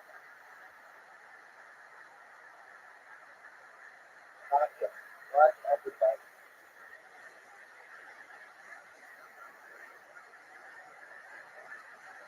That is you.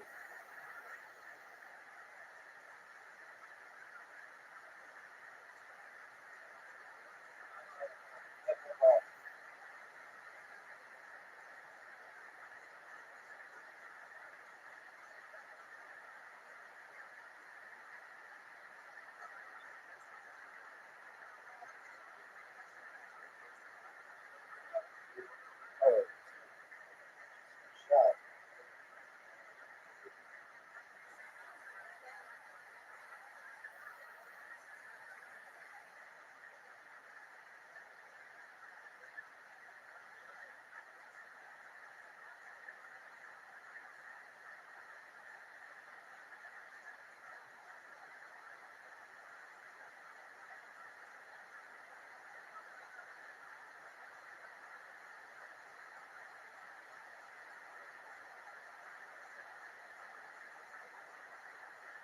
Oh,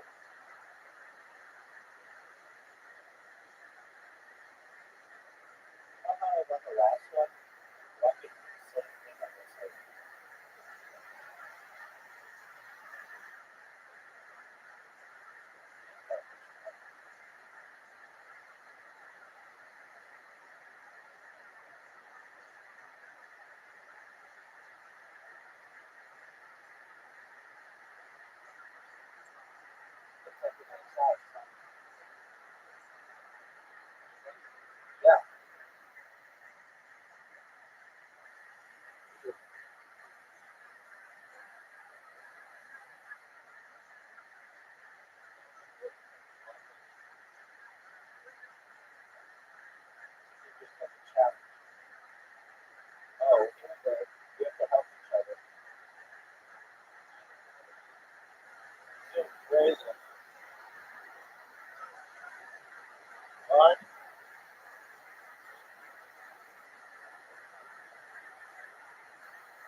love how you say it's not that bad, and then don't hit it.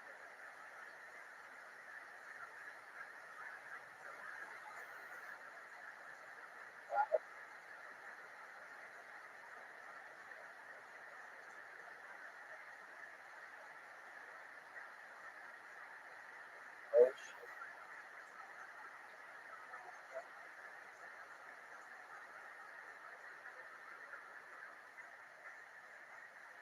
Take out the check.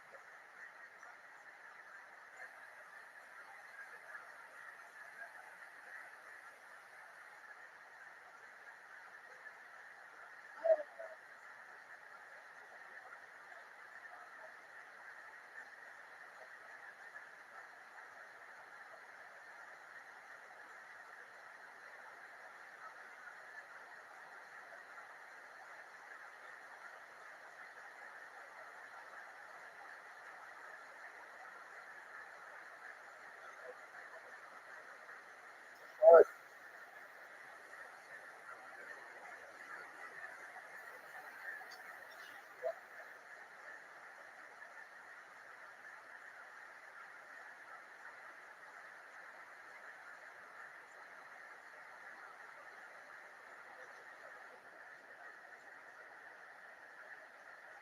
short.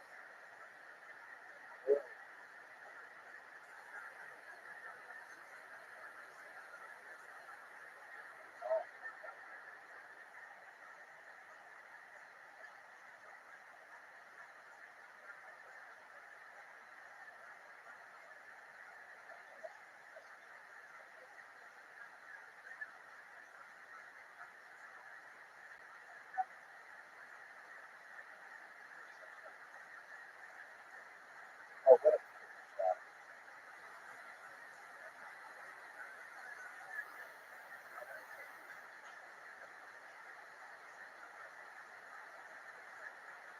You're welcome.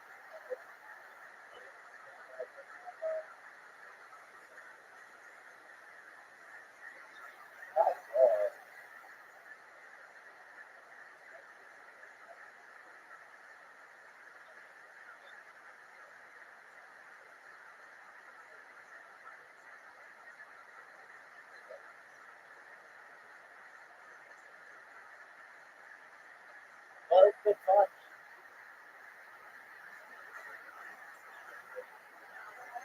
He's got a chance to make this.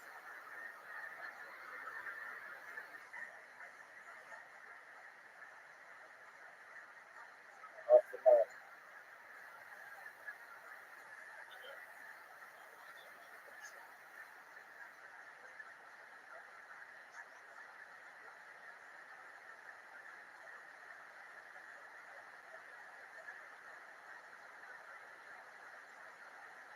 Look at this comeback.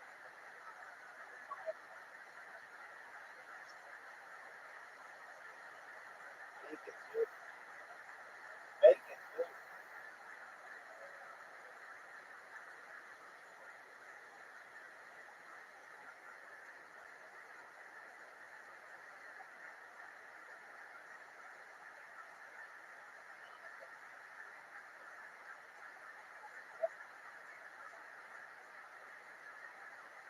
I love this.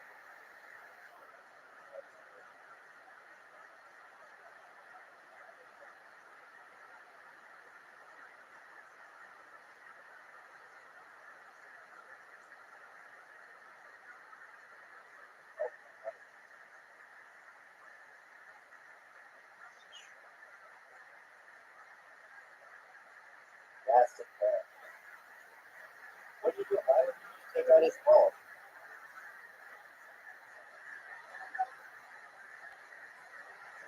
I need a help to it.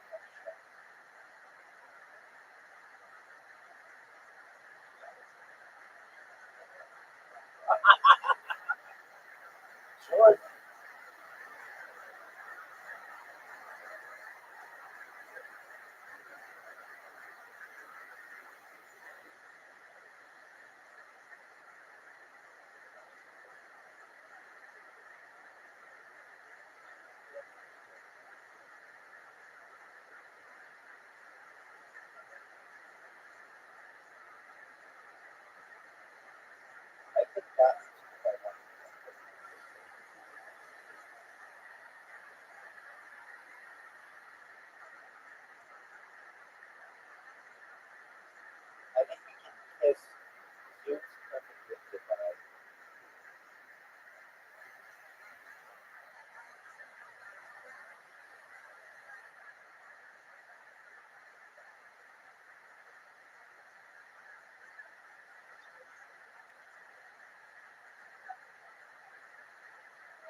Whoa, are you serious?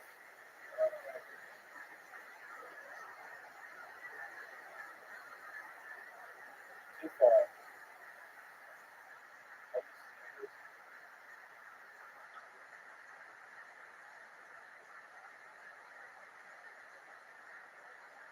Oh, what a great shot. What a great shot.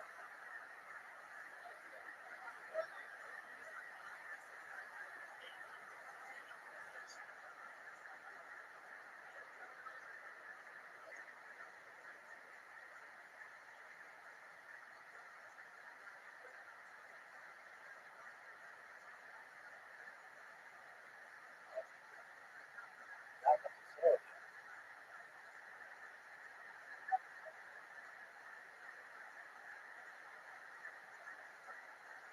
Stop it. Oh,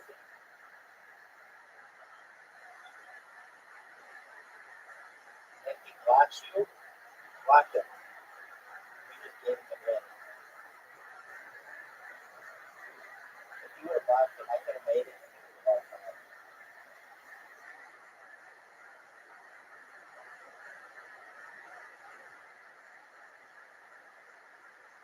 Yeah, performance enhancement with an iPad.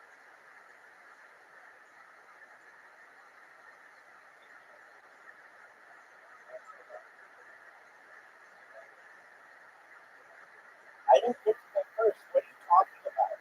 I'm not going first. I know you think that the most goes first every time, but it's randomized.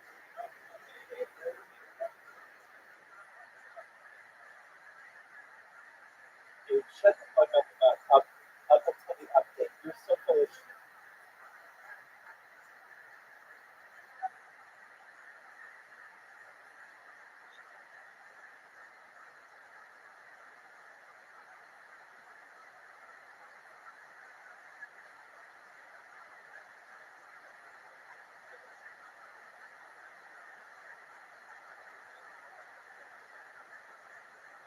Am I missing something here?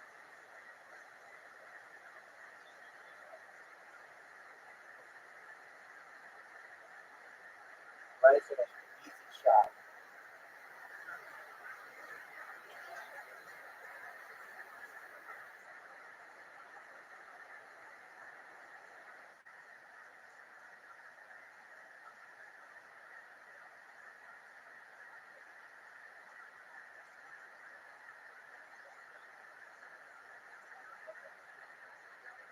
There's no update of this bullshit of fake news.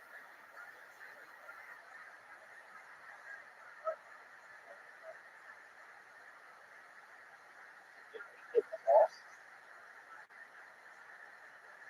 The other calls on the side. Big corner box. What am I missing?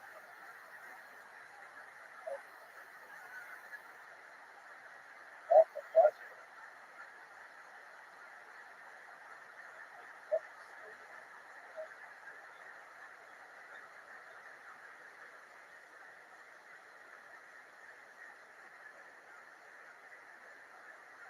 Get my ball. Not like that, dog. Fuck me out. Get my ball. Like that. Get me. I put this ball right in front of the ball. Like a perfect shot.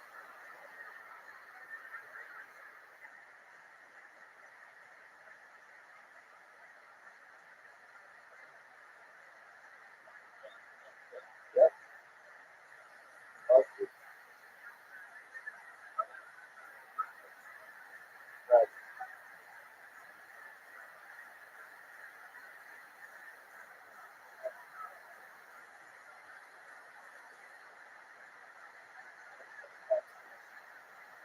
Represent the west side.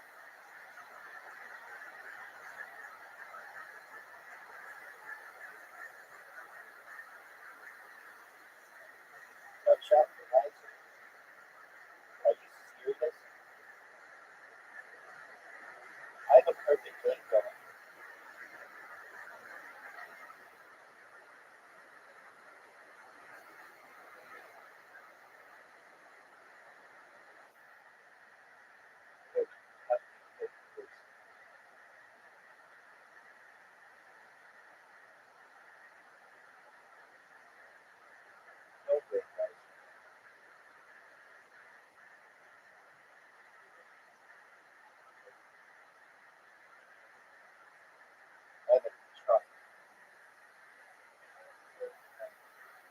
There's also in the hole where the kayak, a little mini.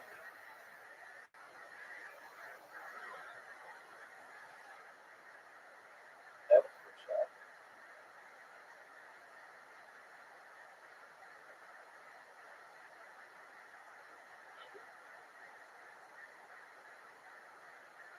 Do you think the space in the do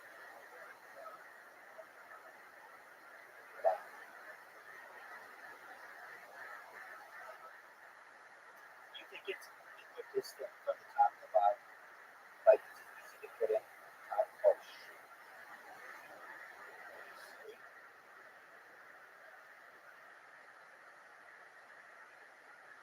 Oh man, I'm gonna get 0 points on this one.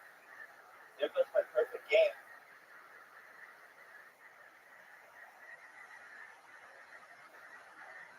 Bullshit. That's some bullshit.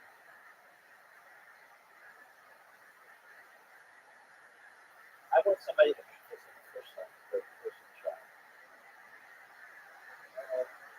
That's a pretty good shot.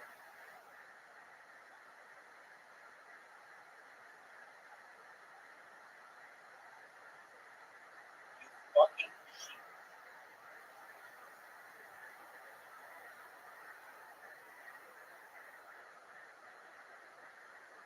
No, that's not. I mean, you can try it. It's a terrible shot.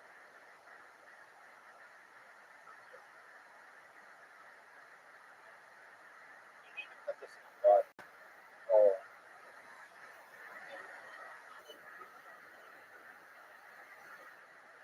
thank God.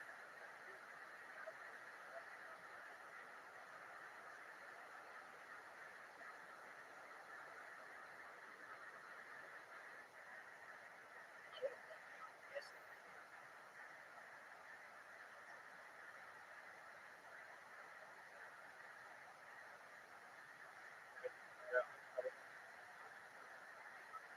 Will you not put it in the hole?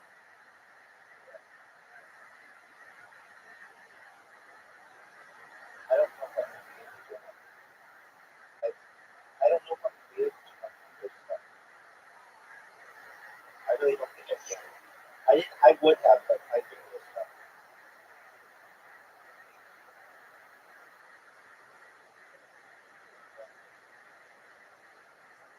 So we will not hit the ball so that we can see this one. Miss your shot, Rabbi.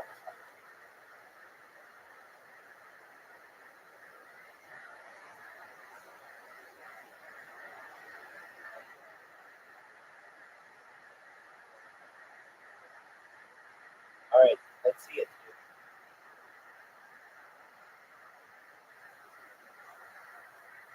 No, you can't. All right, nice shot.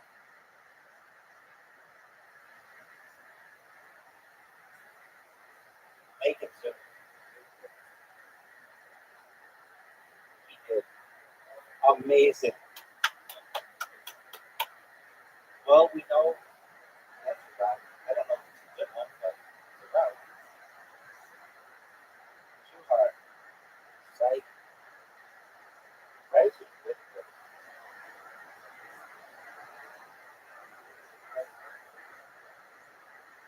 Oh, I do this just about it. Oh, man. Same.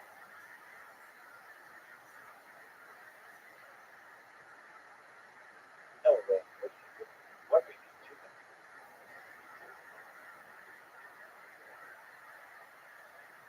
Right? You're going to try to bounce it off of the tree.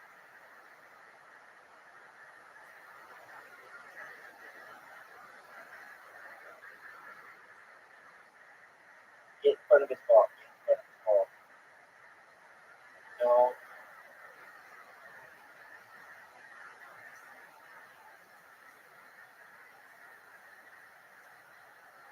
What are you going to do, Roger? Short.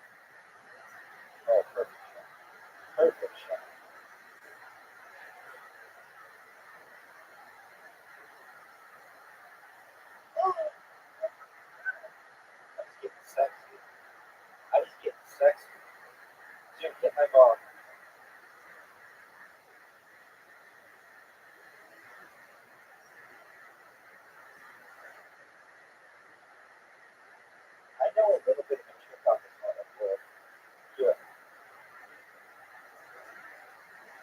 you want to know the trick, it's you can get it off those trees and into the hole in one shot.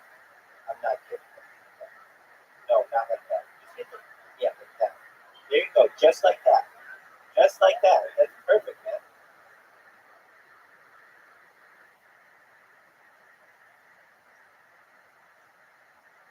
Get there.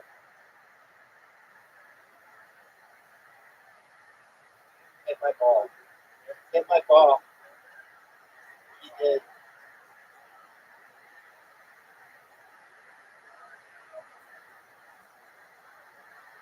Watch me hit these trees.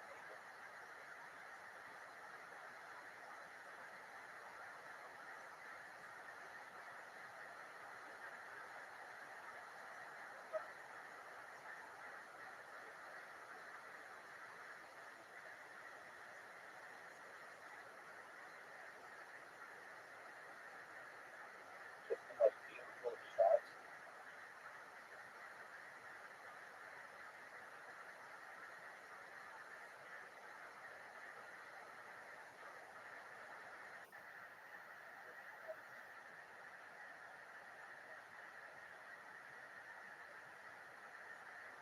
Good advice. All right. We need risers to not get any points.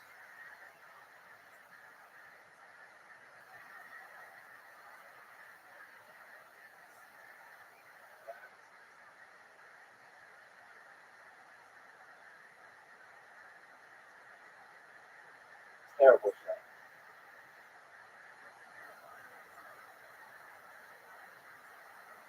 So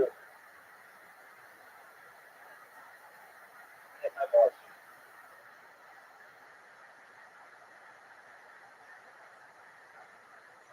Oh, what a great shot.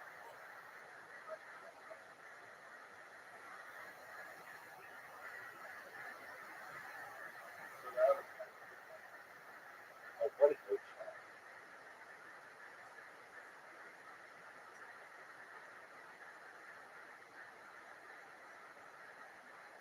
Get in the black. Risers not fun. Zoo, don't make it.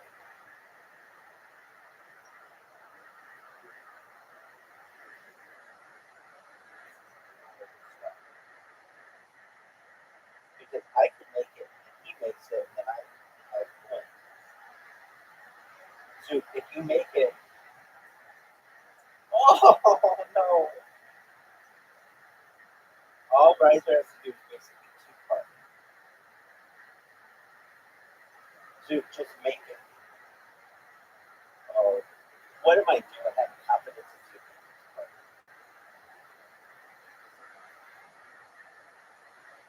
Get away from the ball. Dude, make it, and I tie for the win, man. Too hard. What are you doing? Riser has to make this putt, and he does. Zoot blasted him.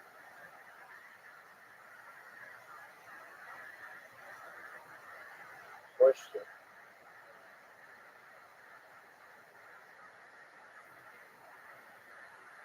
I love this hole.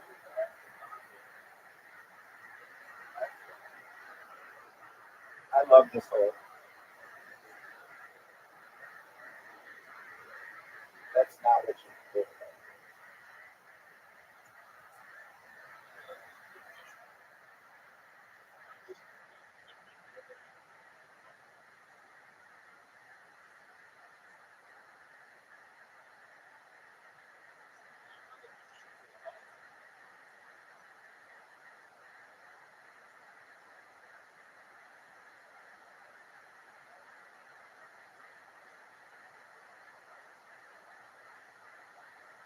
Oh, what a beautiful shot.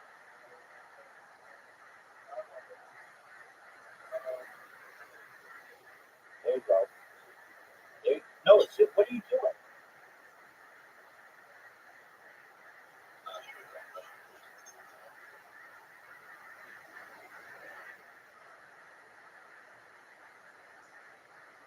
Oh, what a shot.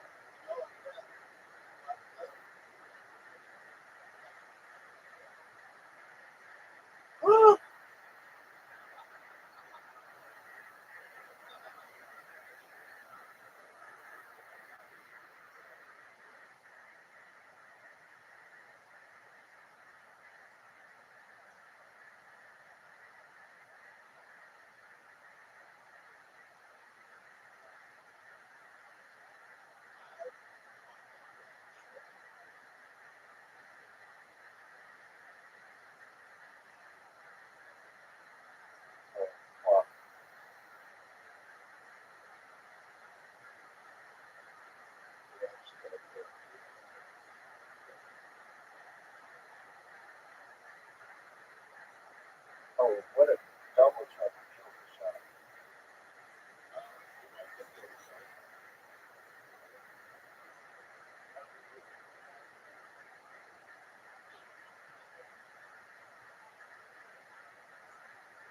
Ask me again.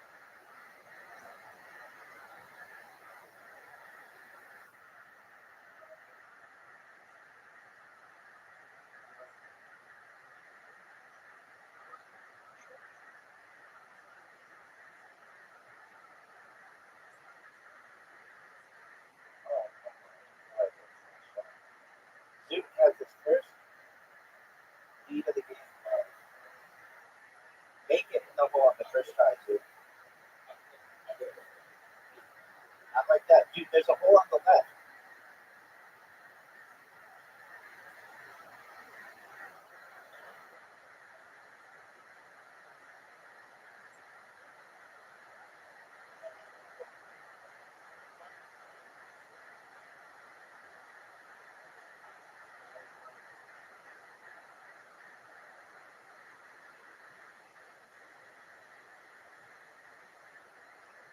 This is interesting.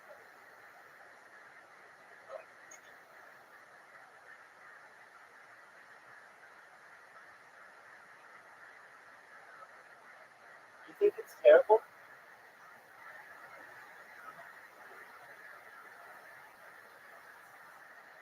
Hit my phone.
Thank you. Oh, but dude, look at you. Fuck me.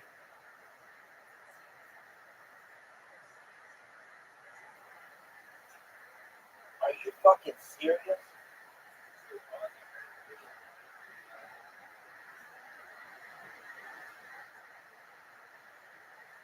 I don't like this one.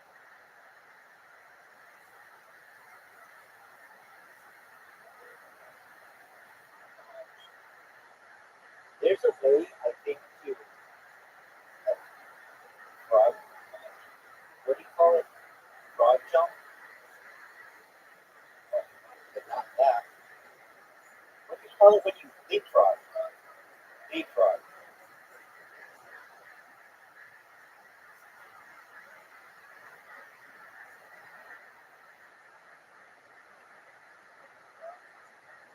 Leapfrog. Oh, what a great shot.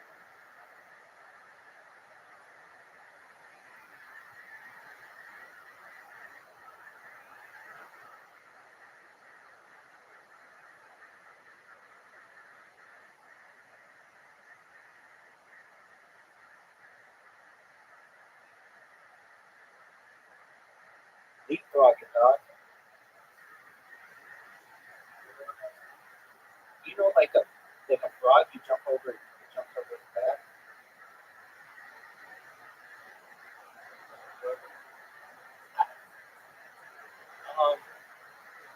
Taking the shortcut.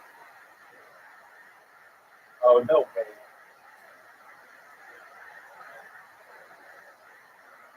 Shortcut. Yeah.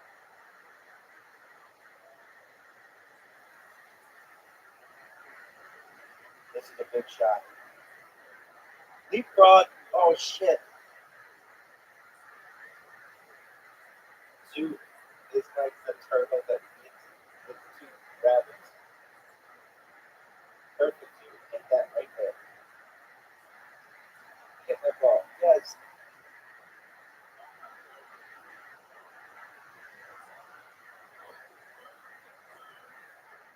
Short.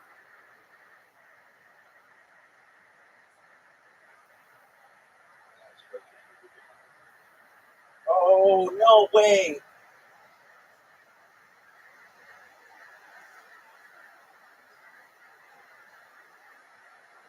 Are you serious?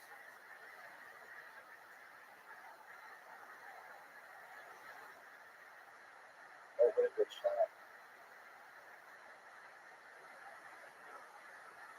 Watch this.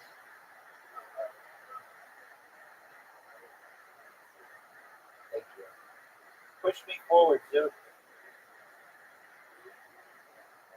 Oh, perfect.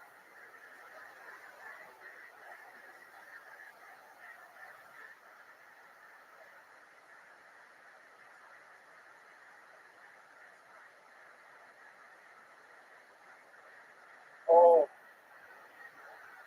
man. That would have blocked you. That would have Zoom, block you.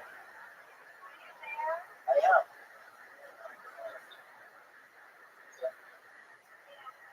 Hello, man. How are you?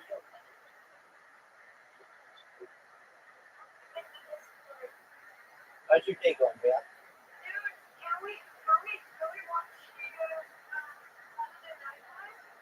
Yeah, you almost said it.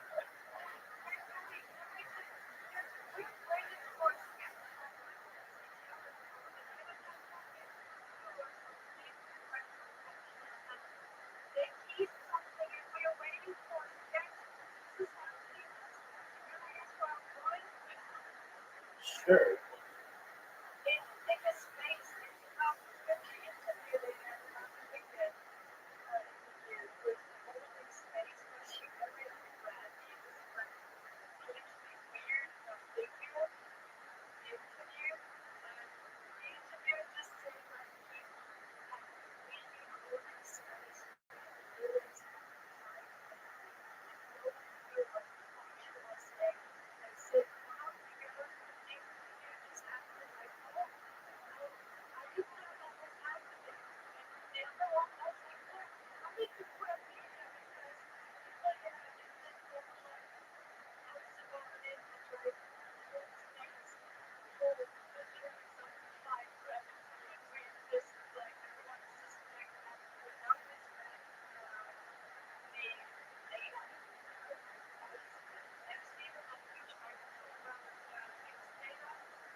So, Saturday Night Live doesn't normally come on till like 11 at,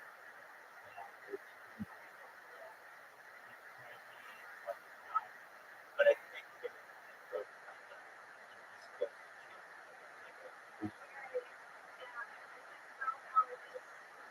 that's okay. I'll see if I can get it from like a New York people. That's it.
Is that ass munch?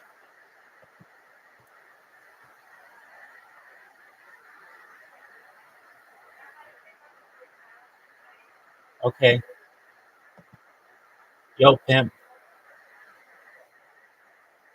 Whoa, yo, what's going on? No.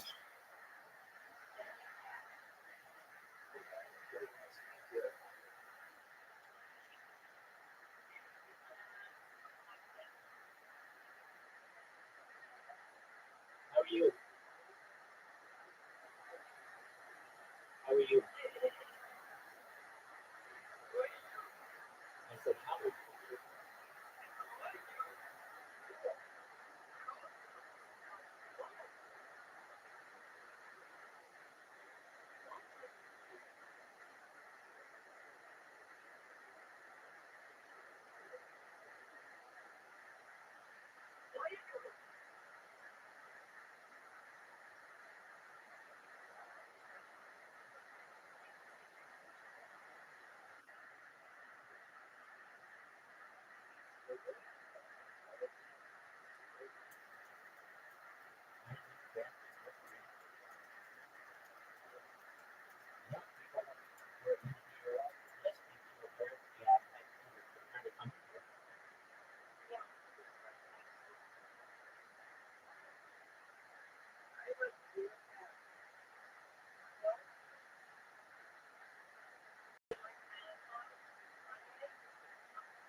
What has it been like before?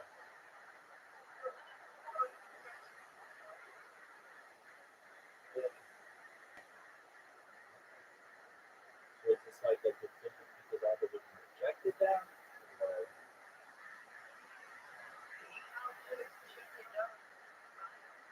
you may know this person?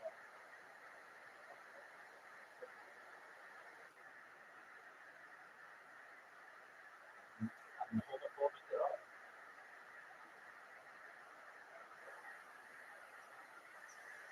Yo, what's going on? How you living, man? Jumpstart, what's good, man?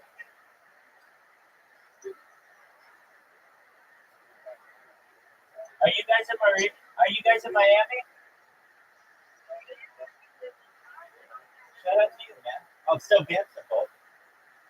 What up, man?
How you living, Pip? What's good in your neck of the woods?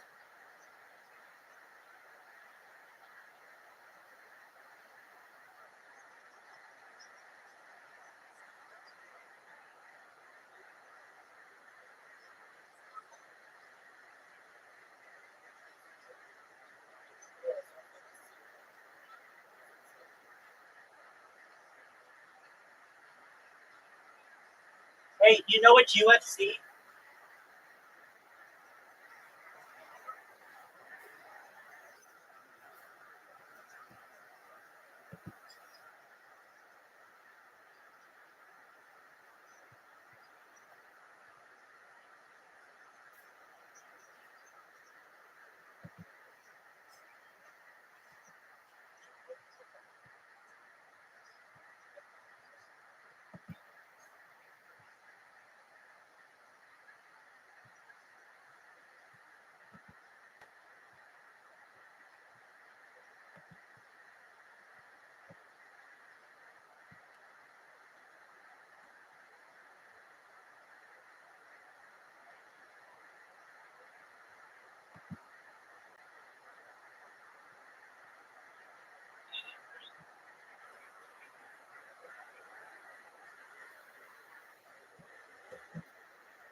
Sounds good, man. Peace, bro.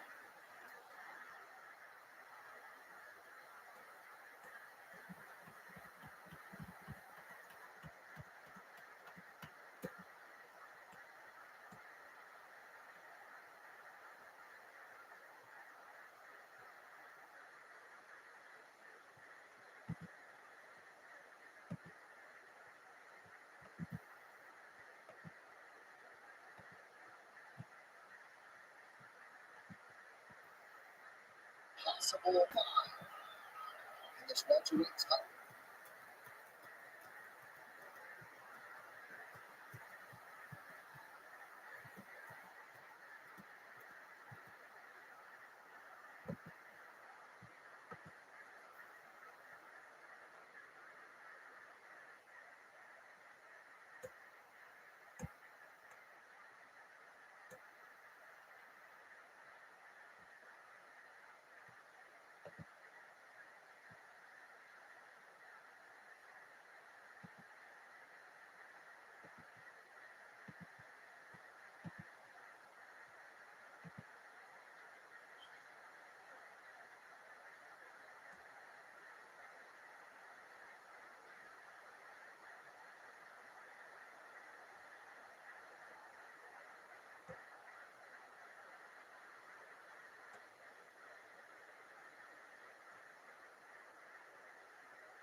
And 20 times, maybe I'd be concerned, but you never know exactly how those sessions go. Yeah. Because he was wrestling. He got called the guillotine, right? So I'm not good there. But let's see, Shaka got to the other team, did a really good job to this point defending. Even though he's giving up 200, he's trying to cover.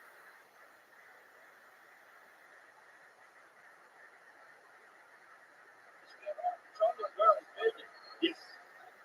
I don't know how to everyone.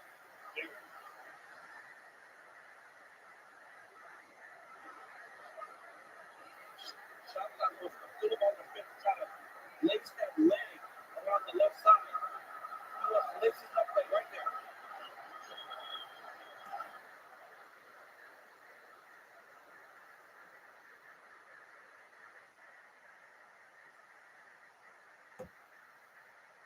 Great balance everybody. And Gary. And again, he finds the outside. Shaka's on his best.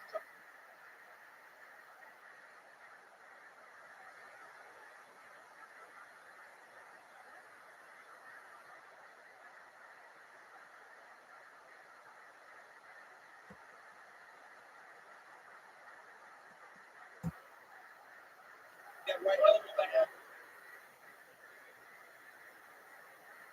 Almost.